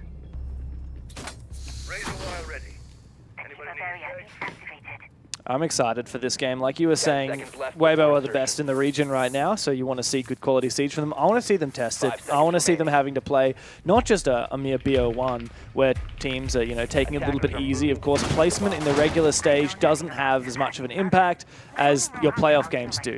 This is double elimination. You have 2 lives. You lose 1 game, you go down to the lower bracket, you lose then, and you're out. So Weibo really need to throw everything at this. They have been flawless so far. They have not even lost a single match. The only time they were even pushed to overtime was against Elevate. Now here they are in the playoffs. Let's see, can they keep up that flawless momentum we saw from the regular stage? It's not going to be a walk in the park. That's already been made clear by that first round where Soul's Heart show what they were made of. And they've been hiding the clash until this very moment. And look at the attack and lineup, right? With the Grim Capital ban, you don't have very many ways of dealing with the catwalk player. And then on top of that, Soul's Heart are extending their roam into Connector and Master Bedroom, because in their mind, that's where the attacker should be going. So this is Soul's Heart playing extremely proactive, being 1 step ahead. And wait, but they realize this. Okay, we cannot go catwalk. There is a clash. We don't have the Capital. We have to go Master. The issue with the Clash rework here in this case, Clash can simply sprint on over and help the team now defend that portion of the room as well. It's a very mobile operator, this Clash. So Weibo, they need to deal with the Clash eventually in this round because she will come to them. Yeah. As she will. But boots are in the building here for Weibo. The flank watch has been set up. Criticism, though, I would say, is that it's been quite slow, Pengu. Again, it's 2 rounds for 2 that Weibo have been a little bit slower than you would expect. Trying to make sure that they've got the right read, but in doing so, the time is ticking away. Now they have to start focusing up on taking control of Con, but I9's going to find his pick. Where has Reaps gone down? 2 opening deaths in a row for him, by the way. Breach. That's an aggressive swing. Must have been Breach or the window, yeah. Well, it's a very valuable kill nonetheless for Soul's Heart. Very much so, and again, there's no backstab pressure. Like, they're all inside of Connector Master Bedroom right now, so they got, we see Ape on the side of our screen there, rotating to the CCTV breach to replace Reaps, who died there, I believe. But time is ticking low. Muncie has diffuser. Demon Striker downstairs, gets flanked as well. Perfect play again from Soul's Heart. This is just way too slow from Weibo, and they are being read down to a T from Soul's Heart. His Clash pick has been so effective. It's baited all of these players. Now Speakeasy really feeling that pressure. That's a gnarly one-way angle there with the Sens. And finally, Turd is on the board, as are Weibo. However, it's a 2 versus 4, and the gas will lock them out. Speakeasy reloading that revolver here as he gets inside with the Monty. Can't find much though, and now choked out and tased into oblivion is Turdster. He can't find a second. Scatman looking in peak form here on the Clash. Whether it's the shield in hand or the SMG, Soul's Heart have the bomb site on lock.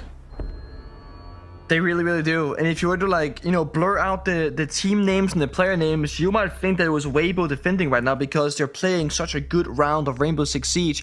Going CCTV with the Kite and Bandit Band, not having that open, and still winning so comfortably is a rare sight to see.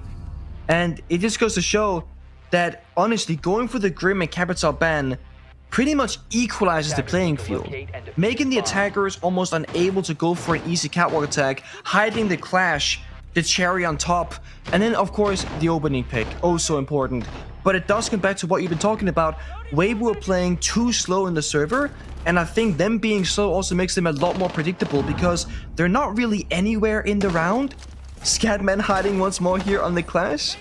We used to call this corner back in my playing time in Pentity 2 for the Protex corner. That is a very, very that old is a name. very old name.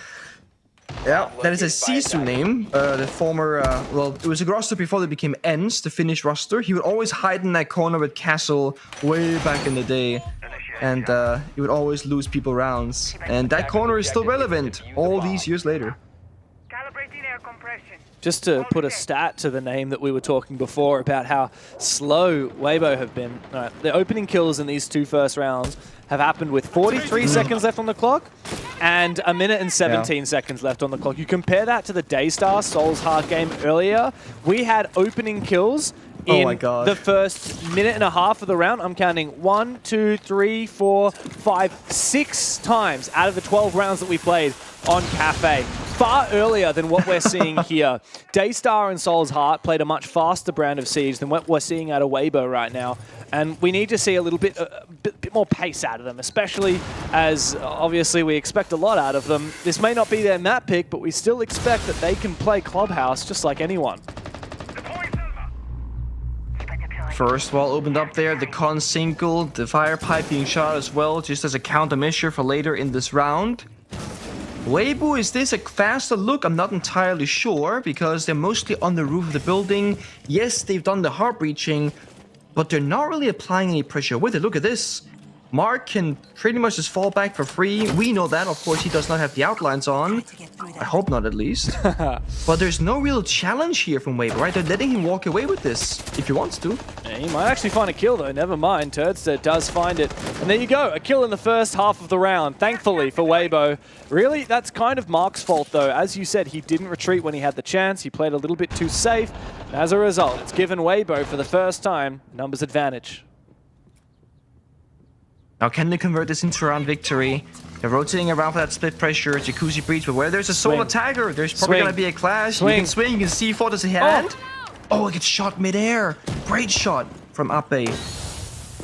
Honestly, if I'm Scatman and Mr. Punch here, I'd be over-aggressing into that. I9's also found Turdster a bit of revenge for his fallen comrade. Looking for a bit more, but he's low HP, and now he needs to be extra careful. And unfortunately for Weibo, they are losing players. However, they might get the diffuser down as a result of it. It's time to open up this castle barricade and disable that diffuser, but it's not prepped. And as a result, Weibo are able to get that diffuser down. It's a bloodbath though on the side. Scatman needs to take these fights on the windows, doesn't have his shield with him. Mr. Punch might have found one, but he needs to support. Here comes that shield. He might be able to get a little bit of information. Support for Mr. Punch, but no. Mr. Punch goes down. The shield also goes down, and he's going to try and stick it here, but there's no way this works. Reeves will jump on in and take him down, and that's the first round on the board for Weibo. A little bit too close for comfort maybe, but that Selma in the postline was genius to open up the reinforced wall so that Clash couldn't hide behind the shield. It's really a hard one. I think it all comes down to one minor detail there for Soul's Heart, not prepping the castle barricade. What we mean when we say that is it takes, you know, the 8 punches to break the castle barricade, so you punch it, or 9 punches to break the barricade, so you punch it 8 times, so you punch it a single time in the middle of the round, it then shatters. If you don't prep it, you're gonna stand there, punch, punch, punch, punch. When the enemy's planting, you don't have those seconds of time to really do that work. And because of that, the player that was stuck in bathroom couldn't help the rest of his team, and that's why the attackers didn't get that mad advantage despite having a guy planting the entire time. So small things, but again, massive consequence. I was actually thinking, now what are the chances There's that... the Selma. Yeah, it was a nice Selma, wasn't it? I was actually thinking, you know, what are the chances that we see this game go to 3 as well? And then I was thinking, you know, Weibo really have not lived up to expectations in those first 2 rounds. Too slow, not very in sync, like different ideas, not enough conviction. And thankfully we saw a little bit better in that round just gone by. But I think this basement attack is going to be very telling, Pengu, because the basement is a tough nut to crack. And if we see Weibo once again stalling out, I think that might suggest that, yeah, we might be in for a bit of a tighter game than we expected. But if Weibo can really turn the tide here on this specific round, especially right after the clash and the Nomad ban, I think we might be on for a much more Weibo-sided game, which was what we expected coming into it. Yeah, I like the Clash ban for sure. And you can do that classic respect or fear, right? It's one of those. It was such a strong operator for Soul's Heart that it literally will get target banned out.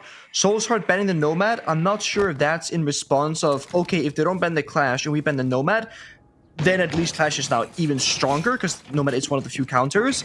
Or if they want to get rid of Nomad regardless of the Clash ban.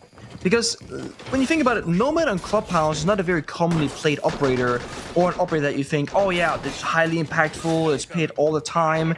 If anything, you play Nomad with the Capital on the Catwalk Rafters CCTV attack to then just keep knocking somebody on the rafters as they're burning to their death. regardless of that, I do think this following 3 rounds will favor the attackers more. With the Clash being gone, it also enables the shield play. We see, of course, the Monty being played with the shield, Fuse with the AK. Clash is like the #1 shield counter in this game because that shocking that she does knocks the shield away and makes it unplayable to be a Blackbeard Monty or Blitz. So, should be better enough for Weibo.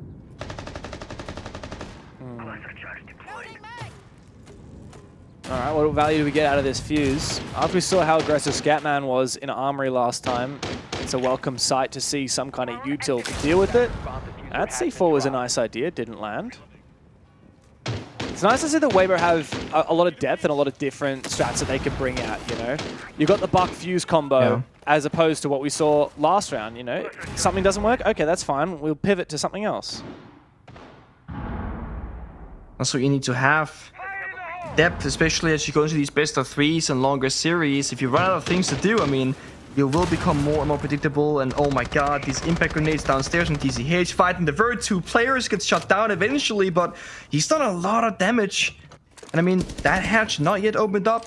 Gotta rotate over now, either the cell mass being used or worst case, Speakeasy also has a spare of can openers in pockets. 40 seconds though, once more. Goyo on the board, 1 C4 in pocket of I9. There are still ways to plant deny for Soul's Heart. But 30 seconds. Time is ticking. Weibo. The 5th player right now for Soul's Heart is the clock, and it is continuing to whittle on down. 20 seconds left. Still a C4 and an impact in pocket for Soul's Heart. Weibo, what are you doing? There's a flank opportunity as well for Mark. Soul's Heart are just waiting. Oh no. Speakeasy's going to have to run straight through the fire. They had a numbers advantage. No. Now he's having to get desperate. 1 HP as the plan starts to come down for Reeps. I9 is low HP. Mark does lose his fight. Maybe there's a way that Weibo can get it done. The 10-second execute. And they are lucky to have made it work.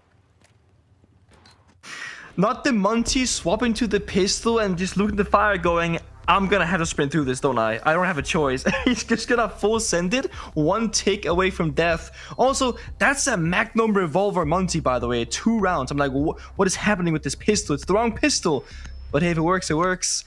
Weibo, the most surprising factor so far in those 4 rounds, James, it is their pace. They are not very quick. They're getting it done.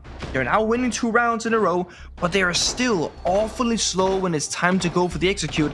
And they are up against the Goyo, the C4s. More often than not, they gotta pick up the pace. Yeah, they really do. They're lucky to have won that round. I mean, this probably should be 3-1, Penku. So the fact that they've made it 2-2 is at least a sigh of relief for them. But I think they've learned their lesson now. You cannot afford to keep being slow like this. We need to keep up the pace. We need to make things a little bit quicker, especially when operators like Goyo are on the board. Thankfully for Weibo, the Clash is banned, which was a real problem on this CCTV attack previously, and it was partially a problem on that gym attack. Down to the basement, if we go there again, Soul's Heart will still have that Goyo available, and I wouldn't be surprised if after this round, that is where they play their final defense. I think they do have the better operators available for it. I can totally see that as well. Totally can. Now for this, a lot more comfortable again for Weibo with that Clash being gone. You have much less protection on defense. Of course, Asami comes out almost like as a replacement, if you will, to create some safety. The Doc here to me is very interesting because Doc is normally an operator that you bring as a counter to a Capital, which you cannot play in this round as it's been banned out. But it does give you a secondary shotgun, a good ACOG scope, low recoil weapon. So the stims in case somebody survives a gunfight if you don't, fall to a headshot. But DCH, both of these rounds so far, is just in Master Bedroom, scouting for intel. And if Weibo aren't going to Master, he will stick around. If they start opening up the walls and the windows, he will fall back towards that bomb site. But look at this. Ocean Shield on the main breach, Monty on the catwalk stairs. The only thing they need is to kill the player on the catwalk itself, the Asami. But while this is happening with the Monty, Scatman finds Ape on the breach once more, forcing other players of Weibo to rotate there and replace that body. Oh, Mark. Hold your horses, Mark. There's the nade. Speakeasy finishes it off with the revolver. Again with this revolver, Monty. Dialing back the clock to 2018, back when this gun was OP. Yep. I like the way that they use the nades and the Monty in tandem to clear rafters. I like the way that Weibo have actually changed their mind. Previously on CCTV, they attacked from the master side. Now they've said, look, we've got Monty available. Let's just go for rafters, especially without that clash. They've got a bit of depth, but of course, they were bloodied on that attack. The Monty is low HP. Scatman almost finds a cheeky one there onto the Osa outside the breach. Monty just tanked 20 damage walking through barbed wire. Now he's tanking a goo mine as well. He's not having a very good time. I mean, a few bullets, 1-2 ticks of toxic gas, a little bit of C4 damage. This guy will be going down. We see 3 people outside the breach, only Monty and Catwalk. I feel like another player has to be Garage here to replace the planter in case he dies, because they're going for a ladder flank late in the round. Oh, it's worked. This could honestly work out perfectly. DACH is going to win this for sure. No. He's going to be able to run outside the breach. Find my one. God. Surely he can flank the Montaigne as well, as the Lion and the Osa together try and hunt down DCH. Hoven gets the kill. Coming up from Secret. Does trade out the situation for Weibo, but it's not looking too hot. Keep in mind, the Monty is still low HP. Does Mr. Punch have any gas to keep him at bay? Scatman has jumped out. He knows his position is free here. He can cover the angle, but not if he overpeaks like that. It forces it down to just Reaps. In a 1v2, Mr. Punch takes his head clean off. It's Scatman's Legion Mine that finished off the Monty after all that. Oh, no. And Weibo are once again struggling on these attacks. It's honestly a genius play to jump out the window, because essentially what he's doing is, I'm not sure he knew the Monty was injured when it happened, but he's stopping the Monty and he's walking in and going for a default plant, and that red text saying enemy detected outside is applying so much mental pressure. Hey, what's going on? He did that play at the same time as Doc flanked up the ladder. So Legion pushed to the bomb site, Doc went up the ladder, and instead of taking down just the Monty and Carrot rafters, the Doc goes outside the garage door and kills a person on the breach. You know, the guy with full HP, with a proper automatic rifle, not the 1 health Monty. It's a genius mini play that wins Soul's Heart the round.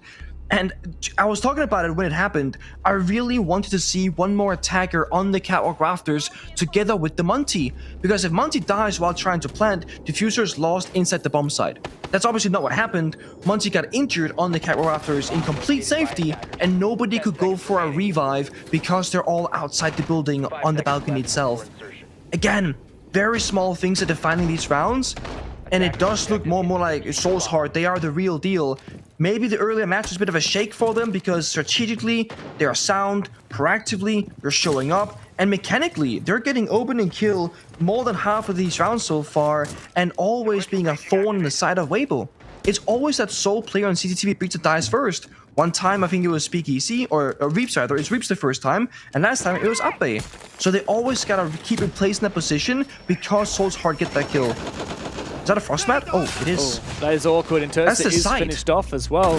Very strange decision there to jump straight into the building, into the bomb site for Tursta. Surely that wasn't deliberate. Maybe it was. I don't know. And try and pop a line scan and see if you can catch him off guard. Did not work out at all. That frost pick worth its weight in gold from I9. Leaves us in a 4v4 though. Keep us secured. And what now? What's the next step?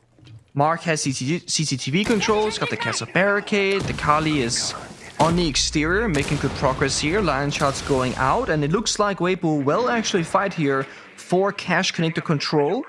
I like how they do this first. They breach a single connector wall. That's going to apply pressure for the cutoff, right? Now the player in CC is stuck. Keeper goes out. He's sprinting away. Will he get out all the way? Or once more, will he get stuck on this half wall? I think he's stuck, James. Yeah, I mean, Mark is surely a dead man. He's just going to delay as much time as possible. Best case scenario, he finds a kill on his exit here. Wait, is he still in? He's still in con, but he's right around the corner from Hoven, who's looking the other way. What are the chances he could swing Hoven here?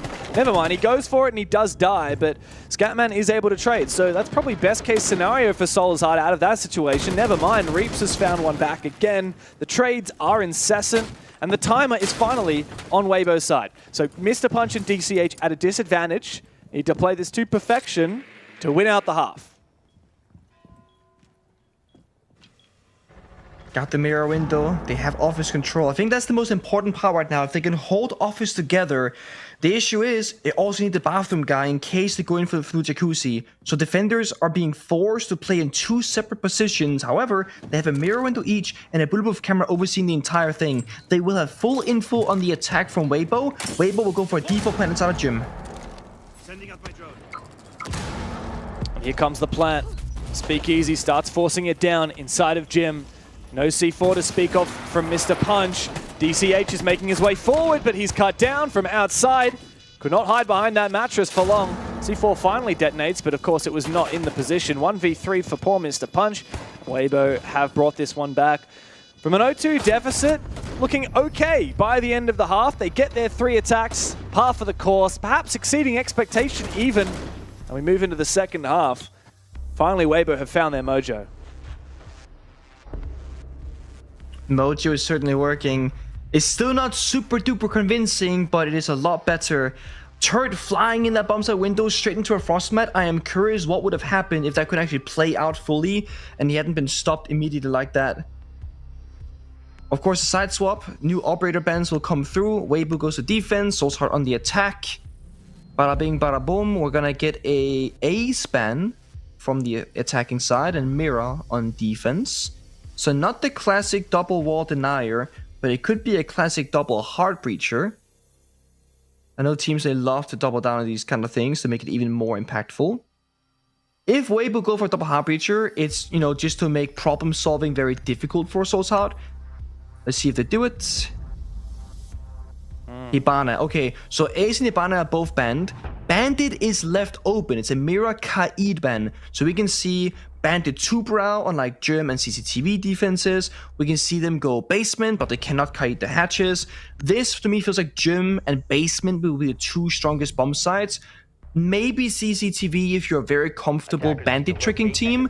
Not everyone is liking that. It's kind of like playing Monty, like maybe before the Shield meta, like 2 years ago or so. Not every team was a Monty team. That very much is still true for Bandit. Not every team has a good pro-efficient Bandit trigger. Not every team thinks it's as valuable as other teams might do. But I do think it's a very different dynamic now when you have like Capital Grim open, but you also have Bandit on defense. So it's a very different setup here in the second half.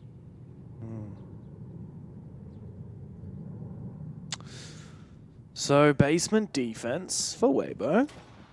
And Soulsheart are going to have to figure out how to deal with that clash. I'm not so sure if they have seen it in the prep phase, because you look at the repicks that are coming through and none of it is Zephyr or any direct clash counter. Attackers are moving out to My locate a bomb. question is, like, what are you going to do with the clash on the basement? Because it's quite hard to play a clash on the basement in my mind, because pretty much everywhere you could possibly play, you're going to be exposed to a crossfire. Like, if you want to play AKs, you've got to worry about blue and dirt. If you want to play in church, you've got to worry about blue and church. So there are not many places you can play where you only have to worry about one direction. Well, there's one thing you're forgetting about that's very important in the current landscape of things, and that is aura farming. What if Turret is simply aura farming on the clash in basement because you put down that shield and you just mock your opponent, right? You stand there looking menacingly at them. They can't do a damn thing about it. I know you're half memeing, but you're actually kind of right. And one thing I didn't consider is that they've actually gone for the open triple wall on Church, which a lot of teams are doing these days. And that just turns Clash into this power operator for dominating all of the Church and the bottom and main stairs. And bottom main is where you really want to plant one of your players on the attacking side.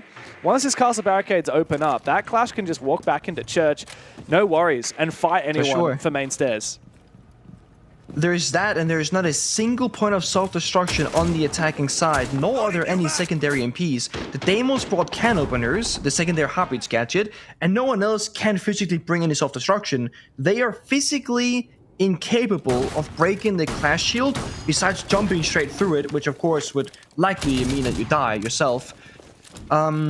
And yeah, you get a lot of information, you counter shields in case there would be a Blackbeard Blitzer on Monty. In this case, there is a Monty.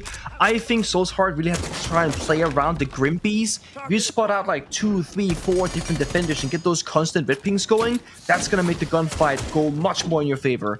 Combine that with a Deimos tracker on somebody else as well, and maybe you get a free kill or two, you can simply overpower and overwhelm the bomb site. I think that's gonna be their angle. With a hard breach charge on the kitchen hatch has finally detonated. Good usage of the flashes and the buck from Mark to make sure that that happens. Souls Heart are aware of that Clash's position over at the church triple wall. You can see that, and of course the Deimos shotgun is a nice little way to assist the buck as the Vendetta comes out. Where's the intended execute for Souls Heart? Yeah, I don't see it yet. I mean, I want to look where Monty is going, but that's main stairs, solo bolo, so no one's going to follow him. I think he's going to hit every single point of entry. Hatches, blue, moto, main stairs, and hope for the best. What? They're going to go for it. Scatman just jumped down and died running into church with a diffuser. What a devastation. Yeah. Oh, I mean, it's just such a half-baked, undercooked attack there from Souls Heart. They were set up. They had so many different options. And then one by one, every player just runs in and dies. What a disappointment. Had they cleared out the castle barricade on the Moto door, they could have had a crossfire against that Clash. They could have killed him. There's 100 different ways they could have cut that one. But that's not going to cut it for Souls Heart. Weibo, with what looked to be a tense setup, ended up in the most sleeper end round. I think this is the classic case of being spread too thin on the attacking side. The reason why Clubhouse has always been a very difficult map to play at the highest level is because there are so many micro decisions that have massive impact and consequence. For example, Clubhouse, one of the few maps where you still play almost 2 Heartbreachers every single round, or you play one, primary Heartbreacher, a Thermite, Ace, or Hibana, combined with somebody with secondary Heartbreaching in the can openers. And then, often sometimes, if Kite isn't banned, you also gotta play a Thatcher. All of a sudden, 3 out of 5 operators are just being picked to open up the walls. Then you gotta get soft destruction, verticality, some grenades, a good execute operator, maybe a shield. The problem is, to get all of those, you need 8 or 9 operators in a round, and you only get 5. In that previous attacking run from Souls Heart, they gotta get the hatches, they gotta get the walls, deal with the possible roam, deal with the clash, and deal with the execute. They simply didn't have all the right tools available because they spread themselves way too thin, and instead of being good at one particular thing, they were kind of like pretty bad at everything because they didn't have enough of one. And therefore, the only real execute there is just running through a door and hope for the best because they didn't have a proper way to deal with things. Yeah, it's a bad time to let Weibo overtake here. Obviously, Souls Heart's map pick. Next up, Night Heaven Labs. We can only assume that's going to be a very good one for Weibo, considering that they have hidden it, as the guys on the desk said. They've hidden it for the whole stage. It's been their lowest priority map. They banned it a lot. Now, on Clubhouse, Souls Heart rest their hopes on their attack half after losing the first round, and they're going to keep having to deal with this clash, aren't they? I can just feel it. I also think what you can do is, of course, play the clash a couple of rounds in the beginning, force the enemy to go for the operator ban, but you didn't really have any intention of truly playing it, right? You're playing it to try and force an operator ban so you can play the quote-unquote real strat. Because otherwise, you gotta play the real strat first, the best strat that you have available, then they target ban that element, and now you're stuck on the second strat, which is the clash maybe. That could also be a way to play it here. This could be a forced clash simply for the sake of targeting that after the 3 rounds played operator ban. We'll have to wait and see. It is working though. And look at the attack and lineup. Nomad, Clash, Capital, all of these are built around countering the Clash operator. Of course they do other things as well, but that is often why you go for these ops in this particular instance. Yeah, it's a shield I don't see often as well. I love the layers of this defense here for Weibo. Often you'd see the Clash try and retreat through Logi and play that position, but no, instead Turds is holding onto it with a shield. And if that shield gets taken down, maybe Speakeasy can rotate back over with the Clash. Maybe he can forfeit it if Turds starts getting flashed or smoked. He's the perfect operator to deal with that on the Warden. There's a lot of depth and a lot of different layers to peel off in this defense, and that's kind of the current meta of Siege, right? You need every round, whether it's attack or defense, to be like an onion. It's got to have layers. You need redundancy. You need versatility. That's the current meta of Siege. Oh, here comes the Zove. 49 seconds, a stun going out, Turd falling early, not exactly sure from where, if that was the hatch. It was the hatch, so he's hiding in Protex, Oh, this is good. This is actually a good way to play it here for DCH. Speakeasy is going to take a hell of a lot of damage. Very low HP, thanks to the Capital's fire. maybe this is the way that Solskjaer can unlock the round. He wants to chuck down the shield, but losing the fight is Scatman to Ape. He needed to win that. Speakeasy with the SMG finds his, and the round is flipped again. It's a good position to be for Ape. He's got that bullet hose, and he can just run them all down. Reeves to finish off DCH. It's up to I9 again, once again manifesting his name. It's just only I9, and Ape will spray him down to another round, and that marks a 2-round lead here for Weibo. Weibo's experience there as a team, the synergy, I mean, they covered each other so beautifully. You have a Maestro stuck in bathroom watching the breach. While that happens, an attacker comes in through gym to push him as well. Speakeasy has the cover. They get 2 kills, losing 0 defenders because they have each other's backs. They had a pre-play C4 for the office drop where Capital killed Turd early in the round. They had so many small different things saying, if they go office, we have this. If they go gym, we have that. If they go breach, then Maestro's gonna cover it. There weren't any obvious gaps in that defensive round, and that is how you need to lock down that gym bump site. Solskjaer will call their tactical timeout because it's time to figure out how to make these attacking rounds work in their favor. They've gone 2 rounds, they've lost them both, it was a very tight ship, and now Weibo, they're doing that thing with they're just kind of slowly slipping away, and it doesn't feel like there is that much you can do about it. Yeah. Yeah, well, it's a rough day to be What's a that Solskjaer Asami fan. background, by the way? That Asami card looks kind of nice. That's the Wolves But I one. haven't seen it before. The background No, or the operator yeah, I don't know. portrait thing. Zami do have some I have sick no hair, idea. by the way. Love the purple hair. I'm so not a skin guy. I just play default skins because that's No, like you the don't. competitive rules. But no, but like the effort of going through every operator, change the background card, change the operator card, change the animation of them winning. I don't do that stuff. I just play defaults, and I do equip all with 1 operator background card, and I just call it a day. Yeah, That's it. And what is it for you at the moment?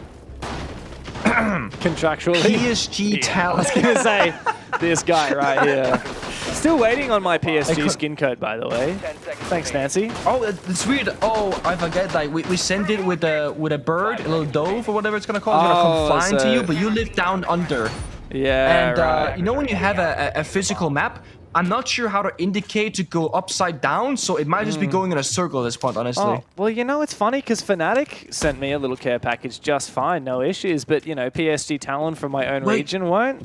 It's so funny like Thinking about it, you do glaze Fnatic a fair bit back in the day, so I feel like you've... I did the I opposite. feel like you've prepaid for this one. Okay, so you tell me that you were a Fnatic hater back when they were on top of APAC? Absolutely. You were like, yes, APAC, yes! Nah, I liked APAC. You love this region. Yeah, and your There PSG, are come many on, give me the times- code, give me a code. Yeah. We'll be casting them tomorrow, Right, right? Oh, wait, no, did they make top I'll 6? speak to my boss.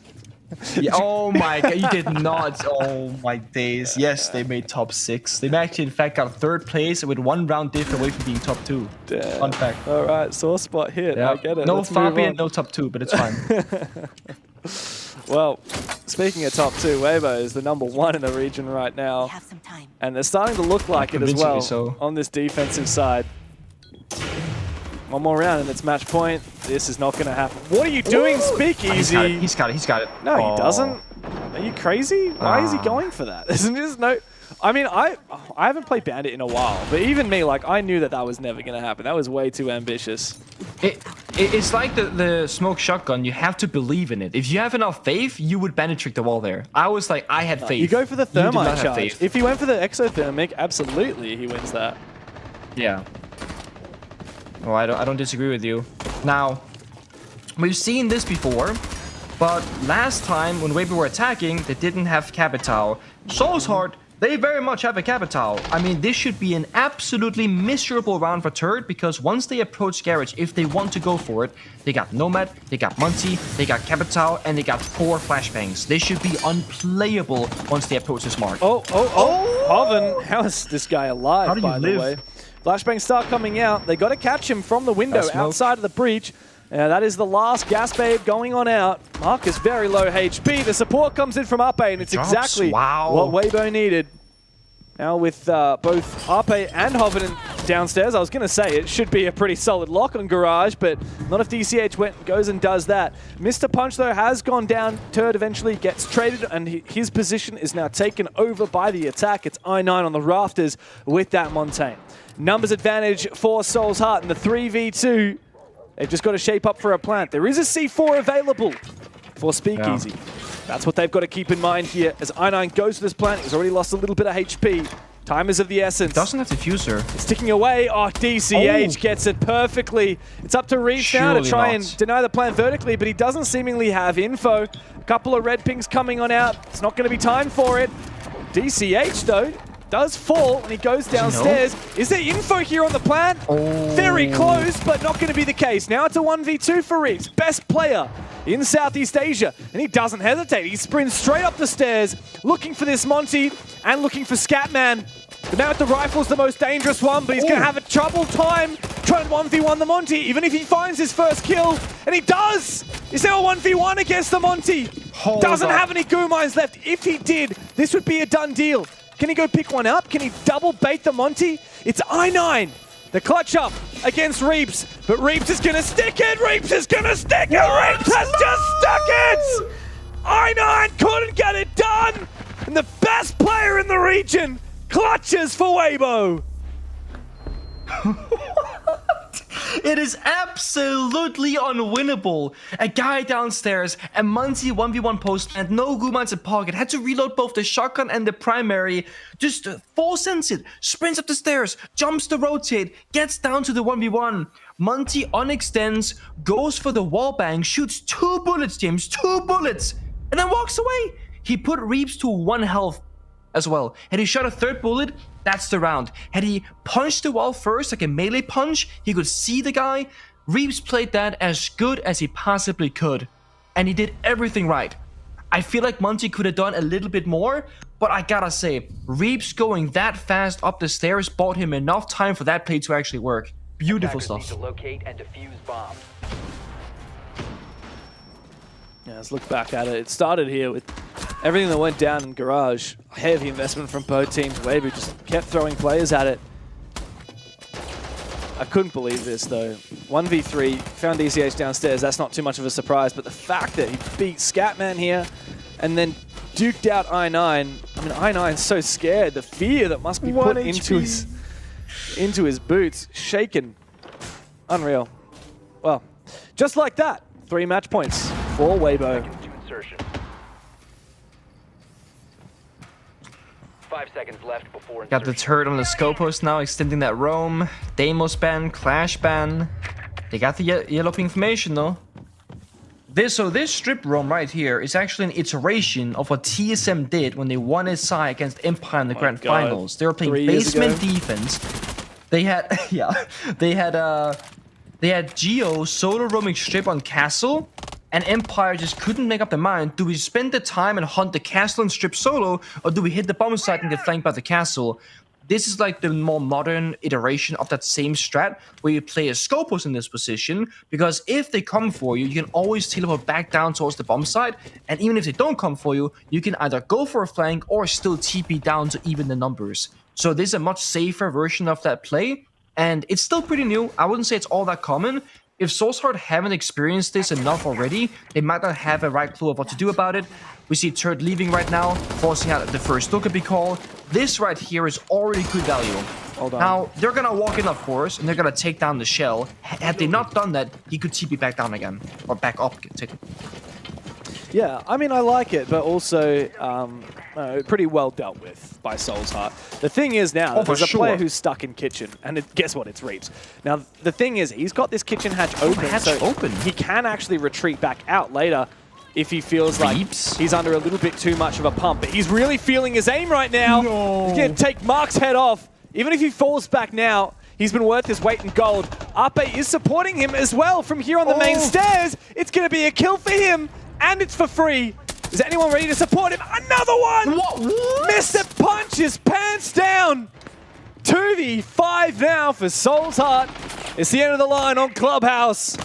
Weibo are looking untouchable. On their defensive side, there is nothing to be done by Soul's Heart. Utter desperation as I9 Goes all the way down. He's caught on camera. Surely someone has called that out to the player on the main stairs. He's found Turdstar. He is going to get flanked in the crossfire. Speakeasy finishes him off. A C4, actually a lot of damage dealt to Scatman there. Turds is a little bit confused. Where did you come from, he says. Guess what, Pengu? We still have 2 roamers. Ape on the top floor and Reap still in kitchen. God. Oh, it's over. So over for Scatman here. Lucky if you can find 1 kill. There's the one. But guess what? Reaps is hungry for more. Looking for lucky number 13. He's going to get on his boost, and it's impossible to duck into kitchen underneath that keeper barrier now. 20 seconds left. Scatman, it's over. It is done. You may as well lay down arms and surrender because Nighthaven Labs is coming up in a brief moment. Hoven is the final nail in the coffin, and it's a dominating second half here for Weibo. A 7-3 victory on club, doing away with Souls Out without breaking a sweat. You know what? They got us in the first half. I was thinking there, Souls hard, they're gonna take us all the way to an overtime potentially. But ever since that side swap, it's flawless for Weibo. And it looked like the real deal again. Maybe a slow start, you know, getting into things, I'm not entirely sure. But now we're gonna see the real deal, the top of the region right now, because they are here to play. First 2 rounds didn't look like Weibo at all, but they certainly showed up in the second half. 1-0 up in the series, and just a few moments away from potentially locking in an upper bracket semi-final. We'll be back for map number 2 after this.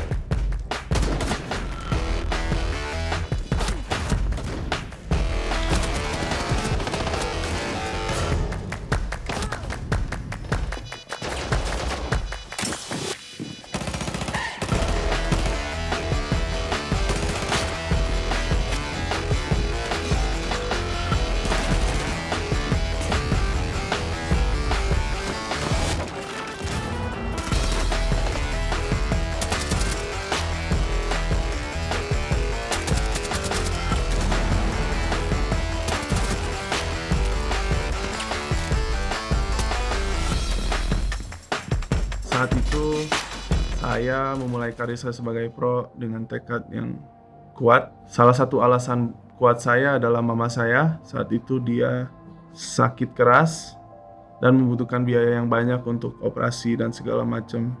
Jadi waktu itu saya masih terlalu kecil untuk tahu gimana caranya nyari uang dengan cepat. Jadi saya cari cara dan cari tahu nih tentang gimana cara menjadi pro player, karena saya lihat di Google itu pro player tuh uangnya banyak. Jadi saya memulai hari saya jam 6 pagi yang seharusnya saya pergi ke sekolah, karena sekolah di Indonesia itu pergi ke sekolahnya jam 6 harus sudah berangkat, jam 6.30 udah mulai sekolah. Padahal enggak. Saya sampai depan gerbang diantar, terus pergi ke warnet sampai jam 8 malam, 9 malam baru pulang. Dari situ setiap hari saya main game terus sampai akhirnya 18 tahun. Itu setelah saya main turnamen-turnamen warkop, turnamen-turnamen kecil.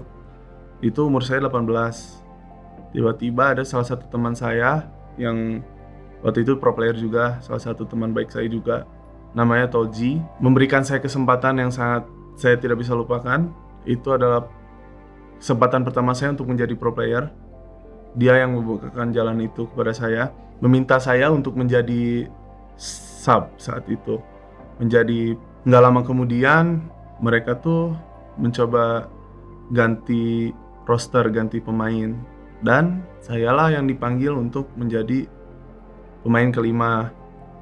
Dari saat itulah karir saya sebagai pro player benar-benar melonjak semenjak saat itu.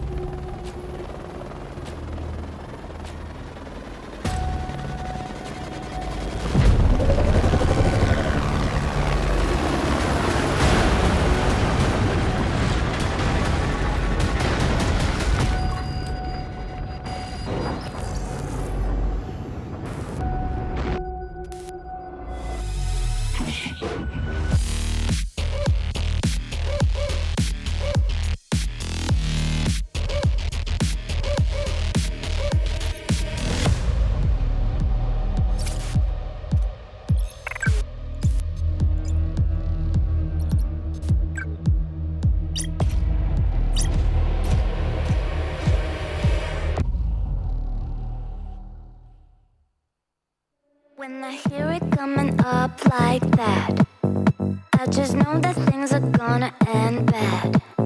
When my body only moves for the beat, y'all been waiting for me. I'll just keep dropping it, like there's no stopping it. Then walk with it, la la la la la. I'll just keep dropping it, like there's no stopping it. Then walk with it, la la la la la. I'll just keep dropping it, like there's no stopping it. Then walk with it, la la la la la. I'll just keep dropping it, like there's no stopping it. Then walk with it, la la la la la.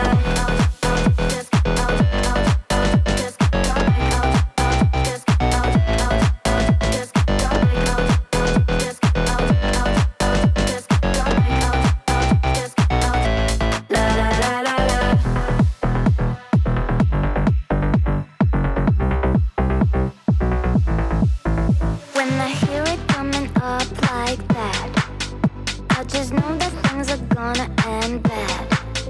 When my body only moves for the beat, y'all been waiting for me. I'll just keep dropping it, like there's no stopping it. Then walk with it, la la la la la. I'll just keep dropping it, like there's no stopping it. Then walk with it, la la la la la. I'll just drop like I'll just la la la la la. I'll just drop like I'll just la la la la la. I'll just keep dropping it, like there's no stopping it. Then walk with it, la la la la la. I'll just keep dropping it, like there's no stopping it. Then walk with it, la la la la la.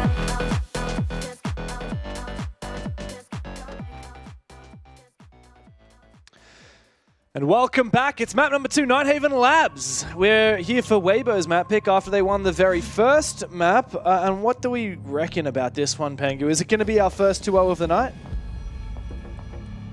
I reckon it will be. And there's no shame in saying that. There's no, oh, I'm calling Soul's Heart bad or anything like that. No, they're simply outmatched. At least that's the expectation. And after seeing the entirety of Clubhouse, it has painted us the picture that it should be a 2-0. The question is, how many rounds can Soul's Heart take on the board? And also, how good can they look doing so? Well, as we get into the bans, it's the Buck taken out, restricting a bit of verticality. Double electronic ban as well, curiously, for the defensive side. So it's going to be a little bit easier to go for those hard breaches. Can we watch Weibo's Gaming's player cams again? Is that possible? This is a call for production. Hello. Ground control to Major Tom. Have you noticed that Tursta's green is different than everybody else's green? I He's feel like aura it's the farming cameras on that the are player different. cams too.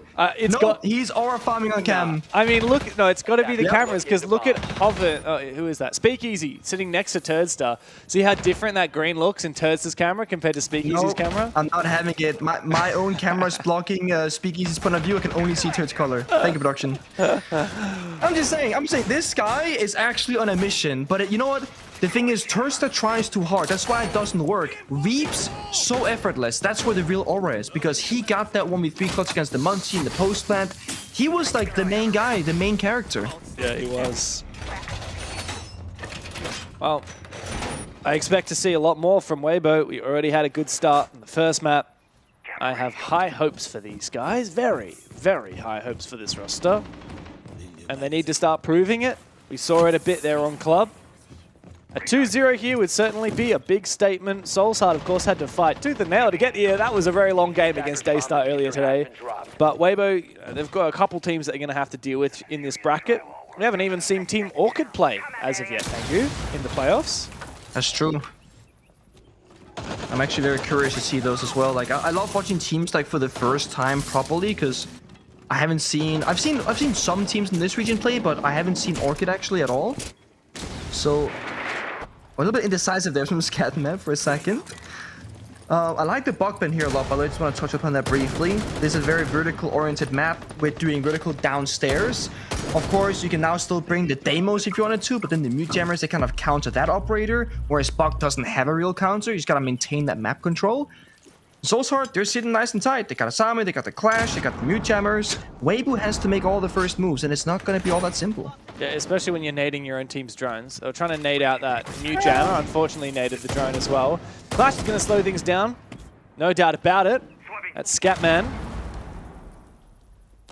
I9's doing a decent job. I think he's been impact tricking the breach on the wall of top rafters. Meanwhile, Mr. Punch is holding off the Blackbeard here at top blue with the smoke. Reloaded! Just a waiting game right now for the toxic gas to dissipate. But here comes the Clash, which means Blackbeard's gotta get out of there. You see this? Yep. Back it up, back up.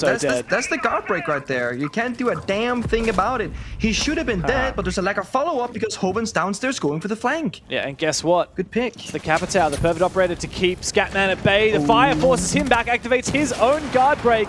Meanwhile, a big opener for Reeves, and Turnster comes in from behind. Wow, what a rug pull from Weibo. It's a flawless round to kick off Nighthaven Labs. That was very much a Unu reverse card situation because it looked so good for Soulsheart until that first kill happened bottom Aqua stairs, and then they just didn't stop going. And they found kill after kill, as you said perfectly. The Capitao came up the staircase, the fire came through, forcing the Clash even further back, then Turnster to the kill in the backstab.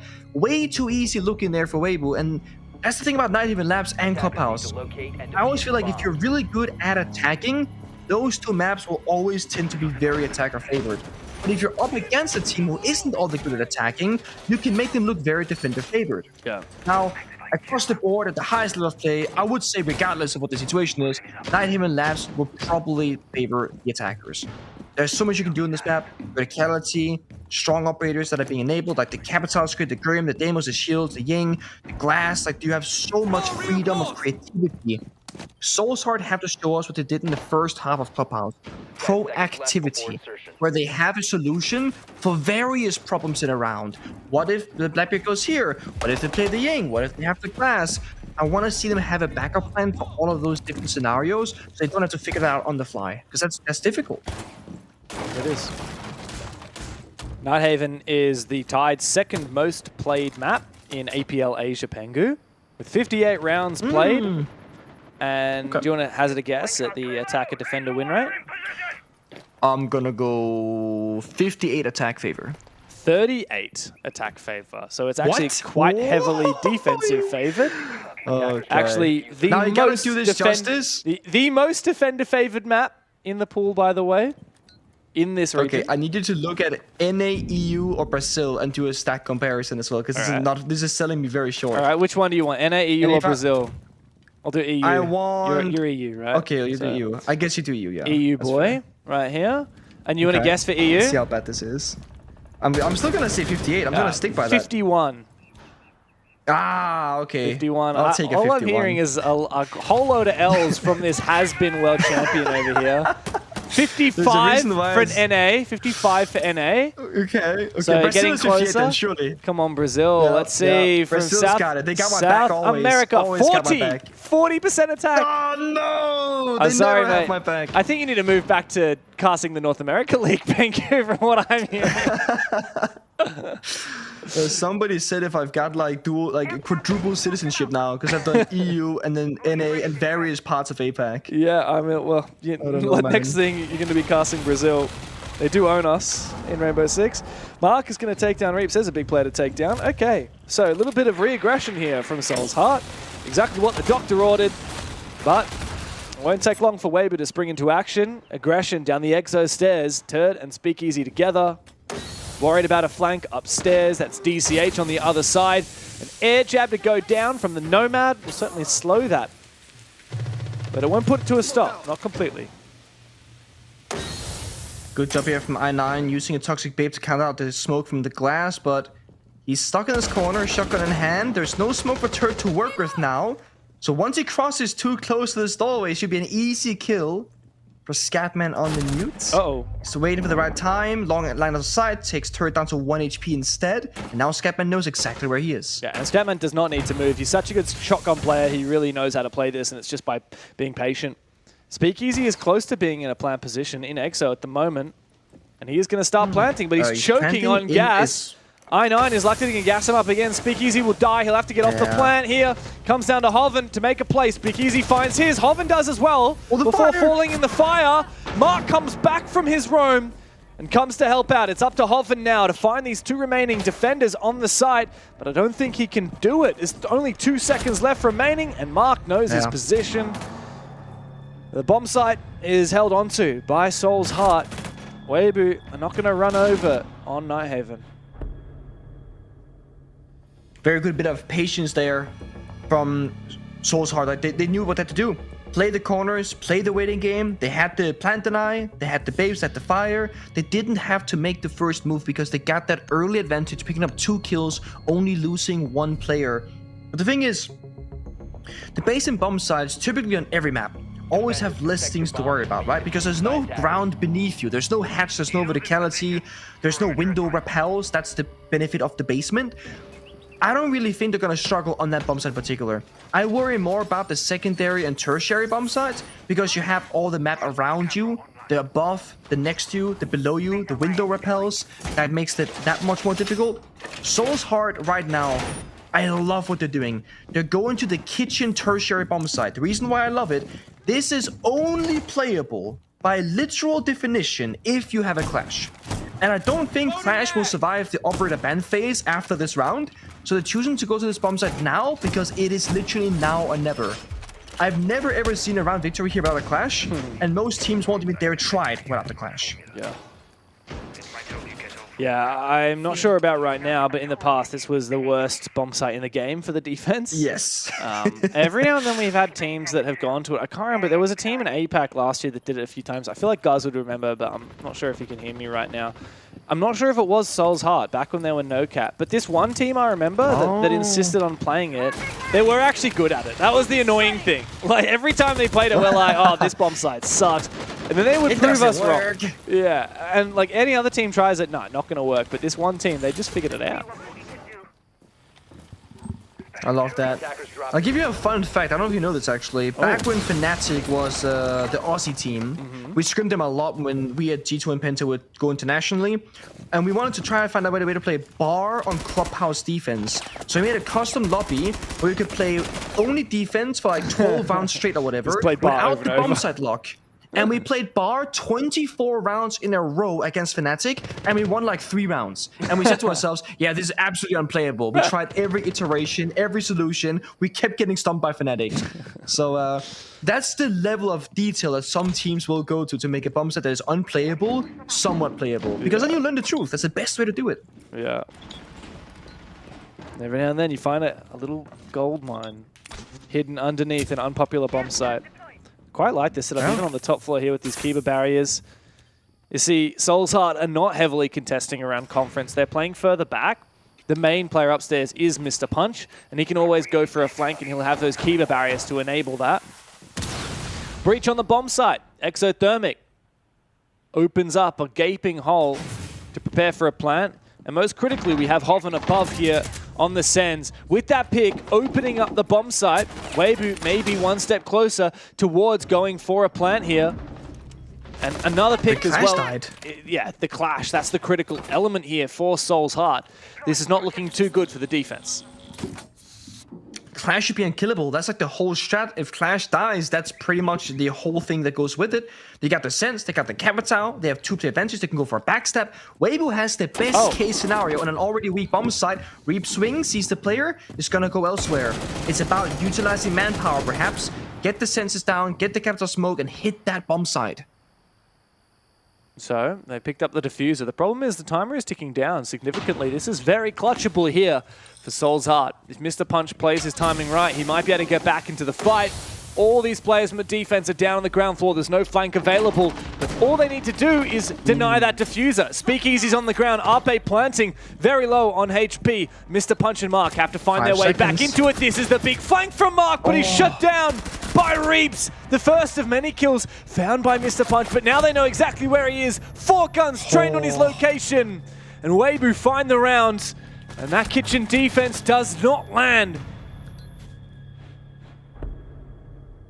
Now imagine a world where that clash survives until the late stage of the round. I didn't see exactly what happened because we weren't spectating the clash when the person died, but they must have gone off the shield or gotten air jabbed or something like that, which in this case is a blunder because the whole strategy is that Clash can play in that 90 hallway by the kitchen side and just grant a bunch of information, stop them from pushing on in, and give you more space to work with. The second you lose the operator, the entire strat is cooked. And as expected, the Clash will get target man out now by Weibo. It means that kitchen bomb side, we're probably not going to see it again. In response, they go for a single heartbreach ban of the ace. I'm a little bit conflicted on heartbreach bans on this map. I feel like Thermite is really good on like 2 maps, and then on some other maps, maybe individual bombs, such like Consulate Basement, Thermite's great, right? But typically speaking, Nighthaven Labs and Clubhouse, that's where Thermite as a heartbreacher really gets to shine. This is not the quote-unquote best map to ban the ace, but is it worth to ban just the Thermite? Is it worth just to ban the ace? I'm not entirely sure. But what you have done now, if you're Soul's Heart, is you've banned one of the 2 ranged Heartbreachers, the one that is more popular in the ace over the Hibana, and you're forced into now getting close to these walls to open them. And that's where the mirror is genius, because you can't walk up to a mirror window and just simply Thermite it. Then you gotta shatter it first, etc., forcing out the Ash or the Verticality, or in this case, Weibo or attacker repicking onto Hibana. So you're making Weibo problem solve a whole different situation than the first half of this attack. Loading new mag. We're halfway through. Soul's Heart still have a chance to somewhat redeem themselves. What we saw on the first map was Soul's Heart coming up strong at the start of the half, and then Weibo being a bit slow at the start, and then finding their way into it. Weibo tend to find their footing once they kind of figure out a team, so they get a little bit more confidence. But now they're just going to Hibana trick the main wall. No need to worry about that mirror. No, it's also the exothermic on the con wall. Doesn't quite dodge the mute jammer though. You should be able to get around it. Yeah, you can if you want to, I was gonna say. We have pocket EMPs here at holding. There you go. Yeah. Whoop. That's the first step. Second step is of course gonna be over here. Oh, what's happened there? Turds has shot off his own X-Kairos pellets? Yeah, they want to Thermite it instead, I think. Okay. Oh, I get. Oh, he tried to make it soft, I guess, with the top bottom Hibana pellets. He missed it? And then the second set, it missed, so he shot them instead of popping hello. them. Oy, hello there. Almost dying. Another nade goes through. I think you just need to Thermite this wall at this point, honestly. Oh, the issue with this trick is that it's very finicky. Like, you can mess it up really easily, even if you don't intend to. And there we go. It's messed up again. Let's just Thermite the wall, boys. Oh, yeah. Happy will go down. Yeah. Make it a proper hole. He had to pick it up as well because he put it on upside down, which means that it's not going to be. Yeah. It's going to be a vaultable hole, and that's not ideal for anyone. Yeah. Finally, that took way too long, but Weibo do have the wall open. Hopefully, they can expedite the process in step 2 of the round. Start figure out what ground they're going to take. Reaps is actually going to sneak on inside. Now this is deadly. Almost finds a kill as well on the cross. Ape, though, the first one to fall. He's got the diffuser as well. This is a good retake from Soul's Heart. Don't overextend, DCH. That's not the way to win this round. That's the way to throw it away. Reaps, though, looking for something. Big swing from him here with the DMR. Just jumping out of dodge. Mark on the floor, now down. I9 has supported the team. But the problem is that diffuser is back in tow for Speakeasy. And Weibo do have the ability to get in the bomb site and start forcing this plant down. I think BB can just vault that rotate, see the guys injured and go for a plant here. Even better, open it up for his teammates as well. He vaults in, sees the injured player, confirms it, and go for a plant. There's so much levels of redundancy here. Reaps is covering. Impact goes out. That's a decent amount of damage, but Reaps for the triple. Scatman can't find it. Turds start to lock it in. Another good round for Weibo, despite a bit of a slow start. Great problem solving again. What I really like to see here is how fast Weibo are able to figure out what's the right approach for that. They had 2 people in the IT main breach where we saw them all kind of deal with the hard breaching earlier, and then they had a sole player the Blackbeard in connector where the other breach is, right? Where we saw the round basically finish off. And the second that Blackbeard realizes, hey guys, I can go for a free plant here, I need somebody to cover me, we see a full sprint all the way from IT into the window, into connector, and covers it.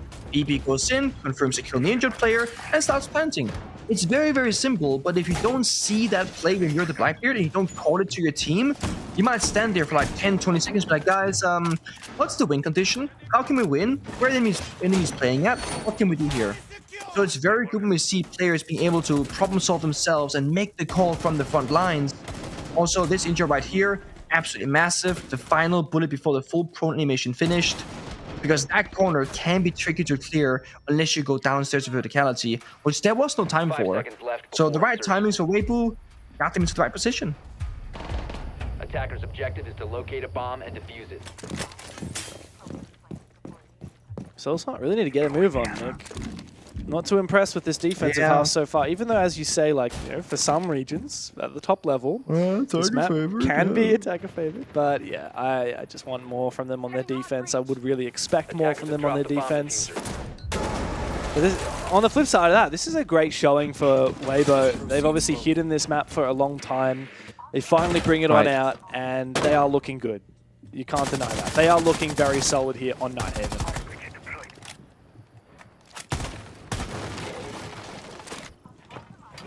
Okay, Abe going for a drone. Speakeasy inside of a kitchen doing quick work with the roam clear. The benefit of course, having that Monty available. And it doubles down on the Clash ban again. A, Clash is a really good operator for Solskjaer. They like playing it. But B, with Clash being banned, you can play Shields a lot more successfully. Sadly, the Boogie drone gets shot before it gets to the soft floor. So, bit of a wasted drone, except it does give you information that somebody's playing by bottom aqua stairs. What can they do about it? Hard destruction towards this soda staircase or exo staircase. Once he can walk on down if he wants to, but right now just playing very passive because they are very quick in this round. They don't have to speedrun this just yet. They can take their time and make sure that nobody dies. Here comes the Ram though, and that's going to make it much less safe for Mark to play here. Yeah. He'll fall back deeper into Exo. There's another Ram goes on out. Exo is going to be a real hell to play. I9's actually gotten really aggressive down at the breach. If Weibo aren't careful late round, he could punish them. But for now, their attentions are really focused up on Mark. It's an easy kill for Reaps. It's just one of many steps for Weibo. There are still players on the top floor, by the way, for Soul's Heart. We need them to have an impact here. They're really not being felt right now. And I'm pretty confident that Hoven actually has this flank pretty much locked down. They have an off angle here, and that he loses the gunfight. I was going to say it's a genius off angle to get the kill, but he loses it out and trade as well afterwards. DCH goes big for 2. That's a huge flank. Even numbers with the Muncie, so one less gun available, but better plant potential. The thing is, Weibo, they can go down extra stairs. Muncie plants default. One guy covers the flank. One guy covers side. This should be good. There is one Toxic Babe pre-placed. One in pocket toss down. No more smokes now. Oh, no! Hello? There's a good trade, though, from Ape. This is desperate. Ape, another good shot. Well, up to Scatman as he's back from his roam. C4. And he's being targeted by Turdstart. This C4 could win the round, but Ape reads him. A 3K to close out that. Ape going nuclear when his team needs it most. 1 round left in the half. And Weibo on the verge of dominance here on their attacking side. I'm not sure if they thought that Ape had run back outside the breach. It seemed like he knew he was on that boost spot for the plant position. He had a C4 in pocket, and he looked at the angle and said, okay, he might not be there, or maybe he saw him. He goes to shoot the Goyo canister. Now, the Goyo canister may or may not have hit the player if he was in that position. But if you think that he's already there, ripping that C4, tossing it out, either the C4 gets the kill, or at the very least, you also pop the fire with the C4. Now, it was a 2v1. There was one more attacker available. You had to fight afterwards, but still, I feel like more could have been done in an attempt in that round to clutch. Kitchen bomb site again.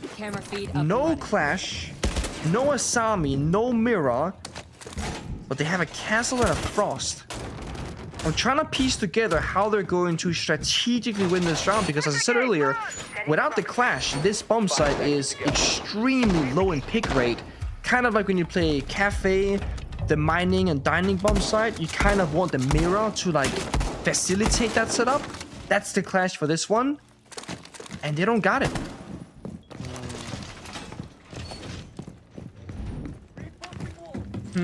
Yeah, I'm still trying to figure out whether Soul's Heart are just not on the same level as Weibo or not good enough to compete, or are they a little bit tired? Is today not their day?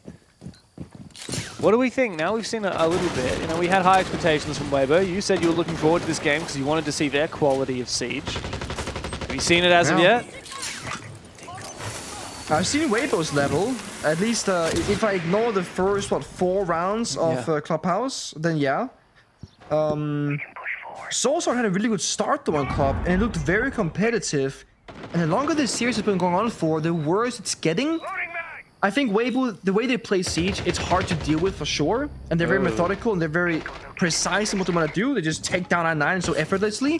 But look at that. Who's supporting I9?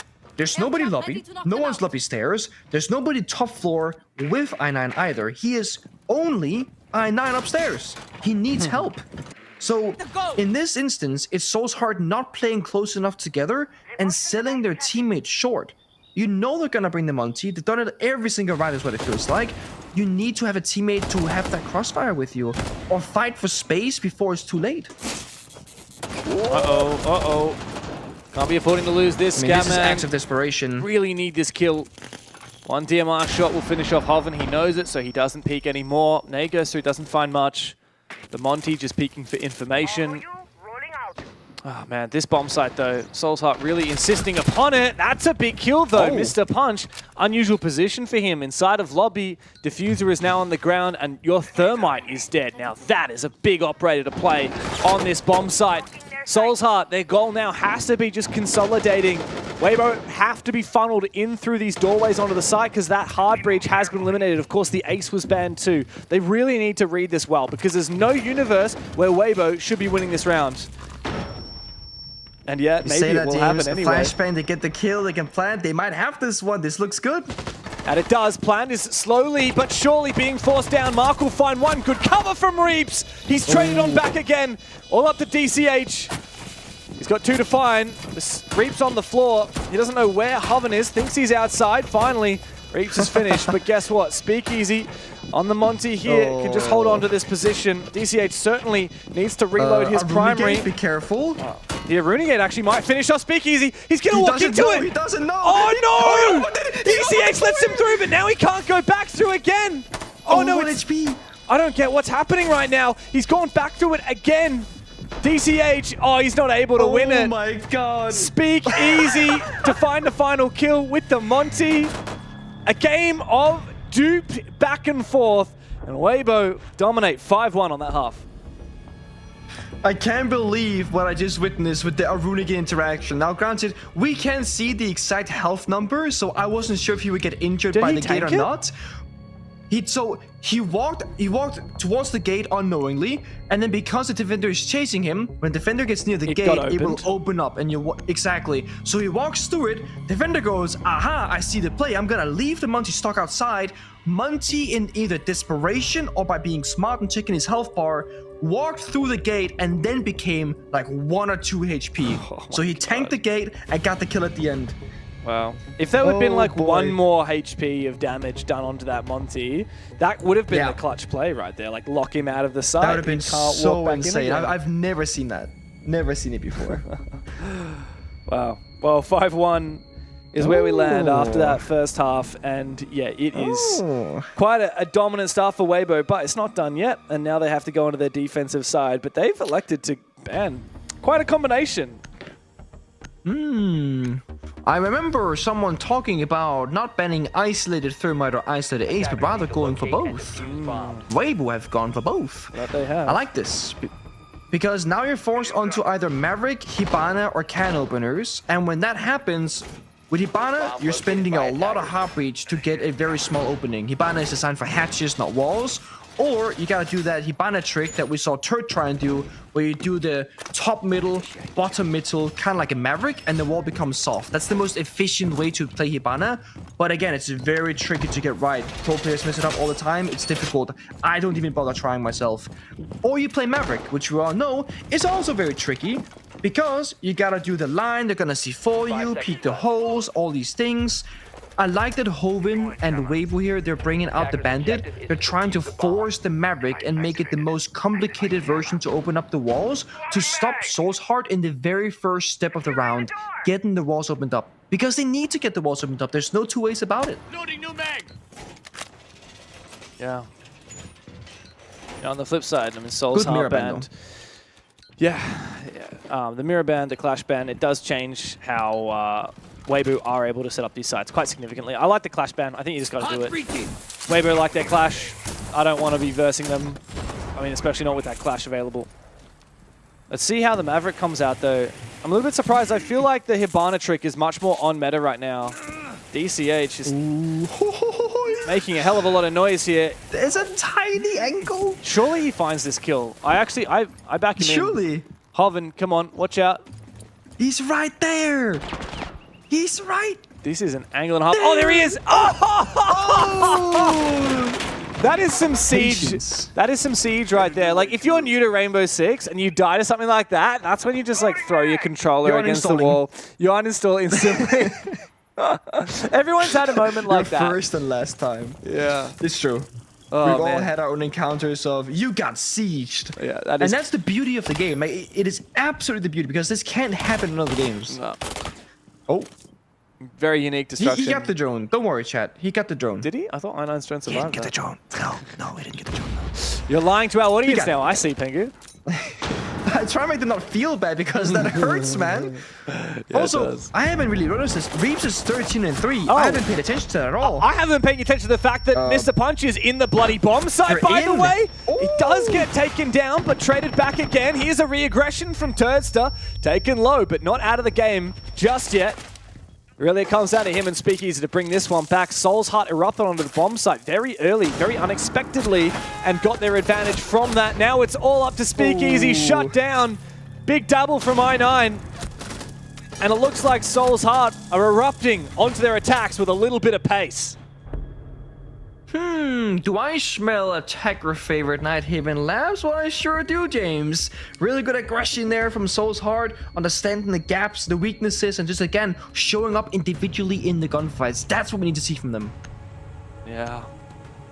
Get that confidence back. It's only 3 rounds, the difference between these two teams. Soul's Heart could very much do it. Keeping unpredictable. I mean, Weibo were definitely surprised to see Soul's Heart just jumping straight into the site. And here it is, by the way, that first one tap. Oh my god. Boop. It's kind of gross, I'm not gonna lie. Yeah, Mr. Punch is in there, like so ahead of schedule. So good. But that's again, that's probably not gonna happen again when they go upstairs the next time. So that was like a much easier round than it should have been. Plus they got the bandit kill early on, so bit of an off round, one could say, for Weibo, but again, it comes down to Soul's Heart playing it smart and taking advantage of the openings that is granted to them. 5 seconds to go.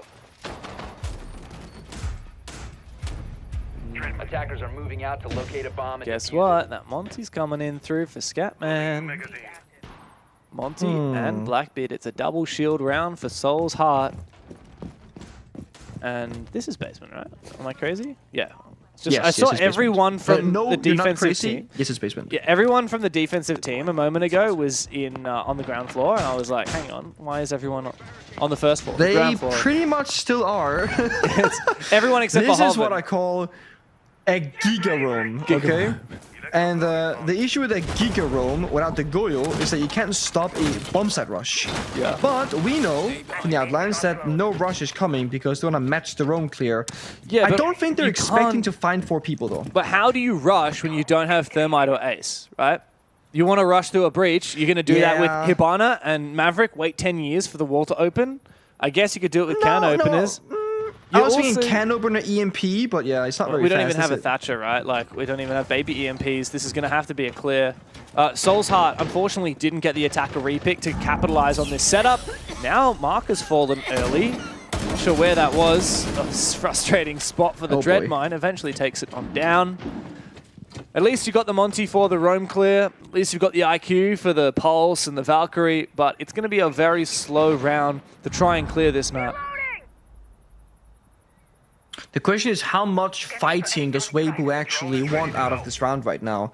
They got the castle barricades to play around in the staircase for Hoven, watching the feed angle, I believe.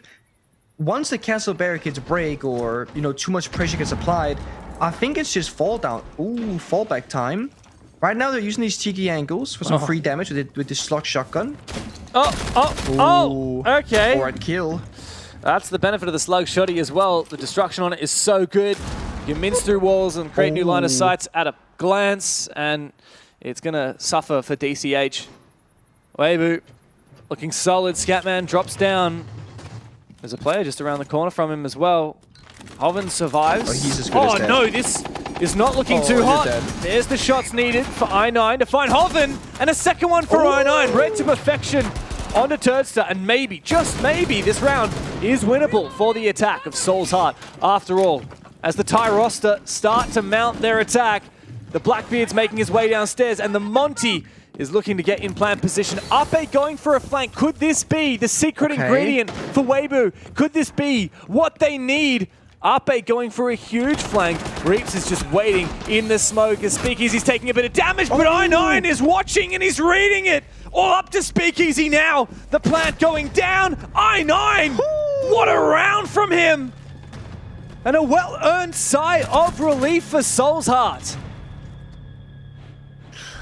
Great shots by I9, but I will say this, there were really good people there watching the flanks for him as well. There was 2 separate attackers who were in the grave, flicking 4 different cameras around the map, saying, hey, flank in this hallway, hey, flanking you here, hey, he's over there. So he's of course doing all the work, but that's Soul's Heart playing together.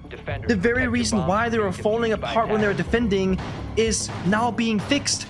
I9 was playing on that kitchen defense, completely alone, nobody helping him, and he dies. You go to attack, of course it's a different game, now you got drones and the entire situation's flipped upside down, but I9 has people around him either with information, communication, or support that can enable him to thrive in those rounds. He gets what looked like every single kill, a 3 or a 4K, and the team is thriving. Weibo needs to now try and match that coordination, match that teamwork. They got 2 opening picks, and then they put themselves in weak positions, and they lose individual battles. When the first guy flanks and gets shot down immediately, the first thing in my brain is, oh, they got a flank cam, because they knew I was coming. Yet they send the second guy to go for that same similar flank and sprint into another guy, the same guy actually, I9, holding his flank as well. So again, very small things going the wrong way for Weibo, but I hope they, recognize and realize what they gotta fix to not get into that position again.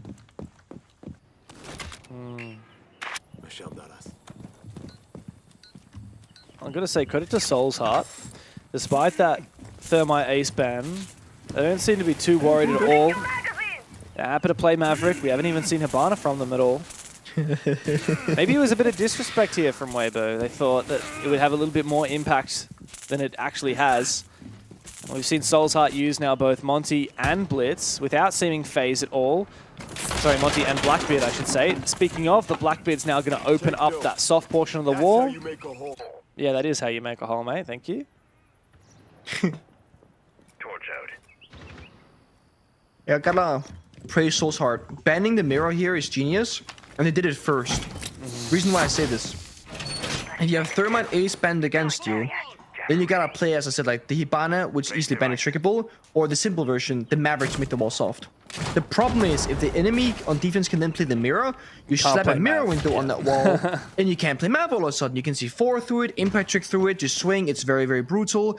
So Soul's Heart either just wanted mirror gone, or they were ready or expecting something like this to happen, and now they're getting massively rewarded because attacks are playable.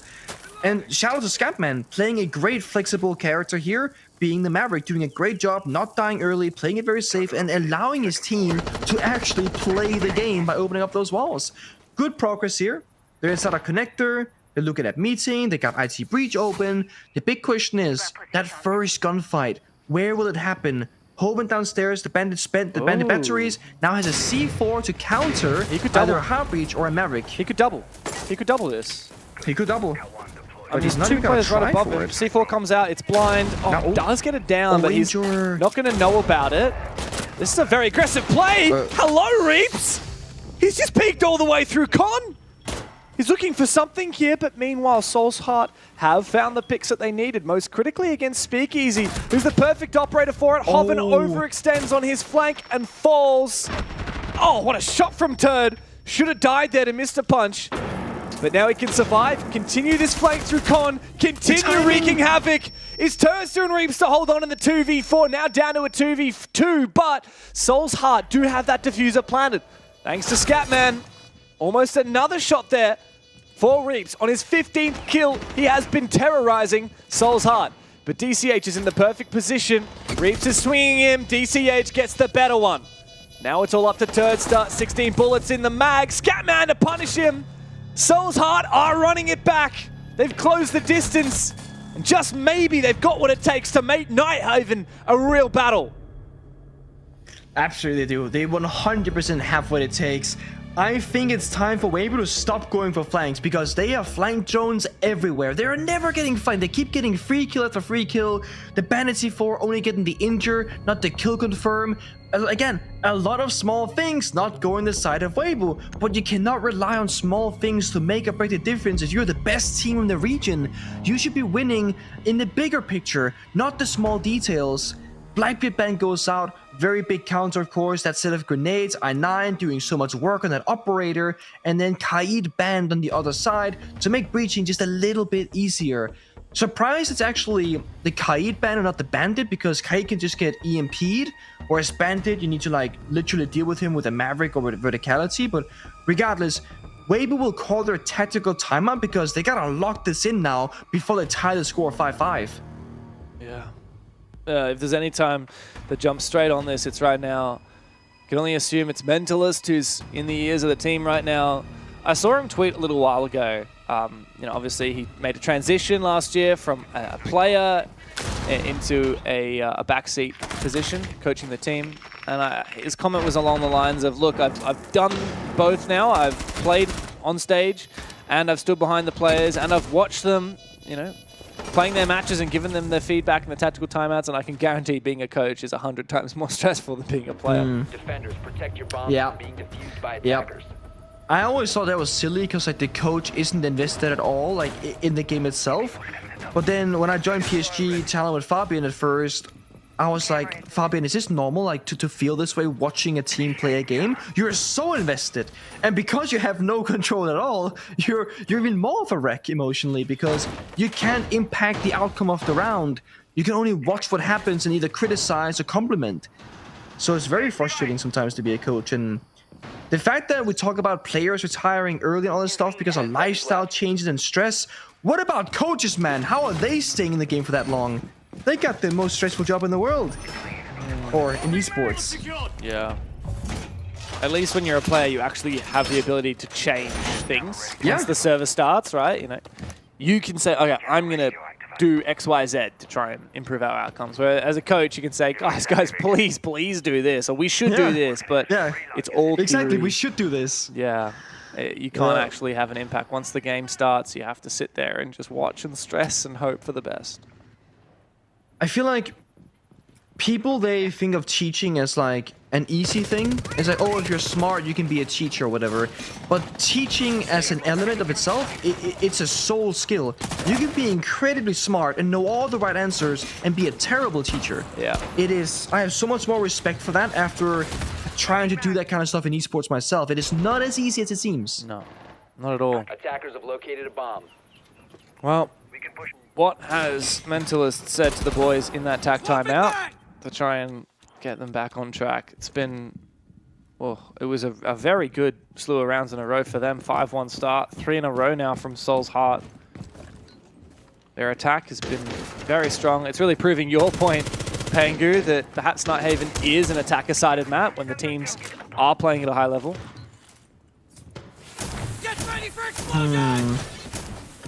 Hats getting opened up by Scatman on the Monty once more. Going back to the Orbiter Bands real quick, I'm actually bit of a toss-up there between Blackbeard and Monty, I think, for Weibo. And I think the grenades on the BB and the lethality of the operators, like, that was the bigger threat because I9 was styling on them. Scatman's a great Monty player, don't get me wrong, but Monty hasn't really been the problem. He's just a glorified planter and roam clear right now. Yeah, right. The Blackbeard is definitely a bigger issue. But I9, I mean, he's still got a rifle in his hands. Hello, Reaps. That's 15k Reaps right there, and he's taken down by guess who? It's I9, who's now broken double digits. Soul's Heart on the verge of tying the scoreline despite Weibo's tactical timeout.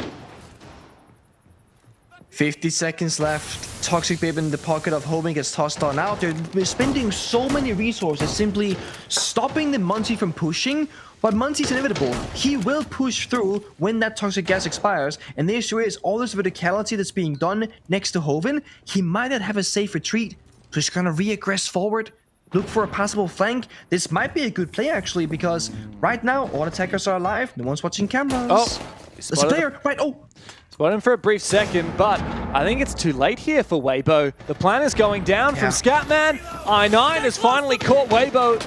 Hoven, I should say. And Weibo are not looking too hot. That Nitro Cell does a hell of a lot of damage to Scatman, but he just does get it in front of him. Make sure the shield covers up, minimizes that damage. 3v5 on the retake attempt, and they're jumping upstairs. Ape completely caught. Speakeasy tries to get on that diffuser, almost kills the Monty. He's so damn close, he just can't find the head. Soul's Heart have run it back, and we're at 5-5 from 5-1 down. They've brought it even, and at 2 rounds from pushing us the distance to Lair. 10 rounds played, 1 round won on defense, 4 rounds straight for Soul's Heart to tie us up to get to this point. And it's crazy because most of these attacker rounds, it's not even close. Soul's Heart are consistently running away with this. Whether it's the roam clear, whether it's the mid round, the adaptation that comes with it, or the plant attempt. I mean, to summarize that last round, they burned a C4, a Goya canister, 2 toxic babes on a Monty that's standing still just looking at them, just for Monty to walk into garage, drop down the hatch, and then plant right next to 2 or 3 different defenders. And there's no answer. The only thing Weibo tried to do last round was Hogan on smoke flanking from cargo stairs. And while he's flanking, he sees a player going down exo stairs, misses that kill unfortunately, and 2 seconds later, the bomb is planted. Weibo are not really sure what's happening right now, whether it's like lack of information or sound or communication, I'm not entirely sure. But they gotta change something up right now. This is not working. Soul's Heart, they're so good in the Monty, they're so good in the Maverick, and guess what? It's one guy playing both. It's Scatman. This guy is bringing the most amount of value strategically for this team every single attacking round so far. My oh my. After everything we praised about Weibo, after all the expectation we've put on their shoulders, after Soul's Heart, frankly, just not quite cutting it compared to what we saw from them even last year, right? Even into the SI quals, they looked very solid. As NoCap, they had quite a reprisal, and then they got I9. They struggled a little bit in Stage 1 here in the regular season. Of course, Weibo, they haven't dropped a map as of yet. Could this be the first if Soul's Heart can keep up this attacking momentum?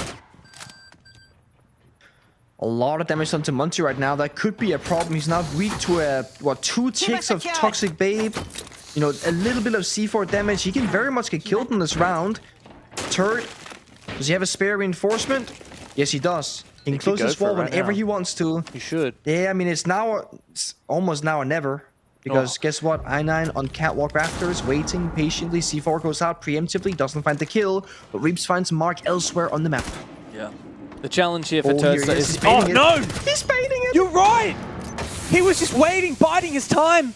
I9 gets in, gets out, and everyone seemingly falling. I9 is doubled down. This guy is in peak form right now. Suppresses the flank, back up again.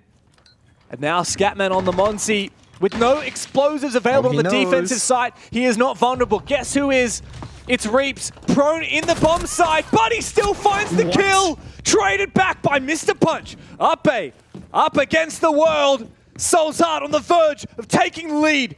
As Scatman forces that diffuser down, here's one covering. Ape wins the fight. It's a difficult duel, But he has to move straight on to the next one. Hello, Montaigne, he says. But he's looking for Mr. Punch. Scatman can always get aggressive, can always tempt him. Looking to try and get an angle over the top of him. He should know. Monty is low HP. Scatman is just tempting fate at the moment. Ape gets off again. Oh, such a difficult position he is in right now. 2 bullets in the mag. Go for a reload. It's the best chance you've got. You got to find this fight against Mr. Punch, but I'm telling you what, Pengu, Soul's Heart against everything have done it. It is 5 rounds of attack straight on Nighthaven. They're on map point against Weibo. One more round. It's crazy to think how that round started. Monty tanked 2 impact grenades and a bunch of bullets. What you saw Monty's health bar was at the end of the round was about 20-25 health or so. That's what happened in the first 60 seconds. And doing all that, I9 was slowly crouch walking up that catwalk rafters, gets the first kill, and the top floor gets weaker and weaker. And then, Soulsheart, they have this tendency. They start top floor, they pressure the roam game, but then in the middle of, out of nowhere, they'll just go to the bomb side, start planting, because they find a couple of kills. We also saw I9, after getting the kill to turret, get a yellow ping from his teammate on a drone once again, downstairs.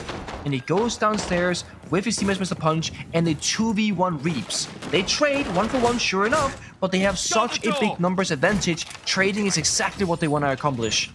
Weibo have no idea what to do in these rounds because nothing is working. And this is Weibo's map pick that they have been hiding. They've been hiding this the whole time. It's not even a particularly solid map for Soul's Heart. I mean, it's okay. It's in their wheelhouse. It's not their specialty. Weibo came in prepared for this, and that preparation is starting to be stripped back. Now it's all about adaptation. And how do you read it? When Soul's Heart are really leveraging this Monty to perfection, when I9 keeps coming in and making these picture-perfect plays. I gotta say, the I9 pickup for Soul's Heart has been perfect. He's back in form. Yeah. We always knew he was a big hitter, but he's a very hit-and-miss player. He'll have quiet games, and they'll have nuclear ones. Even though he's on only 13 kills to Reaps' 17, every single one of those kills has been so impactful for I9, always in the right place at the perfect time. I'm sure some people are watching this going, why is he in the electricity and not taking damage? And to that I will tell you, in Siege X there has been a change to electricity. It is now a completely neutral thing in the game. It'll sap defender and attacker gadgets like back in the day, but it no longer does damage. Yeah. It's the same mechanic that is applied to Clash's rework. You can still slow people, you can still sap them, but Clash no longer does electrical damage either. So when you see a person rappelling tank in the angle, that's why. Yeah, but the operators will still grimace and scream when they go up to them, just as we heard there from DCH. Brava did not sound happy, I can tell you that. I mean, if I was just getting there, getting sapped the entire time, I'd be like, what is my body doing? Get me out of here. Have you ever touched an electric fence? When I was a kid, we used to go holidays in this place with electric fences, and me and my sisters would dare each other to how long could you hold onto the electric fence getting shot. Oh my. That's just the fact that you say we went on vacation to this place with electrical fences sounds like going to like an electrical fence park, by the way. Like the way that it's phrased to my foreign brain. It was like that's a farm. A great vacation, James. It was like a farm 6 hour away from Melbourne. Probably you could drive to, I don't know, the Netherlands in that time, probably. About that. I have touched the fence for like half a second, and of course I let go. This is the third special, Weibo special. Over-aggression, gets the kill, and then re-aggresses into a deeper roam. They need this to work though, right? They can't just play sheltered roles. They can't wait to lose these rounds that they have in the past. They have to be the ones to act. They reinforced the catwalk wall early this time. Oh, hello. Who's it? C4 goes out. Hello. Surely it's a 6-6, James. Yeah, I'm pretty confident. Is it a kill and injure? Because Punch is down. Yeah. Well, there were 2 separate C4s is what happened. Scatman's also on camera here. I don't think there's anyone on it right now by looks of the defensive side, but there's actually a camera inside of Garage. They were looking for it before. They didn't find it. I think they assumed it was clear, but there is info on their position. Oh, not good for DCH. I have a sneaky suspicion that we might be on track for overtime here. Oh, we're right there. 5v1, surely not. DCH. Flawless. Nope. Flawless round. It's just like that. Sometimes it's real. Oh, wait, no. There's a saying for this, okay? My good old friend Fabian taught me this. It's not easy when it's hard. A true genius of that game. Can we have a... Basically, whenever PSG would blatantly throw around in Pro League, Fabian would go, oh my god, it's not easy when it's hard. Yeah. Hey, production, can we have a look at the Weibo cameras again, if that's possible? I'd love to see something. We can actually see the old man Mentalists in the back of Turdster and Speakeasy's cameras in the black shirt. You can kind of just see him standing behind Speakeasy there. Oh, he's in Hoven's camera as well from the other perspective. The GOAT right there. The father of APAC, is that what we call him, or what do we go with here? Well, when APAC Pro League started, Mentalist was too young to play, but he was already on the roster as a substitute for Aerowolf, who people might remember for beating Giants and being deemed the Giant Killers in Tokoname. You might not remember that event, Pengu, because you guys actually failed to qualify for that one. Okay, all right. I mean, I still cry about it till this day, okay? Same with... Dude, how is it that Europe won an event and it was Na'Vi and not you guys? Same with Milan. We didn't make Milan either, and that was when EG Empire had the top white stairs incident. Like, but at least not making events was just content. At least a good European team in Empire won that event. It wasn't Na'Vi. that event was a bit of a strange one, to be honest. Because Doki was banned. Yeah, exactly. They won with Pi subbing in, who's a PUBG pro player, like former at that time. Like, it's ridiculous. I believe Citizen was on the roster at that time, though. So if I'm not wrong, I'm pretty sure Citizen played in that. There were some good players on that Na'Vi roster, but they were very young and inexperienced. They had just qualified to Pro League that year from Challenger League. Anyway, enough with the history lesson. Mentalist, yeah, he's an OG. I've seen his entire cycle from being too young to play Pro League to now being moved into a coaching role because he's too old to play. And, well, he's going to be stressing out. He might have a few grey hairs and a bit of early aging after watching how long it has taken for Weibo to finally get us a 6th round on the board. Now, I'm a little bit worried about one thing now for Soulsheart. That's the less experienced, I don't know, yeah, I guess technically less experienced team here. Risk assessment. You're now an OT, you've made the comeback happen, now it's a reality that you can win. And it's obviously been like that since last round of 2. But it's like, do you have what it takes now to still play aggressive, to still make that play? Is I9 still gonna go crazy when he has to? Oh. Reinforce the wall, AD, the cover was there, That was very scary there. Yeah, good cover though from Speakeasy. If he wasn't there, then that would have definitely been a free kill for Scatman. Instead, Scatman takes a bunch of damage. And as we know, you don't want your Monty to be low on HP. Scatman wants to destroy this camera. Eventually, it does get taken down. That's going to enable the Clutch Drone to get active again and start trying to hack some of these Evil Eyes. Scatman just has to stay alive. There's still 2 more C4s to deal with. And he's low enough to die. He gets a kill? What? How is he afforded to AES there? Kills the player rotating between Con. Very dangerous from Hoven. As you said, though, there is still a C4, 2 C4s, in fact, available between Turd and Reaps.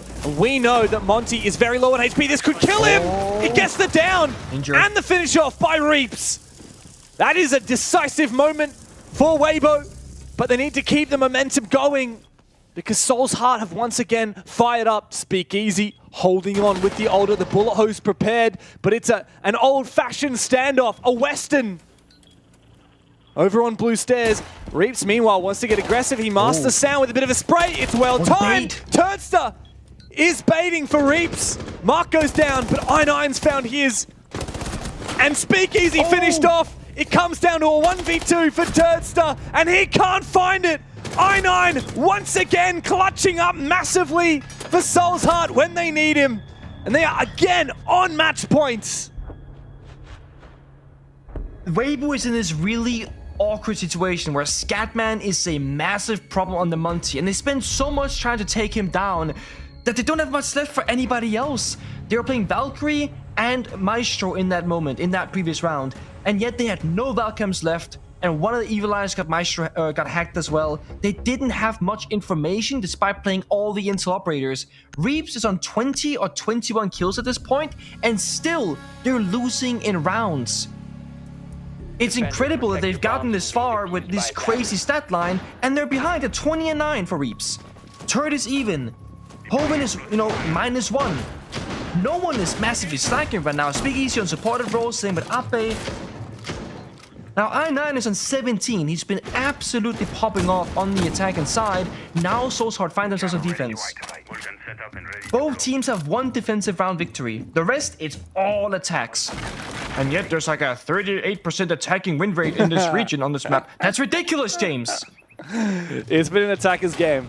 No doubt about it. It has been. It's up to Soulshard to disprove that here. Another map point available. I said match point. People get very finicky. The overlay will always say match point for each individual map, but you know, in a game like tennis, we only call it match point when it's actually the end of the whole series, as we call it. So, you know, match point, series point. That's not yet the case here for Soulshard. Weibo 1, Clubhouse 7-3.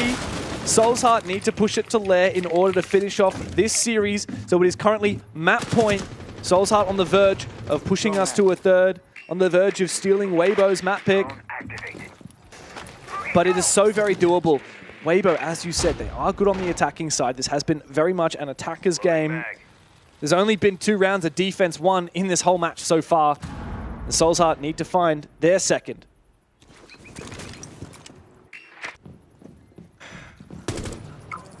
Mentioned risk assessment, but I think they've proven that they have what it takes. No. An aggressive swing, two aggressive swings. They're throwing the round away. I mean, they're saying if we get the kill, we win, and if not, we lose. Desperate. DCH doesn't go back for more as well. With 2 players from Soulshard falling, it does feel like we are going to go to a 15th. Turdster. Oh, couple of shots fired. I don't know if they know where he's coming from. Yeah, there you go. Again, the shots come towards Mark. He doesn't take too much damage, just long range, of course. But here comes the death mark from Turdster, and that's going to make things all kinds of difficult here for poor DCH upstairs. Remember, bombsite is actually down in the basement. Yeah. Could be easily forgettable, seeing what's happening so far in this round. Soft hatch, of course, inside of garage can be opened up. All 3 defenders are looking to make a... Okay, they're gonna go back. Okay, I thought they were all gonna go for a flank. They're gonna escort each other back towards the bomb site. That's more like it. It's crazy how they could have attacked the bomb site here and there's no one to greet them. But of course, they don't know that. Weibo are droning for the roam clears, waiting for a demo striker maybe. Nading out the castle barricade. You got 6 seconds to work with, mad advantage. You got the Goyo canister, but not the castle door. Eventually it goes That down. one gets the castle door. Very awkward, very difficult to clear castle barricades with grenades. The castles are very picky about how they explode, how close that nade has to be. 40 seconds to play. I have a feeling that the way Weibo lose this is if they try and go for a passive plan. I want to see aggression from them. I want to see them push in together. 30 seconds, Turd finds DCH to open things up even more. Oh, With no. 1 more tracker in pocket, they can find Mark as well. It's a 1v4 now. Oh, never mind. It's just over just like that from the Verd. We're gonna need every single round in this one. And the problem is, you wanna be on the attacking side, and that team is not gonna be Weibo. There's a very real chance here of an upset that can take us all the way to a 3rd map. That's right. We saw it happen earlier today in Soulshard when it was almost exclusively, if I'm not wrong, defense rounds. Oh no, it was attack actually. I'm looking back. It was Cafe map 3 against Daystar. It was 2-5-1 attack halves. Actually, no, again, I'm wrong about that. It was they won 2 defenses and then they went 5-1 on their attack. There was another one where we went 5-1, 5-1 into overtime. I can't remember which map that was, but it was Soulshard that got the advantage. We saw it happen yesterday in OCE as well, if I'm not wrong. A team that got the 2 defenses ended up winning the series. So Soulshard have everything in their advantage right now. The only thing going for Weibo is that was a very convincing round win. They played it really, really well. Turdster had a great game, had a great round, I should say. He's now hit 12. Reaps, by the way, has hit the 20 bomb across the 14 rounds we've played. And I9 has the chance to do the same. He just needs a 3K in this round. My God, we've seen some highlight players in this game across those 2 teams. But it all comes down to this last attack of Soulshard. Can they push it the distance, or will Weibo close it in 2? It's actually kind of crazy. Mark is -5, Scapman is -5, Mr. Punch is -3. They're even in rounds, despite Reaps having 3 more kills than I9, and everyone else being, you know, not as negative or even positive. Like, Scoreline-wise, Weibo, they're much more positive. Yet it's a dead even round. And now it comes down to who can make the play. I mean, Turk got double swung last round, then triple swung. 1-2 gunfights, and that kind of settled the previous round because of man advantage, of course. Both teams are fighting tooth and nail. There is no Maverick this time. That's the big thing. There's no easy way to deal with this. It's going to be an EMP of verticality, and there is a bandit tricking this time. He's waiting for something to happen. DCH droning downstairs. Probably going to be an IQ with a scanner out, going to deny the bandits from below. And if Hoenn isn't careful, he might just die in the process. There's one. DCH. Second. There's two. Device activated. Alright, they've read it. He should be able to get the other two now because they're on static. Oh! DCH with a spray through the floor. Desperate times call for desperate measures. Both teams went for a blind spray through the wall, knowing what the game plan was for both of them. It was just by pure luck that DCH won it. A Nitro Cell, also a Hail Mary. The tiniest lick of damage to Scatman. Soul's Heart, oh, they're looking pretty. 5 versus 4, Reap's already low HP. He's a big one to take down. The wall is open. It's time to get a rig along here for Soul's Heart. Oh there no! They go. Oh my god! They're all falling, Pengu. One by one they fall! We're gonna go the distance! It's not gonna be a quick night! It's gonna be a long one for us today! Soul's Heart shove their hand down the throat and rip out the heart of Weibo. It's time to go to a third. Lair is required. What a banger of a series we have before us today. I can't believe it. The way that happens, the IQ downstairs, Bandit going, I'm just gonna 4-bang, gets 4-bang instead. The whole round plays on that simple element of denying the wall or breaching the wall, and out of nowhere, Soul's Heart, they increase the pace and get kill after kill after kill in a flawless fashion. Wow, what a series this has been. What a day it has been. Pengu, we have played already so many bloody maps tonight in APL Asia League. We still need one more. That's right. I hope you guys are hungry because we are going to our 9th map of the night right here to settle it. Weibo versus Soul's Heart on Lair coming right up.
You know how they say, it's not the destination, it's the journey?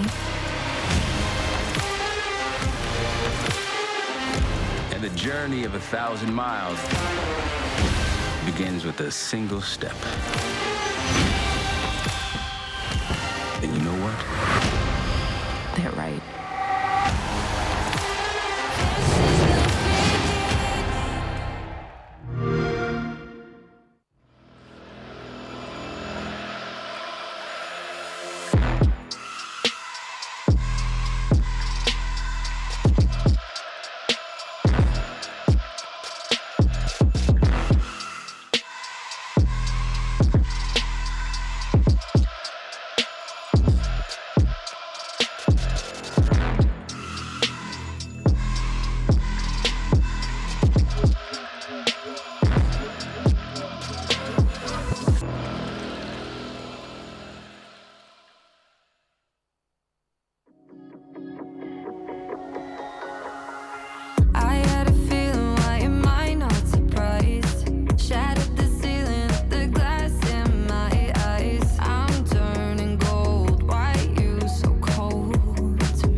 game, oh what a way to frame me. I know I shouldn't care, but I'm over being you. And maybe it's all in my head, 'cause it's time for something new. I'm not even famous, but all you blaming on some lame excuse.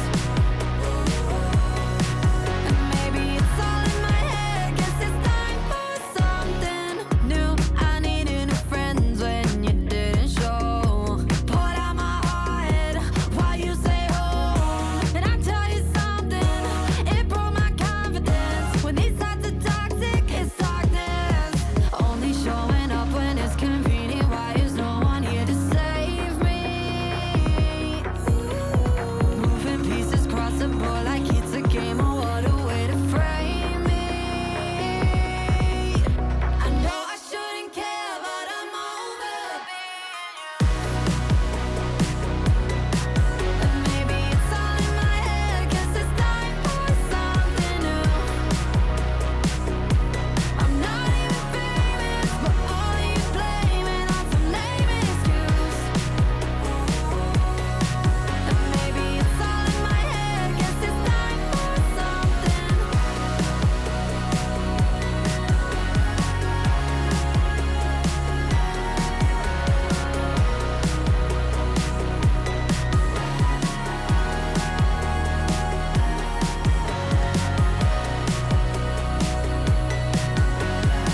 This is the start of, this is the start of, this is the start of something new.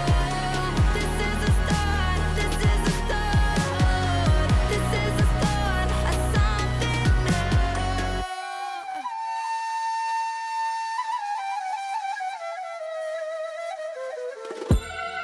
Banger after banger, tell 'em Tina, Mina, do it better. Banger after banger, tell me who could even do this better. Banger after banger, tell 'em Tina, Mina, do it better. Banger after banger, tell me who could even do this better. I can do it better, I can do it faster.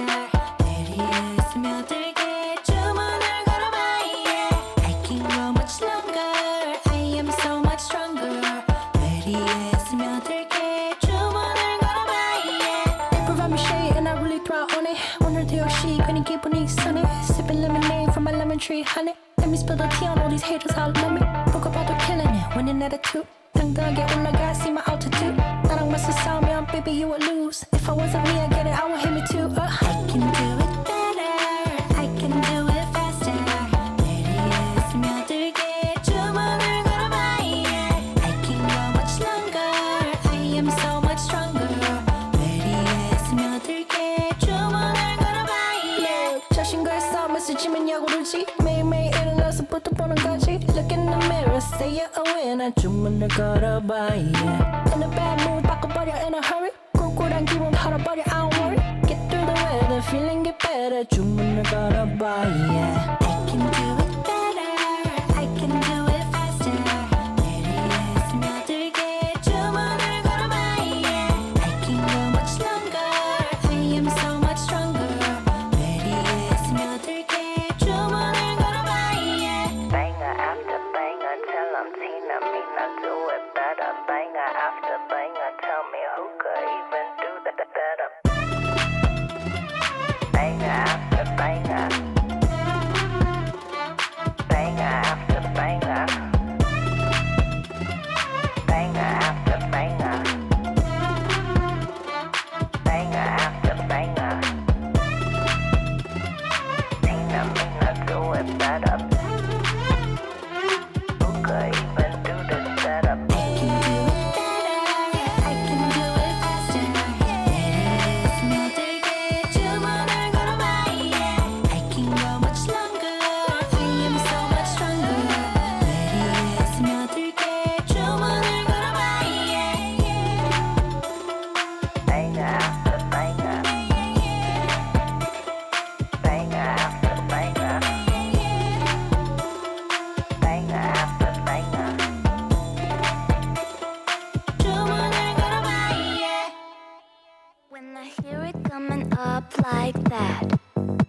just know that things are gonna end bad. When my body only moves for the beat. Y'all been waiting for me. I'll just keep dropping it, like there's no stopping it. Then walk with it, la la la la la. I'll just keep dropping it, like there's no stopping it. Then walk with it, la la la la la. I'll just keep dropping it, like there's no stopping it. Then walk with it, la la la la la. I'll just keep dropping it, like there's no stopping it. Then walk with it, la la la la la.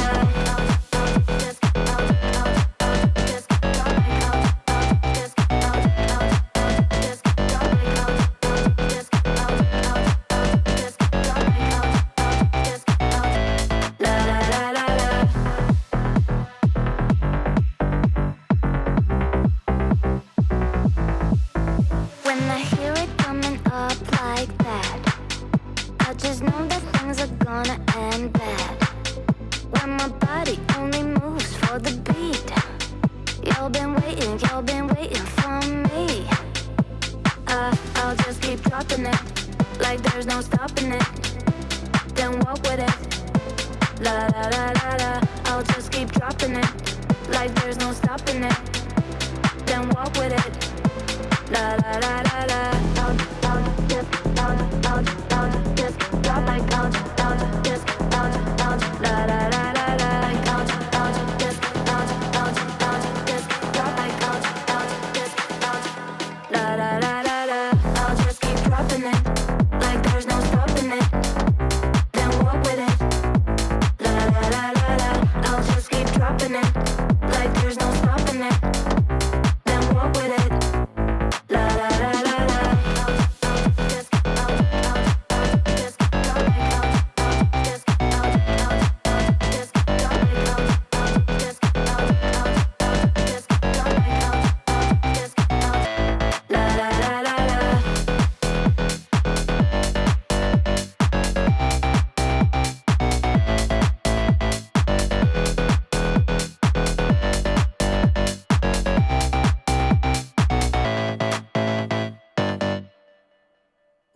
Sugar sweet, you got what I need.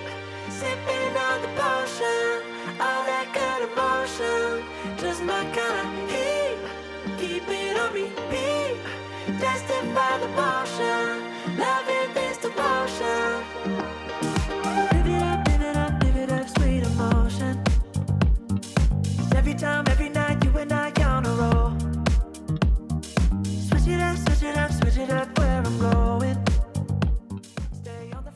Really hope I didn't get hot mic'd. And we're back into it. Weibo Gaming versus Souls Heart. Boy, oh boy, it has been a long night, Pengu. I don't know what time it is for you or what time you got up. We got into the studio today at about, 3 p.m., 4 p.m.? It's currently 2 in the morning. And we still have an entire BO3 to go after the culmination of Weibo versus Souls Heart. And you know why, Pengu? Because these teams have been so tightly contested that every single game today has gone the distance, and Weibo Gaming Souls Heart is no exception. The tie have pushed us all the way. They have tied up the scoreline, pun intended, and now it's time to see if Weibo Gaming are, well, what they have been cut out to be, what everyone has said the expectations are for this APAC super team. Can they get it done on left? Defused by attackers. I hope for Weibo that Night Haven Labs, you know, them hiding it for so long, them being the lowest priority map statistically, that's just what that was. That they're not like super confident on it, they're not the most experienced on it, because Lair requires a lot of teamwork and a lot of good fundamentals to win on the attacking side, and maybe also on defense, to be fair. And Souls Heart looked like the more coordinated team when it came to Night Haven Labs. Scatman in particular gotta shout this guy out one more time, playing a really good Monty and a really good Maverick, both of which were instrumental in that map victory. Yes, it was an 8-7 victory, but it was a victory nonetheless, and in big thanks to Scatman. I9 dropped 17 plus kills, of course, he popped off, but then you look at Reaps, he was at 20 kills and they lost, so it's not always about the kill tally. Scatman had 5 kills to his name, but he was the MVP in my mind, okay? Let it be known. Yeah. We've had some real star plays from quite a couple of these players. Can't believe we saw the 20 bomb from Reaps last game. Turdster obviously having his moments. I9. Now we're on to Lair though, and it does feel like Soul's Heart have kind of won the coin flip here as for getting defense. How about this though? Mirror trick. Beautiful. You don't see that every day of the week. And that's one of the exothermics dealt with. Normally when you do see it, it's in combination with a two-brow. So you freeze the wall as the exothermic charge is already popped, and then you can just simply walk up, mirror window it, and it's a quote-unquote free juggle. Doing it without a two-brow is kind of insane, actually. Massive in value, of course, especially since it's the only, like, let's say, main heart-reaching gadget. Yes, there are can openers in the pocket of Reaps on the Capital, who can, of course, also make a hole. But it's a much smaller hole, not that much hole.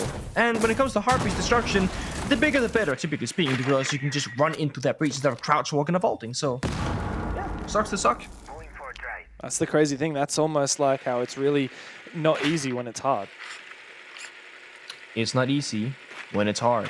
Now, this phrase will live for eons, right? Generations, decades, centuries, because it's true. It is not easy when it is hard. Weibo, they don't want to have a hard time, but they've been having a hard time. And this very first round is very slow and methodical, right? Flores, Capital, Sense, the Grim, and most of them have stuff in their pockets. They want to hit the bomb site 5v5 together and go for a full-on execute. And they're doing it very shortly. Oh, the fire makes things difficult. It forces the slow push-up. It allows Mark to get his kill. Thankfully, Reaps can trade it. He's worried about being flanked yet again. And guess what? He's got the read right because I9 is waiting for him. Must have been a miscomm though because the player on the camera should have called that he was prone on the floor. I9 caught off guard. Maybe there's a way back into it here for Weibo as they've got the numbers advantage. They are still struggling to get their boots actually into the bomb site and look for a plant. There are still 3 projector ROU projectors from Speakeasy. Should it come to that? Joan getting shot, Reaps found Scapman as well, and numbers, you know, more and more in favor of the attackers of Weibo. 20 seconds, so they gotta go very soon. Come on, get this plant down. Nitro comes out, and that's the diffuser player killed. Ape will be able to trade back. It's all up to DCH. Hoven goes deep for it. Weibo overwhelm the site and confirm their first attack round here on Lair. It was a slow start, but a very quick finish. Once they said go, go, go with those Grimbees, they were not stopping for anything. I really want to go back to that red ping on the camera, as you pointed out.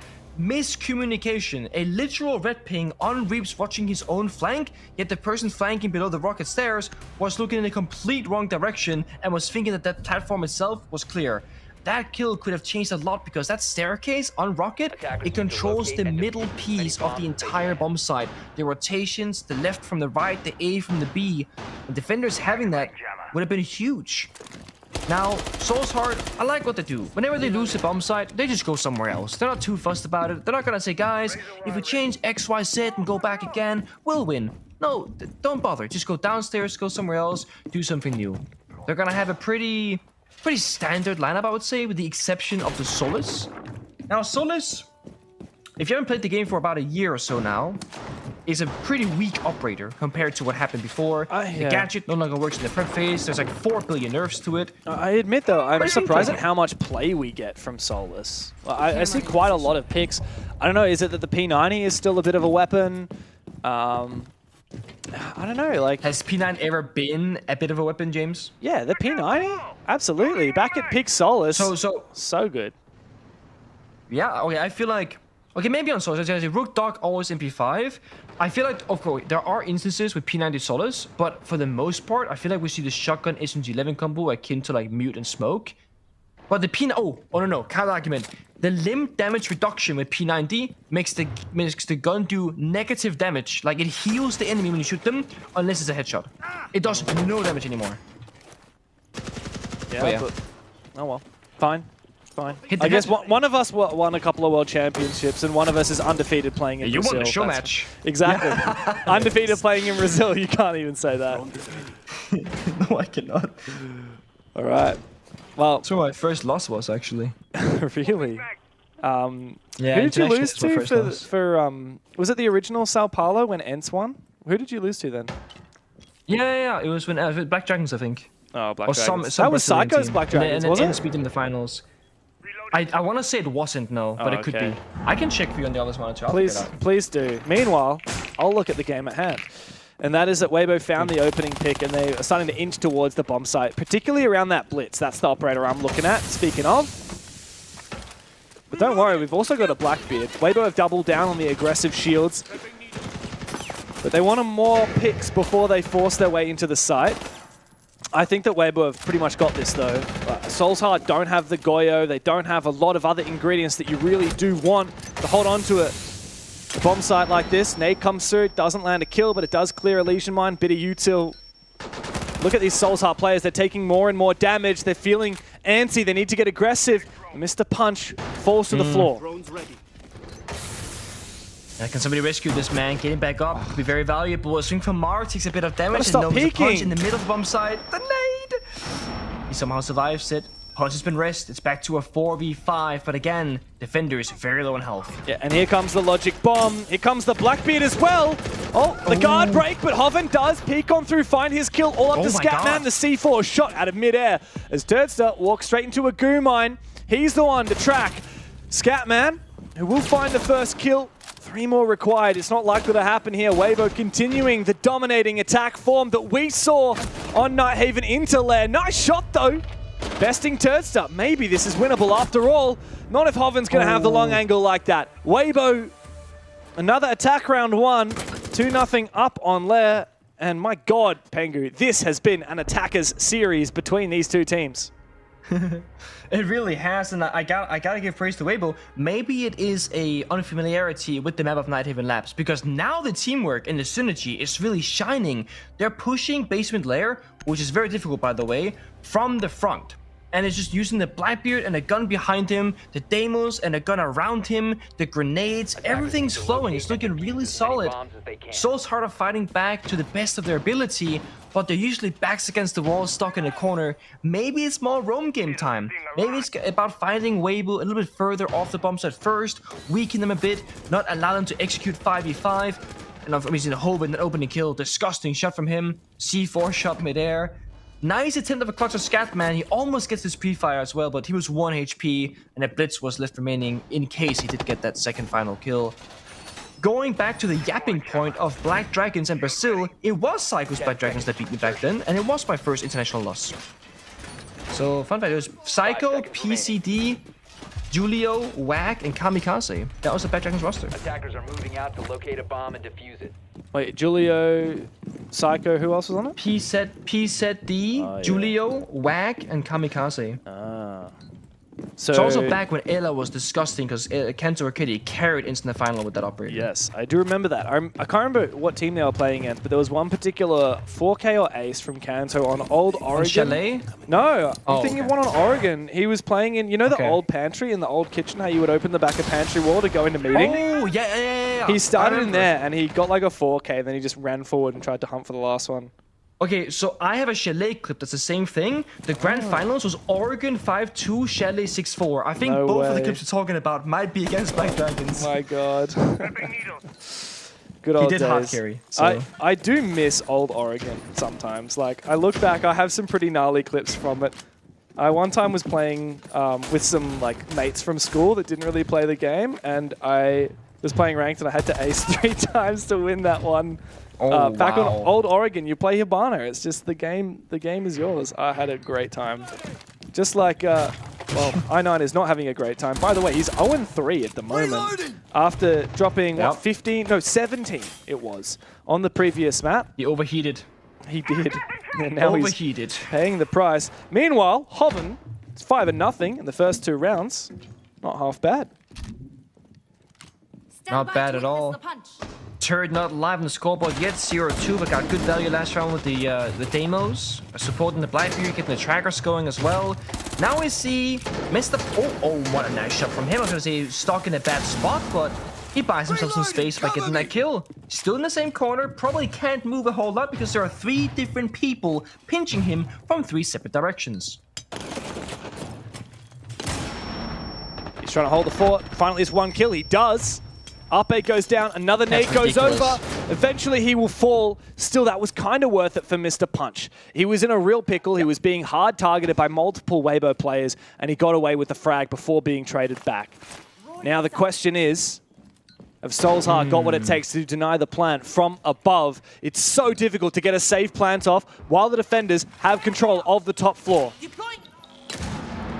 Gotta use a sense, run through and hope that they don't find your exact position. Plant going down. Do they have the pre-fire? Oh, what? This is, how do they not have this? This is a known common position. And the Sens wall doesn't get it. It's not enough. DCH was not in position. Of course, the water nerf means that he's not going to see through the Sens, but he certainly should have been able to pre-fire, that's for sure. Weibo now in their post plant with numbers up on their side. It's not going to be an easy one for Soul's Heart. Should be a solid lock-in post-plant. DCH can make his way back. Open a way back into the site as well, but he's about to have his head taken off by Turdster. Scatman against the world. They know where he is. A good double for the Nomad. Locks in 3 rounds. And a very dominating start on Lair for Weibo. 3-0. Good problem solving. Definitely a bit of a risk one, like you're throwing out the Sense projector and just like hoping you won't get sprayed to the smoke. You said Warden nerf, but I'm gonna say Sense buff, by the way, because technically speaking, Warden was never changed, but Sense was. But I know what you mean. No, you are right. Look, in my defense, it's 2 a.m. right now. I've just casted. This is my 6th map of the night. I'm only saying this for that exact reason, by the way. I'm impressed that your brain can compute the difference between a Warden nerf and a Sens buff. Did I get that right? Yes, you did get that right. I'm sorry, you are Pengu, right? You're a good lad. And I'm Dev. Yeah. Yes. So I just want to make sure I'm dotting all my T's and crossing my I's. Oh, you got that one as well? I thought you were going to mix that one up, maybe. I did. You clearly aren't paying enough attention. No. Playing a prank on you. It has been a long day. It has. It has been a long day. It has. Man, APL has been jam-packed. It's crazy. Like, there are 24 teams playing across the APL, and the 3 different regions are OS, Asia, and APAC North. We've seen all of them compete down through the regular stage into the playoffs, where we see the top 6 from each region.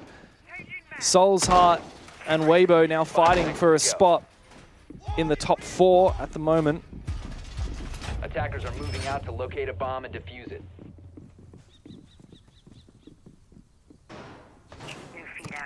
What were the bands, by the way? I didn't really see this till now. Clash and Thermite. Thermite is... band, I like the Thermite band. Yeah. I quite like it because, as I said earlier, you want to have a big hole when you're going for a bomb site approach, of course. And he's good. He's good at those big holes. He is. He's got a whole line about it. Do you want to phrase that line? Yeah. Say it out loud? A big fucking hole coming right up is what Thermite says. That is indeed what he says. 1-2-1. I've heard him say that once or twice before. And then there's Clash who goes, get over here, you muppets, or something like that. I'm not sure. She used to have one line which was just F off, except she would obviously, you know. And I don't know if they cut that with the rework. I really hope they didn't, because I always just cracked up when I was playing Clash. You just yelled out the opposition. Oh, but no, Weibo. It feels so like relatable. It does. I mean, sometimes that's just how you feel when you're playing Clash and you see all these people running up against you. But no, for sure here, I mean, I think these bans have been good. Obviously, Ace and Thermite are forcing the Hibana pick, forcing the tin can openers from Reeves. But the big one that actually I'm thinking most about is this Buck ban, which we hadn't talked a lot about, but that came out at the start of the game. And Buck is just so good at playing from below on this bomb site. Now the Glaz comes in though. Ooh, I9 needs to be extra careful. Here come more smokes. And a good kill from Hoven. Coming in from the bathroom, he's found his position. Look at the number of smokes brought to the table by Weibo, but it hasn't yet enabled a plant, and that is the concern. Yeah, it is. I mean, they got one more smoke in the pocket off Speakeasy, and that might just be enough. But there are 2 C4s to answer, 2 Toxic Babes as well. Time, still kind of even, about 60 seconds. I wouldn't say any team is favored just yet. Weibo holding angles, getting out their drones, making sure that nothing's going to go the wrong way, and perhaps a backstab is possible. They have those Grim Bees, bit of pre-fire there, goes up from Scatman, a tiny bit of damage. Reeves injured. Mr. Punch, he goes straight into the bomb site and finds 2. 1 still on the floor. It's up to Ape to pick up the pieces, but I9 sits him back down again. Hoven with the backstab, far too late to assist his team. Should be an easy lockdown here for Soul's Art. His position now known thanks to the barbed wire. As he looks for one more, it's going to be 1 by 1. Oh my God! A 1-tap on a DCH. It starts to make me believe that maybe Hoven's got what it takes, but he doesn't have the diffuser. I9 and Scatman to reposition and try and play the crossfire. The time is on their side as we go down into red time now. Hoven taking that diffuser back towards the other bomb site. Secondary shotgun comes out, but he's going for the kill. He can't afford to do this. There's no time. He will be finished off by I9. Soul's Heart are finally in the game on their defense. It took it all the way down to a 1v1 as one defender got injured at the very end there to finally win that round. And Speakeasy dying right when the smoke popped. The 2-piece from the Asami to turn the tide of the battle. And they keep the barriers that were still intact on the bomb side, providing enough protection for I9 to get a follow-up kill as well. That's the top 4 victory though. One of the most preferred bomb sites by almost every team in the world. It's only gonna get harder from here on out. That thermite ban is pretty darn good. They couldn't really have any easy ways in throughout the bombs that they are lagging hard destruction. They're also lagging a bit of soft destruction in that round. Weibo tried the glass smokes, was a big investment. It didn't really pay off in the end. Might be time to go back to what worked before. Oh, and as I say that, I see a glass, see a fuse. Get that shield, get that Deimos, get active. I think this will come down to kills more than anything else, especially with that thermite being gone. Yeah, of course, the more hard breach a map has, the more that the Ace and Thermite bans are going to punish you, go figure. And this bomb site, I mean, it's a lot of base and bomb sites have like one big external wall. Like, for example, Nighthaven Labs we played just before. There are 2 big external walls that you want to target on the basement. Lair is a little bit unusual in that way. You know, it's not like your Consulate or your Nighthaven Labs.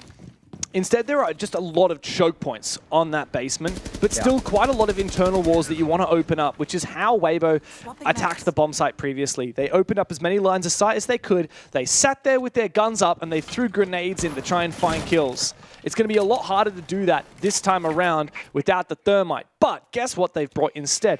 It's this fuse pick, and that signals a very different type of attack. Very explosive. They can do a lot of utility damage if you get into the right positions. There isn't that much to find though. No Goyos, no Maestros. Still, can provide a lot of information as well as to where players cannot be playing at. And they got Vert Control.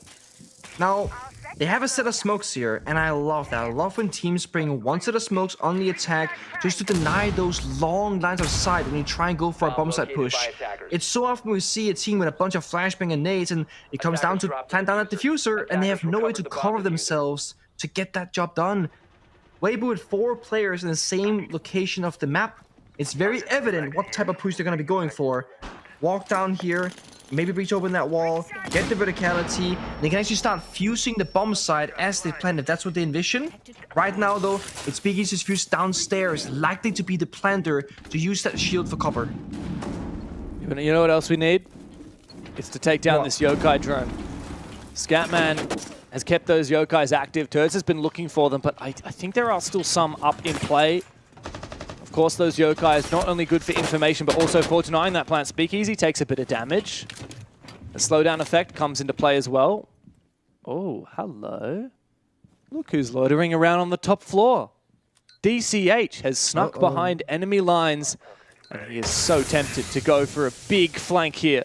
If he times it right, it could be the undoing of Weibo Gaming. But Reaps, he's here with the SMG-12, one of the best weapons in the game, and he takes I9's head off.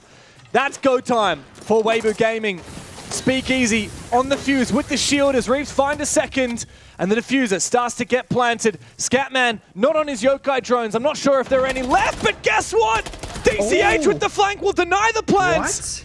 And that gives Soul's Heart the time to recompose on the bomb site. All up to Reaps. Another nasty shot to finish off Mr. Punch. making it a 2 versus 1 for Weibo on the attack, but Turster will fall. Down to Reaps once again to get it, but Scatman clutches. He always comes through for Soul's Heart in the clutch. Firing up on the defense. Soul's Heart find a second round, and he names himself the Clutch King. He stole my line. I was gonna say Scatman is that guy. He's so consistent, so good, and so clutch in all of those scenarios. Whether it's killing, utility, supportive work, but DCH, that's the real support player in this round. He set up Scatman for the clutch, denied the planter, got it down to a not low enough body count for Scatman to clutch up. He was 1 HP, by the way, in that final 1v1. Weibo are now finally getting pushed in these rounds and finally being challenged inside the server. It's a tertiary bomb site defense in the final round of the first half. Soul's Heart, if they can tie it up here 3-3 and redeem themselves the awful first 3 rounds, then all of a sudden we really have a series on our hands.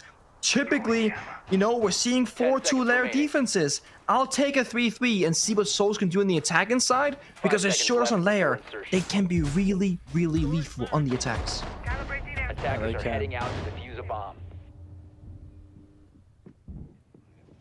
That was a nice pre-placed drone upstairs. Is that going to enable a quick entry here on the top floor? Surely not. Of course, the bomb site being the ground floor here, you need to contest that top floor. Otherwise, well, I mean, technically you don't, I guess, because Weibo managed to pull off a plant without putting pretty much any pressure on the top floor last time. What's Soul's Heart going to do differently this time? And they've only got the one bulletproof camera to actually see where that plant's going down. We're gonna try again. Oh boy. Need I remind you what happened last time we tried this trick, my good sirs? Let's see it. Let's see it. Does it work this time? Will the wall become soft and opened up? What's going on there? No, it's still reinforced. If you do it correctly, which again I'll say is very difficult, the wall will go soft like when you Maverick trick it. Oh, they got it now. The second attempt got it, right? Yeah, it's soft now. It's funny. I've seen both Turdster and Ape from Weibo struggle with that, but I haven't seen any other teams in OS or the Europe days that we did struggle with it. It's a bit strange. I would have expected Weibo would be one of the teams that's a bit better with the tech like that. Unfortunate for them. I've seen it be misdone in Europe a couple of times these days when I've been co-streaming. It's not as common now. I've seen it more today than I have in EML, I think. Yeah. But I have seen it messed up about half the time. Yeah. Oh, it's tough to nail. Rotation from Mark. It's nice to have these nifty little secondary shotguns. He can actually go all the way down to the basement. Oh, Scatman, he's usually pretty good with the Tachenka here. But it's a little bit finicky with those bars to thread the Shamika between them. Okay, Mr. Punch. Turdster punished for holding a static angle. Minute to go. Weibo, I don't think they're going to get away with the same risky plan that they did last time. That said, they've got I9. Mr. Punch is still safe on site, though. This was a player that was much harder to hold on last time. And Scatman's just found Holven upstairs as well. I don't know exactly where that is. It looks like the top floor is a point of contention now for Weibo. Speakeasy finds his. This is big, though, from Reaps. A big chance. The nade goes out. And I think he's going to read the reposition as well. Scatman needs to win this. He doesn't know that Reaps is round in the corner. Shamika launcher out and he falls. Mark and Mr. Punch now, the dynamic duo, to clutch up with 20 seconds left on the clock as Weibo start to circle the site. Mr. Punch is in the instrumental position as the ROUs roll on out onto the site. Mr. Punch out-dueled by Reaps, but a big flank from Mark makes it a 1v1. Diffuser cold on the ground. Reaps has no choice. He grabs it, and he's gonna have to stick it right now. It's all on Mark. Get back to that side as soon as possible. Reaps surely can't get the plant down, and Mark clutches it. A big 3K. Soul's Heart have ridden this high, and they managed to get another defense across the line.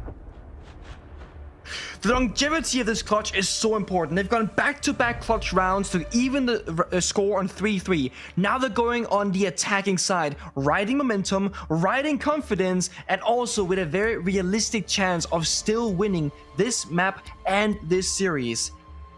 the best case scenario is to probably win the most recent rounds than the first 3. Weibo can be a bit frustrated now, right? Come on, guys. We should have won that. How do we mess it up? No one covering the flank? Come on. And the round before that, the planter dies a second before the plant goes down due to a flank. Also super frustrating. Weibo, they have probably been a phenomenal team throughout this entire BO3. But they are being punished on the tiny, tiny details right now. And at first, I was thinking to myself, Soulsheart are getting a bit lucky in these moments, right?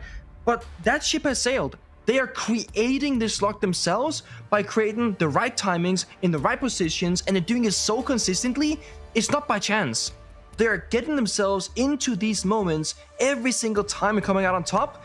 They gotta just replicate that same success on the attacking side, play together. I am not surprised the multi-ban went out, because I was gonna say, Scatman, get on the multi-man, do your job.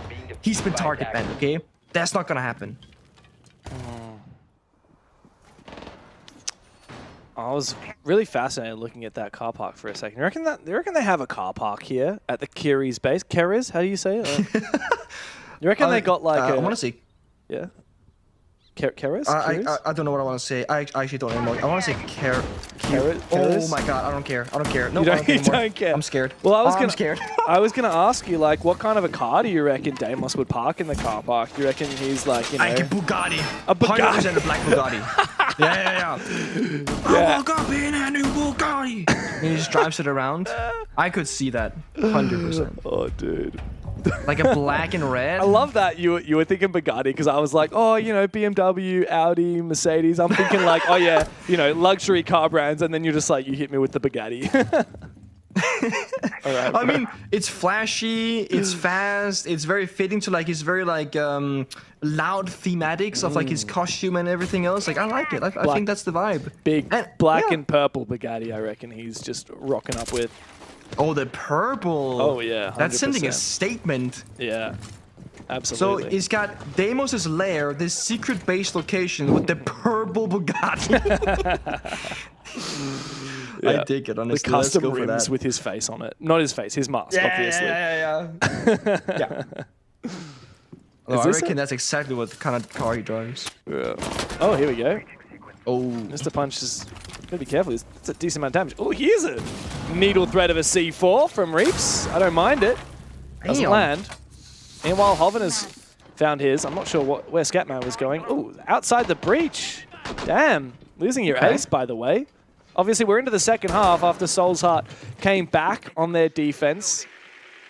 And now we're at 3-3. The new bans, it's the double shield ban by Weibo. They don't want to be facing the Blackbeard or that Monty, both of which are the preferred shield operators of Soulsheart. It's quite a flip compared to the first map where they really leaned into the hard breach bans. This time they're giving respect to Soulsheart when it comes to the shield play. The mirror, the clash, not too surprising, but also not necessarily all that difficult to deal with, depending on like what you bring in the round, of course. I mean, okay, clash will be, but the mirror, of course, the Ash, self-destruction, verticality. Ash being played right now regardless, 2 Ashes in pocket. Smoke going out from Mr. Punch and the Blitz, trying to lead the way forward for his team. The smoke in return from the smoke gets tossed out, the Toxic Babes rather. Stalling this out. Valkyrie turret downstairs, waiting with the C4. Einan holding the flank in response. Bit of a stalemate right now. Soulsheart has to make the first move. Weibo no ace is dead. They can't breach the walls. They gotta walk in through a door, up a staircase, and down a hallway. That's all they can do. Oh. There's the SMG-11 coming to life for Reaps. He doesn't even need the shotty for the second one because he's got some friends. Ape comes in for support. This has been a very uninspired round by Soulsheart. Into the meat grinder, 1 by 1. Mark tries to come into support, not going to happen. Perhaps the first kill for I9, just merely staving off a flawless round. Doesn't matter, Reaps will farm the rest regardless. Not a good look there for Soulsheart. Weibo, untouchable in that first defense. I mean, when Ace dies first, that early with a singular Selma being spent, it's gonna be a brutal one. And this is why there's always that conversation about, did you bring enough of one thing or did you bring a lot of different things? Often we see teams play a singular hard breacher and then maybe a can opener for good measure. They don't need a can opener if Ace plays the round out perfectly. You know, all 3 Selmas get spent, you don't die early, you don't get bandit, kite trick, or impact trick, all is good in the world.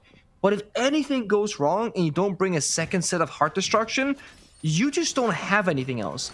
And if you go back to way back in the day before Hibana was released, it's that good old tale of if you spawn pick the thermite, you win the round. Like, what are they gonna do, right? Obviously, nowadays you have can openers and a lot of good operators on the attack, but the point still stands. If you don't bring them and only have a single heart breacher and they die, it's gonna be a very difficult round for you.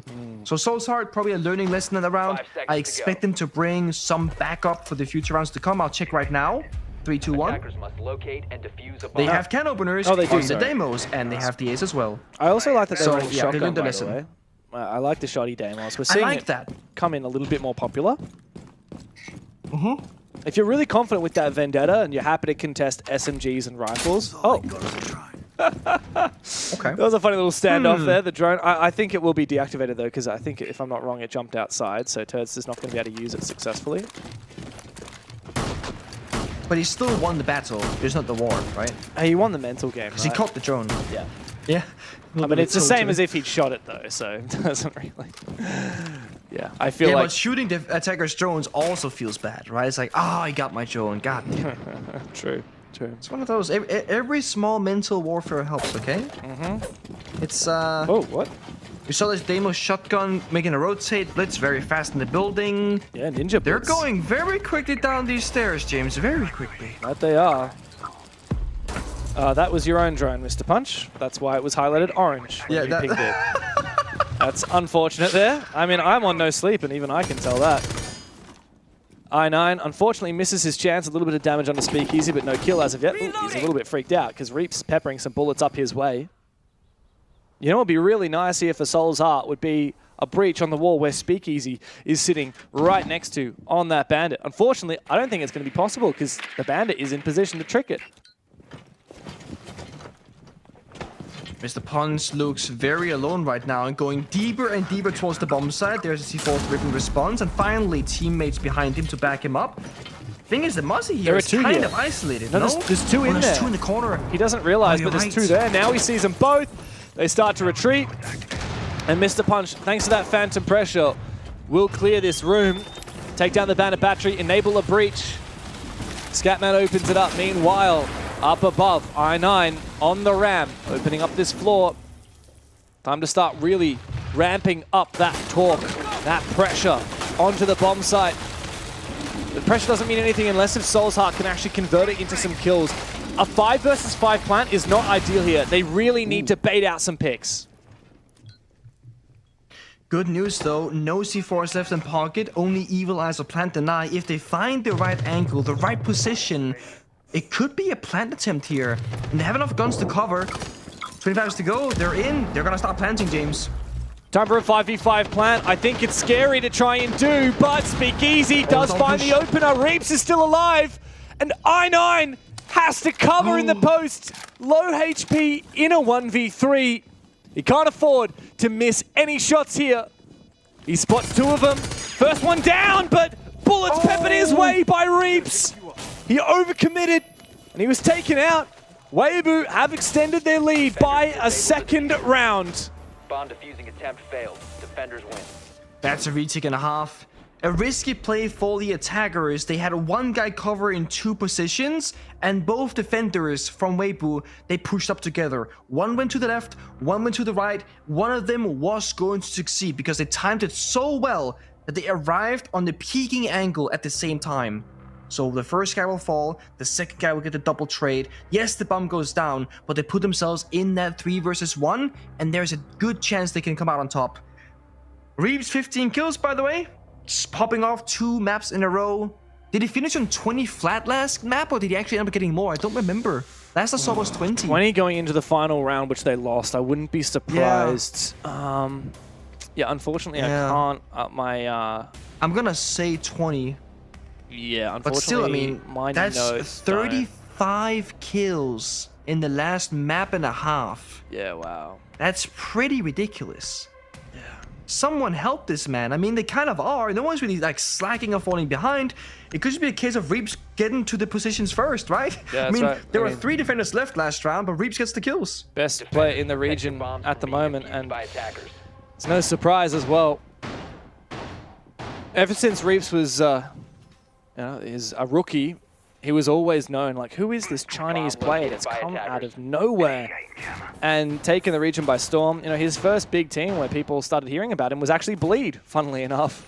Assembled a super team with this brand new player, and my God, did he have an impact.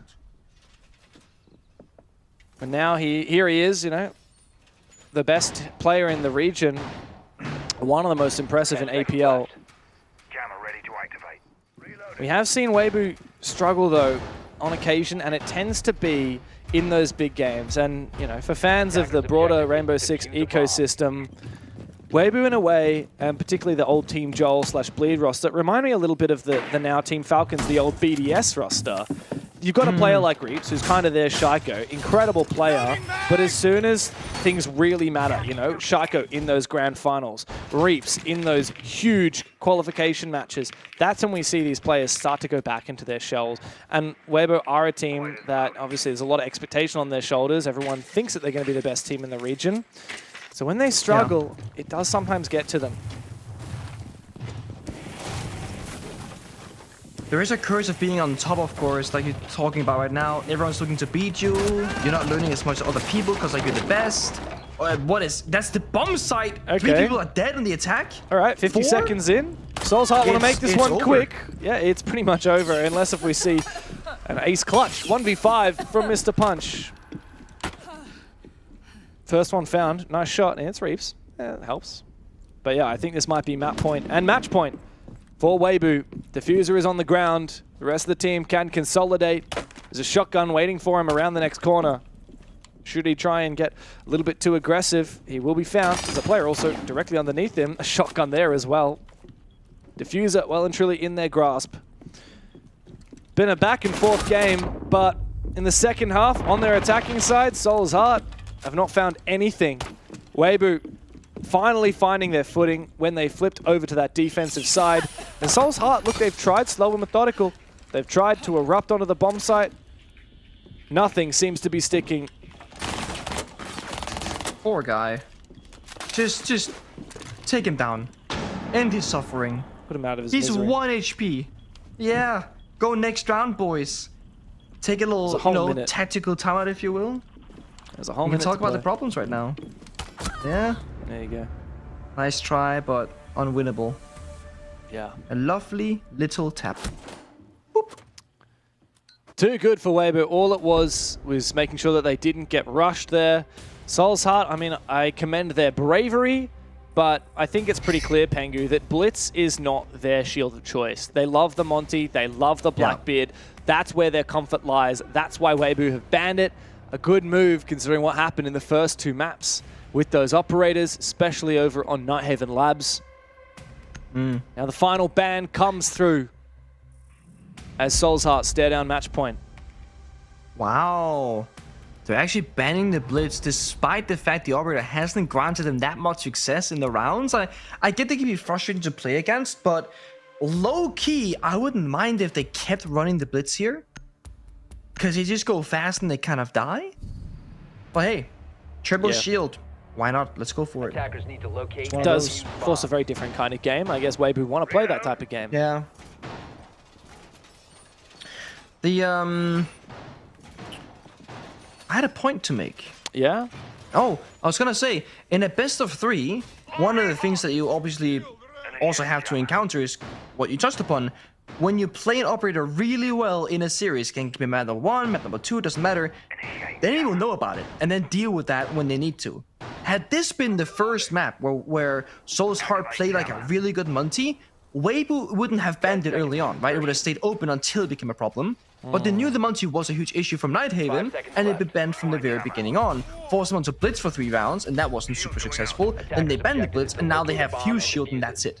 So, when you are a team that has a more linear playstyle, and I don't think Soul's Heart they are one of those teams because they can play a lot of flexible operators, but if you are a team that loves to play just the shields, or just the in-glass, or just the fast takes, you are very much punishable with the new operator ban system, and in best of 3 or best of 5 series.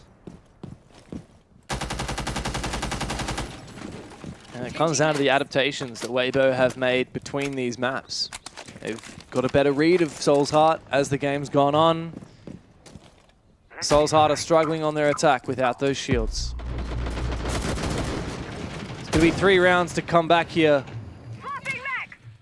And instead of a shield, instead of a Glaz, the X-Factor op that they've brought to the table is I9 on the Ying. Not something that we have seen from them so far. First minute has been flying by. There's the breach, the exothermic, and the Selma to double down on the wall. No, I think the exothermic destroyed the Selma. Yep, I think so too. That is unfortunate. Yeah, but I mean, to be fair, they got what they wanted. The wall is open, and that's better than nothing.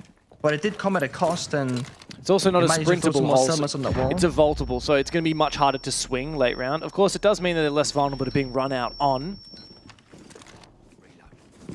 You can fix it. Just toss another Selma in there. Get it done. I like that they got punished and only had 1 heart breacher in the very opening round, and since then, besides the rush, they've always brought a spare heart breach to not have that be a problem in the future. Again, they're learning from their mistakes. And when you're up against the best team in the region, learning is the best you can do. Of course, winning is arguably better, but yeah, winning helps too. Assuming that you're gonna lose, learning as much as possible will get you the furthest you can get. I'm not sure if I like what I'm seeing from Soul's Heart right now. Instead of going for Ops Room, they've elected to actually completely pivot. They're not pushing Ops at all, which previously I feel like has been a pretty reliable attack for them. They're not actually pushing where that breach is at all. I think it's being read very well from Weibo because they don't have a lot of phantom pressure on the other side of the map. They're not pushing anything yet. Candela in hand from I9. I mean, they're gonna have to get it very explosive here. They got Ape with Warden close by this window. Oh, the Warden is the one next to the Ying player as well. They both exchange damage. I9 pulls back out of shotgun range. He knows now it's the Warden that he's fighting. And still we have this standoff between Speakeasy and Mark. Both players shooting each other. I9 actually wins that fight against Ape. It's a direct trade. Finally, Speakeasy goes down. The game's not done yet. Weibo just have Hoven and Reeves left to try and finish it right here. Hoven finds one. All up to Scoutman. He will fall. Weibo took the distance to get it done, but eventually, on the 3rd map, they put Soul's Heart down. And they're our first team through to the upper bracket final in APL Asia. Speakeasy with the enjoy lures in the chat, but you gotta say, Soul Heart Esports did such a great job in this best of 3 series, taking to a 3rd map, looking good in so many moments, clutching out, holding their own. Yes, they are quote-unquote the worst team, but that's what everybody was expecting. I think they beat the bar. I think they broke expectations in this matchup and exposed that Weibo don't have the perfect map pool and do have some weaknesses in the server. A big win, and I can't wait to hear what Weibo have to say about it. We got an interview with Speakeasy coming up very shortly, but before, obviously the boys on the couch will break that game down. Certainly will. You're lucky you're not looking at it right now. It'd be breaking it down for you, Dev. Full-on breakdown style. Unfortunately for us, we don't get to see overtime in this map, but we do see all 3 in the series, and ultimately, I think Pengu is on the money there, Jake. Soul's Heart have played their literal hearts out. They did. You know, this is their 2nd best of 3 of the night. And considering that, they have shown flaws in the best team in the region, potentially the wider region of APAC. Yeah, I mean, we said in the pre-show, though, that for Weibo Gaming, they do have a tendency sometimes to quote-unquote troll a little bit. Yeah. Lose a map, maybe they're expected to win, and that's still a part of the, I would imagine, the journey for them as a roster is to obviously iron out those kinks, and once they do, they end up becoming, I think, the best team in the region, and we saw a lot of their strengths. Reeves is still very much the best player in Asia. I mean, an absolutely tremendous series, almost topping 50 kills. I mean, that is absolutely outrageous. I know we went through maps, but also +8 on the entry. Yep. Like, across the board, 156 EPS in a best of 3. Nuts. Absolutely nuts. So, I mean, tremendous performance. I9 was obviously admirable as well when it came to Soul's Heart. And look, honestly, a series that probably went longer than we anticipated. Absolutely. But in the end, I think we got the result we expected. No, I think it. Look, I think it's fair to say that yes, Weibo, they do. They meet expectations in winning, and I think that we're disappointed in the way that they won, because realistically, a 2-0 here would have changed the conversation completely, Michael. How much does it weigh into the wider conversation of playoffs? I mean, I'm not really that concerned, to be honest, right? Like, Labs 7-8 you could argue to an extent it was a little bit of a troll in their struggles in closing out that map and allowing Soul's Heart back in, but they could take massive positives away from Clubhouse, especially. I know it was a while ago now, but they were dominant and had some big moments, and some of those key players like Reaps really stepping up, clutching up. Insane. And Lair was again another close to masterclass performance. So. I guess they can refine Labs. Perhaps one they'll try to maybe take out in future. I'm not too worried for them. I think overall, very, very solid performance. I'm also want to, appreciate the performance from Soul's Heart, especially considering the day that they've had today. To grind out Labs like that was a very, very impressive performance. Such an attacker-sided Labs as well. Yeah. I mean, that is not something you see. And they were the ones that kind of spearheaded that, especially, right? Yeah. To grind back into it. Had a bit of a SI Grand Final kind of feel to it, didn't it? Unfortunate, not unlimited overtime, unlike an SI Grand Final. But overall, I think there's a lot of key positives, a lot of key takeaways for both of these teams. We've obviously seen that Soul's Heart has a really good leg in this game. Right? In playoffs specifically, they're looking like demons. However, the demons themselves, Weibo, just too good in the end. It's time for us to have a chat with Speakeasy, one of the myths, the legends of this region. Speakeasy, hello. All smiles, my friend. I'm sure you probably didn't expect that to go to 3, but how are you feeling after the win? Feeling very, very nice, very good. To close it out in the end and not choke. Obviously after the second map. Yep. But yeah. I think we are very, very pleased with that. Speakeasy, it feels like from the outside looking in that you guys have got so much potential as a roster, but you're not quite maybe there yet. Is that the same view internally, that you've still got a lot of growth on this roster? Yeah, I think, I don't know about other teams, but I think for us, there's always stuff to improve. Every attack, every defense, there's always stuff you can look back and fix. But yeah, there's a lot to improve, I think. Look, to be honest, that's kind of scary considering flawless groups, and then obviously into playoffs you're already looking pretty decent. You just mentioned very quickly there Nighthaven Labs. What's your take on Nighthaven Labs? Because obviously a 5-1 half sets you up pretty nicely, and to go overtime and then obviously lose it from there. What's the general sentiment around that kind of a performance? Well, I think it's just that on Nighthaven Labs, Soul Hearts were a better team, and we are quite surprised that they're so good at this, because this is like our best map, I would say, in the Labs. Wow! And to get comeback on 5-1 down is it shows that they're just better on that map, and yeah. Jeez, you got skill gap. That's crazy. Look, I would love to sit here and we would all love to sit here and talk to you for a very long time. But I don't know if you know this. Broadcast has been going for 11 hours, so we're not trying to go into the 15-hour range. Speakeasy, is there anything you'd like to say before we let you go? Yeah, thanks for everyone who support the X-Bleed and X-Elevate, who now join together. Yeah, see you next week, and see you next week as well. You certainly will, my friend. We'll see you in the grand final. Let's just book it in. Chat to you soon, mate. Interesting, Michael. Very interesting. The Labs comment was... Yeah. What's your takeaways from that one? I don't know. I'm kind of flabbergasted at that particular comment. I certainly wasn't expecting him to say it. Is he trolling? I mean, maybe, again, like I commented in the pre-show, it was their second highest banned by map. Like, they banned it 5 times throughout the group stage. I guess they must have hidden it and expected it to be strong, and maybe today exposed the fact that maybe it isn't as strong as they actually thought it was. Yeah. So what that means for the future, not too sure, but I presume they'll be looking to continually chip away, and we'll probably see it again at some point. Jake, thoughts on just Speakeasy as a whole? Well, Speakeasy is don't worry about that. Unfortunately, that's all we've got time for. He's a gentleman and a scholar. He is a gentleman and a scholar, that's for damn sure. Unfortunately, we need to get this show wrapped up. However, we still have a best of 3 to go. Now, yes, this has gone for quite some time. In fact, so long that we're encroaching on NAL start time. We're going to go to a break. We're going to have to swap over to Bravo. So if you want to continue to watch the APL playoffs, head to twitch.tv/Rainbow6Bravo. Otherwise, I don't know what else you're doing. We'll see you there. Take care.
You're my world 모두 다 스쳐갔던 난 영원한 your generation 놀란 나의 미래 놀라다면 내일을 No It's your generation 새로운 generation It's your generation 새로운 generation 지나온 어제에는 새로운 너를 만나 You're my world 모두 다 스쳐갔던 난 영원한 your generation 놀란 나의 미래 놀라다면 내일을 No It's your generation 새로운 generation It's your generation 새로운 generation It's your generation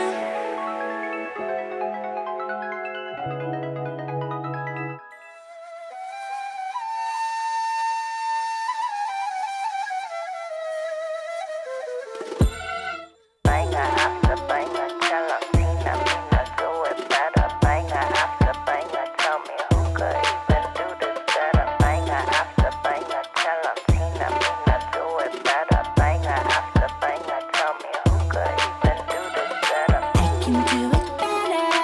I can do it faster. 내리에 스며들게 주문을 걸어봐. Yeah. I can go much longer. I am so much stronger. 내리에 스며들게 주문을 걸어봐. Yeah. They provide me shade and I really thrive on it. 오늘도 역시 괜히 기분이 이상해. Sipping lemonade from my lemon tree honey. Let me spill the tea on all these haters all love me. Broke about the killing it, winning attitude. 당당하게 올라가, see my altitude. 나랑 맞서 싸우면 baby you would lose. If I wasn't me, I get it, I would hit me too. I can do it better. I can do it faster. 내리에 스며들게 주문을 걸어봐. Yeah. I can go much longer. I am so much stronger. 내리에 스며들게 주문을 걸어봐. Yeah. 자신과 싸움에 스치면 야구르지. 매일매일 일어나서 부터 보는 거지. Look in the mirror, say you're a winner. 주문을 걸어봐. Yeah. In a bad mood, 바꿔버려 in a hurry. 꿀꿀한 기분 털어버려, I don't worry. Get through the weather, feeling get better. 주문을 걸어봐. Yeah. I can do it better. I can do it faster. 내리에 스며들게 주문을 걸어봐. Yeah. I can go much longer. I am so much stronger.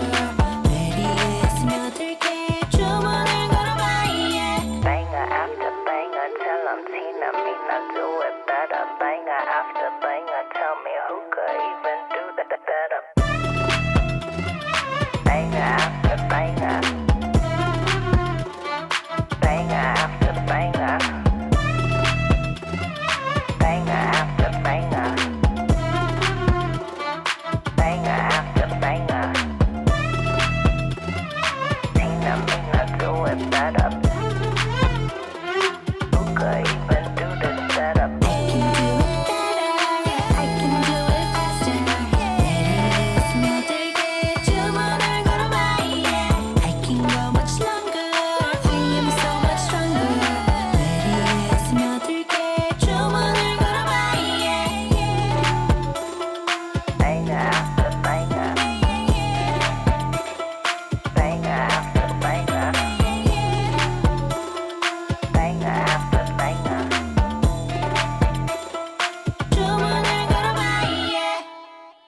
When I hear it coming up like that, I just know that things are gonna end bad.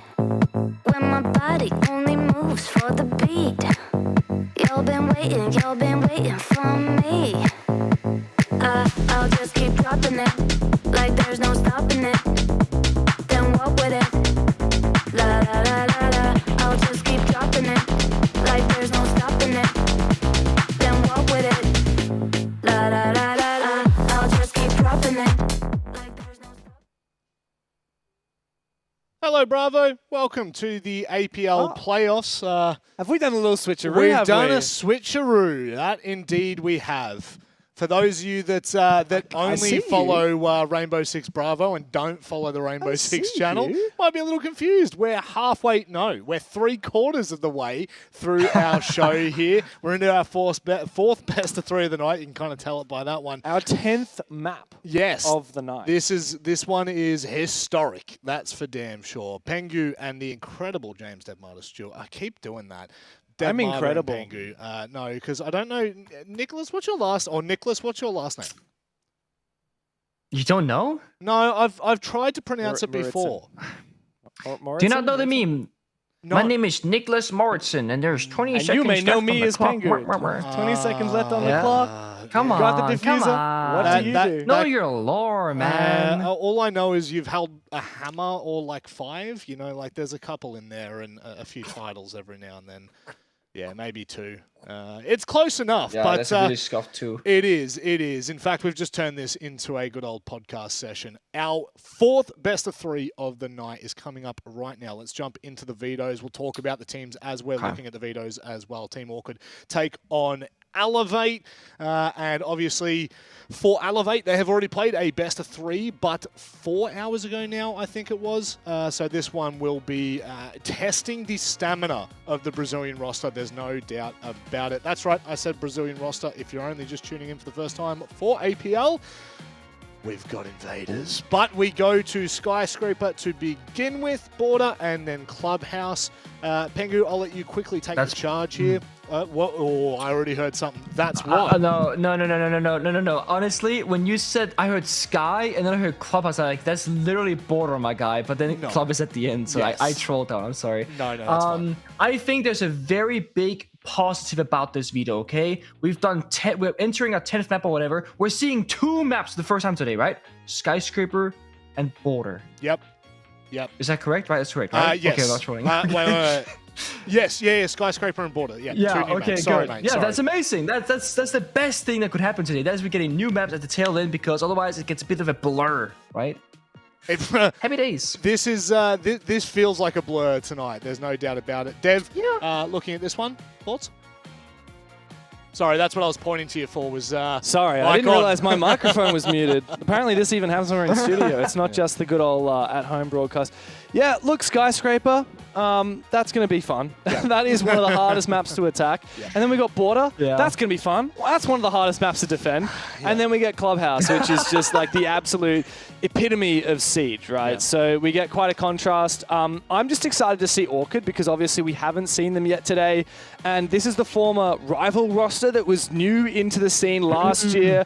A lot of people were very excited to see what they were capable of. They had good moments and they also had disappointing moments. So yeah, for me, obviously, it's the imported roster, Elevate, up against Orchid, who have had their best stage yet. Yep. And it is, of course, also a rematch of the regular season where Elevate won, and that was on bank, which we're not seeing. So I'm just keen to dig into it, and I'm going to be praying, obviously, for Psycho. As much as he is a lovely chap, I'm going to be praying for his downfall and hope that Team Orchid, as the underdogs, are going to come up ahead at this one. Yeah, speaking of Team Orchid, Hinjin, Jackie Wu, MC, Scarlet, and Songla, just in case for those at home that weren't familiar with the roster.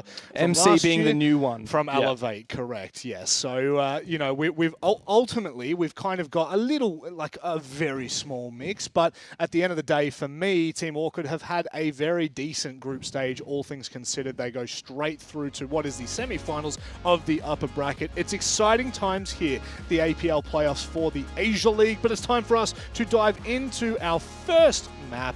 Jake and Guz from the Jake and Guz podcast to run you through all of the fun. It's the late night Jake and Guz podcast. Welcome on in, everyone, here for Bravo. It is the final best of 3.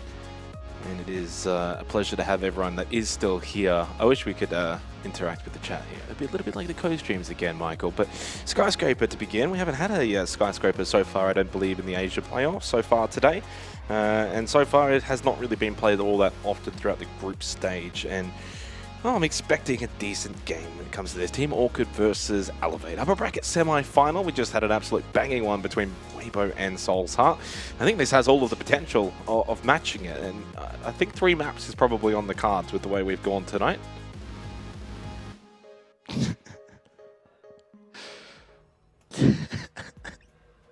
I can't take you seriously. Well, I don't think many people can take me seriously all that often, Michael. But when you are driving home, it's a late night, it's, 3 in the morning or whatever it may be, you turn on the radio, you get a smooth, sultry radio presenter that's, just lulling you to sleep, getting ready. But hey, as we get into the action, we are going to amp up. We'll get excited when appropriate. Firstly, if you did come over to Bravo... And well, I mean, absolutely. If you came over to Bravo... And you're not watching... You're an absolute G. Yeah, you're not watching NAL. Give yourself a pat on the back. Oh. Double pat on the back. You know what? Both One hands. hand for Jake and one hand for Gus. To pat your back. Alrighty, let's get into this. It's Elevate versus Team Orchid, and we've got ourselves a tech pause to begin straight away, which is probably par for the course with the way things have gone tonight. Gives us a little bit of time to kind of look over these teams. Elevate, of course, played earlier on yesterday, which was against Fury. They won that 2-1. Fury took the opening map on Clubhouse. Same play day, but yesterday. Same play day yesterday. It is also yesterday for them as well. They'll be eager to try and get this one done early. It was 7-5, 7-5, and 7-5 for Elevate, the Brazilians. Obviously, for Team Orchid, this will be their first best of 3. I wonder what time they woke up today.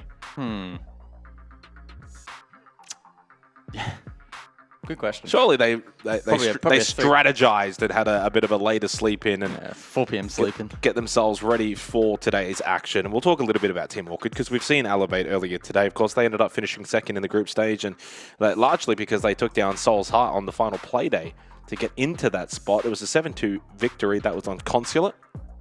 And probably the best we had seen from Orchid at that point. They didn't really have a flawless run or anything like that. 3 losses, 4 wins.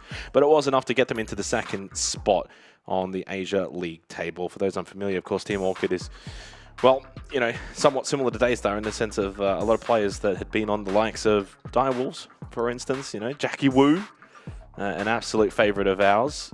Scarlet, Songla, MC, Hinjin. It's a stacked team. It's a team that's got a lot of potential and one that I rate quite highly within the Asia region, but there's certainly question marks as to probably how big they can actually go. A couple of the other members, of course, were also on the likes of Rival Esports. So it's that mix of like Rival, ex-Direwolves, kind of roster. And of course, they get themselves an opportunity to showcase what they've got now in the playoffs.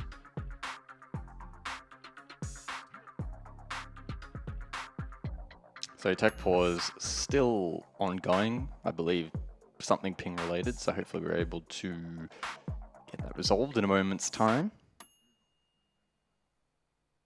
Sounds like the issue is actively being resolved and said break should not continue on for too much longer.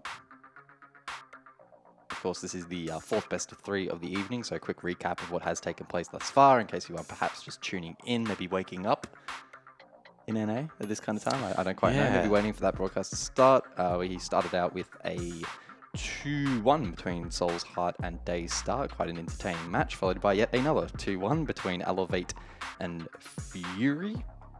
And that ultimately then backed up by Weibo, Seoul's Heart. And guess what? It was another 2-1. So yeah, I mean, at this point, you've got to just go for the quad, don't you? And you get the 4-2-1s. Oh, absolutely. Yeah, it's on the bingo card. I think it would be absolutely on that bingo card. And certainly a possibility. Of course, Team Orchid picking Skyscraper, so that's where we go first. But find themselves on the attack to begin.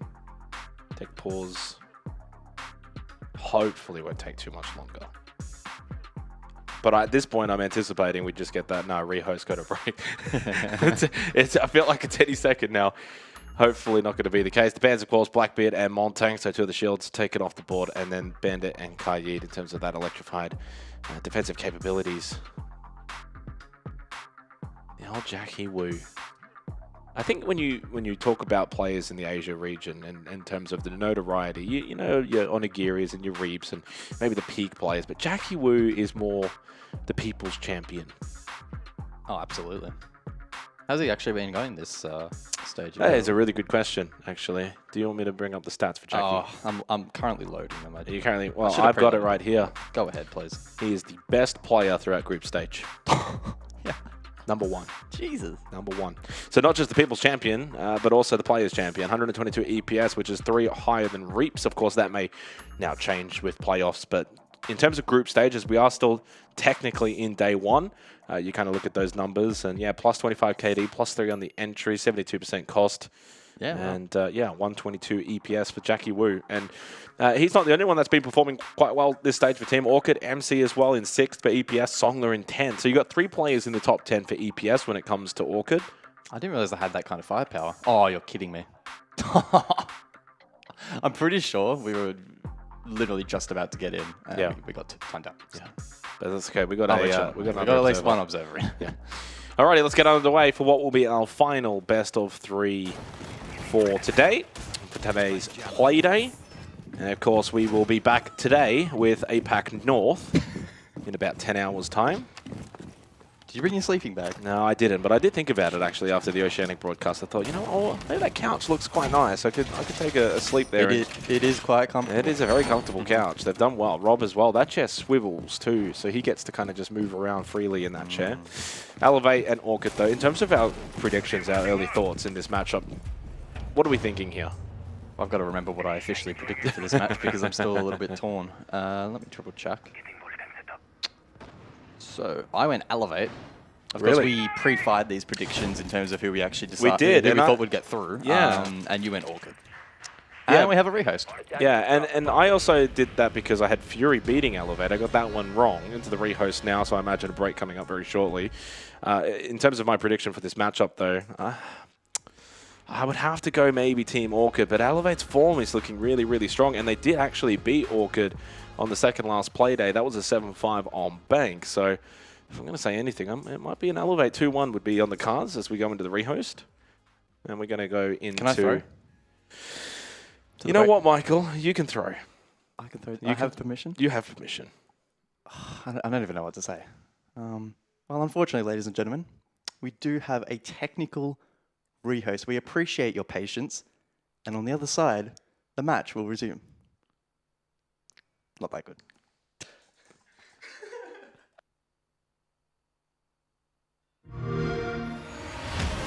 You know how they say it's not the destination, it's the journey? And the journey of 1,000 miles begins with a single step. And you know what? They're right.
Sugar sweet, you got what I need.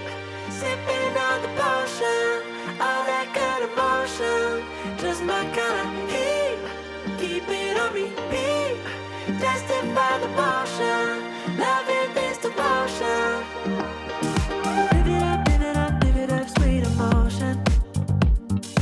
Every time, every night, you and I on a roll. Switch it up, where I'm going. Stay on the fly, just in time, know the right way to go. I'm on the road, it's my time, taking control of my life. I want to run the red lights, I've got to run this show. You always take me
Welcome back in here for the late night show. It is the Asia Pacific League. APAC. I almost said APAC.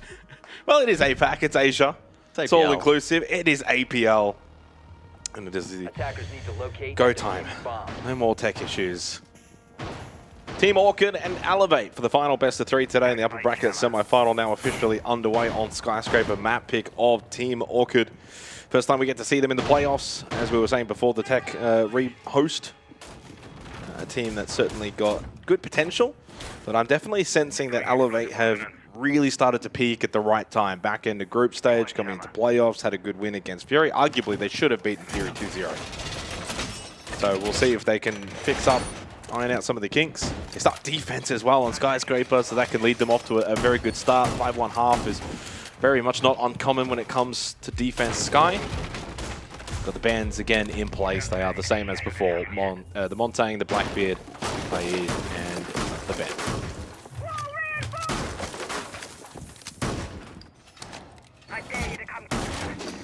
How loose are we able to get now that we're on Bravo? Can we Well, be I think when you go from main channel to Bravo, the looseness scaling is about 50% extra. Okay. You know what? I might actually get the Twitch up. You know what? Let's do that. Now, Get in your questions. Get in your questions. Yeah, there is a delay, but get in your questions. Talk with us. Have fun with us here on the final best of 3 on the Bravo channel. I'm actually not logged in on Twitch on my iPad. I might be.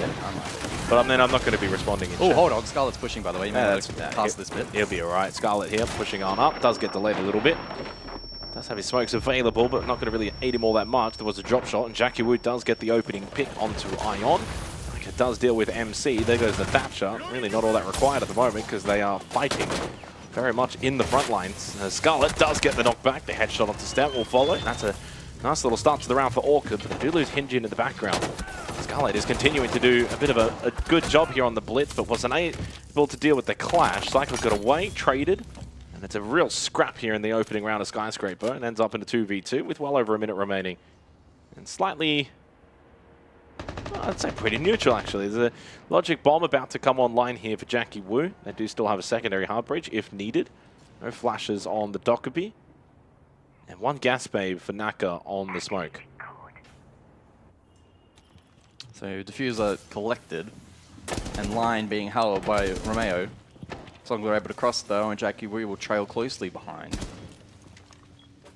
Oh, we're in. Naka does fall back. We are in. Shoulder spotted. Minute on the clock. Jackie Wu caught, and Songler surely to die in a moment's time. Oh wow, it's a big delay. Well, Naka does finish off the round. I think at that point you're going to favor the defense, and the defense does prevail. They're not too much of a surprise in that regard. What's your favorite midnight snack? If you had any option right now. I know it's 3 AM. I mean, we have eaten, so I'm not really in the hungry mindset.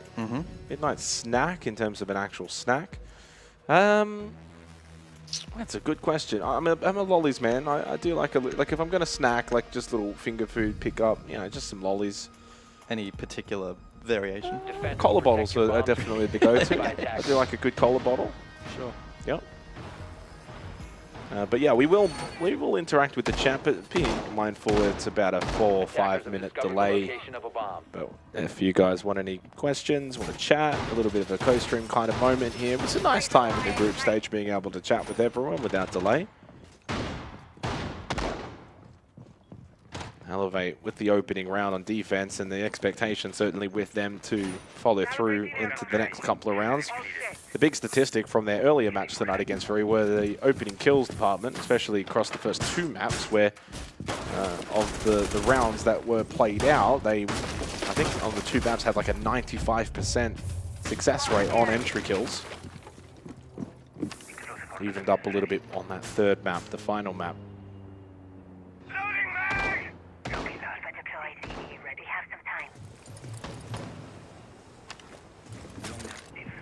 That was a bad draw.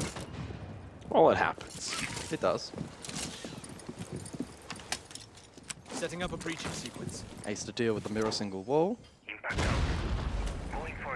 And that breach is successful. In fact, unsuccessful. Yeah, unsuccessful. Impact up close from Psycho. But that burns 2 of the 3 Sombers. The last will be successful. Ion unable to impact that. He's elsewhere over towards office. His utility under threat from the Veteros, so Songa doing a good job chipping away at that. But in terms of utility, there's been some trades from both sides. Next goal, likely the main wall, but it will be relying on secondary hard breach. Not ideal.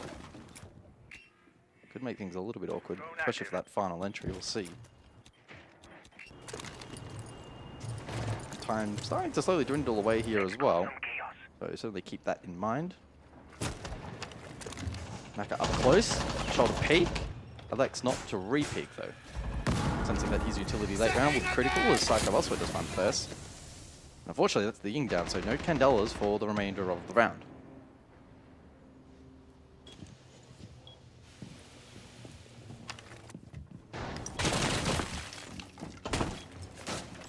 I don't expect much is going to happen within the next 30 seconds.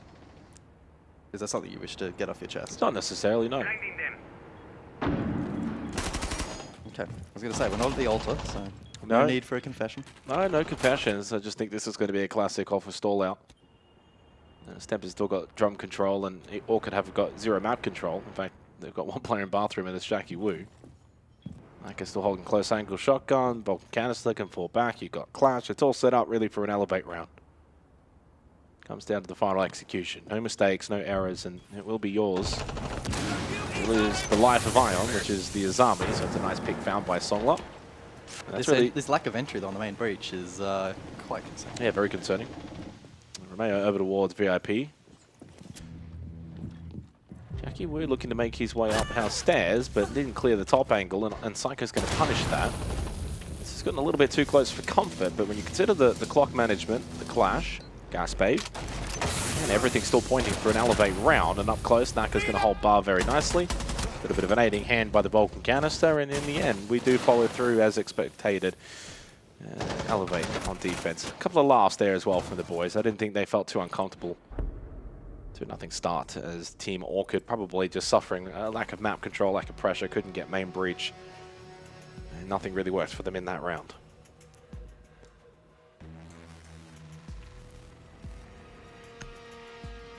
I've got to look at the chat a little bit here as well. Hello, everybody. In 4 or 5 minutes. Sino says, I've been watching APAC Siege for 11 hours straight just because of the amazing casters. We do this for you, Sino. We do this for you. Goated viewer, says Mitch. Absolutely, he is a goated viewer.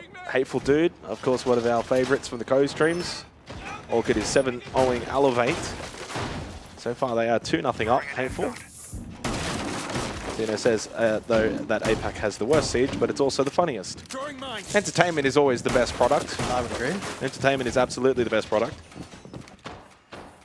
We're not about purism here. We're not an elitist No, region. I mean, at the end of the day, the perfectionism of Siege sometimes can be a little bit dull, boring. I think the chaotic nature of the APAC region when it comes to Rainbow Six Siege can be very entertaining. Sino also says this has been the most stupid, funny, long day of Siege. Get him on the desk. Get him on the desk. Sino's got some words to say. But yes, hello everybody.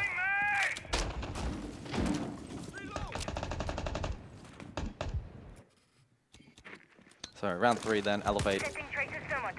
With a pretty decisive lead at the moment. Last round was a bit of a disaster for Orchid, stalled out late. A lot of utility left standing, breaches left untouched, or at least with unenterable passages. And it made the final push very, very challenging. So let's see what they can concoct here round 3 over to the tertiary of Kitchen. Surely an opportunity for them to show a little bit more prowess. Jackie Wu quietly after 2 kills, of course the highest performing player in the region over the course of group stage. So with that comes the weight of expectation to do well here in playoffs. Bang, frag grenade backstairs, but the second to follow. So early signs that they're looking for some third control, which is very understandable. Stempergeesh has been red pinged by the Bees from MC. Not much in the way of follow-up, but 3 players on the western side, or pardon me, eastern side of the map across as Stemp finds the first. So despite being pinged out, about 5 seconds after that, he's been gifted 2 free kills. Yeah, up the Stempin. low. Shot by the Vendetta of Songler through the head. Does deal with the Warden, who was being a nuisance, and Scarlet will now even things up. Certainly Team Orchid have had some opportunities in the opening 3 rounds to get themselves on the board on the attack. Elevate have always seemed, though, slightly in control, slightly favoured in all of these rounds, but it's not as if they've been total walkovers. Logic Bomb still available, flashes, frag grenades as well, courtesy of the Deimos of Songler, who's got death marks too. So utility still available. There is that death mark onto Romeo, pushing drums, and he clears the left side. Gets rid of Jackie Wu.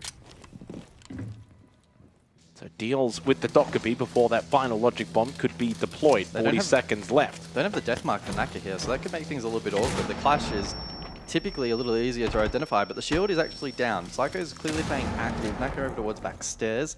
So it could be a potential route here in towards T, but ideally Orchid want to pick before they go for the plant. There is said pick. Plant to follow. One death mark still available as well for Songler, and can locate Psycho's position, which is exactly what's happening right now. Songler will have the information, while Scarlet can go for the plant inside of Barbecue, and it's certainly now the best opportunity for Orchid to get an attacking round. Psycho could not find an angle to deny. I think certainly wary, though, of the death mark. Yeah, of course. Round over. Well, don't say round over just yet. Now you can. I've had one bad call today where I said 95%, and you're never going to let me live it down. Other than that, the radar's been pretty good. The radar is on right there from the Guzzler. 1-2, Orchid on the board. And we head into the mid-half bands. Quarter time. Well, is it fair to call it a quarter time? Well, it's the first half, and it's midway through the mid-half bands, so it's the quarter. Yeah. I guess you could say that. The only issue is the quarter is typically when you've got a designated finish, but this could go longer than a... I realise that. Yeah. Highlights that around. Love Heart, by the way, says hello 5 minutes ago. Hello, Love Heart, 5 minutes into the future. Y'all are amazing. Keep it up. Love Y'all says SWAT kill 3184. Ceylon says, hopefully double day rate for you fellas.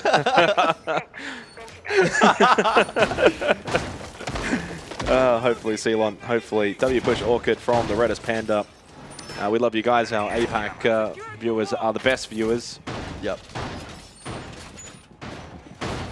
And with Orchid's attacking round now, certainly only probably need one more. I think 2 attacking rounds in Skyscraper is usually the pass mark in being competitive. Yep. Sometimes you can even get away with 1. 10 seconds Just to ask go. phase. Just ask phase. That one round certainly was impactful. Cuba deployed. Surface secured. Vex Gaming says hello, hello. Redis Panda also says definitely top 5 casting duo.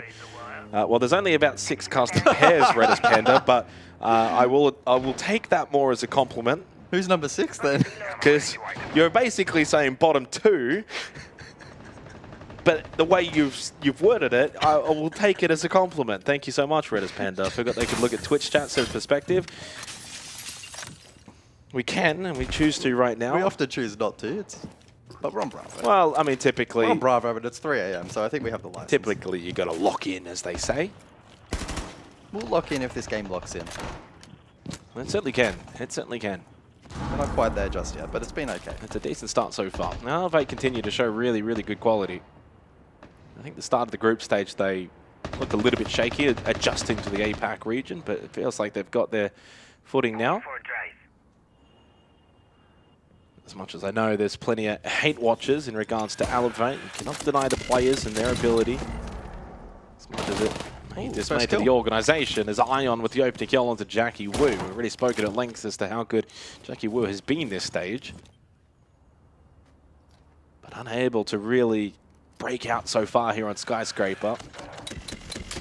Ion will hold over towards Offers. Kendalas ring around. Only 1 more remaining for Songler. And even with those Kendalas exploding, Scarlet loses his life to the Vector of Psycho.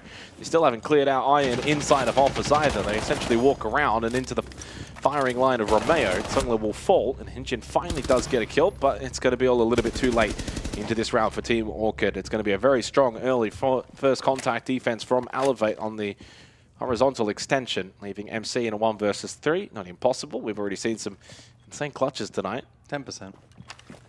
10? Being generous, Michael. If he gets the next kill, I'll give you 10%, but right now I'd say it's a solid 0. Elevate will get themselves another round on the board. They go 3-1 up. You can't keep making your round prediction after the round's ended. That's not how it works. It's not a prediction at that point. Well, I was going to make the prediction, but the round finished so quickly that I couldn't finish it in time, and at that point, there's no point making the prediction. You got to work on your finishing skills. I got to finish a little bit better. Laxing likes to show up during NAL game time. Same with Fast Amber for EUL. Yeah, Laxing is an avid chatter. Laxing kicked us to Bravo, so go at Laxing on Twitter and say why we. Oh, Laxing himself didn't do that. Oh, that's what I heard. He's got to be careful, Laxing, because we'll send Big Rob, and Big Rob will handle him. I've heard they have had a wrestling match. There may or may not have been a wrestling match between. I did witness it though. Where was that? Was that a Boston? I believe that was in Montreal. Oh, no, I don't know how I missed it. Now you see me, now you don't. I would categorically say Rob won the Really? match. Yeah, absolutely. He is a big boy. He is a big boy. Borderline sumo wrestler.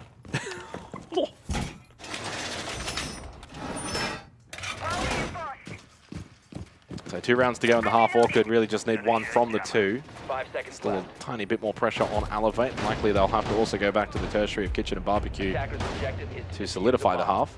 Changing mag. Let me find some stats for this match so far. Let me find something interesting for you. I'll give you a guzzler fun fact. How about Ooh, that? I'll always take those. Very rare. That's like a gold. As designed, Keeper activated. Another early peak attempt here from Stamp. Spots the rappel line and gets the head. You go fishing and sometimes the fish will come to you. Stamp will collect another opening kill for Elevate. Really good early round aggression from Elevate here on Skyscraper, making it difficult for Team Orchid to even just get into the building without losing players. More importantly, you've also now lost your Ying. Entry is going to be a little bit more difficult without those Candelas, especially when you're looking to hit the site or clear out certain positions. Clearing out certain choke point positions on Skyscraper is evidently so important. That's why you bring the likes of Capitao, you bring the likes of Ying. Inches. I don't know if this was mentioned on the desk, but Orchid did not ban Skyscraper once throughout the group stage. Elevate banned it out 7 times and never had it banned against them. Really? So Elevate are doing a surprisingly good job at the moment for a map that they simply despised during the group stage. They're doing very well, and it's the way they're playing so far as well on Skyscraper. It's aggressive defensive siege, which is really one of the better ways you can play in the current meta. Jackie Wu, though, finds a pick elsewhere, but then, well, his teammates will fall to Naka, who gets the double kill as the Warden. Obviously able to see through the smoke that they thought they could use as their own safety device. Well, this is playing out as expected. It comes down to the 2 tertiary sites. Yeah. Like most Skyscraper games, can you attack into the tertiary, yay or nay? And Team Orchid have already pre-fired their attack timeout here, so they have the same line of thinking as us, that this next round is absolutely critical. Lose it, and you're going 1-0 down in the series. Well, it's never over until it's over, and Jackie Wu's still in the server, a possibility in a 1v3, but he takes a shot to the shoulder, then 1 to the head from Romeo. 4-1 up goes Elevate. Next round will be the crucial one, the must-win round. Really for Team Orchid, they will be 5-1 down. Back over to the chat very quickly here during these little intermissions, and certainly so with now a timeout by Team Orchid. Totally Human 18 says, love these casters. Thank you very much, Totally Human. You're loving the glaze. I'm not making this up. People are writing these things. If people are going to shit talk as well, we'll read those ones out. Umbra, hello Umbra. Another avid viewer of the Jake and Guz co-streams. Umbra Lamia. Mum, the R6 casters said my name. Perspective. Hateful dude, we all know Jesse and Tara are the bottom casting duo. I mean, that's probably about right, Hateful, let's be honest. Kicksto is the best commentator. Amen to that, Sam. No. Obviously, Jesse and Parker probably my number 1. Really? Number 1. Can't say I've given really much thought. Jeez. I stay in my lane. Well, I mean, like, next time you see Parker, you better watch out. I didn't say I disliked him. Do you like him? No, I hate him. Wait for the I like chip. him. No, he's a Chad. Probably getting ready for broadcast right now. I think they will. Yeah, there's a reason why we are on Bravo. Woken up, brush the hair. Yeah. Adjust It takes a while to brush that hair as well. It's a luscious There's mane. so much of it. There's so much of it. How I mean, does he- too how does he much. control it? Needs to share it. I mean, you got poor old Rob over here on the couch. He's got nothing, and Manic's got Parker's got hair for about 4 people. Now, this is the crucial round, though. Final round of the half. Orchid needing a second if they want to really get things part of the course. Tertiary site we go. They did win this out last time. Certainly wasn't comfortable by any means. There was a chance for Psycho on the clash up above to maybe deny plant. Would have made things very interesting. Got nullified by the Deimos. Won't see an appearance here round 6. That's a incredibly ambitious Nitro off the rip from Elevate. Oh, we got Dark Raven in the chat, by the way. So we got the alter ego of our wonderful old caster in Raven. It's Dark Raven. It's going to be Elevate Weibo in the grand final. Honestly, I'm on that train. I'm on that train, Dark Raven. Curry says hello, casters. Can we get a VOD review of Laxing and Rob a wrestling match? No footage on that one as Injin gets the pick onto Romeo, deals with the lesion early on. And it is another opening pick now for Orchid here on the tertiary. They do have the Blitz available along with the Ying, the Sens. They can go quick here and clear top floor. Certainly good firepower for Team Orchid in this 6th round. I wouldn't necessarily say a second attacking round is a must. Goes a long way for them switching into the second half. Yeah, absolutely. Frag grenades to clear the barb, and Scarlet can look to scout for information. Naka sending in those gas babes over towards that backstairs position, playing to be deep and safe. Elevate sensing that holding this control rather critical in having any hope in winning the round. If they forfeit it, especially after losing picks, it will certainly expose them. Even with the long lines of sight from Stamp deep, it's still going to be tough, again, especially with the sense utils still up. Will be quite useful in masking a plant attempt if it is to eventuate. Full black stairs control for Naka, but he's getting just had to wait a fraction of a second more. I can understand why he fired, but just shot a little bit too early, and Naka's able to stay alive, hold this position with 1 gas babe available. Hasn't really got a lot of help though, and he can't really fall back down. Needs to almost fight this blitz. He knows if he crosses that window, he will die. In the end, he does, but he dies at the hands of the Blitz. And Songli gets rid of Psycho. 4 versus 2. Still with the Blitz up and still with a minute. Really good time management from Team Orchid on their aggression in this round. Ion, though, with a swing through the doorway, gets rid of Songla. Does still give Elevate some breathing room here on the defense, and Stemp is not minded by that Candela. Able to still hit the headshot while half white. Falls back, will play Kochak, will pull out the shotgun. Deals with Scarlet. And only Hinjin now in the 1v2. It has absolutely collapsed. Well and truly for Team Orchid. Elevate in a 2v4 will close the half out 5-1 up, and that is a statement. 5-1. Pretty grim for Team Orchid. And let's keep in mind that this is their map pick. Elevate will probably look pretty comfortable, I feel, on a map like Border. I think their play style, their Border plays to the it's play like their style. Map, surely. That is the Elevate. Well, you're already seeing it here on Skyscraper, their defense and holding these early front contact positions, main breaches, they're just swinging. Border's going to be their playground. Needs to be a big comeback here from Orchid. In saying that, today's been the BO3 days where all 3 maps have been required. So plenty of things have happened as we look back at some of the replays of that previous round. At this point, it was a 5v3. I didn't say I disliked him. I can hear him. Do you like him? No, I hate him. Why are we replaying the Itero beta? That's kind of toxic. That's cruel. Protect your bombs from being defused by attackers. Captain Fluke says, I hope the casters read my name out. Welcome in Captain Fluke. I think maybe first time chatter. Totally human. I have loved Pengu shifting into the role of a caster. Feels so natural. Absolutely. Pengu is the GOAT for a reason. Oh, can't say that. Well, he's not the GOAT. I said for a reason. He's not the GOAT. Have you heard of Stompton? That's true. Have you heard of Shaiko? Shaiko is pretty good. Yeah. Sorry, Pengu. They just throw the word GOAT around these days. They honestly do. I mean, to be fair, I could call him Box the GOAT. So, I can't say anything. We might be calling Jackie Wu the GOAT. Speaking of Box in R6, which is obviously no relation to our lunchbox. I'm praying on Alouette's downfall right now. Who's with me? Boo, the import team. RVLT says me. Silon says boo. Amen. Look, I mean, we've already made our comments regarding Elevate. It's got nothing to do with the players. The players are playing some good Siege. It's really good quality Siege coming into the APAC region. The organization itself is a completely different talking point, but in terms of our focus on the players are doing a really good job. And I genuinely could envision a Weibo Elevate Grand Final. Yeah. Certainly a possibility. I think there's just so many permutations and how that lower bracket could potentially play out. It's just too difficult to call. But Jackie Wu does find the first. There's the Wu. Negative in this match, unfortunately. There's Zai Wu, but then we've got Jackie Wu. I know which one I'd take. I'd take Jackie Wu. Especially the way he's been playing in the group stage. He has got up to 5 kills now, which is a team high, along with Scarlet. Opening pick onto Naka is a good start, and certainly, again, be mindful. Defense, Skyscraper, Orchid are more than capable of being able to string quite a few defensive rounds together. All it'll take is realistically winning that barbecue kitchen site, and then that throws a little bit of disarray here into the second half.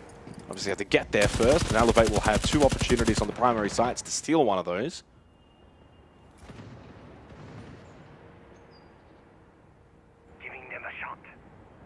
A lot of informational gathering available with the Deimos, the Dokkaebi, and the Grim, and they find the kill onto Songla.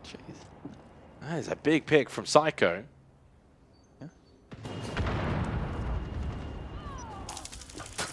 Good red ping. Oh no, it's happening, and all the way up restaurant stairs comes Stem to find that kill on a second on the push through from Drummond. Just like that, Elevate's attack. It's thorough, it's lethal. Devastating when they're at their best. This Elevate roster continues to improve throughout the Asia portion of APL.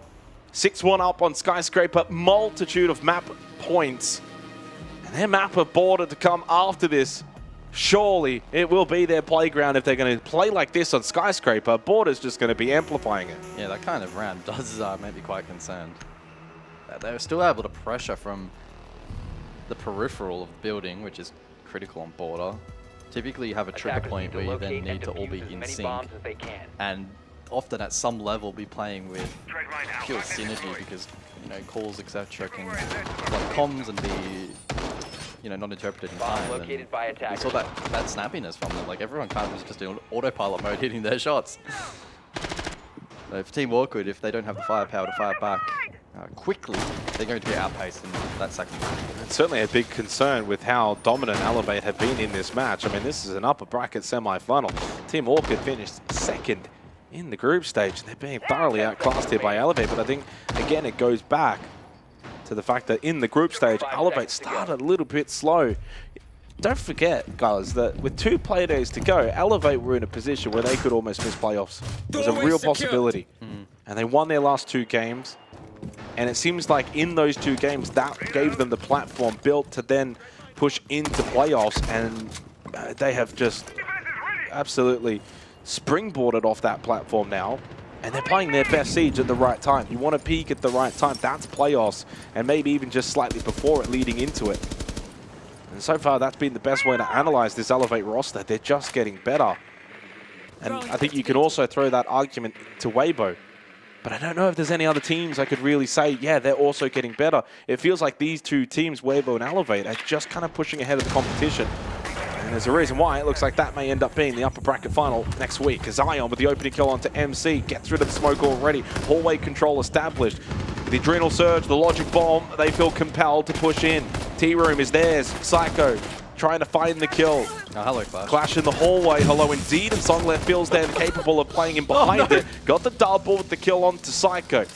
Office and Exhibition is, of course, the site, but you do want to clear horizontally. For Elevate, it looks like it will be unsuccessfully. Romeo, good for 1, but traded. Naka 1v3. Oh, almost catches 1. And does. So 1 versus 2, but it's the Clash left standing, shield in hand. Position well and truly known. Scarlet almost reveals his head. And Naka narrowly misses those shots, but making this cross will be quite a challenge. Takes a look at damage. 70 seconds, so there's time. Scarlet just doesn't need to present an opportunity for a free kill. Has the bees. Scarlet, don't move. There is no need. You are not exposed. You can chill. So much time remaining in this round, as he said. You can chill. Scarlet is the one that's far more susceptible in comparison to the clash of Hin-Jin. This is peak siege right here. This is absolutely peak siege, and Hin-Jin will go for the peak. He got impatient. Welcome to New Clash. Second round acquired for Team Orchid, but the fight back is definitely going to be long and hard. Chat's firing up, that's all I'm going to say. I think I just dropped the bomb and just ran away. The Shaiko comment. Oh, sorry. Shaiko only has 35 IQ. He can't be the GOAT. Shaiko GOAT. Blood has no ball knowledge. Absolutely 100% correct. Not Ainsley Harriet. Protect your bombs from being defused by attackers. Did you see the comment about the GOAT of consistently losing finals? That's toxic. Oh, wow. Spot on. Located by attackers. Spot on. Hot take, Reaps could 1v5 Flating Dragons. Well, I mean, that's certainly... I'd pay to watch that. That's certainly a possibility. Am I the only Elevate fan in a 5,000 kilometer radius? Obi-Wan Cannabis? How large is a 5k radius? What kind of land? That's a good question, actually. Is that the size of Australia? Melbourne to Sydney is about 800 k's. Oh, so it would cover the entirety. Maybe it would cover close to the entirety of APAC. Is 5,000 k's maybe then like east or west Australia? No, surely not. It must be small. It shows my geography knowledge. Brazilian guns is really the best. Conquering APAC League. Well said, Mithy. Australia's 4k wide. From east to west extremities. Oh, I was not far off then. Okay. I'll take that. That's close enough. That's within good margins. Drone active. Going for it. Cover me! Osa in play, so likely some action over towards back stairs. ROUs as well. Is this a triple repel? I'm seeing 3 repel lines right now. The my discs, though, of course, are being a nuisance to these ROUs from the Sens of Ion. It's Songler who finds the opening kill. The unfortunate part of that, though, it's he's on his teammate. And the mirror. That's a Nitro in the grave. Not ideal. Sending out my drop. Songler will claim that's at least a kill, guys, right? Potentially. Does that count as an opening kill? I actually do wonder how the stats track that. I want to double check. I'll get back to you. Just under 2 minutes actually remaining. It does record it as an opening kill. Oh, it does too. Wow, there you go.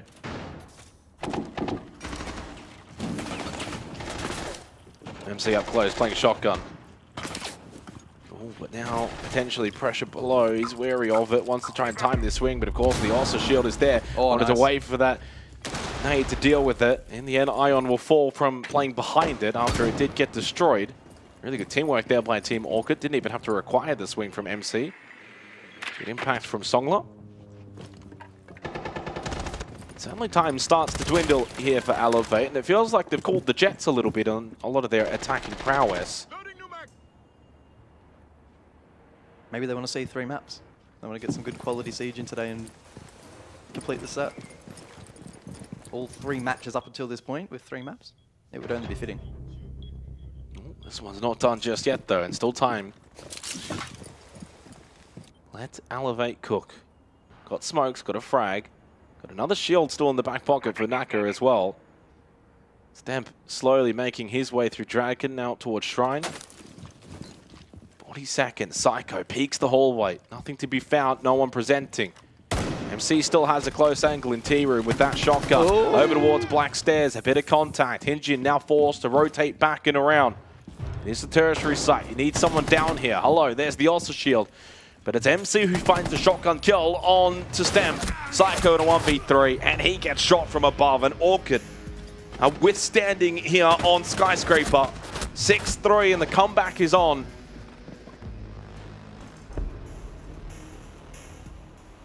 Yeah.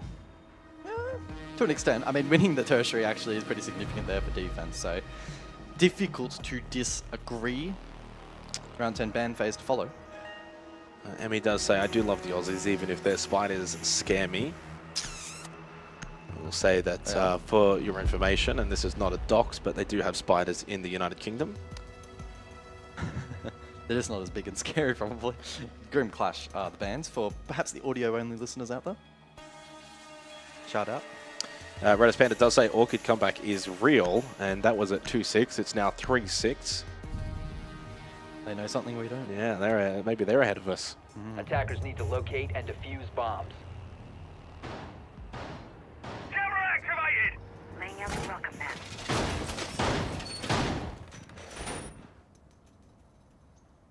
Jammer ready. Wall is reinforced!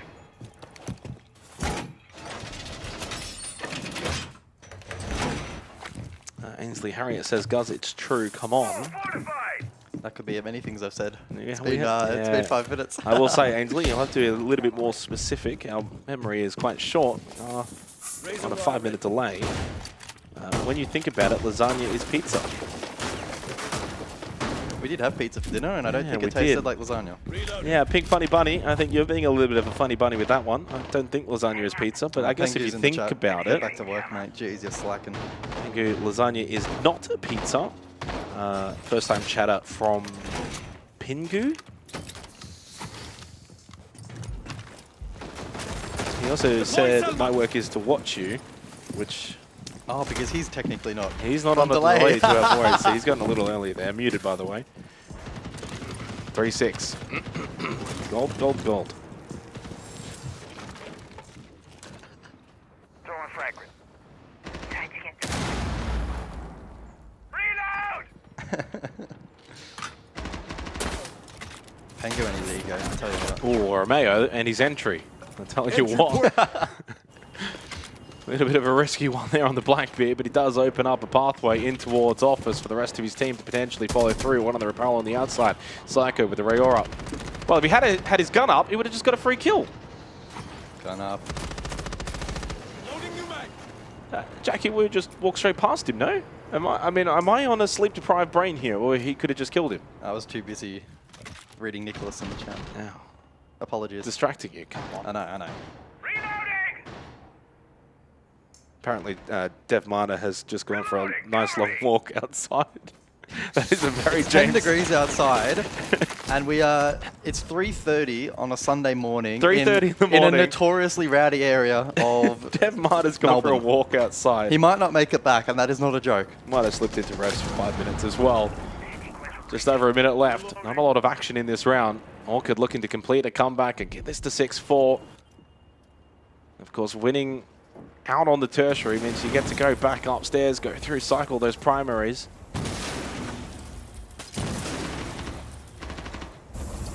Cup opened up, pressure towards Geisha. I think this will end up being a rather default hit. Oh, below, cross cross mat, hello, Poggies. Jackie Wu will collect a freebie. Call it a pog bat for a reason, and another chance as Songler was more prepared than Naka. Romeo did get one, but it seems like the flood of kills is in favor of Orchid. And they're up into a 4v2 scenario. Not for the first time in this match, but this time it's certainly one that looks very difficult for Elevate to unlock from this position. And the comeback is certainly starting to brew. Talk about prone on stair. Jackie Wu is starting to activate. The man of this stage has now cracked double-digit kills. The Wu is on. And not the Zaiwu. Not the Zaiwu, the Jackie Wu. 4-6. Orchid from 6-1 down have won the last 3 rounds. And will that prompt a tactical timeout here from Elevate? I'm always on the money. Jake, I tell you what. I tell you what. If you're good for one thing. If I'm good for one thing, it's timeouts. And it's a timeout for Elevate.